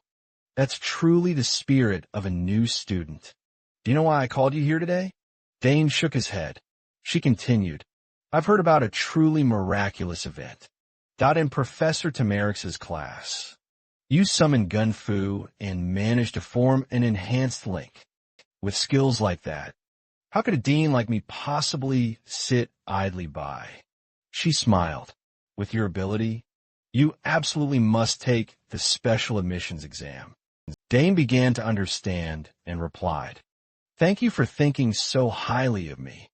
Delfino continued, Professor Tamaric, and I have agreed to write recommendation letters for you. It's the first time I've ever written a letter for a student outside the summoning department, because your talent is truly profoundly rare. She furrowed her brow and got straight to the point. Why don't you try exploring summoning more deeply? Dane asked. Summoning? She nodded. Honestly, someone qualified for the special exam that doesn't need extra lessons. But precisely because of that, I want to teach you personally. Dane thought, if the dean herself is extending this offer, the summoning department must really be short on talent. He replied, Thank you. But regarding the club, I've already formed one with some friends. Delfino was startled. What? Already formed? The new regulations are strict. Dane smiled, a triumphant yes. It wasn't easy, but fortunately, Professor Lot wrote our recommendation. Hearing that, Delfino's eyes widened as she muttered, That hateful lot. He never attends faculty meetings, always so lazy. Yet he beat me to it. She clenched her hand in anger. He dared to ruin my plan, to guide him into my summoning club. She calmed herself and continued, well then, congratulations on forming the club. Drop by my lab when you have time. There are many interesting things. She murmured to herself, for now, I'll let the bait hang. She continued aloud. I have some truly rare things, like unhatched spirit beast eggs. Just one is worth an entire castle. Dane flinched, instinctively reaching into his coat. Thinking, oh no, he replied, spirit beast eggs? I'm already raising one. I'll take a look. Delfino smiled. Don't worry about the recommendation letter. Professor Tamaric and I will provide it. If you have any questions about the exam, ask me anytime. Dane cheerfully replied. Thank you for your concern. She held out a cookie and said, have some dessert while we talk. What you brought looks delicious. As she sampled it, she muttered to herself, I bet Tamaric is planning to move before I do. I need to write that letter quickly. Let's see how surprised those others will be when they see it. The next day, Sully met Dane, saying, Dane, Professor Delfino just contacted me. For me? Dane asked. Sully nodded yes. After sending the recommendation, the summoning council contacted her today. They're sending examiners to the academy immediately. Dane startled. They came that fast. He muttered, too fast. Obviously, they want to recruit me. Sully widened her eyes. Professor Delfino thinks highly of you. What did you do to catch the attention of someone so strict? Dane just smiled. I'm not sure either. Maybe it's because I'm the top student? Seeley continued anyway. You're about to be called for the exam. When we took ours, we had to summon 3 spirit beasts at once, sustain them, then perform an enhanced link. Dane shouted, 3 at once. This is big, he muttered. CL took her special exam when she was only 16. CL nodded, yes. But no one knows what this exam will be like. They don't announce it in advance. Even with Delfino's recommendation, you're qualified, but there's internal politicking within the summoning council. Dane asked, internal politicking? CL explained, you probably don't know this, but Professor Delfino has refused the council's requests many times, so they dislike her. They won't let her gain an advantage easily. Dane pondered. So the exam could be harder because of that, right? CL nodded. It's possible. But I'm not too worried for you.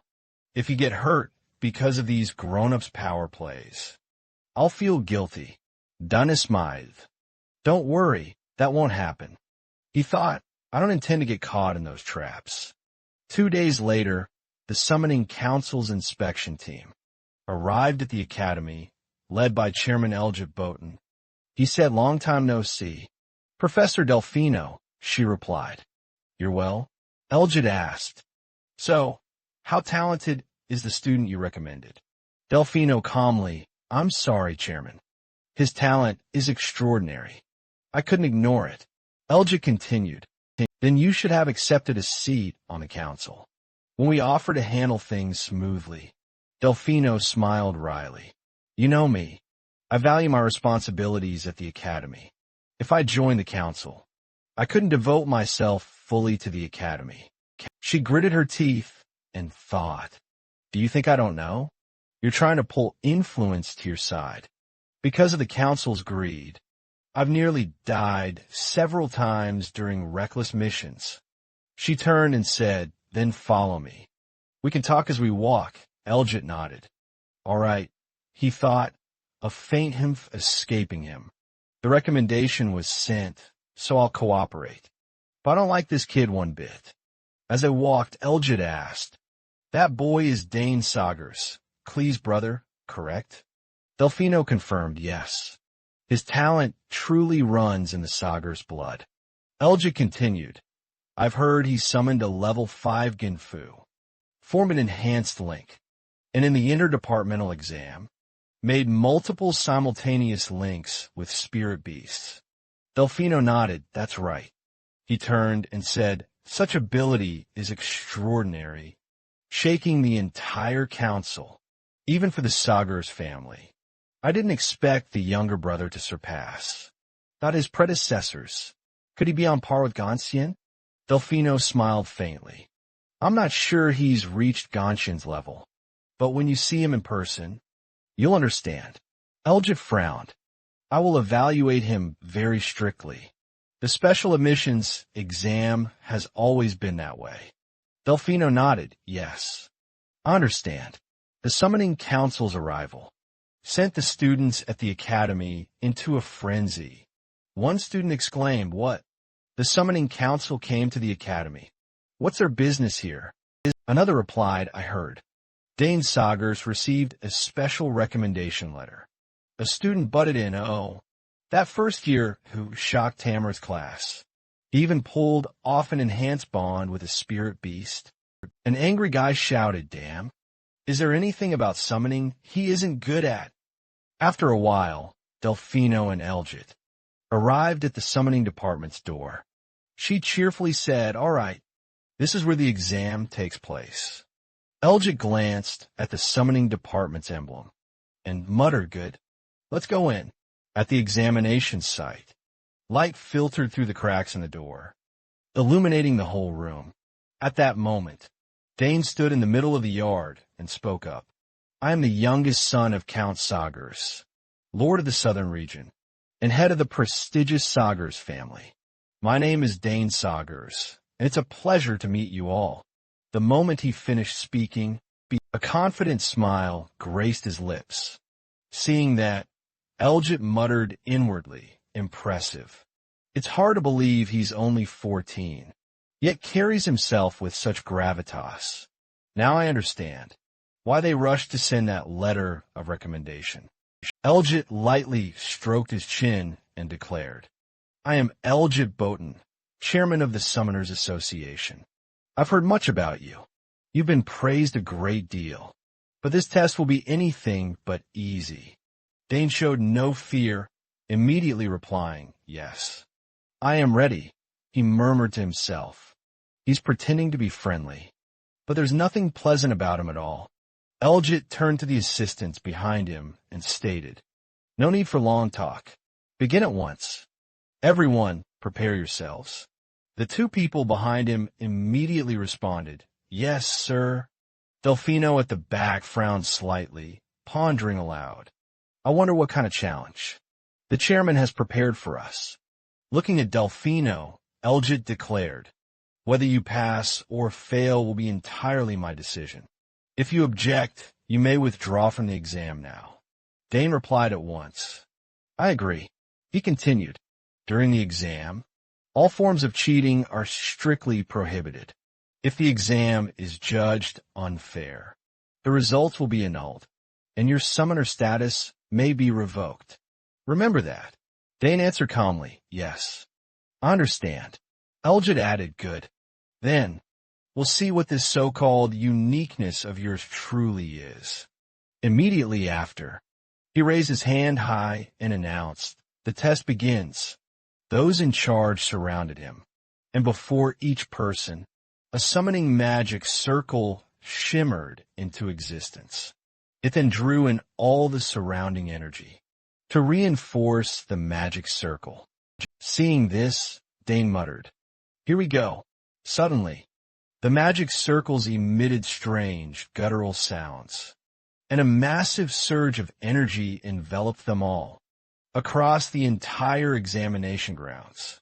Both Dane and Delfinio scowled. Delfinio muttered to himself, they're activating the magic circles. Instantly, the streams of mana converged toward Elgit. He widened his eyes slightly and said, answer me. He finished. A colossal flow of mana burst from his magic circle. Next came the appearance of a huge, ferocious creature with a lion-like head. Seeing the massive mana surge, Dane muttered to himself, just as I expected. The chairman's mana is terrifying. I didn't think the test would be on this scale. He opened his eyes wide and looked at the creature before him, wondering this thing is far more dangerous than usual. Lightning-like arcs, infused with immense mana, crackled around it, giving anyone facing it a sense of extreme danger. Seeing this monster appear, Delphinio at the back suddenly shouted, "Impossible! A rank 3 summon. It's an Antaser." The Antaser clenched its forelimbs, threw its head back, and let out a great roar, causing the mana currents around it to erupt, raising dust and smoke that clouded the examination area. Dane struggled to steady himself under the immense pressure and murmured, "Now, I understand why my second sister was worried about me." Looking at the summoned beast before him, Elgit folded his arms and said, "Because you're a prodigy, this level should suit your rank, shouldn't it?" He frowned and continued, "You may use any weapon you deem necessary. The task is to subdue Antaser by any means." Looking at the ferocious creature standing before Dane, Elgit continued, "This is the requirement for the special selection test." Seeing this, Delphinio ground his teeth in anger. That old man clearly wants to embarrass me. He wants to see me fail. Elgit said with an annoyed but loaded tone, "With your outstanding talent, there's nothing to worry about, right? Of course, if you're afraid, you can still back out now." Dane immediately replied, unflinching, "No, I'll take the test just as planned." Seeing that, Elgit cracked a slight smile. "Very well, I'll give you a little time to prepare." Immediately after, Dane slipped his hand into his pocket, Dimension quietly searching for something. He murmured, "Good. I have just the thing for this situation." He then pulled out an item and thought to himself, "The spear CLE gave me for my 7th birthday. Now I finally have a chance to use it." Looking at the beast before him, Dane muttered, "It's big. That's so it should have plenty of openings. I'll strike fast, then pull back." Seeing this, Elgit frowned slightly. He's using a spear, truly Sagar's blood.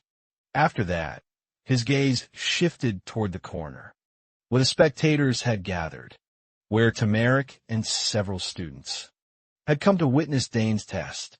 Seeing that, Tamaric could only gape, stammering, "What the hell is this? Letting him fight a rank 3 creature isn't a bit much."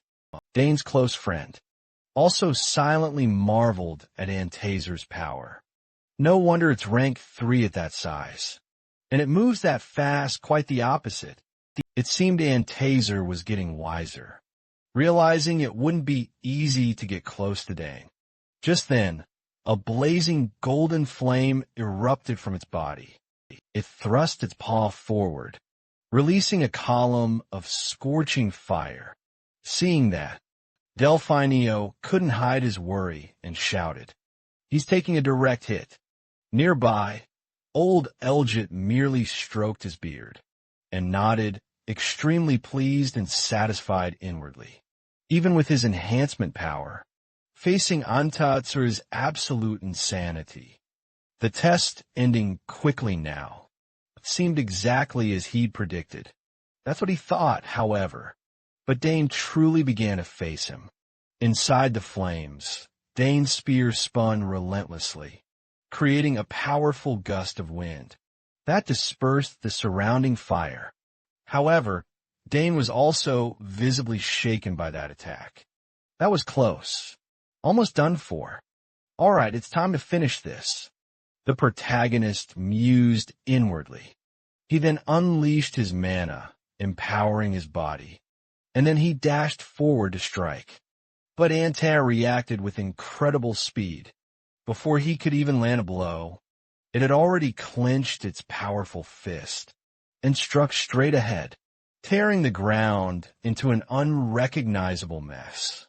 Unfortunately, the attack missed, utterly useless. At that moment, Dane circled to its side, aiming straight for the giant's waist. He thought to himself, for this finishing blow, I'll use the technique my father taught me. Focus mana at the spear tip to create a single, explosive point, an explosive burst. Thus, before Antazer could defend. Dane's explosive, tipped spear thrust straight into its waist, easily, piercing deep into the giant's body. The pain from the wound made the monster roar violently. Meanwhile, Dane tightened his grip on the spear, pouring all his strength into another forward thrust. Bands of blue energy continued to emanate outward. Finally, the explosive power of the strike took effect, blasting the creature's waist into a large hole. However, whether this lion man was using some kind of doping or not, even after such a blow, it could still focus strength into its forelimbs, seemingly preparing to counterattack. The group of students, watching Dane's power, all gaped in utter astonishment. The beast's attack almost missed entirely. What is that amount of mana? Back on the battlefield, this massive monster truly seemed to be cheating. At the wound site, it was covered by a blazing golden flame. Within seconds, the wound had healed as if it had never been injured. It even made the creature more frenzied. Mad sounds poured from its mouth. A terrifying shockwave began, radiating from the Antazer's body, sucking up all the surrounding debris and rocks.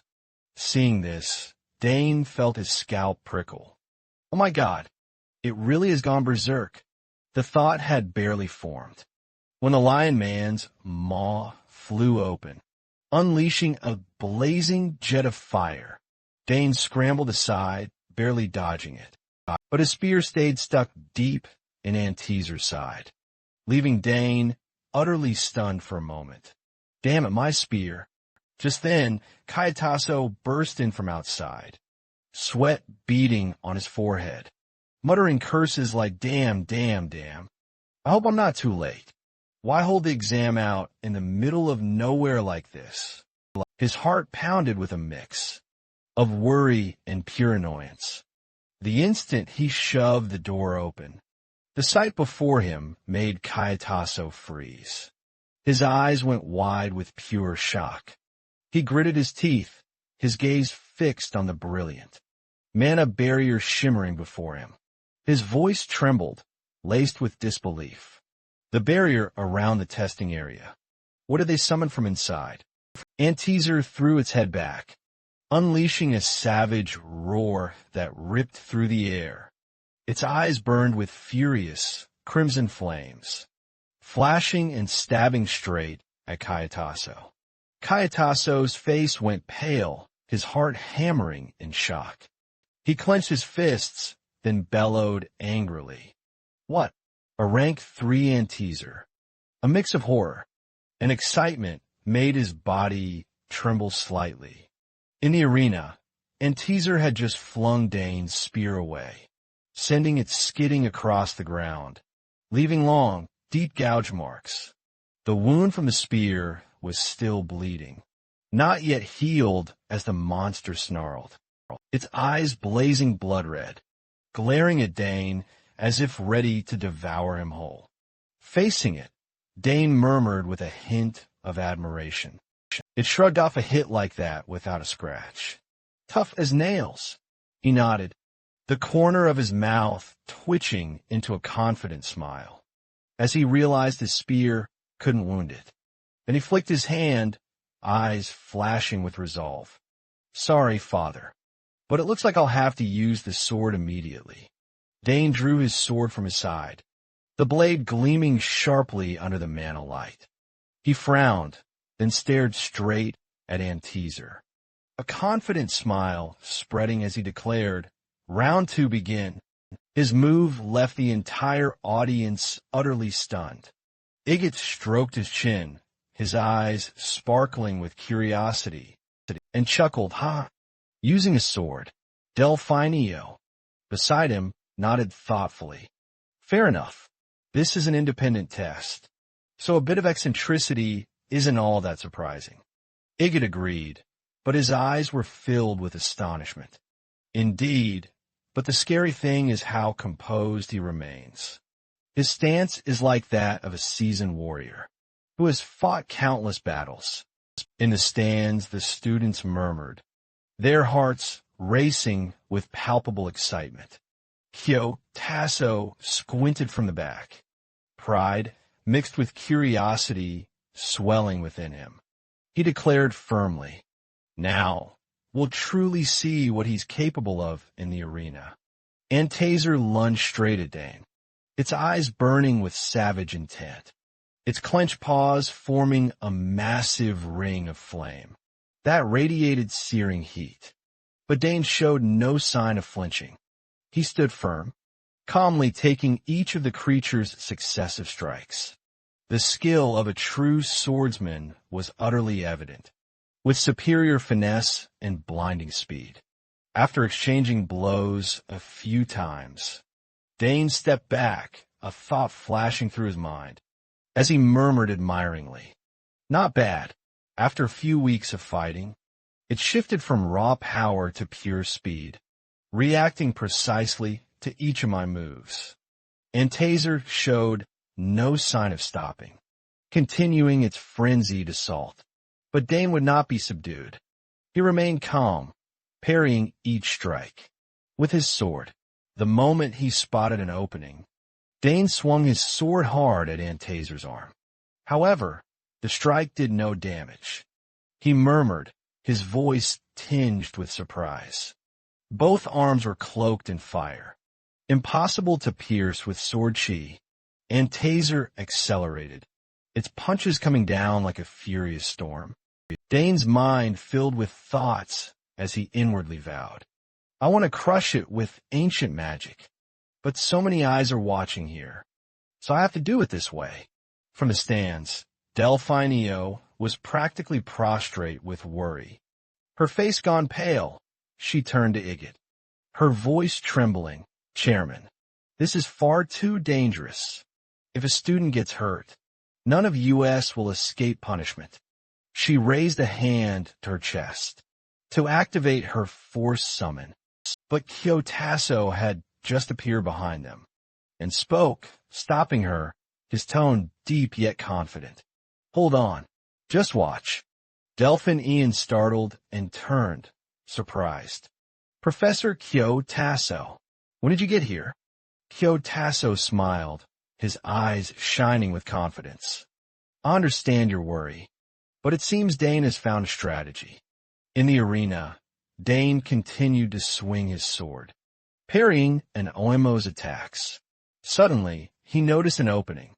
His eyes widened, a decisive light flashing, as a magic circle appeared beneath his feet. Mana eruptet brilliantly. Dane accelerated toward the OMO, unleashing countless razor-sharp slashes. Deep slashes appeared across the OMO's thighs, causing it to throw its head back and roar in pain. A wailing sound echoed. The monster lost its balance, and its strikes became off target. It slammed both hands into the ground, its face ferocious, flames flaring around its body. Igit in the stands gasped, astonished. Did he combine swordsmanship and magic in that instant? Kyotasso nodded, a confident smile on his lips. It seems we should summon something stronger. Hearing that, Igit's expression darkened. He clenched his fist, thinking, damn, a rank 3 summon should have been enough to take him down. Yet he has exceeded all my expectations. His heart raced, both angry and admiring. In the arena, the OMO opened its maw wide, flames forming at the corners of its mouth, signaling a dreadful attack. Dane smiled faintly, thinking, one last thrash, truly a king of endurance to the very end. He tightened his fist, his eyes flashing with resolve. I don't want to use this, but it's time to end this. Above Dane, 3 spearheads wrapped in mana suddenly appeared, hovering in the air. He looked straight at the OMO, a triumphant smile on his face, poised to land the decisive final blow. The arena crackled with suffocating tension, as if the entire world held its collective breath before the inevitable clash between the terrifying might of a rank 3, the Omo, and Dane's explosive magic. Sensing the looming danger, the Omo threw back its head and unleashed a savage roar, a thunderous sound that violently shook the ground. It then opened its cavernous mouth and expelled a column of blazing, searing fire, lunging at Dane with heat so intense it incinerated everything in its destructive path. But just as it coiled to strike, Dane's 3 Manhwa spearheads rocketed forward with terrifying, blinding speed. The Omo froze, its eyes wide with shock, unable to evade as energy from the spearheads erupted, producing a massive, devastating mana explosion that rocked the entire arena to its core. The 3 spears pierced clean through the Omo's body, leaving 3 gaping holes in its monstrous frame. The monster was hurled backward like a tattered kite, with a snapped string, its mouth screaming in agony, a woeful cry echoing eerily through the space. Dane stood poised in the center of the arena, his gaze chillingly cold, the corner of his mouth curving into a satisfied smile. His heartbeat remained perfectly steady, but inside, he was flooded with an overwhelming sense of victory. He retained the astonishing calm of a truly seasoned warrior. In the stands, Delphinio turned sharply to Igit, her face pale, her voice laced with worry. "Chairman, this test has undeniably gone too far." Kayataso stood behind her, frowning deeply, his tone low but clearly challenging. "Too far?" Delphinio retorted, anger flashing fiercely in her eyes. "No matter how incredibly talented he is, forcing a first-year student to subdue a rank 3 summon. Do you genuinely think that's reasonable?" Igit sensed the mounting tension, forced a tight smile, and attempted to soothe the situation. "Haha, but the outcome is perfectly fine, isn't it?" His words only made Delphinio explode further. She shouted, absolutely furious. "Fine? So fine it'll be recorded in the Empire's history. A first year using spear, sword, magic, and even a forced link to subdue a rank 3 summon? It's insane." The crowd in the stands fell utterly silent. Their hearts pounded at her impassioned words. After the battle concluded, Dane coolly stowed his weapons away into pocket space. His composure remained utterly unshaken, as if he'd never faced a terrifying monster. Igit and Kyotasso exchanged bewildered glances, their brows furrowed in utter astonishment. They thought that finishing move was truly shocking. Suddenly, Dane stepped closer to the Omo and reached out his hand. To everyone's surprise, the action sent a ripple of murmurs through the stands. It's a power reaction. He established a forced link with the Omo, tactically halting its hostility. In an outcome, it was a perfect finish. Delfino, still fuming, spoke up. "If this gets out, people will call it an unfair test, meant to fail him." Igit, cornered, turned to explain. "Professor Delfino, I set clear safety measures." But his answer didn't calm her. She jumped up reproachful. "And you just sat there while he faced it head on." Igit stammered, trying to find an excuse. Before he could finish, Delfino glared and said firmly, "As a professor, I cannot turn a blind eye to this." Chairman Igit gritted his teeth, thinking resentfully, "Damn it, how did it come to this? The whole plan's ruined." Kyotasso stood behind, eyes closed in quiet thought, murmuring in admiration. "I knew he was a genius. But this much from the start? He seemed more like a battle-hardened knight than a first-year student. Determination flashed in both Kyotasso's and Delfino's eyes. They were determined to recruit Dane as a pupil. After the test ended, Egut stepped forward, his voice ringing out, "The test is over, Dane. You have passed this special exam. We hereby confer the title of Summoner. Along with this badge." He presented the badge to Dane. Dane accepted it, bowed in thanks, his eyes shining with pride. He looked at the golden badge before him, its surface filled with strange runes, and murmured, "The gold badge is exclusively awarded to those who conquer the special exam." Looking pretty cool, badge clutched firmly in hand. Dane pondered for a brief moment. Then he raised it high above his head and infused it with a massive surge of mana. He murmured, responding to its silent call. Immediately, mana gushed forth from the glowing badge, shooting straight up into the sky, creating a giant, intricate magic circle. From within, a powerful tide of mana poured out, and something absolutely streaked outward, leaving absolutely everyone utterly stunned. Igut's eyes widened, and he shouted in disbelief, "What on earth is that on the field below?" A creature with long ears and tiny, short legs appeared. It was a summon that looked exactly like a precious little rabbit. The display read, Omo Rank 4 Summon, Enhancement Type, capable of massively boosting its summoner's physical abilities. Seeing the adorable little rabbit, Dane beamed with delight. Pretty high quality, huh? And kinda cute, too. He stepped closer and gently whispered, "Nice to see you again." And OMG, the entire atmosphere just froze. Everyone stood absolutely speechless at the unexpectedly adorable, shocking sight. Delphin EO turned to Kyotasso, who was also completely frozen, then thought to herself, "Everyone seems so utterly stunned."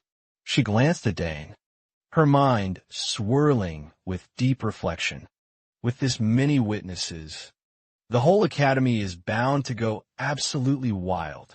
As expected, students in the courtyard buzzed with excited talk. One shouted, "Is he the one who actually passed that special exam?" Another replied in utter amazement, "What's up with the Sotosu family these days?" With this, he even completely outshines his sisters. At that very moment, Dane, Eric Sotosu, and Lala were walking across the courtyard. Countless eyes were fixed intently on them. Eric Sotosu turned to Lala, bewildered. "I can't understand this. Can this truly be happening?" Lala shrugged casually, her eyes sparkling with absolute confidence. "Don't even try to understand it. Just accept it, and you'll quickly get used to it. He's from another world, after all." Eric Sotosu, to change the subject, excitedly. "Oh, right. I successfully decoded that map." Lala's face lit up with joy. "Really? That's impressive," Dane added, calm but expectant. "Then, once it's decoded, let's have our very first club meeting."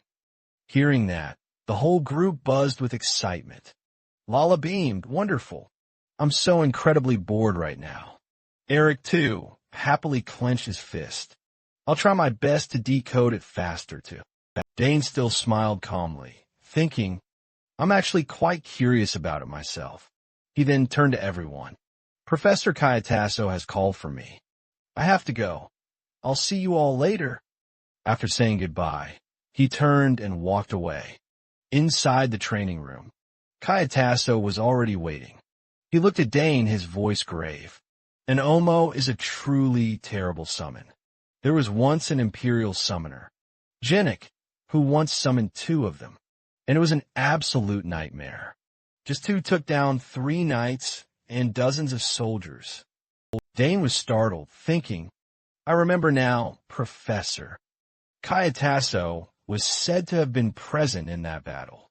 Kayatasso stepped closer, his gaze sharp. And yet, you defeated that creature without a scratch. Dane scratched his head awkwardly. It was just luck, sir. Kayatasso shook his head, serious. Excessive humility can be a double-edged sword. I believe your switch to the sword was the right decision. Dane was surprised, thinking, he's no ordinary person, that's for sure. Kayatasso turned and walked slowly. He continued, at only 14 years old, your training and composure in swordsmanship far exceed your years. He paused, his tone deepening, therefore. I want to ask you, do you want to officially learn swordsmanship from me? The weight of the offer froze the air. Dane's eyes hardened with resolve. His heart pounded with excitement, mixed with immense pressure. He took a deep breath, ready to answer, carrying the determination to change his fate. On the paper, Dane wrote line after line to reassure his family. Dear parents, I hope this letter finds you well. Summer's scorching embrace is drawing near, and outside, gentle sunlight bathes the vast academy grounds, where I study. Today is no different. Your youngest child is still bustling through life. Here at the academy, right now, I'm deep into my swordsmanship studies. With one of the professors here, I'm truly happy to share this news with our family. Oh, I've just completed the sword class, taught by Professor Kyoda, who I mentioned earlier. He's incredibly dedicated and genuinely delighted to teach me, and I can truly feel that myself. I've learned so much theory, which makes me realize that coming to the academy was truly an excellent choice. The quill flew across the parchment as Dane penned his thoughts. I can now perform sword techniques with much greater skill. This thought brought a smile to his face. Perhaps it's time I had a sword forged at the smithy. After a moment, Dane paused, dipping his pen into the inkwell. But the letter wasn't just about his own adventures. It included his friends' escapades, too. So Soto finally decoded the map. He even discovered the designer was none other than Saul Hansen. There's also been an adventurous expedition to some ancient, ruined place near the academy, far to the east of the academy proper, beneath the now-abandoned St. Emma Hall. People whisper that something extraordinary lurks within the saint's catacombs. Dane reread his letter, feeling a touch of dissatisfaction. Is this perhaps too specific? He picked up his pen and swiftly crossed out some lines. I really shouldn't include so many details. He recalled the heavy wooden door blocking the passage, and revised what he'd written. After all, that area is strictly forbidden. No entry allowed, Dane mused silently. Moreover, there's a huge problem down there. The undead have appeared. He told Stur and Lila about the undead, scaring them half to death, the undead. They stared at Dane, speechless and wailing. That's terrifying, Dane. In the letter, Dane continued his account. I considered giving up at one point, but fortunately help arrived. The help he mentioned? It came from a beautiful blonde girl. When she heard his wild request, she was absolutely shocked and horrified. What? You wanted to go with you into the forbidden area? Are you out of your mind? Dane clearly identified her for the family.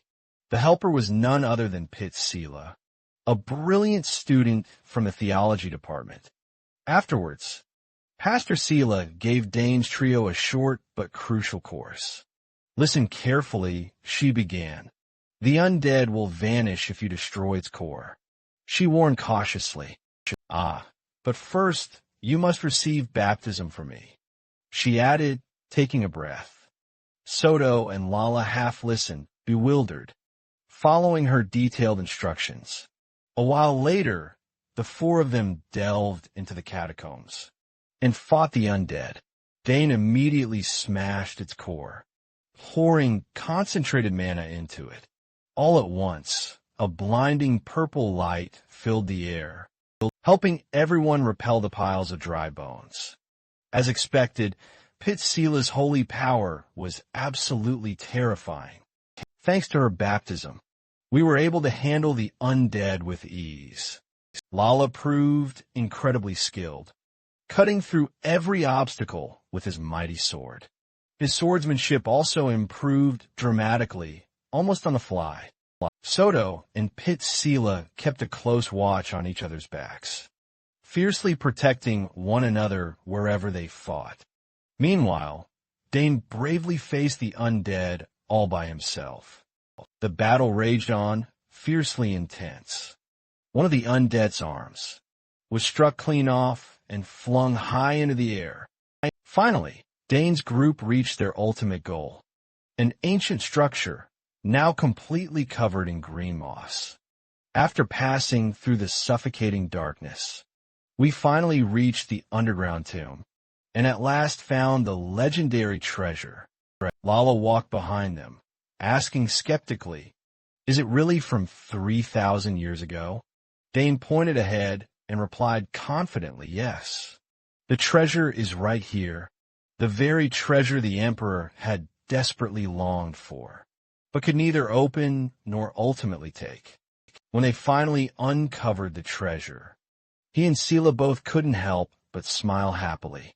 Soto and Lala couldn't help but beam as well, only to discover that what they'd found was a massive red gem. The treasure was a singular gem, glowing with a blazing red light. Truly magnificent. It was so massive, it needed both hands to hold, and everyone was overjoyed to see it in Dane's grasp. The club's very first achievement. It brought immense happiness. The four couldn't hide their boundless joy and satisfaction. After the trip, they stood in the tomb, laughing heartily. Everyone was so hyped, they couldn't even sleep. So, Dane candidly wrote everything down. And as a result, the entire academy was thrown into a huge uproar. He reluctantly recorded his decision. "I think I should keep a low profile for a while." Clear light shone into the neat, tidy room. Here, Dane paused and thought for a moment. But then he still chose to tell his family the treasure's true origin. As for the gem's true nature, everyone will be surprised to learn. It's actually an ancient mana core, right? And I probably don't even need to add that. The gem granted me an extra ring of mana. Finally, he put down his pen and whispered to himself, "Yes, I'll tell you in person when I get the chance." Dane leaned back in his chair and told himself, "Until then, I'll rely on my sister only." Just then, his friends' voices called from outside. "Dane, what are you doing? We have to go now." There's not enough time to clean the club room. He quickly grabbed his bag and shouted back, "Okay, I'm coming." But before that, at the end of the letter, he added one final line. And after that day, Sila also joined the club. Dane opened the door and stepped out. Waiting for him were the familiar figures of three people, Net, Stir, Lila, and Sila. He happily declared in the letter. So now the club has 4 members. Soda glanced at Dane, urging Dane, "Hurry up." Very Sila pretended to be displeased, teasing, "How dare you keep your seniors waiting?" Lala joined in, joking, "That's right, we're busy too." Seeing that, Dane scratched his head and smiled, explaining, Saw thee. I had some cleaning to do. Let's go." He helplessly wrote in the letter that they kept mocking the club's silly name. Their chatter echoed down the corridor. "Today I'll take on all the heavy work. Of course, besides you. Who among us can handle the heavy tasks?" Dane took a few steps toward the 3, and they looked at each other and laughed. Thus a group of 4 was formed. So we decided to call it Nah Man for short. The sky was clear and brilliantly blue. The whole school brightened under the radiant sunlight. In a room, a long sheet of paper was filled with lines about the notoriously grueling magic department exam. The exam lasts 24 hours. enduring a day without food or sleep. The desks around are empty. The silence so deep you could hear a pin drop. And as long as you don't bring others in, any printed materials are allowed. This exam is infamous for its harshness. Bao stood with his hands clasped behind his back by the window and remarked, but Dane passed it very easily. He calmly analyzed, he completely grasped my intent. Not only is he good at solving problems, his ability to analyze the environment surrounding an issue is extraordinarily excellent. Bao folded his arms, a complex expression on his face. I feel sorry for the other students, but this is the first time I've yearned for a student from another department. So much suddenly he turned and asked, so how did the assignment I gave go? A Thursday, hearing this, fell silent and looked at him, then reported hesitantly, he keeps refusing invitations to join the student council. If he joined, he wouldn't just hold one position. He could even rise to a key role, deciding the academy's future policies. Upon hearing that, Bao turned back to continue looking at the scenery and replied calmly, I see. Even after I assigned a fifth-year student, it still failed. Dane's figure appeared in his mind. He frowned, displeased and brooding. Damn. He's truly an unpredictable child. He lacks the vanity or pride common at that age. So every prediction was completely wrong. Bao, outwardly stern and proper, but deep down, a fierce resolve burned within him. He won't escape my grasp. As he envisioned a future, he grinned, pure delight shining in his eyes. His inner determination held absolutely firm. No giving up. I'll definitely hold him fast. In the remote mountains, sheer cliffs rose like impenetrable walls, blocking the path forward.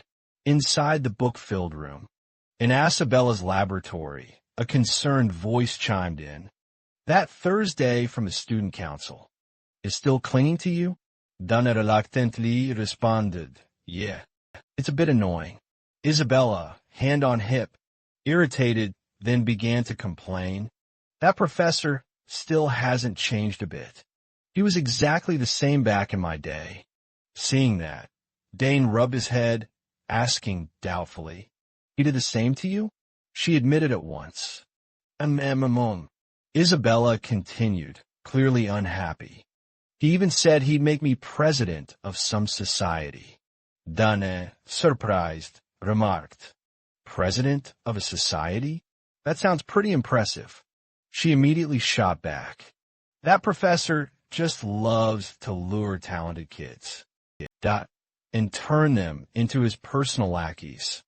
She then revealed other ominous details, those with great ability, but humble origins and unclear career paths, easily fall into traps. Hearing that, Dana instantly recalled Thursday's close association with Bao. So that's why Thursday kept trailing Professor Jennerf. Dane smiled smugly, then asked, so, refusing him was the right choice, wasn't it? Isabella looked at him and asserted firmly, of course.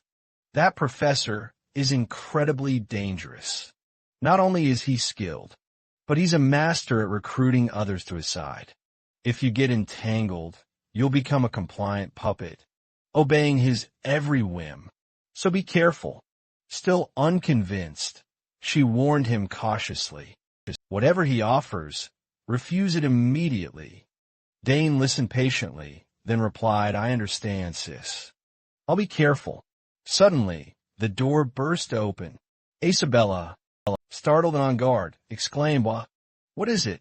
Someone holding a blue orb raised it high, crying for help. Dane. So you're here. Look, I found something truly terrible. It was Dane's 3 friends. Lola urgently pleaded, her voice rising. Air Soda brought this back from the forbidden area. Could you please take a look for me? Hearing this, Isabella's eyes widened. Isabella recoiled in disbelief, demanding, what? The forbidden area? Did you really go into the forbidden area? The three, however, saw nothing wrong. On the contrary, they beamed with pride. Seeing this, Dane could only helplessly cover his face. Unable to look, he muttered, I told you to stay quiet for a while. Suri, cease. Suri, cease. Dane stepped closer, anxious and restless. Soda, okay. Surely, ever since our visit to the AI machine, that the guards have tightened security. He smiled reassuringly. Don't worry, Dane. I'm an explorer. I have to face challenges like this. Hearing that, Dane hesitated. Dane looked at Soda hesitantly, asking, yeah, that's your specialty, sure. But isn't this still far too dangerous? Soda crossed his arms, answering firmly. I understand your concern, Dane, but the explorer's blood in me is boiling. I can't just sit still seeing that. Dane relaxed inwardly, thinking to himself, since coming to the AI machine, Soda has definitely become more proactive. He thought of the man in the black cloak at AI Ma. And felt Net S's reaction was only natural. It's understandable, Sawan S. That the only one said to have reached the ninth Xians is. That after the fall of Demon Lord AA, a place created by such a genius, that would make any explorer's eyes light up. Across the room, the commotion continued. Lala was desperately pleading with Isabella, Sr. Please, just take a look at this. Isabella muttered helplessly. You kids are nothing but trouble, aren't you? Dane glanced at the three of them, asking curiously, what is Lula holding? He looked at the orb, dimly glowing in Luella's hand, and then he guessed. Did she put something into the mana wave detector? Hearing his question, Soda rubbed his nose and hesitantly began to explain. Here's what happened. Last night, I just couldn't sleep, so I decided to take a walk in the restricted area. But when I got there, I noticed something strange, suspicious. You know Dr. Sahan's lab is in the restricted area, right? I kept hearing these odd sounds coming from the building. Soda, terrified and fearful, glanced around, eyes searching as he recounted his tale. It sounded like machinery running, or maybe something was being constructed. It gave me goosebumps, and what's more, the noises just kept ringing in my ears. And I even heard a human voice mixed in. Dane listened intently, but he remained puzzled. He asked again, so, even in a restricted area, guards come and go. Hearing people isn't strange. Soto scratched his head, firmly objecting. It wasn't just the guards. I'm sure of it. His gaze sharpened, full of suspicion. And the most suspicious part? He revealed, the green orb suddenly lit up. My spare mana wave detector, the one I always keep running, picked up mana. Isabella recoiled in utter disbelief, exclaiming, what? That's impossible. After Dr. Sahan's death, all the items from the laboratory were moved to the memorial house, so nothing in the lab should be emitting mana waves. It was at that moment the green orb helped Soto uncover the hidden secret of that place. He continued cautiously, exactly, that means. Afterward, Soto panicked and anxiously fled the restricted area. He recalled the building's gloomy scene and solemnly affirmed, there is definitely something unknown. Inside Dr. Sain's laboratory, Dane, affected by his serious demeanor, also became serious and asked suspiciously, Mana Wafes? A moment later, in Isabella's room, she announced sternly, Soto, your guess was right.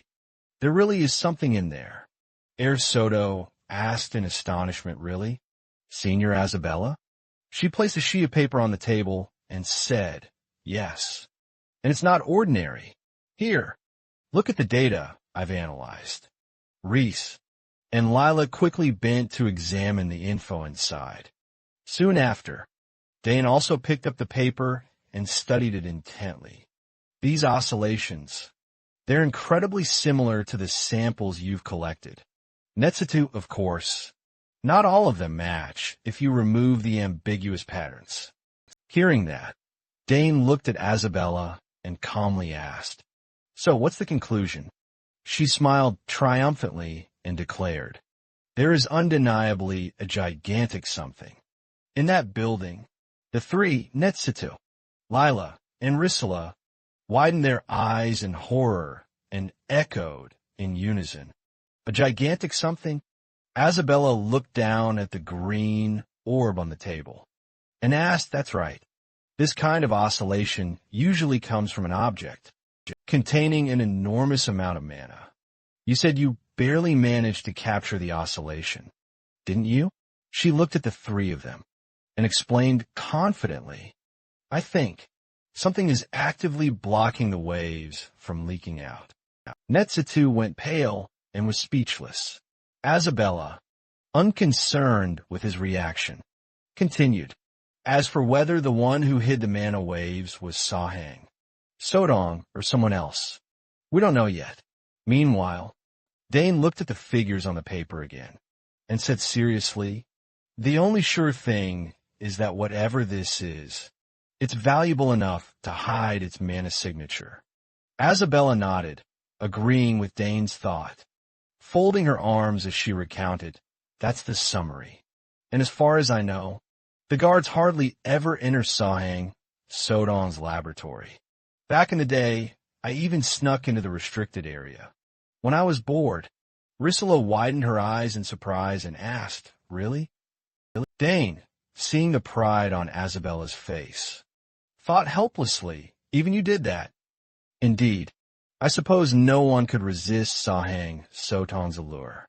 He truly was a prodigious young mage."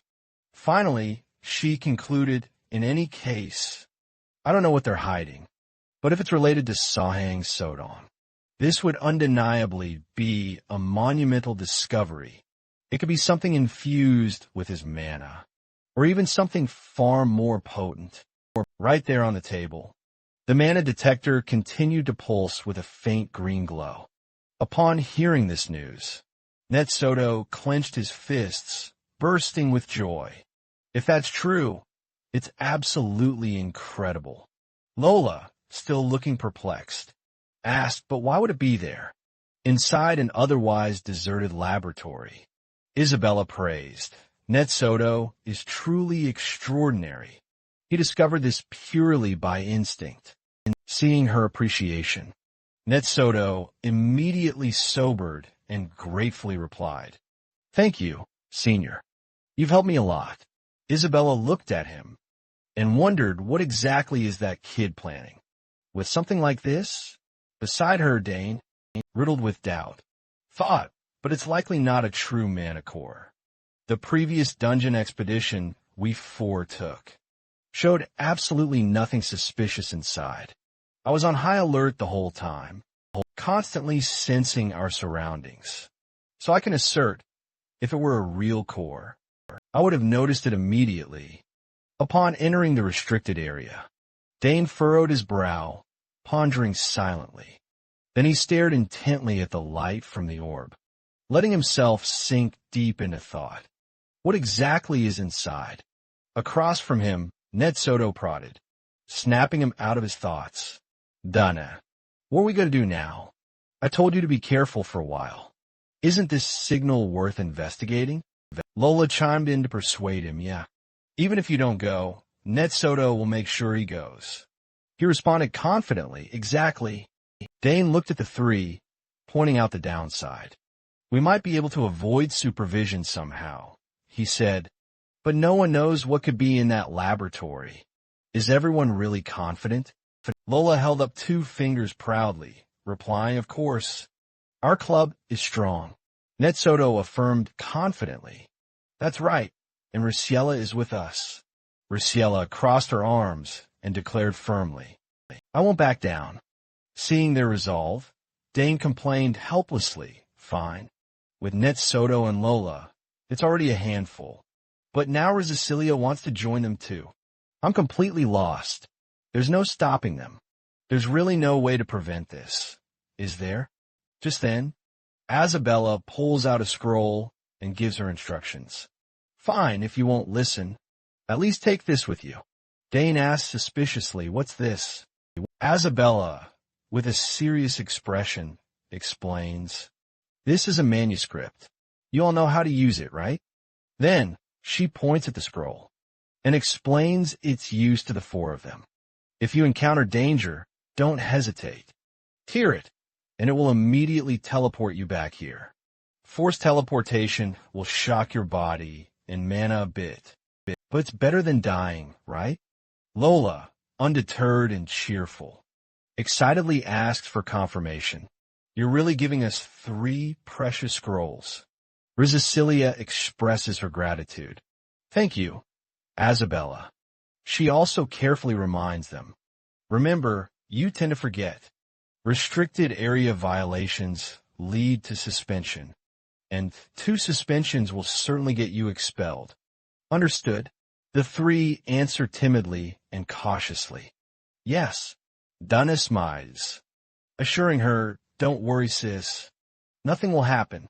But Isabella doesn't seem convinced. Don't just say that. In the end, she can only look at the 4 before her in resignation and let them probe the area. Her parting words echo in the room. All right, return safely and tell me what you discover. Okay, then, the space falls back into silence, as if no one had been there at all. After a while, the 4 gather together and open their map. Rizicilia, taking charge, explains the plan in detail to the other 3. Here's our infiltration route. The entrance is right here. There'll be a visibility blind spot. When we move toward this building, we'll exploit that gap to enter. Dana approves. Praising Rishicilia. Not bad. After their planning, everyone packs their backpacks and necessary gear. The operation will begin in 2 days. Everyone received their exploration gear, and we meticulously reviewed the infiltration route. Anti RSDDTDD. He meticulously briefed everyone on what to watch for. From this point forward, we'll need to use anti-tracking powder as we move. Once we arrive, Connor's role will be absolutely crucial to dissolve that dense mana barrier without leaving any traces. We'll require Connoisseur's flame. Dane nodded in agreement. All right, I'll prepare Rissala. Arms crossed, she added her own opinion. We also need a plan B for any emergencies. Instead of tearing the scroll blindly, we should outline courses of action for each possible scenario. Layla, surprised, readily agreed. Sounds reasonable, Sister Pizzala. Finally, Dane unveiled the combat plan. He calmly assigned specific roles to each person. Let's do it this way. We'll arrange our combat formation as follows. I'll handle mana detection at the front. Layla and ERT will secure the rear, and Sister Pizzala will take the middle. Pizzala, ever prone to ambushes, agreed without a moment's hesitation. Got it, understood. Dane continued assigning tasks, turning to Air Stir. Air Stir, this time use a short bow instead of your staff. You practice a lot, so just shoot. In a supportive role, he cheerfully accepted. All right, leave it to me. Dane looked at everyone seriously and issued a stern caution. Remember, and I repeat, the restricted area is extremely dangerous. Our top priority is not to be detected. We have no idea what's hidden inside. Arad SDTTD rubbed his arm, asking curiously. Okay, I wonder what we'll find. I'm so excited. Layla, fearful, prayed. Let's just hope we don't encounter any demons. Facing him were 3 fearless faces, brimming only with excitement. So, Dane enthusiastically shouted the signal. Romantic Club, let's go cause some trouble. High up on the building's wall, the soldiers outwardly stood solemn guard. but their murmurs echoed all around them. Ugh, this is so annoying. Doing this every day is going to kill me. Just 20 more minutes until the shift change. Hang in there. What idiot would ever sneak into this restricted area? They'll get what's coming to them when they're caught. Ugh, they just won't stop talking. The area fell back into an uneasy silence. Flickering firelight cast the guards' menacing silhouettes. From their hidden corner of the forest, Layla's eyes widened as she gasped. Why are there so many guards? Beside her, Ernet, ever the cynic, whispered a guess. I heard they recently doubled the guard. Looks like it's true. Probably because of us. Hearing that, she anxiously asked, what do we do now? In the cloak of darkness, the four stealthily scouted, then swiftly moved in a single direction. Under Net stirs confident guidance. Everyone's exhausted now. There'll be a gap. I know exactly where their defenses are weakest. Let's head for the high wall on that side. Just then, another squad of soldiers arrived, announcing, time for the shift change. A guard on duty grumbled to them. Ugh, I'm dying of boredom. Almost nodded off. Another guard squinted suspiciously, asking, why are you always late behind a relief squad? Dane and the others quickly slipped past. The guard, none the wiser, kept grumbling. Everyone had already dispersed. As the last person vaulted over the wall, that the entire group successfully evaded the guards.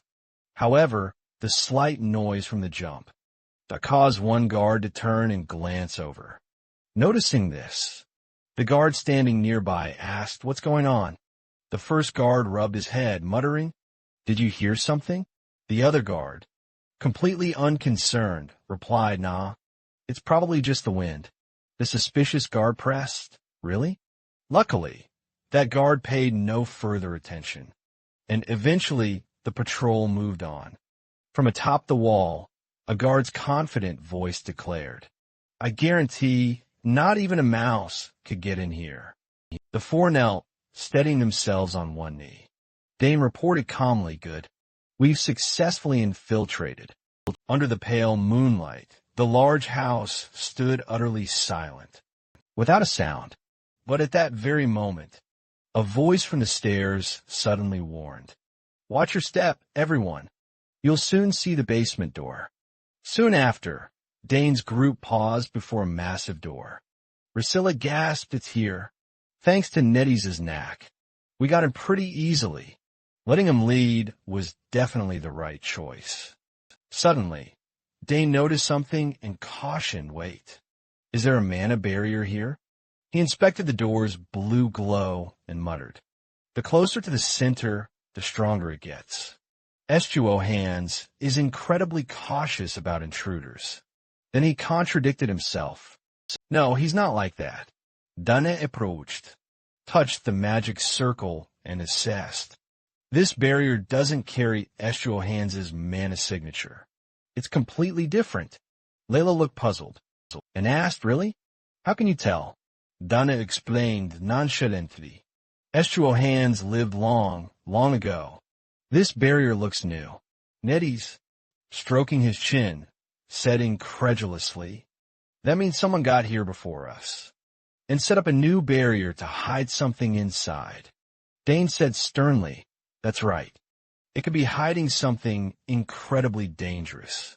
Pitzela asked in a panic, so what do we do now? Go back. Layla looked at her and firmly objected. We've come this far. How can we possibly go back? Maybe an academy official entered, set up defenses and left. Nettie's looked at the three and solemnly offered, I think differently. This feels more like the work of an outside intruder. If the Academy discovered a new relic of Estuo Hanston, they would have no reason to hide it so secretly. Hearing that, Layla said angrily, so, besides us, someone else is after this treasure? My treasure. Pitzela crossed her arms and helplessly corrected. We're here to explore, not to steal treasure. Suddenly, Dana affirmed solemnly. That's right. He looked over the forbidden area structures and analyzed calmly. They're different from us. They deliberately erected this barrier to hide something. Whatever it is, running into them would be incredibly troublesome. Layla sighed and said sadly, if they bear ill intent, we'd have a hard time stopping them. But Dane smiled, saying encouragingly, yes. This place may have become far more dangerous, but I trust the strength of the romantic club. We're strongest when we're together, right? Yet Dane thought differently. Inwardly, it makes sense. But honestly, I'm dying of curiosity. Ernest Edid, not knowing his thoughts, was moved to tears as he called his name, Dane. Layla crossed her arms and confidently agreed. Well, few can beat us together, that's true. Pitsula, seeing this, resignedly went along with the majority. If you kids are going, something will surely happen. So I'll go with you. There's no other choice. There's Dee, TD, and Leah. L.A.'s eyes sparkled as they looked at her. After confirming everyone's wishes, she smiled and declared, anyone object? Good. Then we'll go all the way. Then the group refocused on dealing with the barrier. On the door, despite some hesitation and fear, they decided to press on. They summoned a small drake to breathe fire at the barrier. Knisser did very well in breaking this layer of magical defense. The barrier couldn't withstand Knisser's flame. After a while, the door finally opened. When we opened the door and stepped inside, the four of us had to dodge violently. Against many dangers, ahead was a corridor full of endless traps. So moving forward, Heir Soda warned. Get down, everyone. Be careful. The floor is collapsing. Follow me. They quickly leapt up to avoid falling traps. The path echoed with the sounds the four made. Then they reached a vast, gloomy room. After passing countless traps, we finally arrived. What is this place? I didn't expect such a large room underground. It's a gigantic chamber, piled with bundles of firewood and sacks of rice. In another corner, there was even a dining table and a bed. Netsotu was the first to notice this. He called out to warn everyone, look, there's a massive stockpile of food here. Someone has definitely been living here for a while. Even Dane was puzzled, deep in thought. Strange, he mused. This space clearly shows signs of habitation. Almost as if someone's been here for quite some time. Lola turned to him, a skeptical look in her eyes. Could the Academy have come here for research? She asked. He quickly dismissed the idea, insisting the likelihood was incredibly low. Dane glanced around, his gaze landing on a pile of firewood. He carefully analyzed if the Academy had investigated. They would have supplied standardized equipment. But the items here are all mismatched from many different places, and a few of them are even illegal. If it were the Academy, they wouldn't have kept it so secret. Dane looked at everyone, reaching a clear conclusion. Sister Pitsula is right. Clearly, this was done by someone else, not the Academy. Netsoda fell silent at that. A sense of unease settled as Dane assigned tasks. Let's quickly check around here. We don't know when the owner might return. This place has no light and feels so gloomy and unsettling.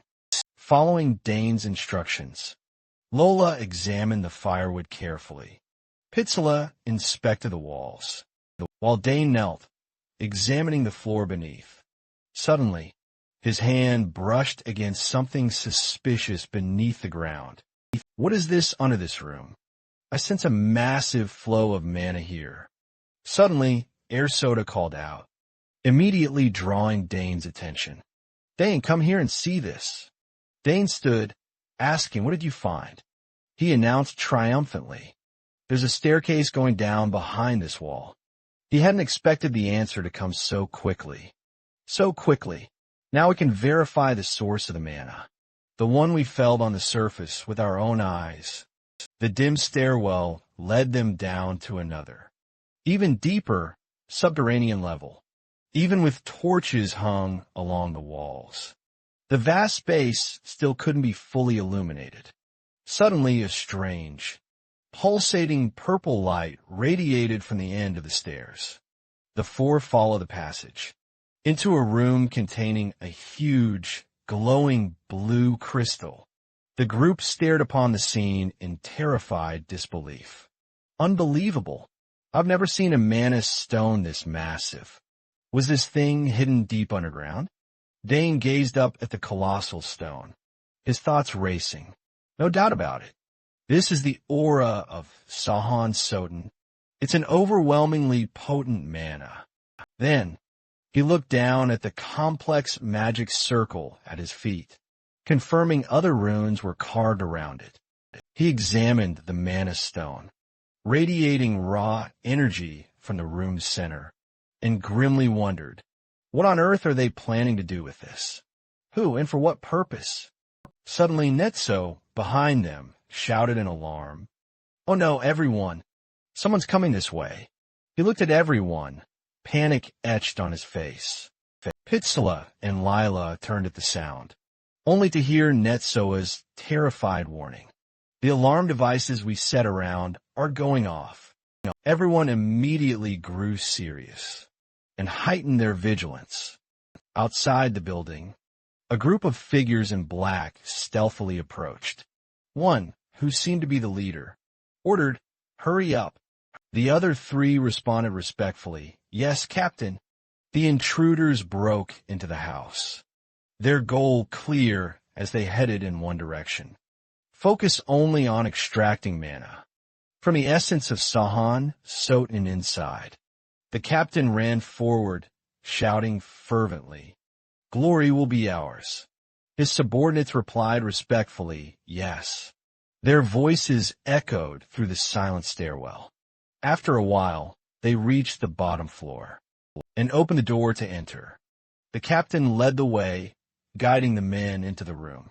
When they reached the mana stone, he reported, "We have entered safely." Then he turned and ordered his men, "You clear the room. If anything unusual happens, report it immediately." The men bowed respectfully, yes. One of them looked toward the stairs and sighed.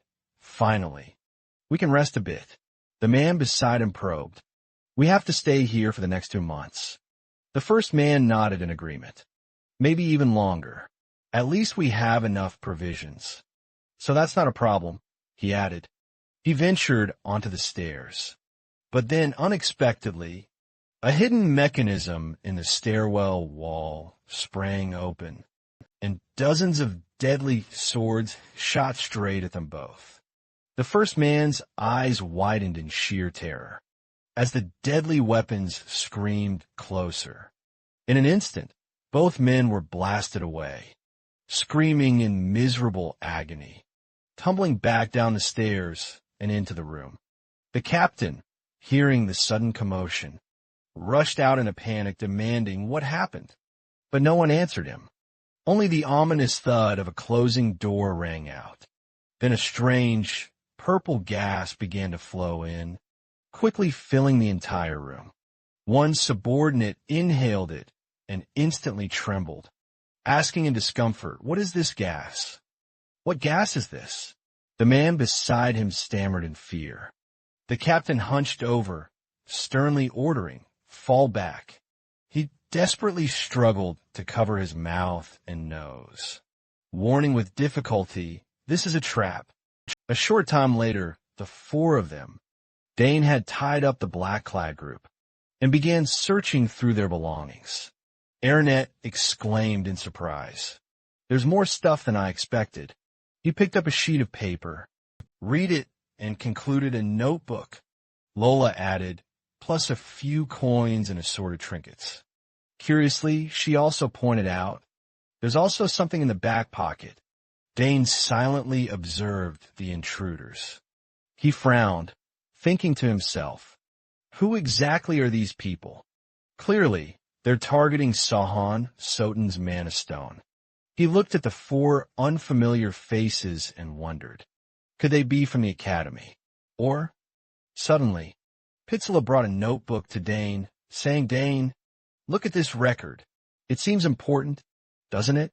He took the notebook without hesitation and began to read its contents seriously. The paper recorded notes from a strange experiment. During the essence extraction phase, always maintain 2 extractors.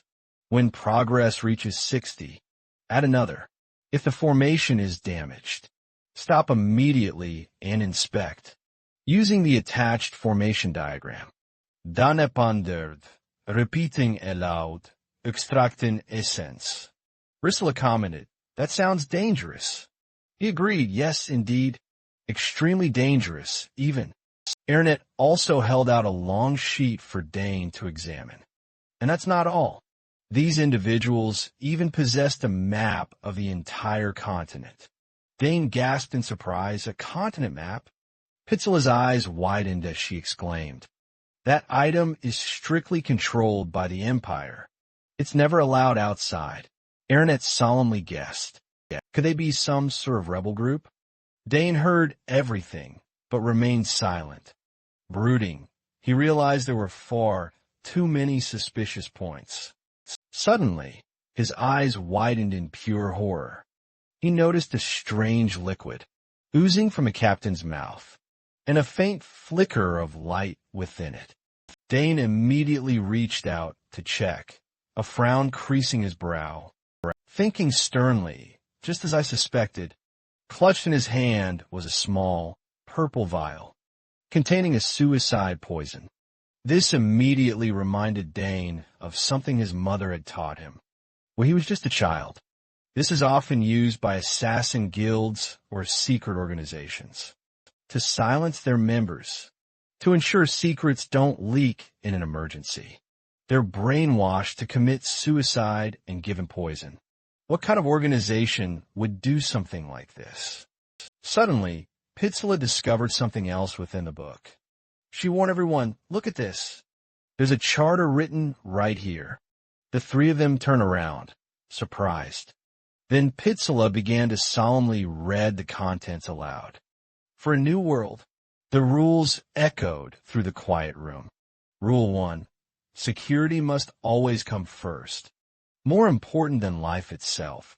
Rule 2. We act to change the world.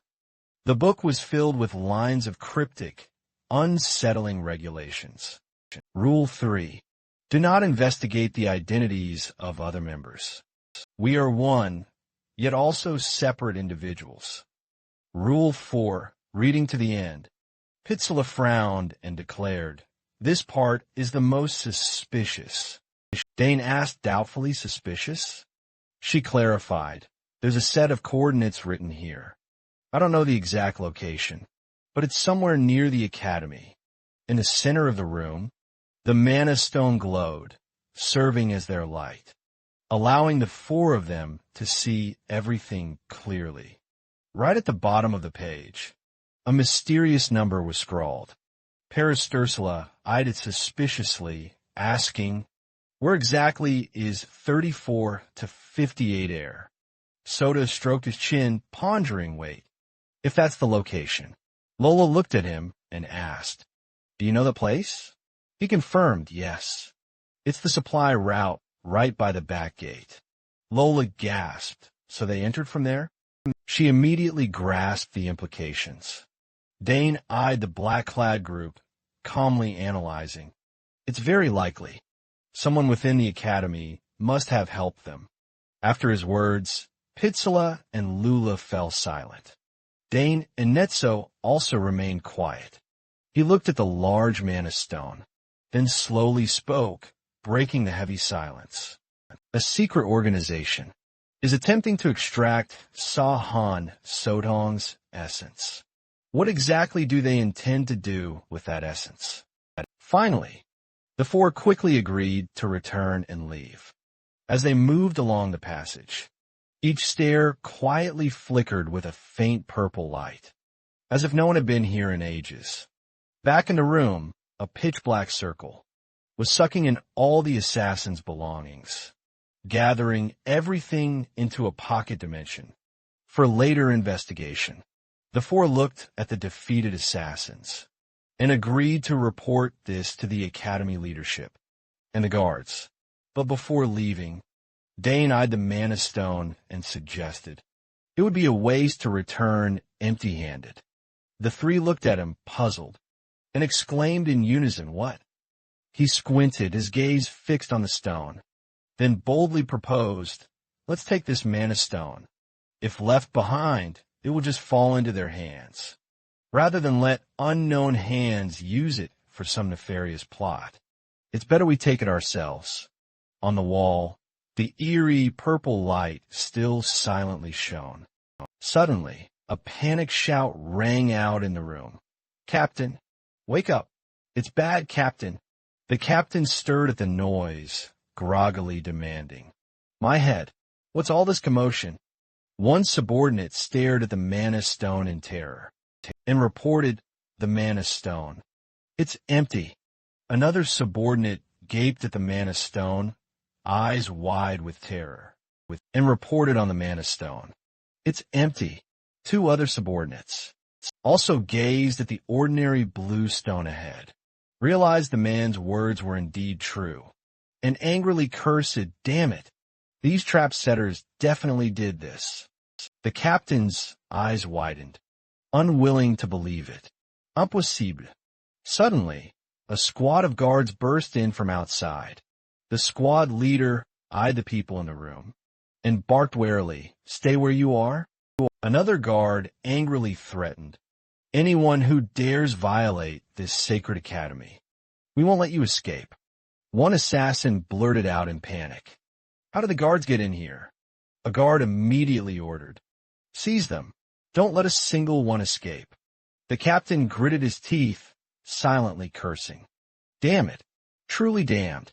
Moments later, the guards rushed forward, weapons drawn, and engaged the assassins. Seeing this, he furiously wondered, could the organization have abandoned us? Under the blinding light of the sky, a worried thought surfaced. This is driving me crazy. After decades of peace, this restricted area has suddenly caused trouble this year. The guards began moving through the streets. An unease spread. "Captain!" A burly man in armor angrily barked, interrogator. Did the intruders say anything? A subordinate, a bald soldier, answered anxiously, "Sir, they didn't utter a word. Perhaps we need harsher measures." The three bound intruders sat silently, each with a tense expression beneath their black cloaks. The captain ordered, "Then punish them." Then instructed, "Bring them to the interrogation room as soon as the preliminary investigation is complete." The soldier replied, "Yes, sir." "Understood."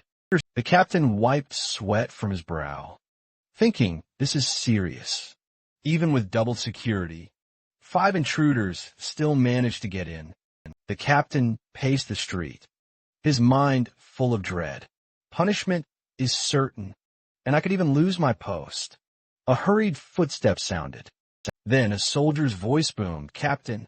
The captain was taken aback when a subordinate reported, "An investigation team from the Magic Bureau has arrived."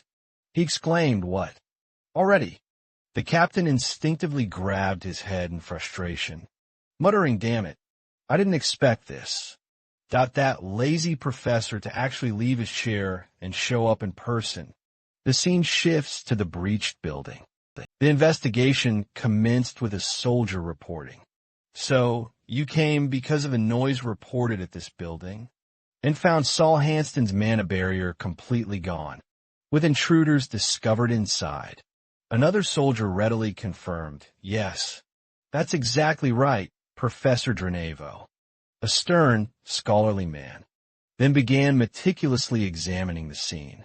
He remarked, "How strange. Saul Hanston's mana barrier isn't something that can be so easily dispelled." Glancing at the tightly bound intruders, Professor Drenevo mused, "If they possessed such power, Why would they allow themselves to be captured so easily? The captain, standing right beside him, also looked equally puzzled, admitting, well, I don't understand it either. A soldier then produced a mysterious blue book, saying, oh, by the way, we found this among their belongings. Would you like to take a look? Professor Drenevo's gaze sharpened, clearly surprised to see the book. A book, the mysterious blue book, was then handed from the soldier to Professor Drenevo.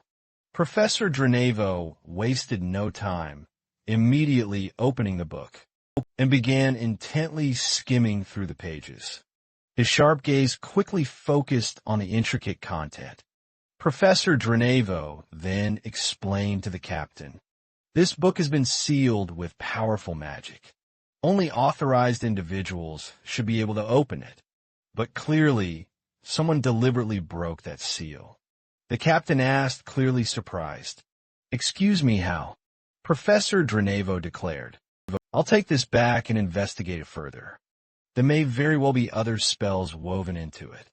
He then offered a slight smile, adding, of course, from what I've quickly skimmed so far, these people appear to be members of some secret society. The captain's eyes widened in shock, stunned to hear about a secret society.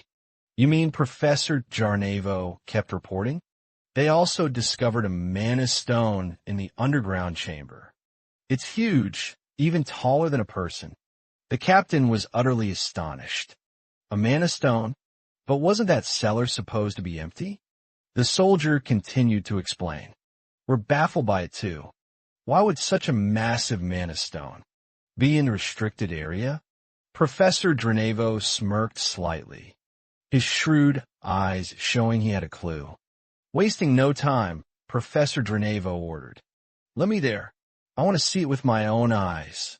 Magical light flashed across the sky, signaling an important event. A few days later, the scene shifts to the academy. The courtyard is crowded with students, and whispers begin to spread. Have you heard? Trouble in the restricted area again. Guards running wild. Another worried voice said. Why are there so many incidents lately? This doesn't bode well, Priscilla. A blonde female student stood with her back to the viewer and exclaimed, Goodness, this place has been chaotic since yesterday's ruckus. Ernest, a white-haired male student in the academy uniform, smiled and asked Priscilla, did you find anything? Priscilla's group chatted. One student said, that's right. There's a rumor. The Magic Bureau team captured those people. Even Professor Drenevo showed up in person. Another added, if the professor came himself, this must be serious. Priscilla whispered, anyway, we did cause quite a mess.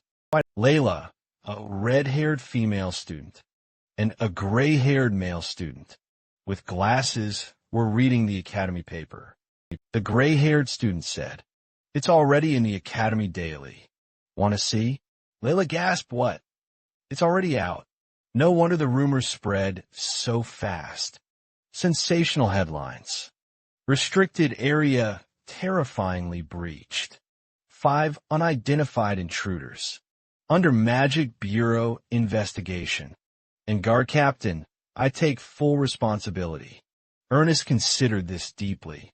For Professor Drenevo himself to appear. Another student concluded, it means the academy must recognize how serious this is. One student commented that if the Magic Bureau handles it, we'll be fine, Priscilla smirked. Right? They'll use every spell in their arsenal to interrogate them. Layla fretted, but they won't find us. But do you? Ernest reassured. Relax, we've erased every single trace. Priscilla, brimming with arrogant confidence, boldly declared, the academy should be thanking us. If it weren't for us, those intruders never would have been caught. Another student blurted, oh, please. What twisted logic. Nevertheless, her group pressed on with their intricate plan, with Ernest already prepped for the next step. Ernest calmly reassured them seriously. Don't worry. They walked right into our trap, without ever realizing we were even there.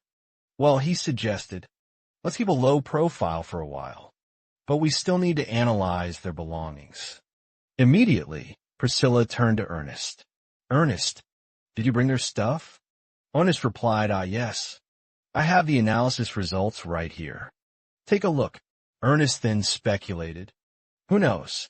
By tracking their movements, we might stumble upon yet another treasure. Like Saul Hangston's legendary essence. The screen suddenly shifted, bathed in a brilliant blue light, emphasizing the phrase, Saul Hangston's essence. Just a few days later, the Academy found itself plunged into turmoil once again. From above, the vast Academy grounds dramatically came into view, signaling that a major event was about to unfold. This time, it was due to a visit from the formidable Royal Investigation Team. The armored, solemn force marched purposefully in, led by the imposing 4th Knight Commander Delphine.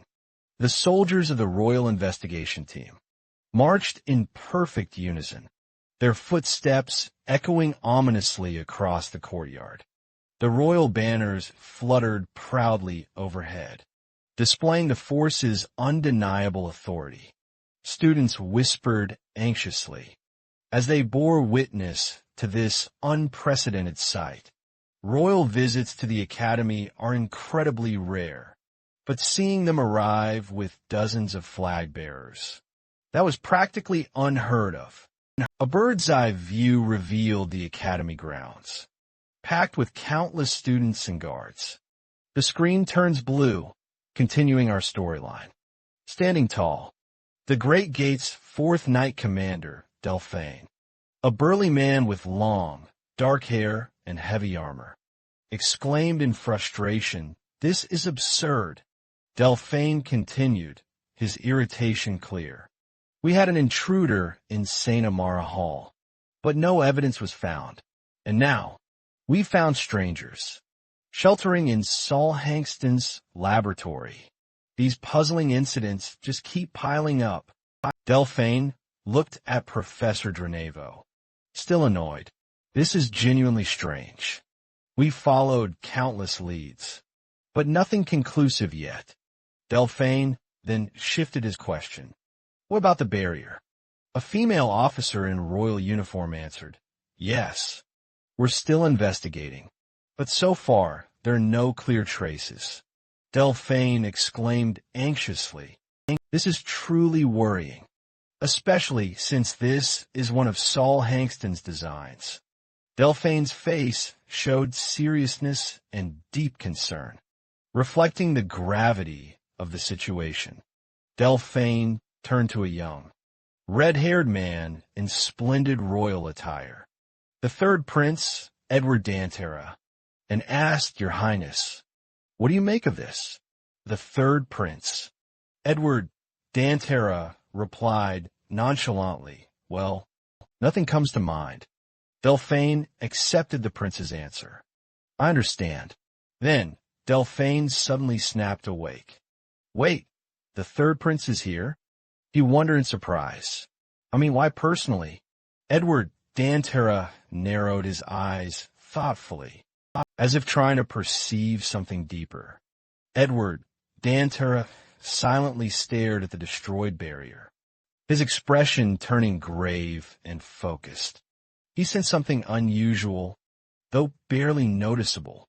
Edward wondered, could this be the trace of a barrier that melted? The surface feels oddly different. Edward Dantera described the bizarre sensation. It felt as if something dissolved, then reformed. The corner of Edward Dantera's mouth twitched, a clear sign of the discomfort he fought to conceal. Edward murmured, barely audible, whoever did this, they actually broke the barrier. Truly astonishing, he added, his voice laced with disbelief. Saul Hangston's barrier was designed to endure for centuries. As far as anyone knows, it's never been breached, not even once. Delphine nodded, her expression grim. Indeed, never once, she confirmed gravely. A flawless, impenetrable steel fortress. Edward Dantera finished, his voice heavy with dread. And now it's shattered. Edward Dantera's brow furrowed with deep concern. This means even the royal barriers are vulnerable. Edward Dantera's eyes snapped open wide, reflecting a mixture of shock and searing internal pain. Edward Dantera clutched at his chest, as dark, ominous magical veins pulsed beneath his skin, clearly signaling intense internal agony. He squeezed his eyes shut, sweat beading on his brow, in a desperate attempt to suppress the pain. Edward Dantera's hand clenched into a tight fist, as he visibly struggled to maintain his composure. Delphine, noticing the prince's sudden distress, immediately stepped forward with concern. "Your Highness?" Delphine asked, her voice laced with anxiety. "Are you in pain, Your Highness?" Edward Dantera forced a semblance of composure and replied, "I'm fine. It's just a normal ache," he insisted, despite the fresh beads of sweat still dotting his forehead. Delphine's deep concern was evident as she pressed on. "Please, tell us if you feel even the slightest bit unwell. We'll return at once," she added, her tone firm. "While this investigation is important, Your Highness's safety is my paramount concern." Edward Dantera, pushing through the agony, remained resolute. "No, I came on my own accord. I won't make you worry." Edward's trembling hand clenched even tighter, but he insisted, "So don't worry. My hand is fine." Edward Dantera's eyes blazed with fierce determination, skillfully masking the lingering pain within. Edward Dantera stood firm, flanked by Delphine and Professor Durnevaux, his resolute gaze fixed on the challenges ahead. A guard, visibly concerned about Prince Riel's frail health, gently advised the prince to step outside and rest a while, and to report immediately should his condition worsen. The prince replied curtly, signaling his agreement as Prince Riel walked away. The captain of the guard, a formidable man in armor, draped in a fur cloak, watched with a pang of pity. He mused, what a truly pitiable figure, branded an inept prince. And now, even his hand is failing him. The captain's thoughts continued, tinged with regret. He silently wished that the prince had been born with a healthy body. How different things might have been. Meanwhile, Prince Riel, a striking young man with vibrant red hair and adorned in splendid royal garments, stood quietly, flanked by his guards. He said nothing, lost deep in his own thoughts. Prince Riel's face twisted in irritation. He glared at his hand and cursed inwardly. There was always something in the way, always holding him back. But Riel swiftly cast aside his hesitation. He decided he couldn't just sit still. He needed more clues. He would have to go and personally inspect the area himself, although strictly ordered to remain in place. Prince Riel was resolute in his decision to act. He subtly lifted his foot, preparing to leave, a resolute look on his face. Prince Riel had made his choice. In his heart, he offered a silent apology to Delphine, his loyal commander. The scene cut back to Commander Delphine and his subordinates. He was being briefed about a disturbing incident that occurred around 5 a.m., just before dawn, leaving absolutely no traces. Even magical scans yielded absolutely nothing. Upon hearing the report, the commander's face hardened, and a bead of anxious sweat trickled down. He realized the situation was spiraling into extreme seriousness. Just then, a soldier came running in a panic, bearing explosive news. "Sir, something's terribly wrong. His Highness has disappeared." The commander was utterly stunned, unable to believe his ears. What? Impossible. He was just here. The soldier reported that the disappearance occurred during a brief lapse in the guard's vigilance.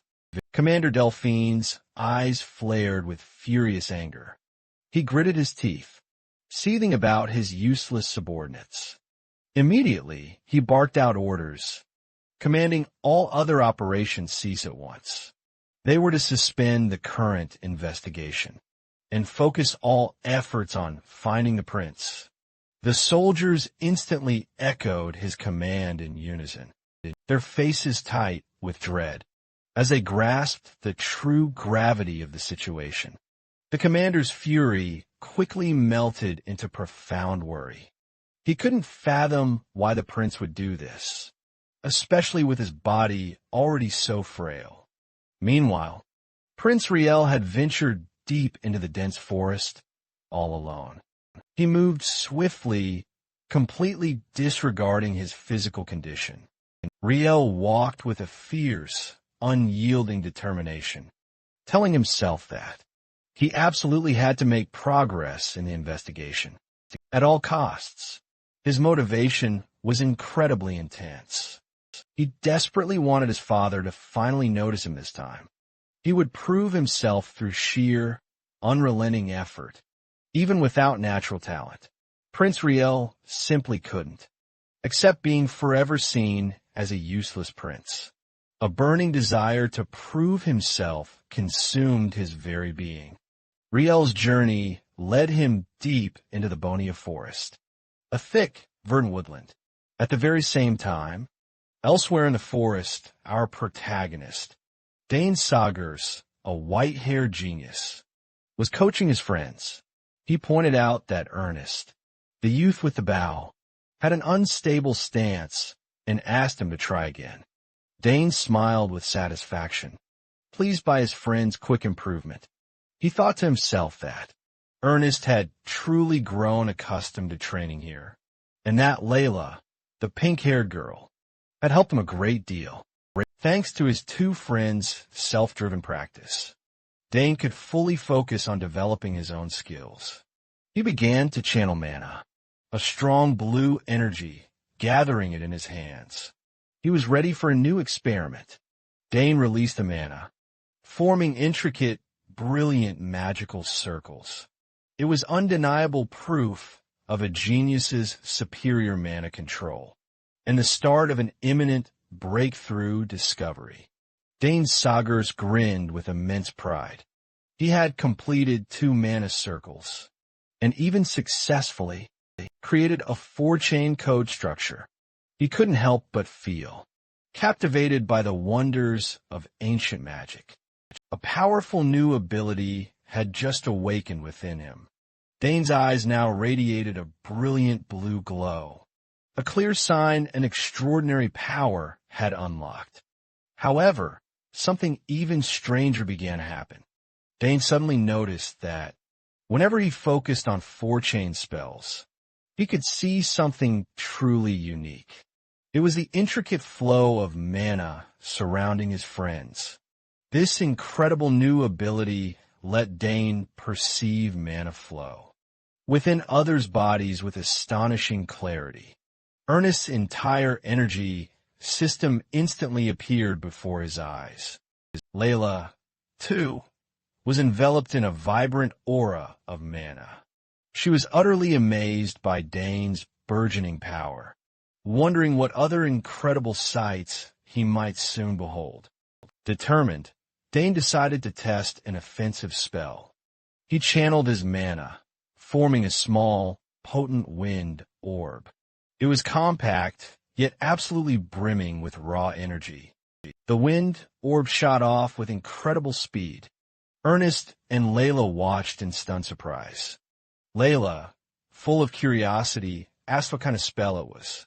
Dane answered confidently, a smirk playing on his lips. Wind bomb, a powerful projectile created by compressing air. He expertly guided it to hover effortlessly through the air. Ernest's eyes widened in sheer admiration. He had never witnessed such an immense mana explosion before. Layla quickly analyzed the situation, concluding that such tremendous power had to be stemming from it, being a true four-chain spell. Pure determination gleamed in Dane's eyes as he braced himself for yet another experiment. This time, Dane opted to launch it more gently, aiming to better control his immense power. He unleashed another energy orb, which appeared noticeably lighter and far more controlled than the last. Suddenly, a massive mana explosion, one not caused by Dane at all, erupted from somewhere deep within the forest, sending out a truly powerful shockwave. A blood-curdling scream echoed chillingly from the blast direction, indicating someone had undoubtedly been caught in it. All three were utterly shocked. Dana, Ernest, and Layla stared at one another in sheer disbelief. Dane confirmed the terrifying scream wasn't from any of them. The sounds of trees snapping and a large object hurtling at high speed suddenly rang out. Undeniable evidence of the blast's devastating aftermath. A patch of clear blue sky briefly pierced through, before being devoured by utter chaos. A massive crater had been ripped into the earth. Surrounding trees lay grotesquely toppled, a stark testament to the explosion's devastating force.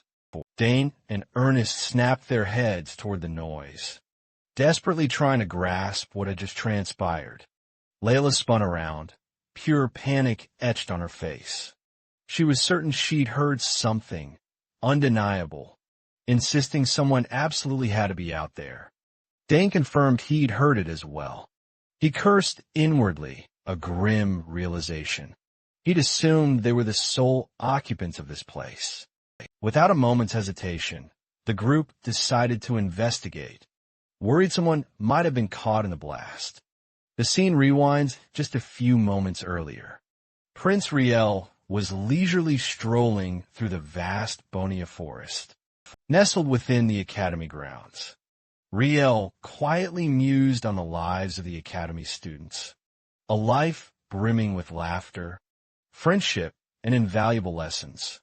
An undeniable surge of envy welled up within him. He gazed toward the magnificent academy building, and a painful question solidified in his mind. If he weren't a prince, would he be wearing that uniform and truly savoring student life? Just imagining such a simple, ordinary life made Prince Riel's heart quicken its pace. He offered a small, rare smile, tinged with both sadness and profound longing. Riel quickly shoved his wistful daydreams aside. He reminded himself to refocus on his primary task, searching for any traces of potential intruders. And suddenly, a strange sound echoed from ahead, startling Riel. He halted, listening with sharp alertness. He proceeded with utmost caution, wondering if anyone else might be in the forest.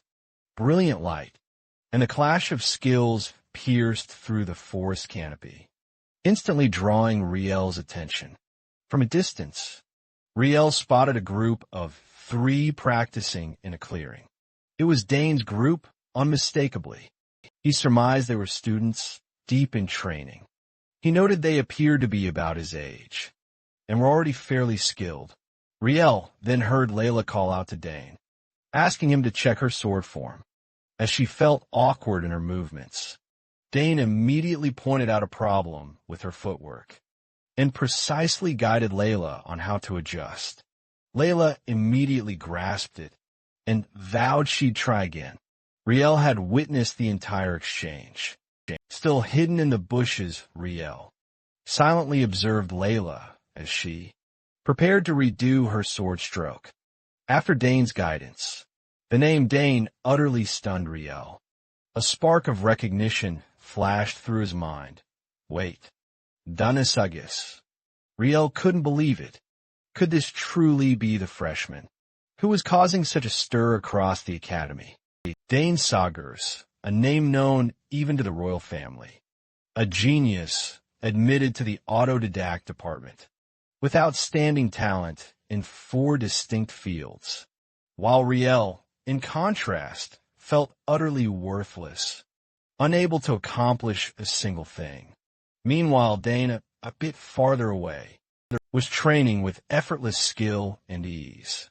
Riel bitterly realized that the very one, hailed as a genius among geniuses, was practicing with such earnest dedication. He fell silent, utterly overwhelmed by feelings of inferiority. A familiar longing surged again. Riel thought that, if only he had been admitted to the academy, he might have had friends, learned many things, and laughed and played just like them. Just as Riel was lost in his sorrowful thoughts, a mana orb suddenly came flying from somewhere, shattering the tranquil silence. Riel sensed danger instantly. He realized something was hurtling directly toward him at breakneck speed. The blue mana orb rocketed toward Riel's face, giving him absolutely no chance to dodge. Then a huge explosion ripped through the air, its blast throwing everything nearby into the air. Prince Riel was violently flung into the air by the sheer force of the magical blast. He let out a terrified cry as his body tumbled helplessly through the air, pain and dizziness washing over him instantly. Riel's terrified scream echoed through the forest, heralding an ironic and fateful encounter between the worthless prince and the Academy's legendary prodigy. After the sudden, violent collision in the forest, Ernest Dillon hurriedly asked if the fallen person was all right, while Layla Thermion offered flustered apologies, explaining they hadn't expected anyone to be here. Dane Sagers was also right there. Their gaze fell upon the figure on the ground, who was none other than the third prince, Edward Dantella. Third Prince Edward Dantella slowly struggled to his feet, a faint groan escaping his lips. He looked quite dazed from the unexpected fall. Ernest Dillon suddenly noticed something was off. He stared intently at Third Prince Edward Dantella's outfit, and a thought struck him. Could that be a Royal Investigation Corps uniform? Layla Termian let out a horrified gasp and cried out the moment she recognized it, asking, "Is Third Prince Edward Dantella not a member of the Royal Investigation Corps?" In that very moment, Dane Sagers realized the true identity of the person before them and quickly moved to silence Layla. The deductions piled up. That uniform was indeed from the Royal Investigation Corps. What's more, that blazing red hair was a signature hallmark of the royal family. Ernest Dillon broke into a cold sweat, his face a mask of utter shock. He stammered, "I can't believe my eyes. Could this truly be a member of the royal family?" Layla Termian was so frightened, tears welled in her eyes, while Dane Sagers, standing beside her, had a subtle smirk, as if he'd anticipated this whole situation, or perhaps wasn't surprised at all. Third Prince Edward Dantella casually turned and began to walk away, leaving the students reeling in confusion and anxiety. Third Prince Edward Dantella spun back around to face the 3 students, his tone somewhat stern. "You are truly fools. How dare you act like that in the prince's presence?" Dane Sagers instantly dropped to one knee, bowed his head respectfully, and introduced himself. "I am Dane Sagers, eldest son of Count Sagers, and I humbly pay my respects to your highness."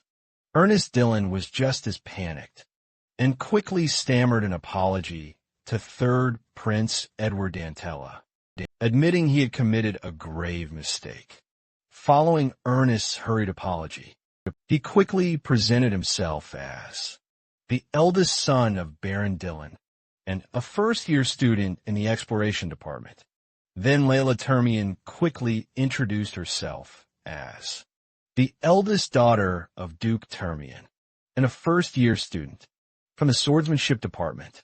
After their respectful introductions, all three students humbly begged forgiveness for their perceived disrespect. Third Prince Edward Danera smiled faintly and replied that everything was quite all right. He was merely a little startled. Third Prince Edward Danera continued, expressing his pleasure at meeting them under these unexpected circumstances, and then singled out Dane Sagers. Besides, it's a pleasure to meet you. Danis Sagis. I've heard much about your reputation. Third Prince Edward Danera then proceeded to show his knowledge of Ernest Dillon, mentioning the Dillon family's renown for exploration, and added that he believed Ernest would become a truly skilled explorer. He then turned to Layla the Mayon, recognizing her as the illustrious Dietrich Cup champion, and recalling that he'd watched the thrilling finals. Layla the Mayon was both surprised and deeply honored, responding that it was indeed a great honor for her. Third Prince Edward Danera then concluded the introductions and signaled for the students to rise. All three responded obediently. Ernest Dillon expressed relief that Third Prince Edward Danera was unharmed. Meanwhile, Dane Sagers wondered why the prince would be in such a remote spot, since this area was rarely used by students for training. Third Prince Edward Danera then revealed that he had come with the Royal Investigation Corps to inspect the academy, but had wandered off here by himself. Third Prince Edward Danera continued, describing the strange incidents unfolding in Saul Hangston's buildings that they were currently investigating, expressing his frustration at finding no clues so far. One of the students then realized he was conducting an investigation. Third Prince Edward Danera admitted that they had indeed noticed something odd, but it was difficult to be certain. Dane Sagers, with a contemplative expression, asked Third Prince Edward Danera if he discovered anything out of the ordinary here, something a normal person wouldn't notice, though he didn't seem entirely confident himself. When asked if he had uncovered the strange phenomenon on his own, Third Prince Edward Danera hesitated, replying that, in a way, he had. Ernest Dillon and Layla Termian were racked with worry. Ernest blurted that it all concerned them directly, and Layla added in alarm that if they were discovered, they'd be in grave trouble. While the two friends panicked, Dane Sagers appeared pensive, his gaze sharp as if calculating something. He seemed to be piecing together events and odd details about Third Prince Edward Danera, especially the prince's ability to sense something strange. Ernest Dillon pondered Third Prince Edward Danera. Unlike the two older princes, the third prince was about their age and had a reputation for being ordinary, with no special talent. Yet, Ernest began to doubt that. Ernest couldn't help but be surprised. He wondered how the third prince still found them, even though they'd carefully scattered anti-tracking powder. He also noticed that the prince had detected a strange phenomenon. Others couldn't, which made him think the third prince was far from ordinary. Third Prince Edward Dantella gave a faint, enigmatic smile, leading Ernest to wonder whether the prince was hiding some special ability. Third Prince Edward Dantera. He explained that he had gotten lost here because the academy's layout was quite complicated. He added that perhaps the investigation team was looking for him, and they might also be lost, since it was their first time here. He went on to say the academy grounds were rather large. So while they were here, he wanted to hear their stories about life. At the academy, Ernest Dillon and Layla Thermayon exchanged surprised looks and questioned him. Dane Sagers thought to himself that even as a prince, The third prince was still a teenager, having lived a sheltered life in the palace. It was natural he'd be curious about ordinary life. The third prince, Edward Dantera, asked what they'd been up to. Were they training? One of the students confirmed. They often used this quiet spot for their practice. Dane Sagers sensed something off about the third prince. He felt the prince was unusually stiff, as if something was constricting him. It was a sensation hard to describe. Dane Sagers activated his special ability. His eyes flashed blue as he focused on the mana flow, wondering if mana could really flow like that. Keeping his gaze on the third prince, Dane decided he needed to examine more closely what he was sensing about the prince's abnormal condition. Meanwhile, elsewhere on campus, the Royal Investigation Corps was urgently searching for the third prince. Calls rang out repeatedly. What about over there? Not here. Finally, an impatient member shouted, "Damn it, move to the next building," clearly showing their extreme anxiety. While the third prince chatted with the three students, the scene cut to the academy grounds, where other students were buzzing, as they realized the Royal Investigation Corps was frantically searching for something. Students whispered, wondering if the team had caught the culprit. Another student dismissed the idea, saying if they had, the Major's unit would have appeared, not the Investigation Corps. Tension filled the air amid the chaotic search. A desperate call rang out. "Your Highness!" The captain of the Royal Investigation Corps stood in an empty room, repeatedly calling the third prince's name. With extreme worry, the captain's face showed frustration and confusion. He ground his teeth, muttering, "Damn it, he's not here anymore. Where on earth did he go?" In his mind, the captain was deeply worried. He thought about how they still didn't know who was behind the case or who might be backing them. He felt even more uneasy that the third prince, with a hand not yet healed, was wandering alone. The captain continued to consider the grave consequences. Being dismissed would be one thing, but if anything happened to His Highness, footsteps rapidly approached, signaling vital new information. A team member reported to the captain, "Sir, a witness has come forward. Someone in a gold-trimmed cloak was seen heading toward the forest just outside the academy." The captain asked tensely, "Is that true?" He then ordered firmly, "Bring that person here immediately." The captain directed his team, "Everyone, head into the forest outside the academy. Our top priority is His Highness's safety." The team responded in unison, "Yes, sir."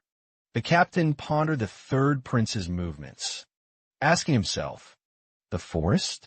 Why would he go to a place like that?" Meanwhile, the scene returned to the forest, where the third prince was talking with the three students, seemingly unaware of the search. A sudden realization hit the captain. He suddenly realized the third prince's actions might not be as simple. Lost wonder, he suspected. Don't tell me. He discovered something, a startling conjecture, that matched what Dane was sensing about the prince. Dane Sagers boldly asked third prince Edward Dantera if he could ask him something. The prince replied calmly, "What is it, Dane Sagers?" "Go ahead," Dane asked directly, eyes fixed on third prince Edward Dantera. "Your Highness's hand, has it been causing you a lot of trouble?" Third prince Edward Dantera was completely stunned, his eyes wide with shock at Dane's blunt question. A quiet gasp escaped him in astonishment. Still in shock, third prince Edward Dantera stammered, No. How did you—" Ernest, Dylan, and Layla their Mayan looked at each other in confusion. Layla asked, "Your Highness's hand? Why?" Third prince Edward Dantera hurriedly pulled his hand back and denied it. "Why? You must be mistaken." Dane Sagers didn't back down, replying, "Really? But from what I can see." Layla their Mayan interjected anxiously, "Dane, why would you say that?" Third Prince Edward Dantera fell silent. Sweat beaded on his brow, his face tense and uneasy. Dane Sagers remained quiet, watching Third Prince Edward Dantera intently, and waiting for his next reaction. Dane Sagers continued, "If you don't want to talk about it, that's fine. I plan to forget everything I've seen and heard today. Anyway." Third Prince Edward Dantera looked at Dane suspiciously, thinking to himself, "This one, did he really guess the condition of my hand?" Layla Turman hurriedly tried to defuse the situation, asking Third Prince Edward Dantera to excuse Dane for his strange words. However, Third Prince Edward Dantera unexpectedly cut her off, his voice low and certain. "No, he's right. He saw it clearly." The prince's confirmation left Ernest Dillon and Layla Turman utterly stunned. They exclaimed in amazement, "Really?" As the painful secret about Third Prince Edward Dantera's hand was suddenly revealed. Third Prince Edward Dantera turned his face away, sweat dotting his forehead, his expression one of endurance and anguish. Third Prince Edward Dantera admitted heavily, "My right hand is no different from the hand of a cripple." Third Prince Edward Dantera looked at Dane Sagers in astonishment and asked Dane Sagers, "How did you see that?" Dana explained that he didn't directly see the hand's condition. He had seen the mana flow toward the prince's hand blocked. Third Prince Edward Dantera asked in surprise, "Is that possible? How can you see mana flow with the naked eye?" Dane Sagers replied, "It's a power I gained when a lucky artifact fused with my body." In Dane's mind, he knew the truth was ancient mana, but since he couldn't say that, he made up an explanation. Third Prince Edward Dantera marveled, "That's an incredible power. So you say it can reveal the cause." Dane Sagers then clarified that while he couldn't pinpoint the root cause, he could at least explain the immediate reason why Third Prince Edward Dantera was in such pain.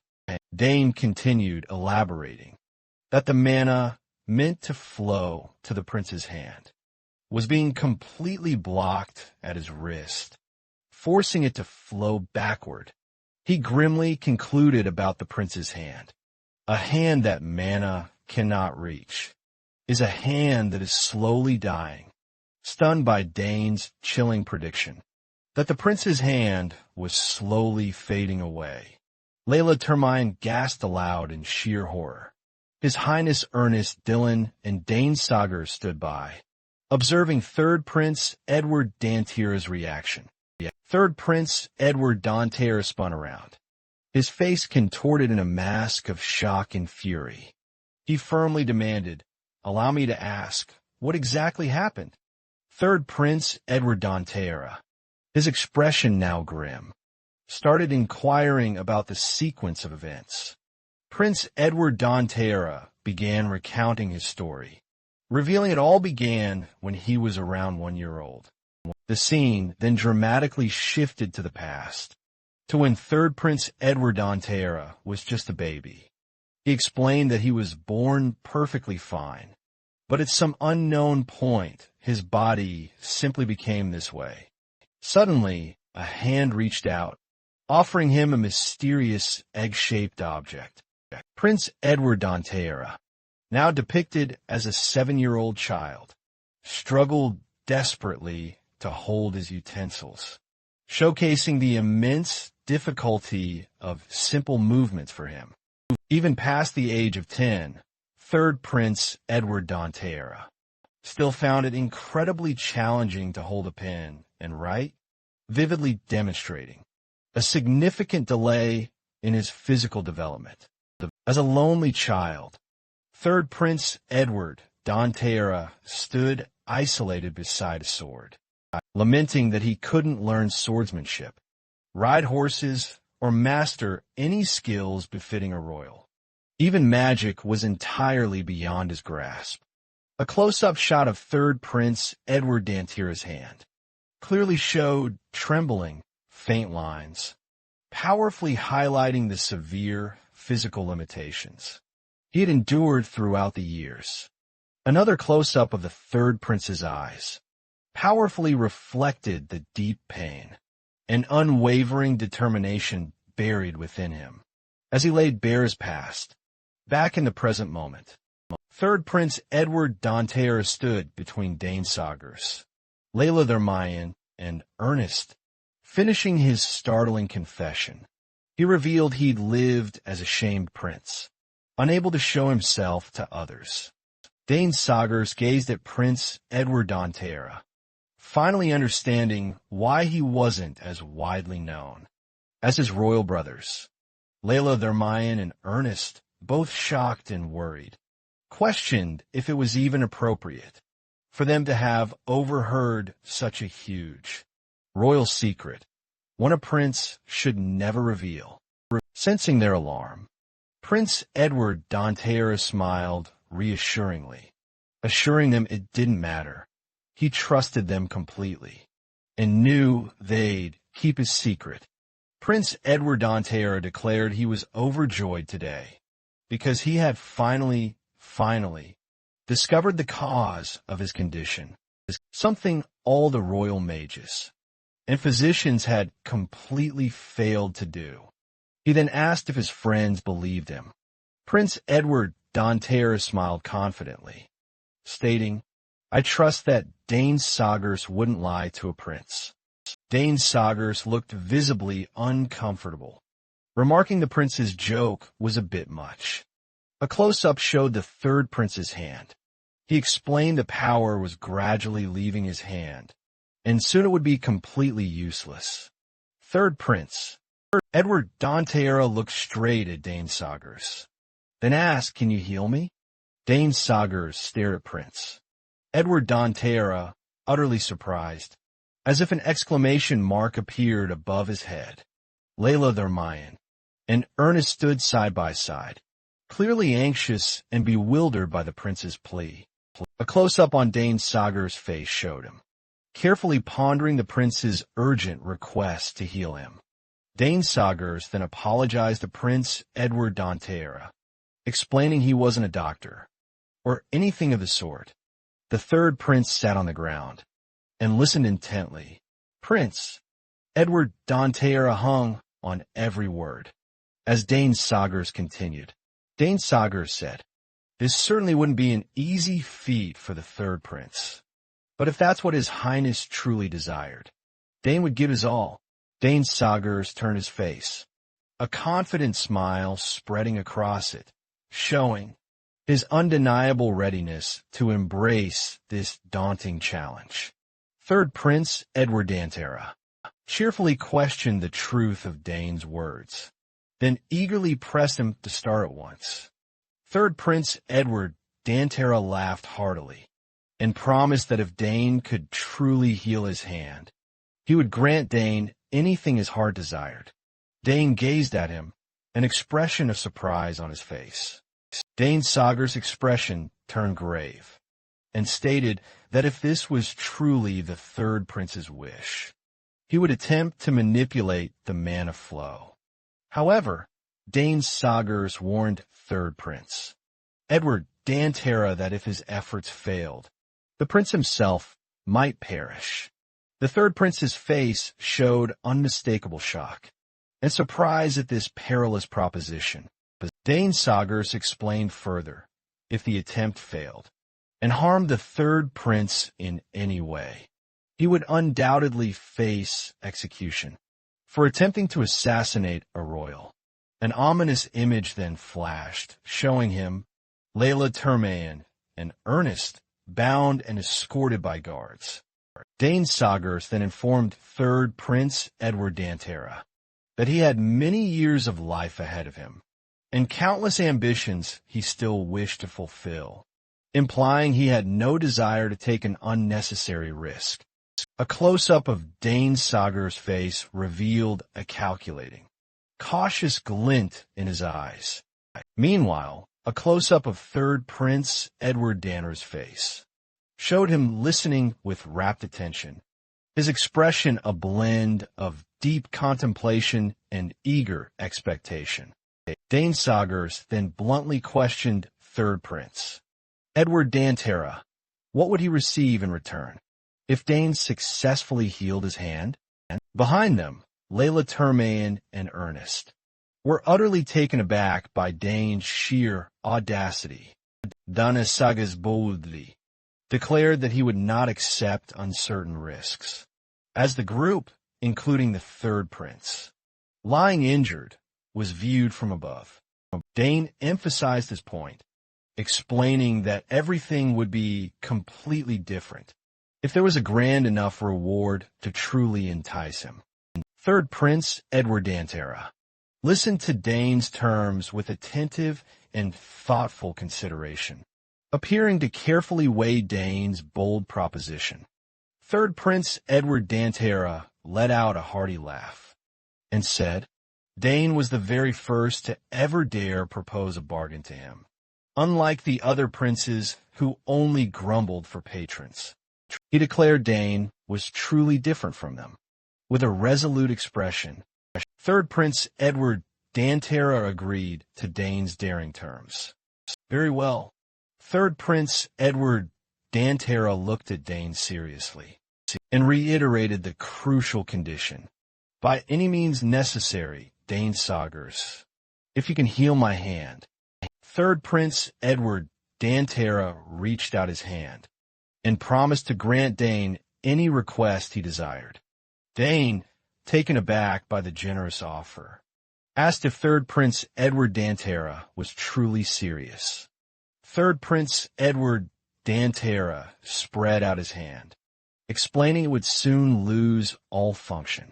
He said that, at worst, failure would only hasten that process slightly. Third Prince Edward Dantera implored Dane to do his absolute best, and he even promised that if Dane failed, he would leave while declaring Dane innocent. Danasagis, Layla, Thermayan, and Ernest all showed shocked, sweating faces at the prince's bold and somewhat reckless request. Dane reached out and gently placed his hand on third Prince Edward Dantera's wrist, preparing to begin the healing process. With a determined look, Dane confirmed his decision. All right, I'll try. Third Prince Edward Dantera stood and expressed deep gratitude to Dane, while Layla and Ernest watched on. With tense expressions, third Prince Edward Dantera offered a relieved, satisfied smile, entirely pleased with the risky agreement, and placing his full trust in Dane. Dane reflected that this might be the biggest event of his entire life. If successful, it would be a spectacular victory. If it failed, everything would collapse. A close-up of Dane's resolute eyes emphasized that they had to succeed.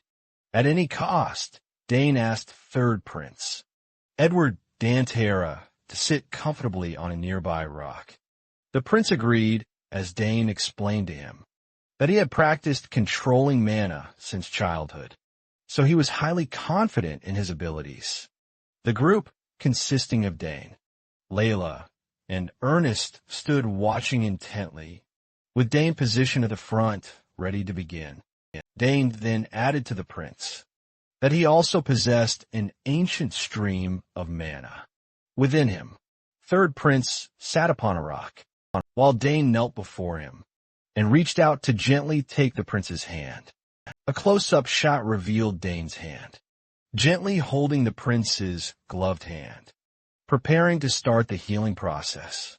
With a serious, focused expression, Dane announced that he would begin the treatment.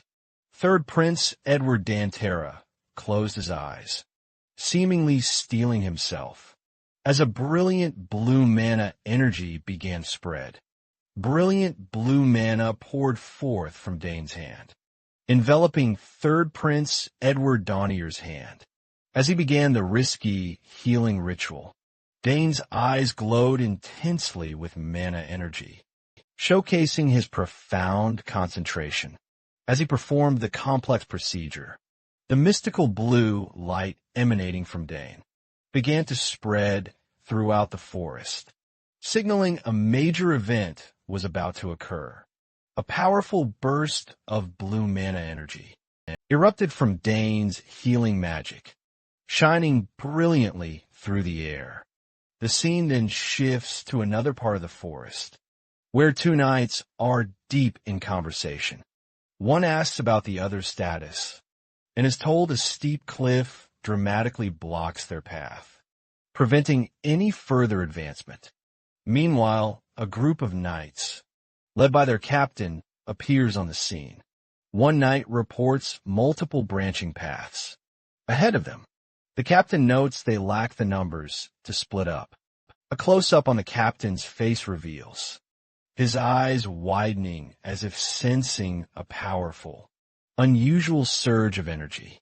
The captain of the knights exclaims, in a mix of surprise and suspicion, "What is this feeling?" He wonders if it might be some special entity. A close-up shows the captain's hand clenched tight, showing his high alertness and readiness to act. The captain barks orders at his soldiers. "Everyone, conceal your presence." A close-up shot shows a knight clutching his sword tightly, emphasizing the urgent need for stealth and silence. Surrounded by his loyal men, the captain commands, "Approach quietly." A lone knight dashes swiftly through the forest, precisely obeying the captain's command. From a high vantage point, countless knights glide through the forest like ghosts, moving absolutely silently, drawn toward the source of mysterious mana energy. A knight deftly slips through the underbrush, with cautious steps deep in the hidden forest night. All are meticulously preparing for a sudden ambush.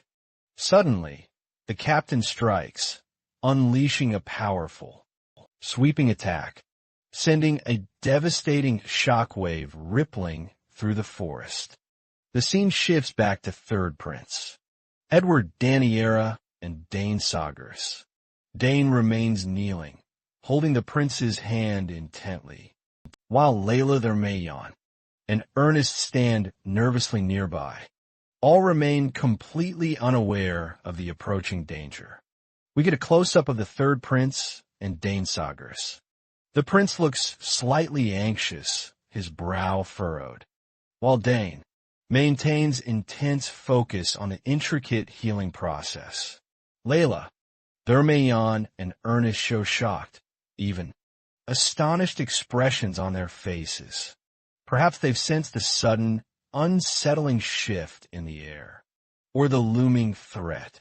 Back with the captain, absolutely furious, curses at an invisible foe and roars, "Who dares do this?"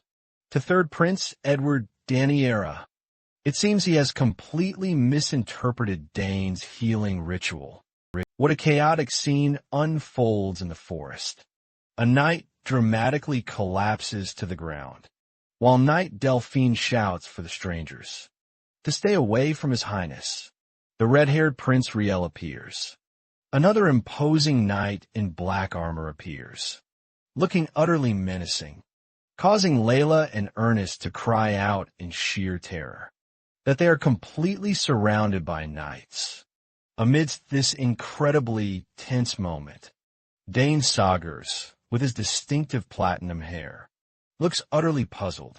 He quickly realizes this is a situation ripe for massive misunderstanding and desperately needs a clear explanation. To keep the situation from worsening, Dane swiftly extends his hand, channeling a powerful stream of blue magic. But Knight Delphine completely misreads Dane's intentions. Thinking Dane was about to attack the prince, he instantly draws his blade and charges forward at breakneck speed. Witnessing Delphine's grave misunderstanding and attack, Prince Riel urgently shouts for his knight to halt. At his lord's command, Delphine freezes, his eyes widening in astonishment. Prince Riel looks straight ahead with firm resolve. He won't tolerate his benefactor being treated this way. Now that the misunderstanding is cleared, the knights anxiously inquire about the prince's condition. Riel reassures them he's perfectly fine, and there's absolutely no need for concern. Delphine then asks how the prince ventured so deep into this area, and just who Dane's group might be. Riel replies he was simply wandering to investigate the area, and will explain everything about them on the way back. Just then, Prince Riel glances down at his hand and notices a distinct change in sensation. There's clearly a marked improvement. Riel turns to Dane, a smile gracing his lips, and offers his thanks, deciding to leave immediately. Dane modestly replies that he only did what he could, and that it was truly an honor. As they journey, Riel explains to Delphine that Dane is the son of Count Sagers, and also his benefactor. Delphine is utterly surprised to hear this from the prince. Riel affirms that Dane performed an invaluable service for him. Riel then asks Delphine what gift he should bestow in return for this favor. Riel ponders, realizing that, since they are descendants of noble families, ordinary gifts simply won't suffice. He desires to give them something truly valuable. The young prince thoughtfully rubs his chin, as an idea begins to form in his mind. Riel then turns to Delphine and quietly asks him something. Riel leans in close to Delphine's ear and whispers the gift he intends to bestow. Delphine's eyes widen in utter shock at the prince's proposal. He stammers, utterly lost for words. Riel winks playfully, believing the gift is perfectly fitting. Meanwhile, Delphine still finds it overly generous. Riel cheerfully declares that, compared to what Dane did for him, this gift is practically nothing. He orders Delphine to send word to the palace to bring everything immediately, though still concerned about the gift's immense value. Delphine obeys, bowing to accept his lord's command. With matters settled, Prince Riel happily skips along, leaving his loyal knight deep in thought. Watching the prince's departing figure, Knight Delphine's mind begins to shift. He realizes this might not be a bad thing after all. Delphine considers Dane's lineage. They are descendants of Count Sagers and Duke Thermion. Thanks to this event, the ties between the royal family and the noble houses may grow stronger. Moreover, this relationship will become solid. Support for His Highness Riel in the future. Delphine watches as the prince and he gradually leave the forest behind. 1 week later, Dane's group is invited to a reception room in the royal villa. There, Prince Riel happily informs Dane that his hand has much improved and that there are no side effects at all. Upon hearing this, Dane bows his head and expresses relief, congratulating the prince on the good news. Prince Riel politely invites everyone to sit. Once everyone is seated, Riel announces that he has prepared a gift to express his gratitude and hopes they will accept it. He says it's the only thing he can think of that's worthy of them, which piques the group's curiosity. When the gift is brought out, Dane, Layla, and Ernest are all so stunned they're left speechless. It's an ornate box containing the royal emblem, a finely crafted gold badge that glows with shimmering, magical light. Riel smiles and explains how simple it is to use. If they ever run into trouble, they only need to present this emblem, and things will be resolved. Still in disbelief, Ernest hesitantly asks if they can truly accept such a valuable gift. Riel replies firmly, of course. Dane smiles sincerely and on behalf of the group, offers the prince their deepest thanks. After presenting the gift, Riel announces that formalities are now set aside. and invites everyone to enjoy today's feast. The group cheerfully responds in unison to the prince. A lavish banquet is laid out, boasting countless gourmet dishes like fresh lobster, succulent roast chicken, grilled fish, and various vibrant salads. Layla happily savors a piece of cake, thinking to herself that meeting the prince today was truly an unexpected stroke of luck. Ernest, however, is devouring a gigantic sandwich. While everyone enjoys themselves, one crucial question remains unanswered. The identity of the attackers in the forest is still a mystery. Dane eats thoughtfully as well, and with no suspects, that strange case gradually fades into silence. Prince Riel is also enjoying the feast, with a satisfied smile on his face. As time passes, the Academy's midterms finally arrive and conclude. The students are relieved to have completed their exams. After the exams, the friends gather outside the Academy. Someone asks Layla about her results. She confidently replies that her major exam was pretty easy, and her general courses should be just fine. In stark contrast to Layla, the blonde friend is in utter despair. She wishes the world would just burn down, because the test was so incredibly hard. Even though she memorized the whole scripture, faced with her dramatic complaints, Dane can only manage an awkward smile. While Layla watches quietly, he comments that the theology department doesn't seem easy at all. The blonde quickly brushes off her frustration, cheerfully declares the exams are over and they're free, and agreeing with the upbeat mood, Dane congratulates everyone and asks, "We have a few days off. What's everyone planning to do?" And Ernest shares his plan in turn, surprising everyone by announcing he'll join a fitness club. He's all about intense physical training. The blonde one suggests Ernest finally realized his weakness from the combat simulations and warns him not to get injured. Ernest confidently retorts that everyone should just wait and see the results. Layla, meanwhile, has a plan of her own. She announces she'll head home for a bit because her mother wants to see her.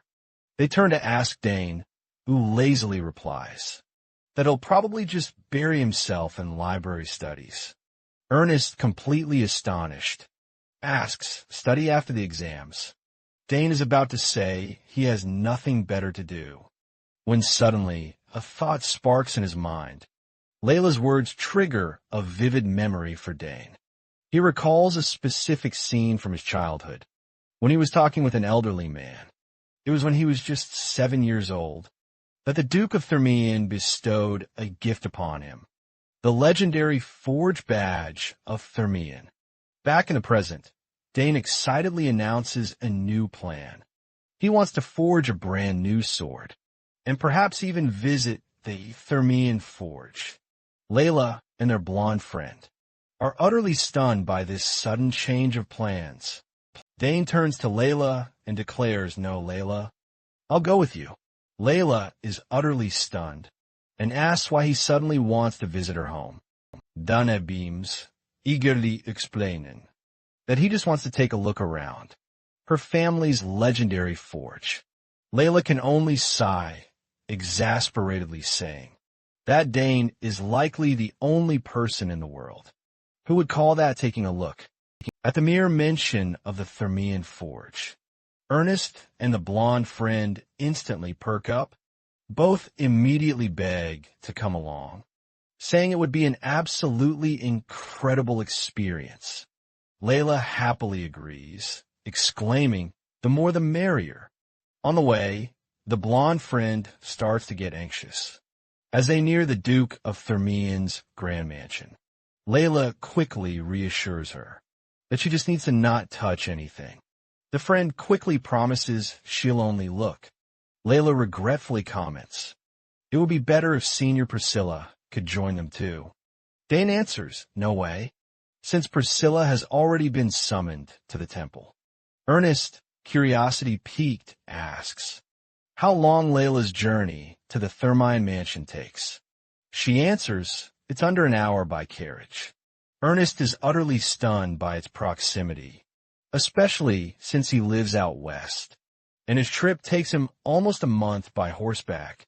When questioned, Dane coolly reveals that it only takes him a day to get there. Why? His aunt had a teleportation gate installed. His two friends gape in utter astonishment. Layla can't believe Dane used a teleportation gate. Without even telling them, Dane innocently asks, so, I didn't tell you? Which prompts Layla to shout that. This is the very first she's heard of it. Dane finds that reasonable enough, and asks if Layla's older sisters use it too. He pictures Layla's sisters in his mind. Dane then adds the sisters. Must have helped Layla a lot at the academy, and admits he's jealous hearing this. Layla sighs softly and wonders what her brothers have been up to lately. Layla's remark sparks a sudden realization in Dane. He recalls now and notices that Layla has never truly spoken about her siblings. Then, the final scene shows Dane gazing down at the city from above, his mind brimming with thoughts about Layla's mysterious family. He wonders what her brothers are truly like. Layla starts to recall her brothers. Her eldest was so kind. Before he left for the Eastern Territories, he used to play with her. As the group walks, Layla continues to ponder her second brother, who loved to tease and prank her, and sometimes really annoyed her. Walking beside her, Dane silently thinks Layla was clearly loved by her brothers. Noticing this, Ernest asks, curious, if Layla's second brother lives at the mansion. Layla replies that he's not that type of person. He has too free a spirit. She recounts how one day, her brother suddenly just left home, and no one knows where he is now. He said he was going for some training or something, but Layla didn't quite believe it. Dane is utterly astonished by this and asks again, he ran away from home? Layla confirms sadly, saying that ever since becoming a knight, he's been living far from home. She genuinely has no idea why her brother acted that way. Dane comments that Layla's brothers all seem that extraordinary. Layla readily agrees. She explains her eldest is diligent, while the other is totally unpredictable. Dane then begins analyzing the situation, wondering if this might be a power struggle among the siblings, a common occurrence in noble families. However, Dane quickly dismisses that idea. The Termion family never struck him as being so rigid. He believes there's likely a deeper story behind it all. Their conversation is interrupted by the sound of brisk, approaching footsteps. Suddenly, a group of knights appears, and their leader, Sir Asmar, happily calls out for the young lady. Layla cheerfully returns his greeting. Sir Asmar, a loyal man with a scarred face, smiles warmly. It's been a long time, he says, and he immediately rushed over. The moment he heard she had arrived, immediately after, the Grand Mansion gates swing open. Layla's father, the Duke of Thermine, spreads his arms wide to welcome everyone. Layla joyfully cries, "Father," and runs to him. The Duke remarks, "You've grown so much," and asks about her life at the academy. Layla excitedly boasts to her father that she studied incredibly hard, and that he'll be amazed when he sees her grades. The Duke laughs, saying he eagerly looks forward to it. The Duke then turns to his daughter's companion, calling out, "And look who we have here, Dane. Donnez respect, Freddy." The Duke remarks that he looks much sturdier than when they last met. Next, Ernest nervously and awkwardly steps forward, stammering his introduction, Ernest Dillon. The Duke recognizes the name and says, "Oh, so you're the friend Layla mentioned in her letter. Our family also owns some antiquities, discovered by the Dillon family." Layla, You've made a very impressive friend. Layla proudly flashes a V sign. She smiles and says, of course. Who else would I be friends with?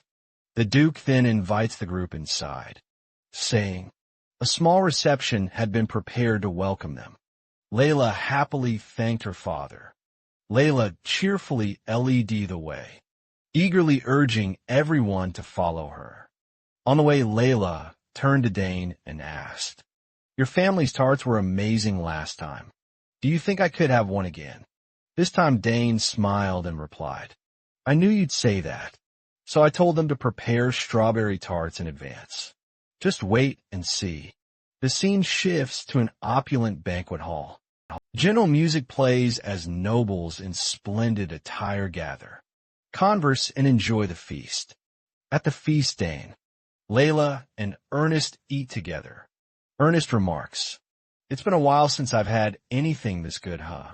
Dane agrees right. Now I understand why Layla was so excited. Layla seemed a bit regretful that one of their seniors couldn't attend, but she quickly recovered and said they'd all go together next time.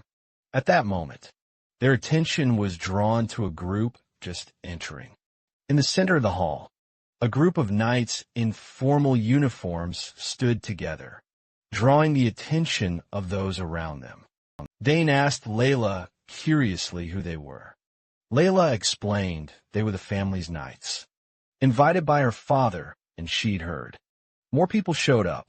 When they learned Dane was present, Dane was a little surprised by that information. Meanwhile, Layla felt an uneasy premonition about their presence, as Layla had feared one of the knights, who appeared to be the commander, stepped forward and solemnly greeted. Qantas Daggerwell sends his regards to Master Dane Sagres. Dane, in his formal attire, politely returned the greeting. He said Layla had told him about the Duke's knights, and that he was pleased to meet them. Qantas Daggerwell said they'd heard much about Dane, as well, and that it was an honor. He asked permission to join Dane's group for a while, and Dane of course agreed. Ernest added that the Thermion family's knight squad, it was rumored to be one of the best in the entire empire, second only to the legendary royal knights themselves. Countless knight trainees fiercely competed to join their ranks.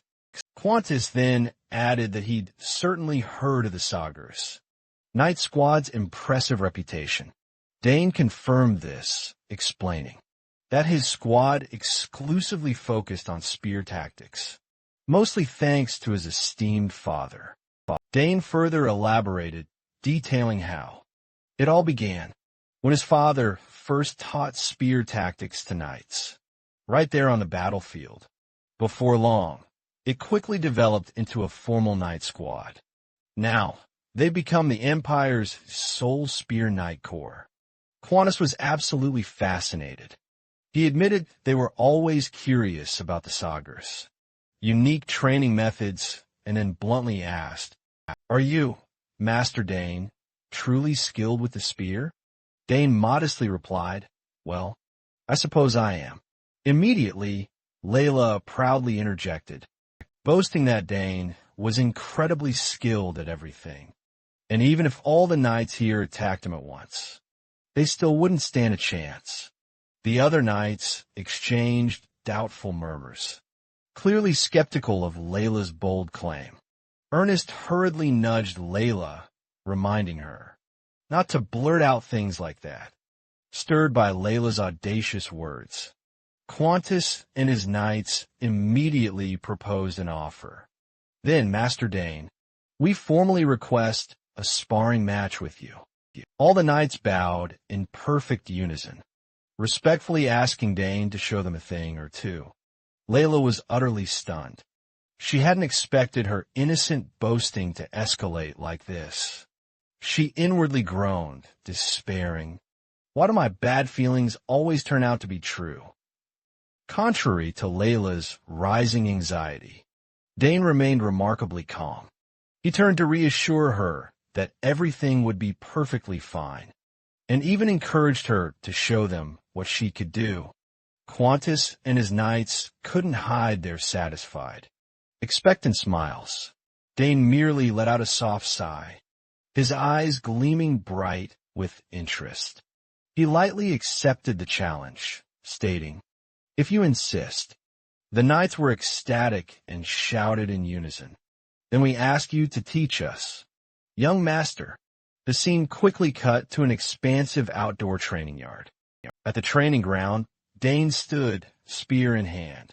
He calmly faced the Thermion family knights. Armed with swords, they began their match. A knight lunged forward first, unleashing a powerful sword strike at Dane. But Dane remained completely composed. Dane effortlessly dealt with their attacks. He moved and parried with swift, effortless precision. With one precise motion, Dane used his spear shaft to block a sword blow, then deftly twisted to disarm his opponent, clearly demonstrating his superior skill. From an aerial view, Dane moved through the knights like a whirlwind, his spear tracing lethal arcs, not only nullifying every attack, but utterly dominating them and controlling the pace of the fight.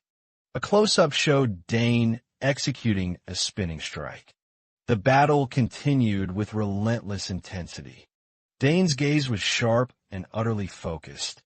He had total control of the situation. From his stands, Duke Thermion, Layla, and Ernest watched, holding their breath. The Duke's face showed clear astonishment and admiration. A close-up of his face showed him, completely shocked and impressed by what was unfolding. Dane executed one decisive final move. His sheer force made the ground beneath his feet crack. He launched a finishing blow, using his spear to strike two opponents at once. Dane jabbed the butt of his spear into one knight's abdomen, a non-lethal knockout strike. Another knight was sent flying by a lightning-fast attack. And then the match was over. All four knights lay on the ground, their weapons scattered. Dane stood alone at the center, entirely unscathed. Qantas Daggerwelt, who had proposed the match, could only stand and stare, sweating in utter disbelief. Dane slammed the butt of his spear into the ground, a decisive gesture signaling the end of the bout. He stood tall, holding his spear with confident calm, while a defeated knight still lay behind him. Dane gave a slight, self-assured smirk, the confident smile of an absolute victor. A cheer rang out, and the verdict is in. Victory goes to young Master Dane. Saggers, what an incredibly impressive sparring match. Moments after the match concluded, Dane and Layla stepped out of the mansion. Layla inquired about the gift her father had given him. Dane confirmed it was a collection of books, all written in an ancient, forgotten language. Layla explained that she had mentioned to her father Dane's interest in ancient texts, and he must have remembered. Dane sincerely thanked her, explaining the Academy's library was far too limited. These rare books would be incredibly helpful. Layla smiled, commenting, "It's far better that someone who truly appreciates them actually reads them than let them simply gather dust." Just then, Dane abruptly changed the subject, asking Layla about Ernest.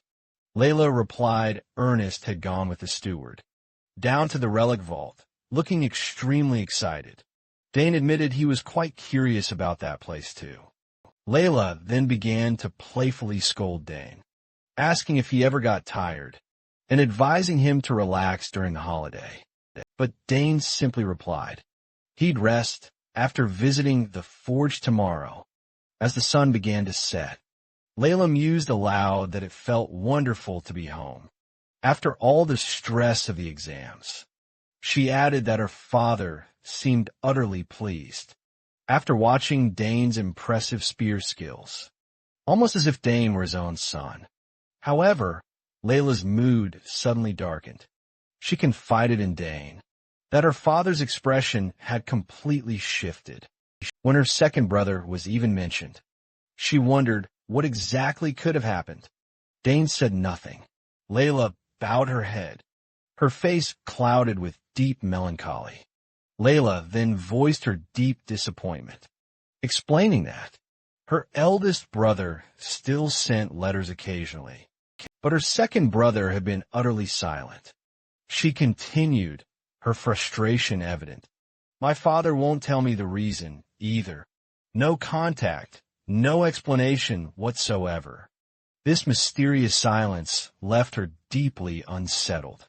Both Dane and Layla instantly became alert, startled. Layla whispered, "Wait." What was that? Dann ertänzt. Drawn by the sound, something just moved over there. A close-up reveals Dane's eyes, wide with alarm. He was vigilant, his gaze razor-focused. He clearly sensed an unusual, dangerous presence. Both looked toward the garden. Dane confirmed, "Yes, I can feel it." Faint streaks of light shot toward them from the bushes, signaling a looming threat. And the chapter ends on a cliffhanger of intense suspense. Continuing from the end of the previous chapter, after sensing someone hiding, Dane's Sagers flew into a rage. He gathered an immense surge of mana, directing it straight toward the nearby thick bush. Dane shouted a threat, demanding the person come out on their own, before he personally dragged them out. Dane's bright blue mana grew increasingly fierce, ready to level the entire garden immediately. A panicked voice from within the bushes cried out, begging Dane to stop and promising to come out at once. Hearing that voice, both Dane and Layla froze. It seemed they recognized who was hiding. The bush began to stir. As the person inside prepared to step out, a man slowly emerged, murmuring that Dane's actions were truly fierce. He explained he had only been following his sister, who was walking with some young man. That person turned out to be none other than Daeward Termayan, the second son of Duke Termayan, and Layla's long-missing older brother. He smiled at his sister. Dane was completely stunned by this revelation. He had not expected this man to be connected to Layla. He had even mistaken Daeward for Layla's younger brother, when in fact he was her older brother. Contrary to Joy, Layla was furious. She rushed forward, grabbing her brother's hair, and berating him for worrying them so much, but never contacting them even once. Layla shouted in anger. She had waited for news from him for years, while even their eldest brother still wrote letters home. Daeward held Layla's hand, smiling as he acknowledged she had grown much stronger and must have trained diligently. Layla's anger, however, hadn't subsided. She loudly declared her newfound strength, then brazenly challenged him. Noticing this, Dane swiftly stepped in, urging Layla to cool off. Suddenly, Daeward made his move. He pulled Layla tightly into his embrace, clinging to his little sister. Daeward then gently apologized to Layla, insisting he had never once forgotten their family. Faced with the unexpected hug and heartfelt apology, Layla's burning anger slowly began to melt away. Daeward explained he had his own reasons for vanishing, and apologized once more for leaving her to face everything alone. All this time, Daeward promised to reveal everything, and pleaded with her to stay calm. Upon hearing this, Layla's eyes welled with tears, as she tearfully asked if he truly didn't want to reunite with their family. Daeward firmly denied her words, stating he hadn't for a single moment forgotten his family. Standing beside them, Dane quietly observed the emotional reunion unfold. After a while, Layla finally calmed down and stepped back from her brother's embrace. Her gaze had grown sharp and resolute. She was determined to know the whole truth. She demanded Daeward tell her everything, where he had been and what he had done all this time. Dayward agreed to explain, but he wanted to speak with Layla privately and asked Dane to give him some space. Immediately, Layla strongly objected. She grabbed her brother's hand and insisted Dane listen in as well, insisting he was trustworthy and could keep a secret. Impatient, Layla urged her brother to just speak. Dane found the situation incredibly awkward and told Layla it was perfectly fine, implying he could leave if necessary. Dayward fell silent for a moment, his gaze carefully studying Dane, as if assessing him. Dayward then recalled what he had heard. It seemed Dane's reputation had spread far and wide. Even the elders themselves praised that. A prodigious talent had just enrolled. Dayward then looked at Dane and said he had noticed his striking silver hair and only now realized he was Layla's friend. He also knew that Dane Sagar's family and his own Termion family had a fairly close relationship. After mulling it over, Dayward decided to trust Dane. He agreed to let Dane stay and hear them out, but he sternly warned that this was strictly a family matter, and Dane was absolutely not to reveal it to anyone. Dane smiled confidently, invoking his family's honor, as he promised to keep their secret. Witnessing Dane's determination, Dayward nodded in approval and suggested they find a more private spot to talk. The three of them then moved to a secluded stone bench. There, Dayward finally began to reveal his first secret. He had been in the Drenic Empire this entire time. Both Dane and Layla were utterly stunned. Layla couldn't even process it, and furiously demanded to know why he would ever go to such a dangerous place. The Drenic Empire, their sworn enemy.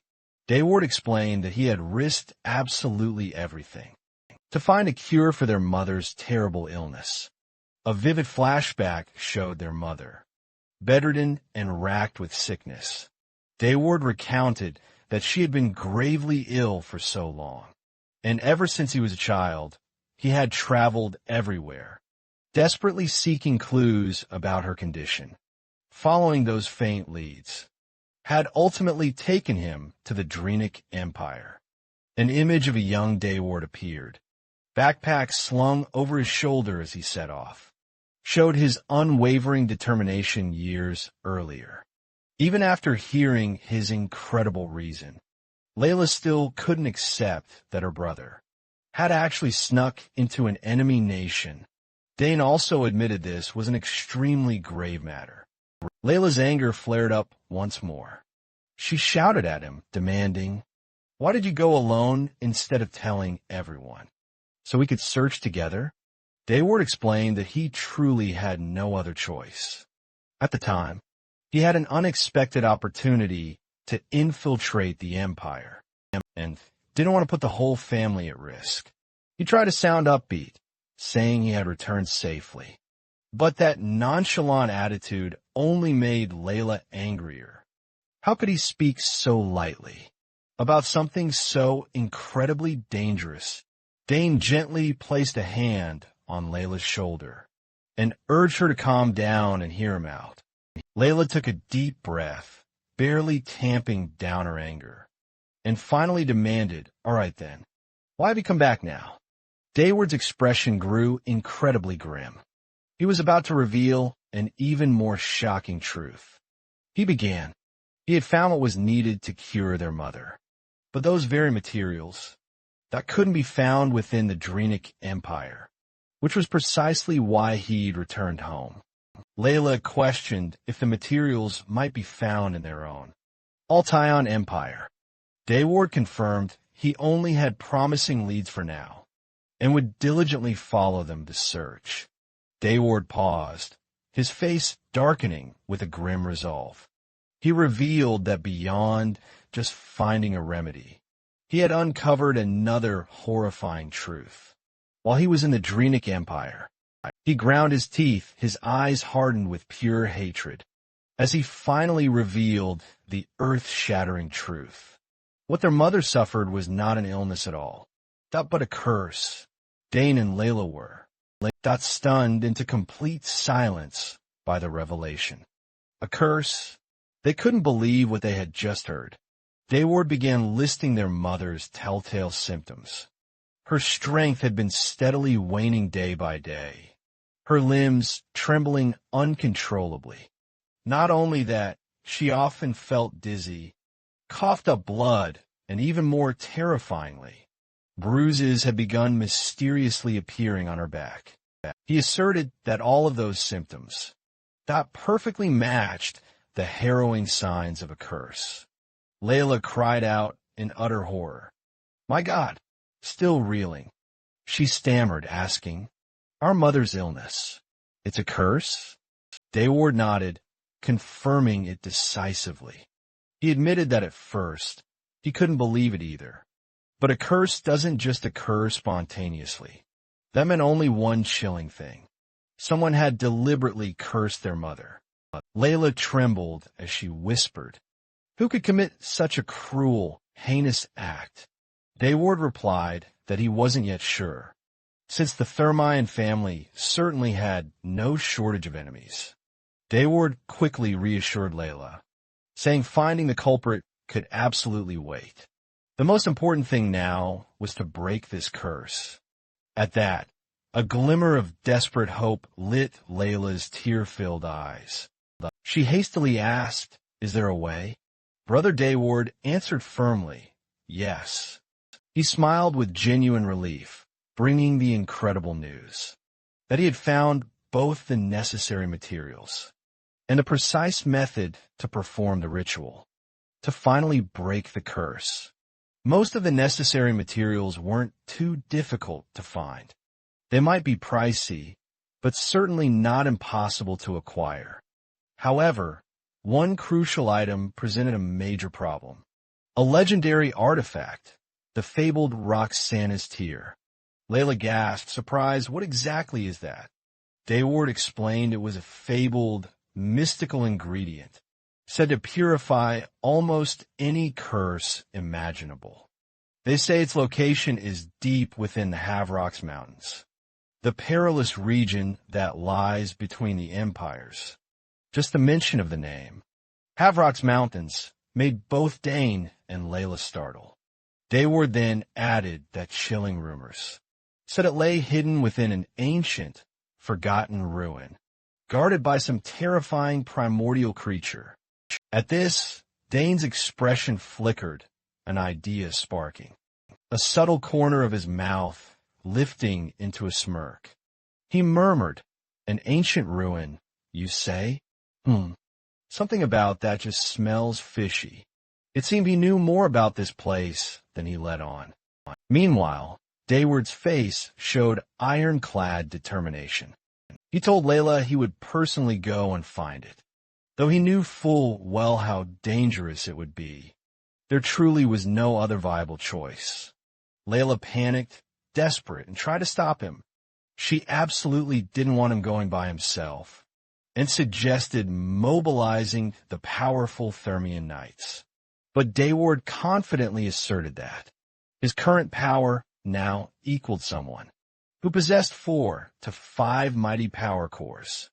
More importantly, he gravely explained that if the Knights entered those mountains, it could easily spark a full-blown war between the empires. So, it would be safest for him to venture alone. Even so, Layla couldn't bear to let him embark by himself. Dayward offered a confident, reassuring smile, reassuring his sister that he wasn't blindly rushing headlong toward his own demise, and would prepare everything with utmost thoroughness. It was at that precise moment Dane finally spoke up.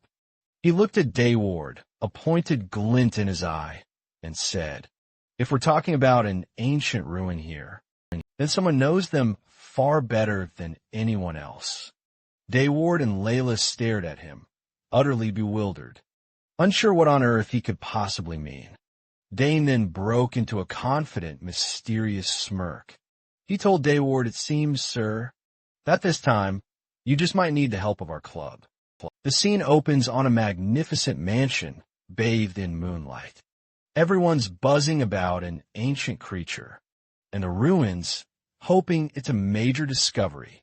Dane and Ernest are ecstatic, practically itching to leave right away. Seeing this, Layla can only sigh, thinking those two truly know no fear. Riel, with a serious expression, speaks up, trying to dissuade them. He admits everyone's motivated, but this trip is genuinely dangerous. No joke. Riel falls silent for a moment, his gaze sharpening with resolve. Though his words are correct, he seems to be weighing other calculations in his mind. Dane and Ernest look at Riel and sense the complexity of his thoughts. In that moment, they also partially understand Riel's burden. He had to wander through the enemy empire for years, just to find a cure for their mother. That suffering is hard to imagine. That Riel could gather information and return safely proves he's no ordinary warrior. After some thought, Riel finally agrees. He decides to go with them, on the condition that the trip be kept completely secret before, during, and after their return. Hearing Riel's agreement, the group erupts with joy. Layla is surprised, while Dane and Ernest can't hide their bright smiles, as they chorus a resounding yes. Of course, immediately after, an intricately decorated blue box suddenly appears before them, leaving everyone astonished. Riel smiles and says it's a gift for Layla, telling her to open it.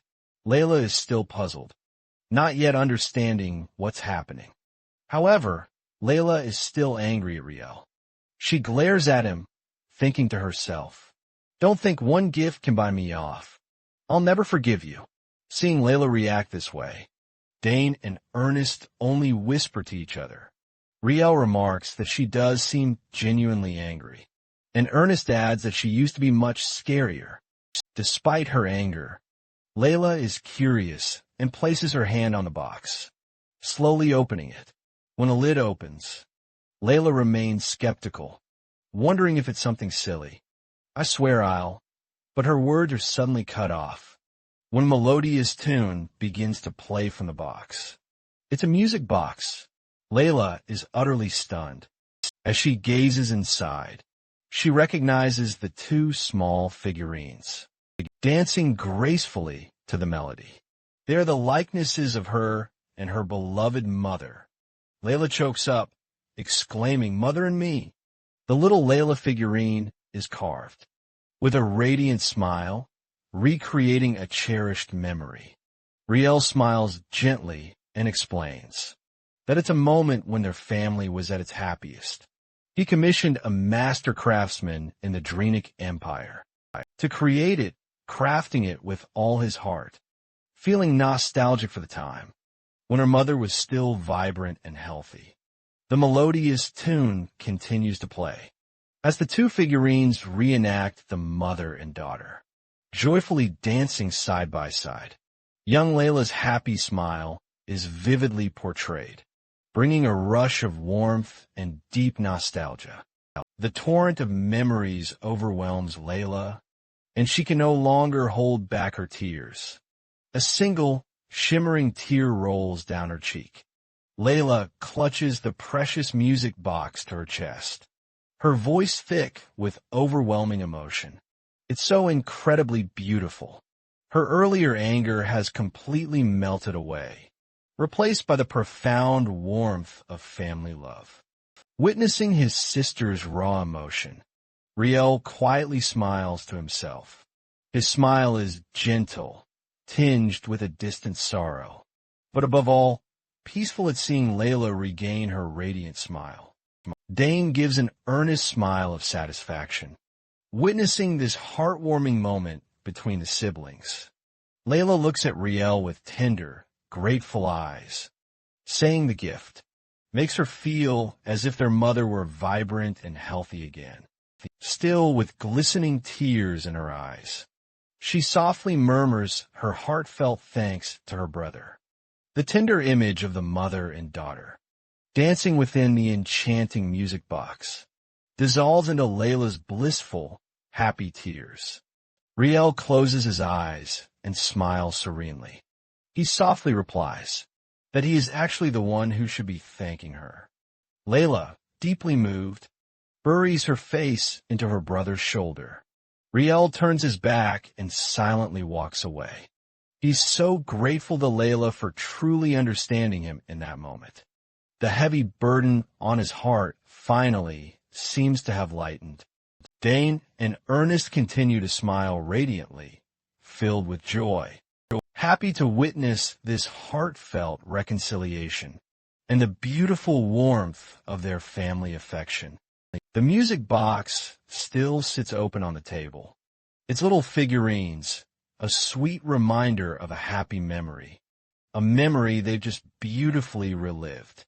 Meanwhile, inside the mansion's grand main hall, a bewildered guest starts to wonder, where have the main figures of the party disappeared to?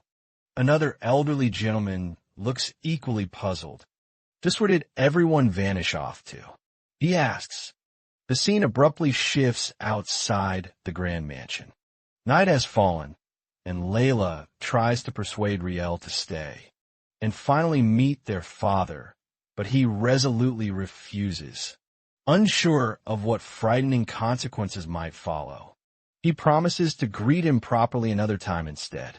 Riel quickly reassures his worried sister, telling her he's left a special crystal contact code, so she can call him anytime she needs him. He also mentions he'll remain in the Empire for a short while, and will rush to her side immediately if she ever needs help. Layla, still worried, tells him to please be careful. Dana replies decisively, promising Layla that Riel will certainly return soon. Just before he leaves, Riel suddenly remembers something crucial and calls out, stopping his sister in her tracks. He quickly hands her a small, discreet pouch of medicine, explaining it will help ease their mother's difficult symptoms. Riel gravely instructs Layla to ensure their mother takes this vital medicine regularly, and, most importantly of all, to keep this entire matter a strict secret from their father. Layla is utterly stunned by her brother's unexpected directive, but then quickly grasps the implications. She solemnly promises to ensure their mother takes the medicine. Riel's gaze then turns incredibly sharp, as if hiding many unspoken secrets. Riel then turns to Dane and Ernest, asking them earnestly to look after his beloved sister. He promises them that once he returns, they will all set out together for the mysterious mountain range.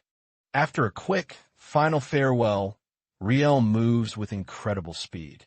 He gives his very last goodbye to Layla and nimbly leaps right over the mansion's imposing fence. His dark silhouette quickly vanishes into the deepening night, a true display of his impressive skill and need for secrecy. A heavy silence falls over the mansion's pristine white fence, where Dane just vanished, leaving a sudden, empty space behind. Layla stands there, clutching that small pouch of medicine tightly. Layla sadly watches her brother disappear from view, seeing the worry etched on her face. Her friends nearby feel a pang of sympathy. Noticing Layla's deep concern, Ernest and Dane step forward to comfort her. Ernest reassures her, saying Riel looks incredibly strong and will surely be fine. Dane, with a keen look, seems to notice something amiss. He asks Ernest to stay and console Layla for a while. A surprised Ernest asks where Dane intends to go. Dana merely replies that he forgot something in the room and will be right back. Ernest agrees to stay with Layla, while Dane quickly sprints away. Ernest places a comforting hand on Layla's shoulder as she remains lost in worry for her brother. The night is quiet, the full moon shining brilliantly in the sky. But that quiet is quickly shattered by hurried footsteps in a dark alley. It's Riel, running for his life. his face urgent as he realizes he's being pursued. He mutters, "Those persistent bastards. I didn't expect them to follow me this far." Riel thinks to himself that he's lucky. They don't know he's from the Duchy of Termion. They must have wandered around the mansion and followed him. When he left through the secret passage, he recalls his critical mistake. Just before leaving the Drenic Empire, in a moment of carelessness, he revealed that he was from the Althean Empire. That was a deadly mistake. Riel wonders how much longer he can hold out. His wounds and exhaustion are rapidly sapping his strength. He grits his teeth as determination flares up within him. The thought of breaking the curse on his mother, at any cost, gives Riel renewed strength. He pushes every last ounce of energy into continuing to flee. Riel tries to run as fast as he can, but he seems to have reached his limit. He stops, realizing he's been backed into a corner. Damn it, he curses inwardly. From the shadows, figures in hooded black cloaks gradually emerge. One of the pursuers speaks in a cold voice, mocking Dane for leaving such a long trail. The hooded figures stand motionless. Poised on the rooftops, they watch their prey. Every escape route for Riel was expertly sealed. Riel found himself completely surrounded. 2 assassins stood before him, 2 more behind. With his path cut off, Riel gritted his teeth, his gaze desperate as he faced his pursuers. He wondered in despair, damn, is this truly the end? In a dark alley, Prince Riel is cornered by a group of assassins, in ominous black cloaks, outnumbering him, looking deadly. His survival now hangs by the thinnest thread. Riel watches them, tense and wary, estimating there are at least 10. Each one is a professional killer, seasoned and ruthless murderers. Their presence radiates pure, lethal intent. They've come specifically for his life. Riel knows he stands no chance against them. Desperately, he thinks that if he's lucky, he might take 2 of them down before he falls. He grits his teeth, bracing for a hopeless fight.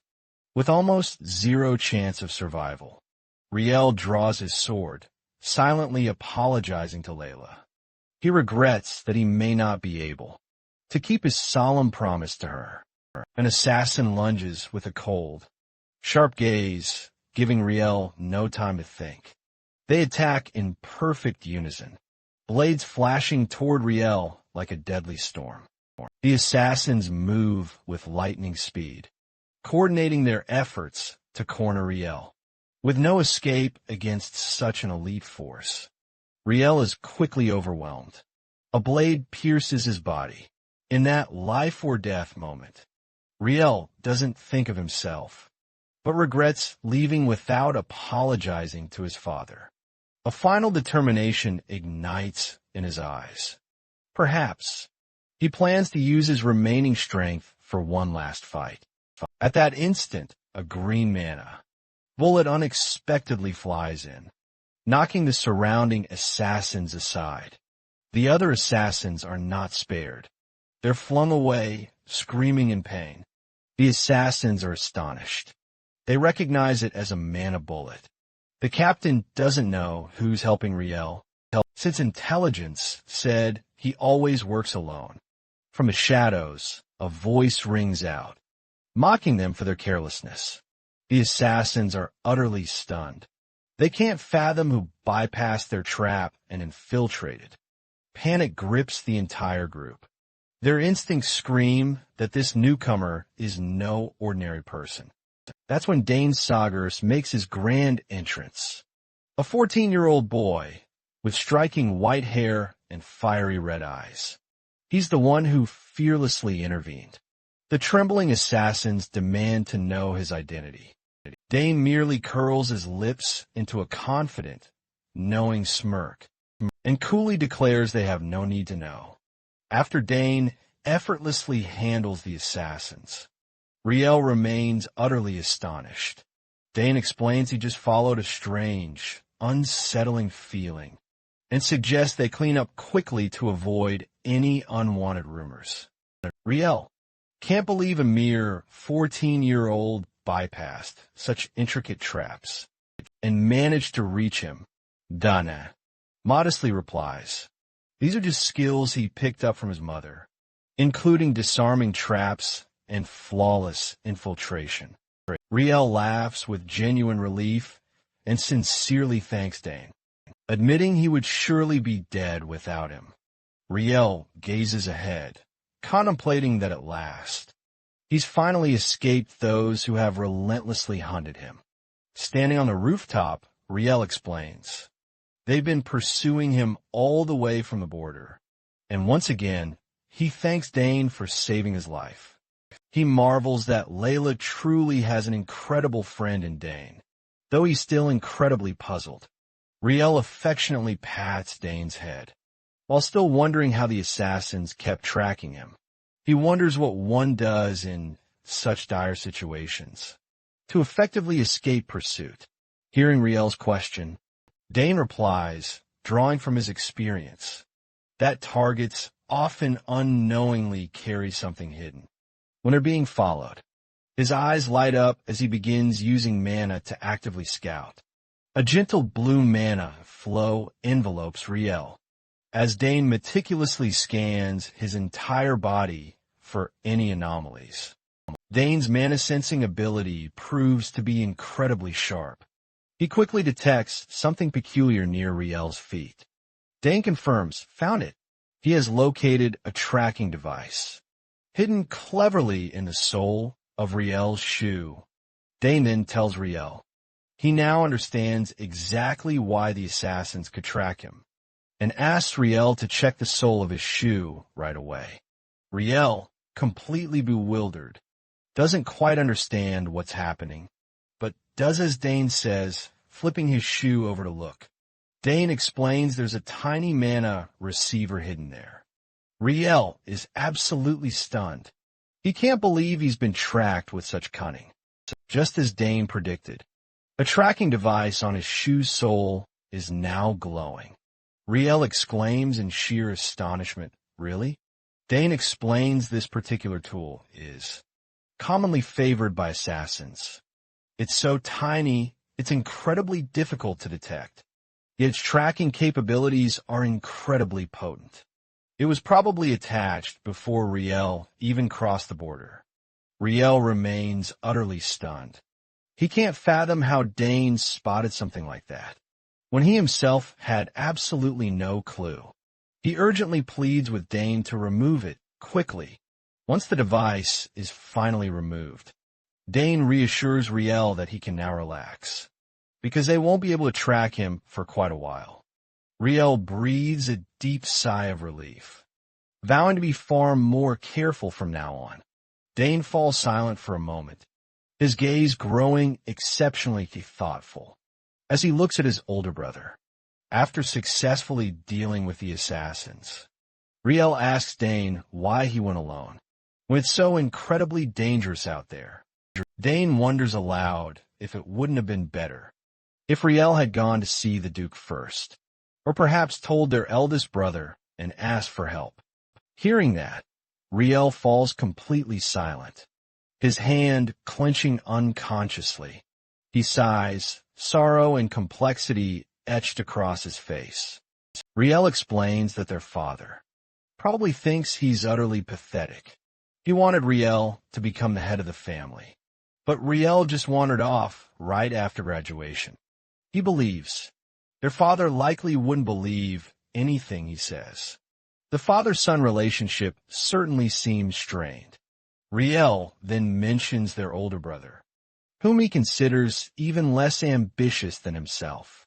Their brother is busy fighting monsters in a Far Eastern region, so Riel doesn't want to bother him with this. So Riel concludes that, for now, it's simply easier to be alone. He wants to gather all the ingredients himself to cure their mother and truly prove himself to the family. Riel tells Dane so not yet. Dane listens in thoughtful silence and shows clear understanding for his brother's decision. Dane figures if that's what Riel truly wants, they should respect his decision. With the tracking device fully removed, Dane had freed Riel from immediate danger. Riel is profoundly grateful, declaring he owes Dane a massive favor and will find a way to repay him. Dane simply smiles, replying he certainly won't hesitate when it's time to collect on that debt, subtly implying Riel must stay alive. Dane then hands Riel a contact code, telling him to reach out if he ever needs help. He jokes that Riel has to live to repay the debt. Riel laughs and readily agrees. Riel takes the contact code from Dane's hand, thanks Dane, and promises to keep it safe. But before leaving, he asks Dane to look after his little sister. Dane watches Riel's retreating figure and agrees. Riel smiles, feeling somewhat reassured to have such a reliable younger brother. Dane also smiles with relief. The relationship between the two brothers seems to have greatly improved after Riel walks away. Dane then thinks they should keep today's events secret from Layla. He knows that if Layla hears about this, she'll definitely insist on following Riel. Night falls, bringing an end to a long, eventful evening. Dane decides to head home as well. After handling everything, the scene shifts to a building under the night lights, signaling the end of the day and a move to a new setting. The next day, in an elegant mansion, the story continues. Dane is talking with his younger sister, Layla. He asks about their mother's condition. Layla happily reports that their mother is much better and eating well, which makes Dane breathe a sigh of relief. Layla excitedly adds that their father is also pleased, though he pretends not to care. He's very curious about Dane's little brother. Hearing that, Dane is a bit startled and quickly asks Layla if she told their father everything. Layla quickly reassures her brother that she didn't tell him everything. She only mentioned Riel briefly visited and left some medicine. Dane quickly changed the subject, reminding Layla that they had something important to do today. Layla looked puzzled, asking him what he meant. Dane replied that they should get going. Their next destination was the mighty Thermian Forge. Continuing from the previous chapter, Dane and his friends had arrived at the Thermian Forge. He was utterly overwhelmed by its sheer grandeur. It looked more like a small town than a mere forge. Layla further explained that, because the area was incredibly vast, a small village had actually formed around the forge. However, only a select handful of blacksmiths actually crafted equipment there.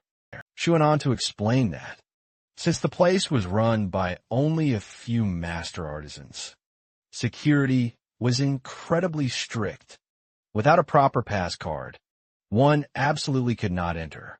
When asked, Layla also admitted that, even as a member of the Thermian family, she couldn't freely come and go, unless she was with her father. Hearing this, Dane realized he would have to enter alone. A trace of worry crossed his face. While Layla herself had never been inside either, Ernest was extremely envious and deeply admired Dane, since he was about to craft an incredible weapon himself. Dane had no choice. He told his friends he would return quickly and asked them to wait for him. With that, Dane entered the forge alone, leaving his two friends watching from behind. Upon stepping inside, Dane was once again astonished by the immense scale of the place. The interior of the forge was bustling with machines and forging tools working nonstop. Dane looked at the weapons on display and wondered which type he would receive. Suddenly, a loud, booming noise rang out, startling Dane and causing him to stop dead in his tracks. He felt the very ground tremble and wondered what that strange sound was. Dane quickly realized it wasn't the earth shaking at all. It was footsteps. A huge man, with a thick beard and a muscular build, suddenly appeared right in front of Dane. The man was none other than the legendary blacksmith, Volbach. He fixed his gaze on Dane, then spoke. "So, you're the one who received the Forge's pass card?" Dane was utterly awestruck by Volbach's colossal build. He politely offered his introduction, explaining he'd received the pass card from the esteemed head of the Thermian family. He mentioned it was given to him when he was young, a tremendous honor. A flashback flickered, showing Dane as a young boy. Duke Thermian himself personally presented him with a pass card.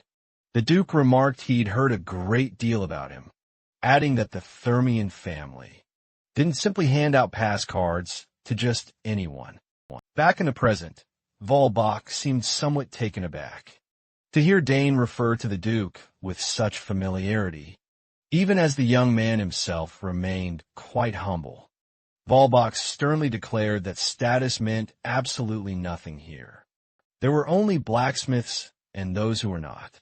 Not even royalty held any sway.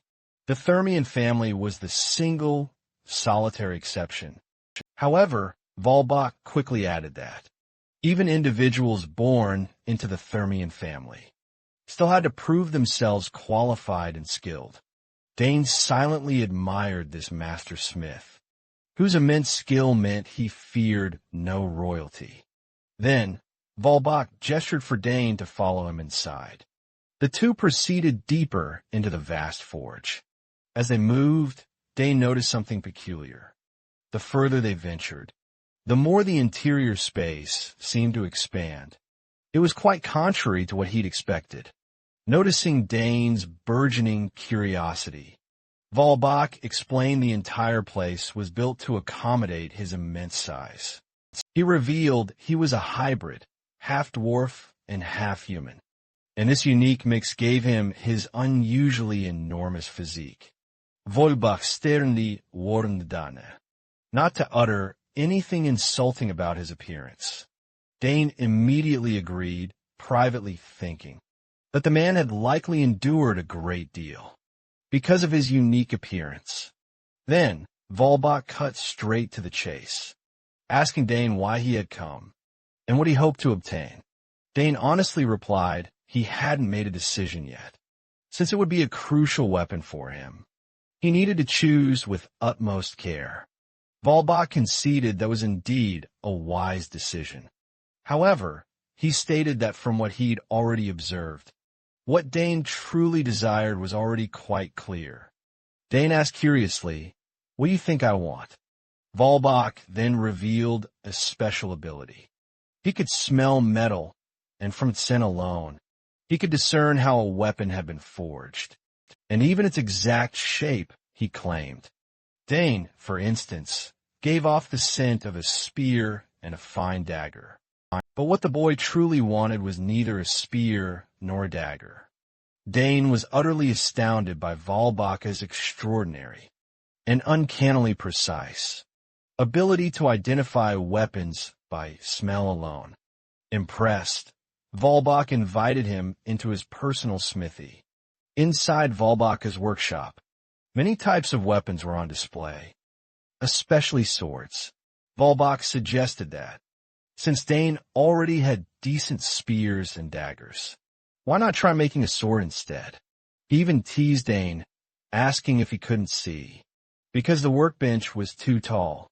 Dane was surprised by the sudden suggestion to forge a sword. Volbach explained that the sword was one of the weapons he forged best. In his view, it was the most fundamental weapon in combat, and also the most powerful.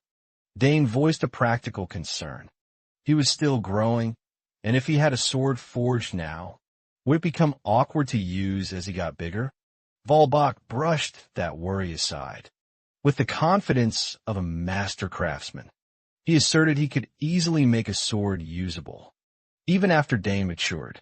For a moment, Dane recalled his past life. The sword was the weapon he had been most skilled with. If Volbach could forge him a good sword, it would be perfect. After some thought, Dane decided decisively. "Okay, I'll choose a sword." Volbach praised the wise choice and revealed he already had a perfect design in mind. The moment he saw Dane, which would speed up the process, Volbach said he would give Dane the chance to personally select the material he preferred for forging the sword. With that, Volbach thought it best to show Dane directly and told him to follow. They moved to another area, a dark and mysterious chamber. When the door opened, Dane was overwhelmed by a room full of gleaming gems and minerals. He asked, in wonder, whether all of them were materials for crafting gear. Volbach proudly announced that practically every mineral known to man could be found right here. He urged Dane to browse and choose whatever he liked. Dane's eyes were immediately drawn to an incredibly rare-looking mineral. Volbach praised the boy for his keen eye. His gaze then fell upon some radiant ore, shimmering with magical colors and light. One piece glowed orange gold, the other emerald green. Dane mused to himself that this place didn't just have rare minerals, but also countless varieties he'd never encountered. Many of them looked incredibly enticing. Volbach pointed to a brilliant blue mineral and named it Terragang. He explained it was light, incredibly durable, and could repel impacts. It was more suited for armor than weapons, though there wasn't enough to craft a full set. Dane understood, then pointed to a glowing red stone and asked its name. Volbach sternly warned him not to touch it. That was destined, a mineral containing potent toxins that required special, neutralizing gloves to handle safely. Hearing that, Dane quickly withdrew his hand. He realized he couldn't possibly use something so dangerous. As Dane continued to survey his surroundings, his eyes suddenly fixed on another object. It was a large, black gem placed ceremoniously on a pedestal. Dane felt something incredibly strange emanating from it. Drawn inexplicably, Dane stepped toward the black stone and curiously asked its name. Volbach watched Dane with a pensive expression. As the boy approached the mysterious mineral, Volbach finally revealed its name. That is Arcanium. Dane was utterly stunned to hear the name. Arcanium? Dane couldn't believe his ears. Could it really originate from the ancient, magical kingdom of Arcana? Volbach confirmed Dane's keen guess. It was a metal excavated from the ruins of that ancient kingdom's royal castle. It was extremely rare, because so few remnants of that realm remain today. He went on to say that beyond knowing its origin, it was a peculiar metal, its purpose and makeup a complete mystery. Dana, utterly intrigued, had to ask why.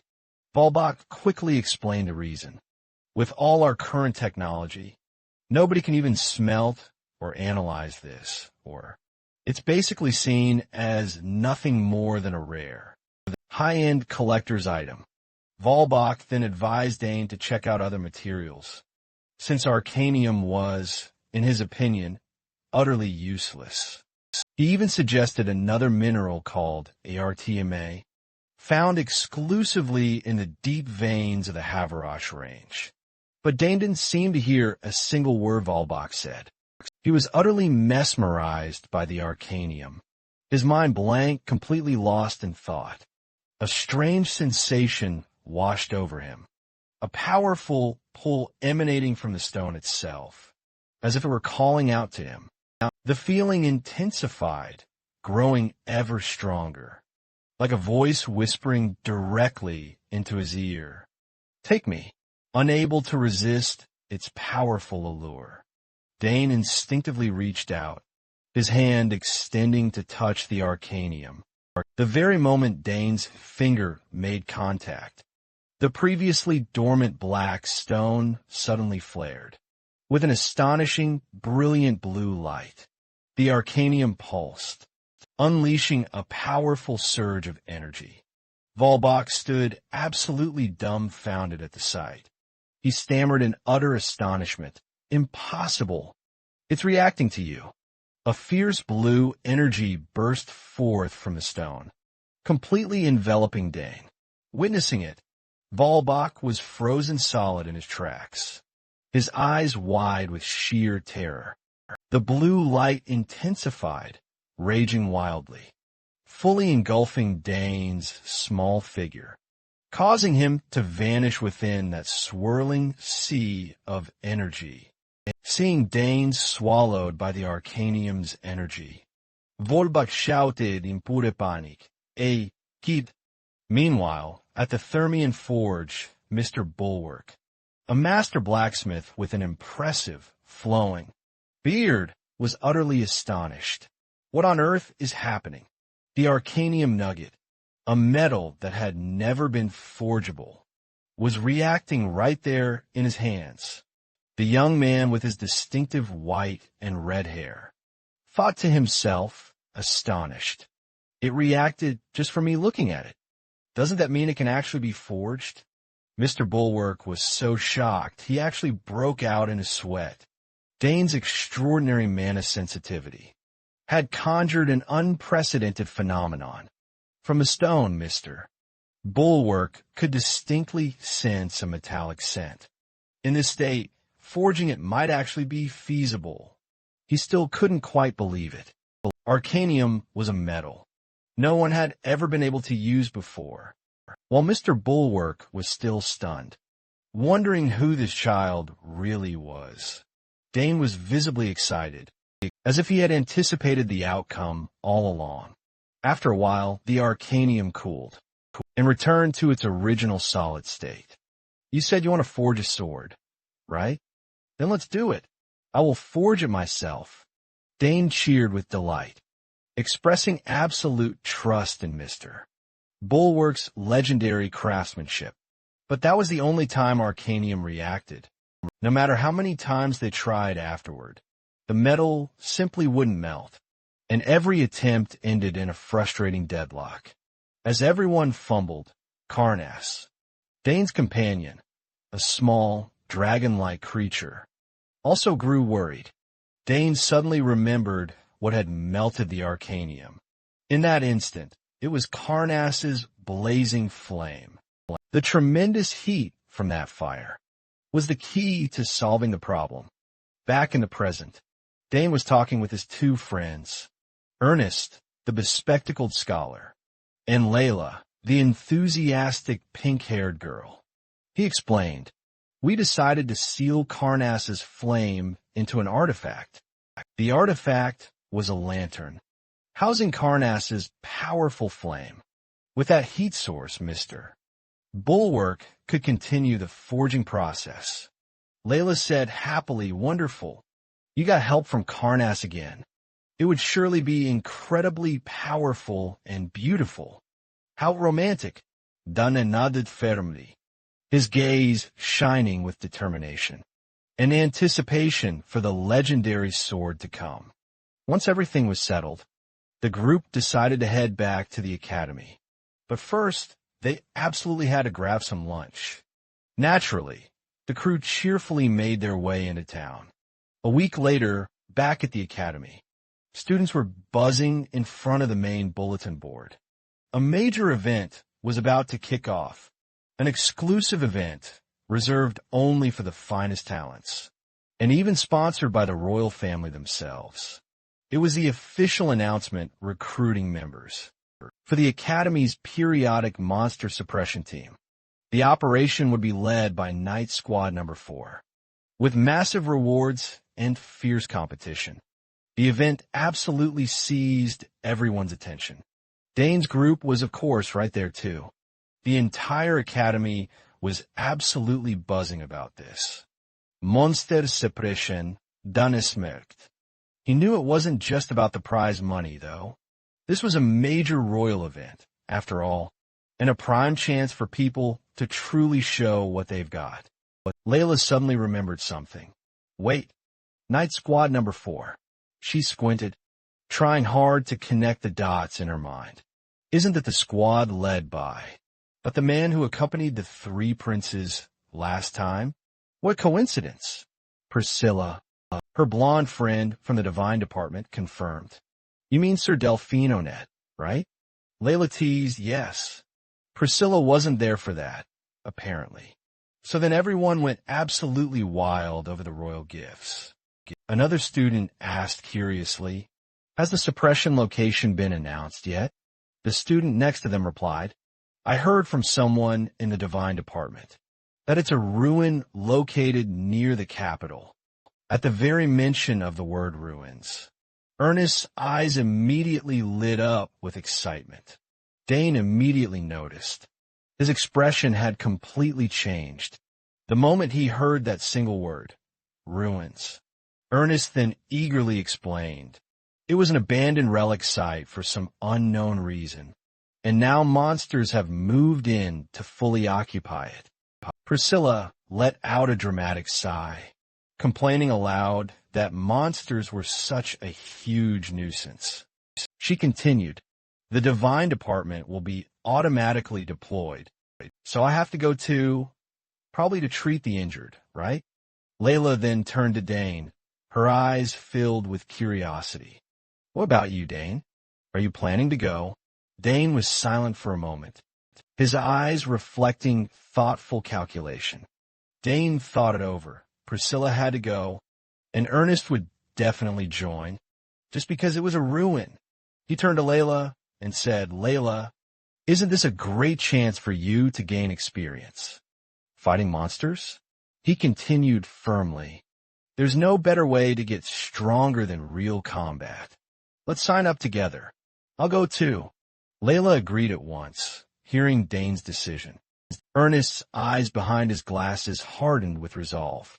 Layla exclaimed excitedly, so our whole club will join, right? This is going to be fun. Dana warned Ernest. Don't be overconfident, Ernest. There are still monsters, and the selection test won't be easy. Ernest looked a bit anxious, but agreed. Dana smiled confidently. He knew that even if Ernest seemed weak in combat, his knowledge and skills regarding ruins were top-notch. Ernest would surely have a chance to shine. The group was fired up, agreeing to meet after classes, and determined to give it their all this time. The scene shifted to the Academy's grand, magnificent hall, where students were lined up in neat ranks, signaling a major event about to take place. A few days later, the recruitment for the monster suppression team officially began. It was one of the Academy's biggest annual events. Students did their best to showcase their abilities, hoping to catch the eye of the Royal Knight unit, and the nobles, for the professors and dignitaries, like Sir Delphine and the third prince on the stands. It was an opportunity to witness the students' growth. Firsthand, Sir Delphine Onet, the respected commander, turned to report to the third prince. Your Highness, all preparations are complete. The third prince, an authoritative royal with red hair, smirked. Good. Begin. Officially starting the grueling selection, the Academy's banner was raised, and the announcer's voice echoed everywhere. And so it begins. The monster suppression team selection, with a roar of excited cheers from the students. The selection took place in a massive arena within the Academy, kicking off with intense sword matches. Students surged at each other as the relentless clang of metal echoed without end. Meanwhile, in another section, mages showcased their dazzling talents with colorful and powerful spell demonstrations, one-on-one fights, utilizing spears and various other weapons, were also fiercely contested, pushing limits. Physical tests were also underway, where combat students showcased their raw muscle power in intense, unarmed bouts. Meanwhile, the summoning department began its segment, as summoned beasts were called forth to clash. The selection's atmosphere was incredibly tense and utterly brutal on every single front. Bracket diagrams were updated continuously, tracking students' progress. through each grueling elimination round. Meanwhile, in the royal meeting room, a heated argument was furiously raging. Department heads refused to yield a single inch. Dane Sagers must be placed in swordsmanship. Nonsense. With such outstanding magical talent, he clearly belongs in magic. This is absurd. He should be in summoning. No doubt about it at all. Another professor then chimed in, praising Dane's spear skills. Have you even seen that student spear technique? Give him a spear, and he'll skewer everything. Watching the utter chaos unfold, the third prince could only shake his head, thinking this argument would never, ever end. He steepled his fingers, then finally spoke. Everyone calm down. Sir Delphine remained silent, observing the scene with a stern expression. At the third prince's words, the professors immediately fell silent, and a palpable tension settled over the entire room. The third prince then remarked, seeing you all argue so fiercely, it's undeniable he's truly an exceptional student. Isn't that right, Serenet? Serenet bowed his head in quiet confirmation. Yes, Your Highness. While there have been students who joined two departments, in history, no one has ever topped all four. The third prince smirked to himself. Dane, truly worthy of his name. He lightly tapped the table, as if a major decision had just been made. He stood and declared, even if I choose a department myself, this argument won't end, so I've come up with a solution. A worried professor then asked, Is that? Your Highness, what is it? The third prince met their gaze directly. His voice authoritative, there is only one way. To properly utilize his special abilities. To have him join my personal unit directly. With that, the final decision was made, ending all previous disputes, and opening an entirely new future for Dane. Prince Tam had his sights set on Dane Sagers. He believed Dane's exceptional talent could only be properly utilized in one way, by placing Dane directly into his personal unit. An obvious move to turn Dane into his own personal pawn. Cut to the day the strike team set out. They would stay at the ruins for 2 days, to hunt monsters, both to secure the area and assess the cadets' skills. But the mood on the trip was undeniably tense. Everyone desperately hoped no one would die. Some families had even forbid their children from participating entirely. No amount of talent mattered, if they were just going to be killed by monsters. The blonde in Dane's group warned them, this is a real battle, and you need to be careful not to get hurt, since the healers can't be everywhere at once. Since we'll be moving separately, I can't protect everyone, so you all have to be extremely careful. The night units will rigorously protect the cadets. During the campaign, though, sometimes people still die. Her remark only made Ernest and Layla even more frightened, wondering if the trip would truly be safe.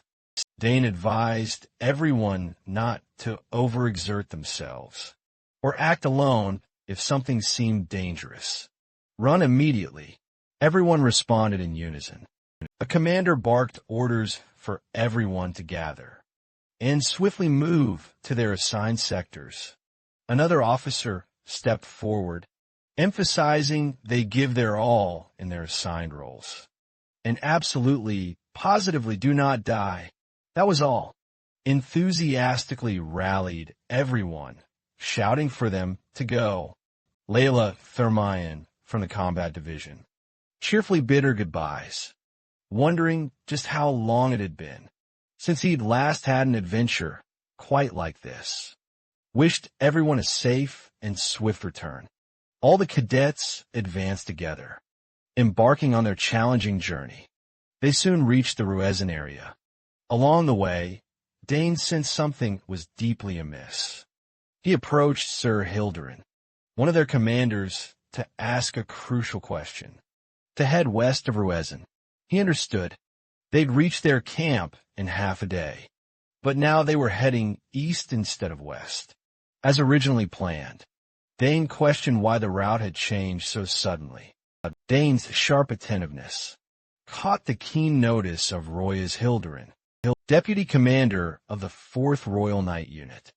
He praised Dane, then asked him to keep what he was about to reveal a secret, since it might alarm the other cadets. Dane nodded, indicating he understood, and agreed to keep the secret. Sir Hilderin then began to explain. Beads of sweat trickled down his brow, indicating the situation was anything but simple. He revealed that significant monster movements had been detected, west of Ruezen, precisely where they had originally planned to go. A massive pack of monsters was rapidly approaching, was confirmed to be heading toward the ruins. According to the Ruezen Ranger Unit, their numbers were at least 300. Dane was utterly astonished to hear that figure. 300 monsters? He quickly analyzed that. Strange monsters usually had distinct traits, and didn't tend to gather in such numbers. Assembling and moving to one place like this was highly abnormal. Sir Hilderin once again acknowledged Dane's incredible sharpness. He explained that from his experience in cases like this, it was highly likely the ruins themselves were the ones attracting the monsters. Dane couldn't help but feel a surge of worry, wondering what kind of ruins could possibly attract monsters. That's why they were circling to the opposite side. He reassured Dane that no matter how many gathered, their forces would burn them away. Dane seemed to nod in agreement. Ruins that draw monsters, if not dealt with quickly, things could turn disastrous. Just then, a soldier sprinted up to report to the deputy commander that they'd arrived at the camp. Sir, Hilderin immediately ordered all units to establish camp and demanded that all preparations be completed before sunset. The soldiers roared in unison. The sunset painted the mountain range, signaling a long night ahead. As night fell, Dane's group stood on a cliff, observing their surroundings. Priscilla noted that the terrain was poor for defense. Dane agreed, but with so many people, there was no other choice. Dane replied, it's hard to say, and they should assign guard shifts carefully. Well, the monster pack posed a serious threat, a feeling of unease welling up within him. Suddenly, Dane felt a twitching beneath his clothes. It was Karnas, his little dragon. It wanted to escape. Karnas seemed incredibly agitated. Dane didn't understand why it was suddenly acting so strangely. Moments later, Karnas shot out, circling in a panic and sounding an alarm. Its unusually intense reaction was a terrible omen. That immediately drew the group's attention. What's happening with Karnas? Dane didn't know either, but assumed it was sensing something. Ernest and Priscilla also noticed the abnormality. Ernest said Karnas was on high alert. Something truly ominous was definitely out there, and a wild dragon's instincts were not to be ignored. Dane immediately agreed without hesitation. Meanwhile, Karnas continued to circle, clearly in a panic. Its cries were sharp, laced with pure anxiety, and asked them to keep a close eye on Karnas in his absence. Everyone readily agreed, and Dane quickly rushed inside the command tent. Sir Hilderin, however, remained utterly skeptical. When he heard Dane's report of an impending attack, Dane pleaded, insisting they needed to bolster their defenses, mobilize the magic students to reinforce the perimeter, and prepare maximum possible countermeasures. But Sir Hilderin calmly told him to remain collected, because it was Dane's first time on such a camping expedition. He insisted he'd already sent scouts along the mountain flank, and found absolutely nothing. He then demanded if Dane had any proof. Dane was immediately flustered. He couldn't exactly reveal that Karnas had been the one to react, So he quickly had to concoct a convincing reason. He lied, claiming they'd found fresh droppings, along with tracks and monster fur, and that all the evidence looked undeniably recent. Still, Sir Hildern utterly dismissed his claims, stating that even if the signs were recent, it was likely just a few stray monsters that certainly weren't foolish enough to attack such a large force like theirs. He then brusquely told Dane to rest, and assured him they would handle it if anything truly happened. Dane was absolutely furious. It was clear the man wasn't listening at all. Dane stubbornly continued to argue his case, insisting they still urgently needed to reinforce their positions, especially near the treacherous mountain pass, and move the guards further forward. But Sir Hildern's patience finally snapped, and he bellowed at Dane to stop immediately. Sir Hildern furiously sprang to his feet, declaring that no matter how undeniably talented he might be, he was still merely a student, while his army was the Empire's elite force. In the end, he unceremoniously kicked Dane straight out. Dane could only stand in stunned silence before such blatant arrogance, that their suppression efforts had failed from the very start. Priscilla then asked Dane what their next move should be. But then, unexpectedly, Dane surprisingly suggested this might actually be a good thing. His friends exchanged confused glances. With a sly grin spreading across his face, Dane explained that by issuing a prior warning would give them a legitimate reason to intervene, making it impossible for their superiors to deny it later. Priscilla seemed to grasp Dane's shrewd intent. Ernest and Layla, however, were thrown into a panic, demanding if he expected them to stop it personally. Dane's face hardened with unwavering resolve. He asserted, with conviction, that they couldn't let even a tiny opportunity slip away. This was about the very lives of the knights, as well as the Academy's students. Dane had clearly decided to take matters into his own hands, only to step directly onto Dane's traps. A deafening series of explosions ripped through the air, obliterating a huge number of them.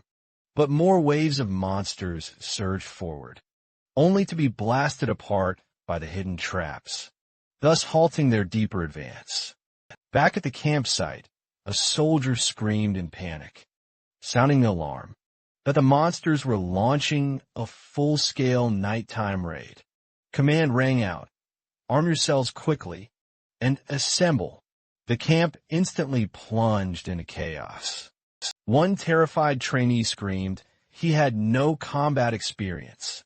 As the seasoned knights hurriedly prepared, the knight unit rapidly formed up. A commander's voice boomed, ordering everyone to get into battle formation now, because this was no drill, this was real combat. A guard soldier urgently rushed to find the deputy commander, to report the emergency, breathless, reporting to the deputy commander that a huge horde of monsters was approaching from the direction of Riva Mountain. He estimated their numbers at a staggering 200. Upon hearing the shocking figure of 200, the deputy commander froze, stunned and utterly shocked. The soldier then added that, thankfully, the explosive traps were effectively slowing their advance, and apparently, a few students were actually holding the front line. The deputy commander questioned in utter surprise regarding these explosive traps, as he had never given orders for them to be set, and a cold sweat broke out. He then thought to himself, could Dane's saugers possibly be behind this? Outside, Dane's traps kept doing their work. They swept away wave after wave of charging monsters. Goblins and black wolves alike, the monsters fell limp across the mountainside, completely unable to breach the trap perimeter. At that moment, Dane's group watched from above. A companion in the group was absolutely thrilled that their traps had indeed worked so effectively, and said, it seems the army below has finally realized what's happening. They're regrouping and advancing, Layla. The pink-haired girl snorted and said, "See, wouldn't it have been better if they'd just listened to Dane from the start?" Dane kept a serious expression and reminded everyone not to let their guard down. He explained that the monsters they'd seen were probably just a fast-moving vanguard. The truly powerful ones would arrive later. Layla showed a surge of excitement, saying that this meant the earlier attack was just a warm-up. She was ready to show these monsters her true power. Dane stood in silence, watching the situation from above. With a thoughtful expression, he remained silent for a long time, seemingly analyzing something crucial. After a while, Dane sensed something was truly off about this entire attack. Two species that usually don't cooperate were fighting together in an organized manner rather than charging chaotically. By instinct, Dane judged that this was far from normal. He felt as if they were being directed by someone from behind the scenes, and his intuition told him that that person was about to make their appearance. Just as Dane predicted, a gigantic dark figure appeared, heralding the second wave of the attack. Layla and Ernest also readied themselves for combat, their faces extremely tense. Ernest shouted to Dane, "They're charging in." A much larger army of monsters, including massive orcs, appeared and roared. Dane ordered everyone, "Hold the line."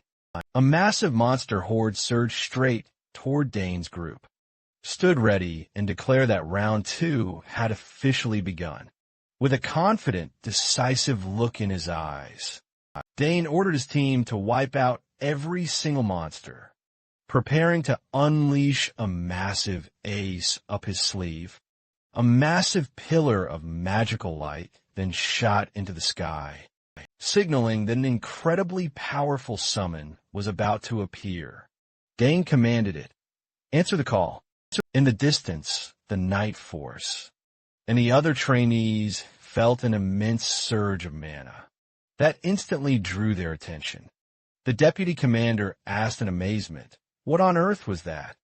One soldier wondered if it was another explosive trap, but the guard who had run earlier immediately recognized the crucial difference. He stammered, That's a 4th-rank summoning." Etherak, the deputy commander, and the other trainees were left utterly speechless with shock. Immediately afterward, Etherak, a gigantic wolf surrounded by a vibrant purple aura, appeared and let out a truly thunderous roar, tearing them apart with effortless brutality. With its razor-sharp claws, beneath Etherak's merciless claws, even the massive orcs were absolutely no match for it. Etherak fought its way through the chaos alone, easily clearing a vast swath of the relentless horde.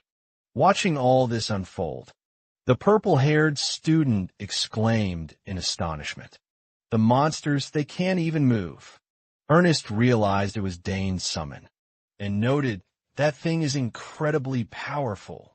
The purple-haired girl then warned Ernest not to let his guard down. Ernest replied confidently, "Don't you worry about that. I won't let a single one slip through." With that, Ernest raised his trusty bow and loosed a magic-infused arrow straight at the monsters. His arrow easily pierced through a huge orc. Layla was also fighting with all her might, cleaving monsters apart with her sword as well. They kept coming in relentless waves, forcing even Ernest to genuinely struggle. He couldn't help but be stunned by their seemingly endless numbers. Suddenly, the attacking horde instantly turned tail and fled. Ernest shouted out to Layla, informing her the monsters were on the run, with a fierce glint in her eyes. Layla gave them no chance to escape, immediately giving chase, Layla's pink hair streaming in the wind. As she charged relentlessly forward, Layla shouted, "I won't let them get away." then swung her sword to strike. She plunged into the midst of the horde, executing skillful sword strikes that felled them one after another. Her slashes were razor-sharp and powerful. No monster could put up a fight. Layla's blade flashed in the night, creating a deadly dance as she fought fiercely, monster blood splattering everywhere. Witnessing this, Dane smiled with satisfaction. He thought to himself, "That's Layla all right. Her training has truly paid off." Suddenly Karns, Dane's small dragon, flew over and let out an unusual cry, as if sensing something amiss. His expression instantly grew serious. Standing amid countless monster corpses, Dane asked Karns if stronger foes awaited. Deeper inside, he felt his blood boiling. Dane decided to leave Etherak here to hold the line. He trusted that with the others around, their rear would be secure. Dane exhaled, preparing to make a bold decision. He thought to himself, this was the first time since his previous life he'd charged straight into enemy territory like this. With a confident smile, Dane ordered Karns to follow him, and the two pressed deeper into the mountain to find the true mastermind. Chapter 72 ends. Please like, subscribe, and ring the bell for more awesome content.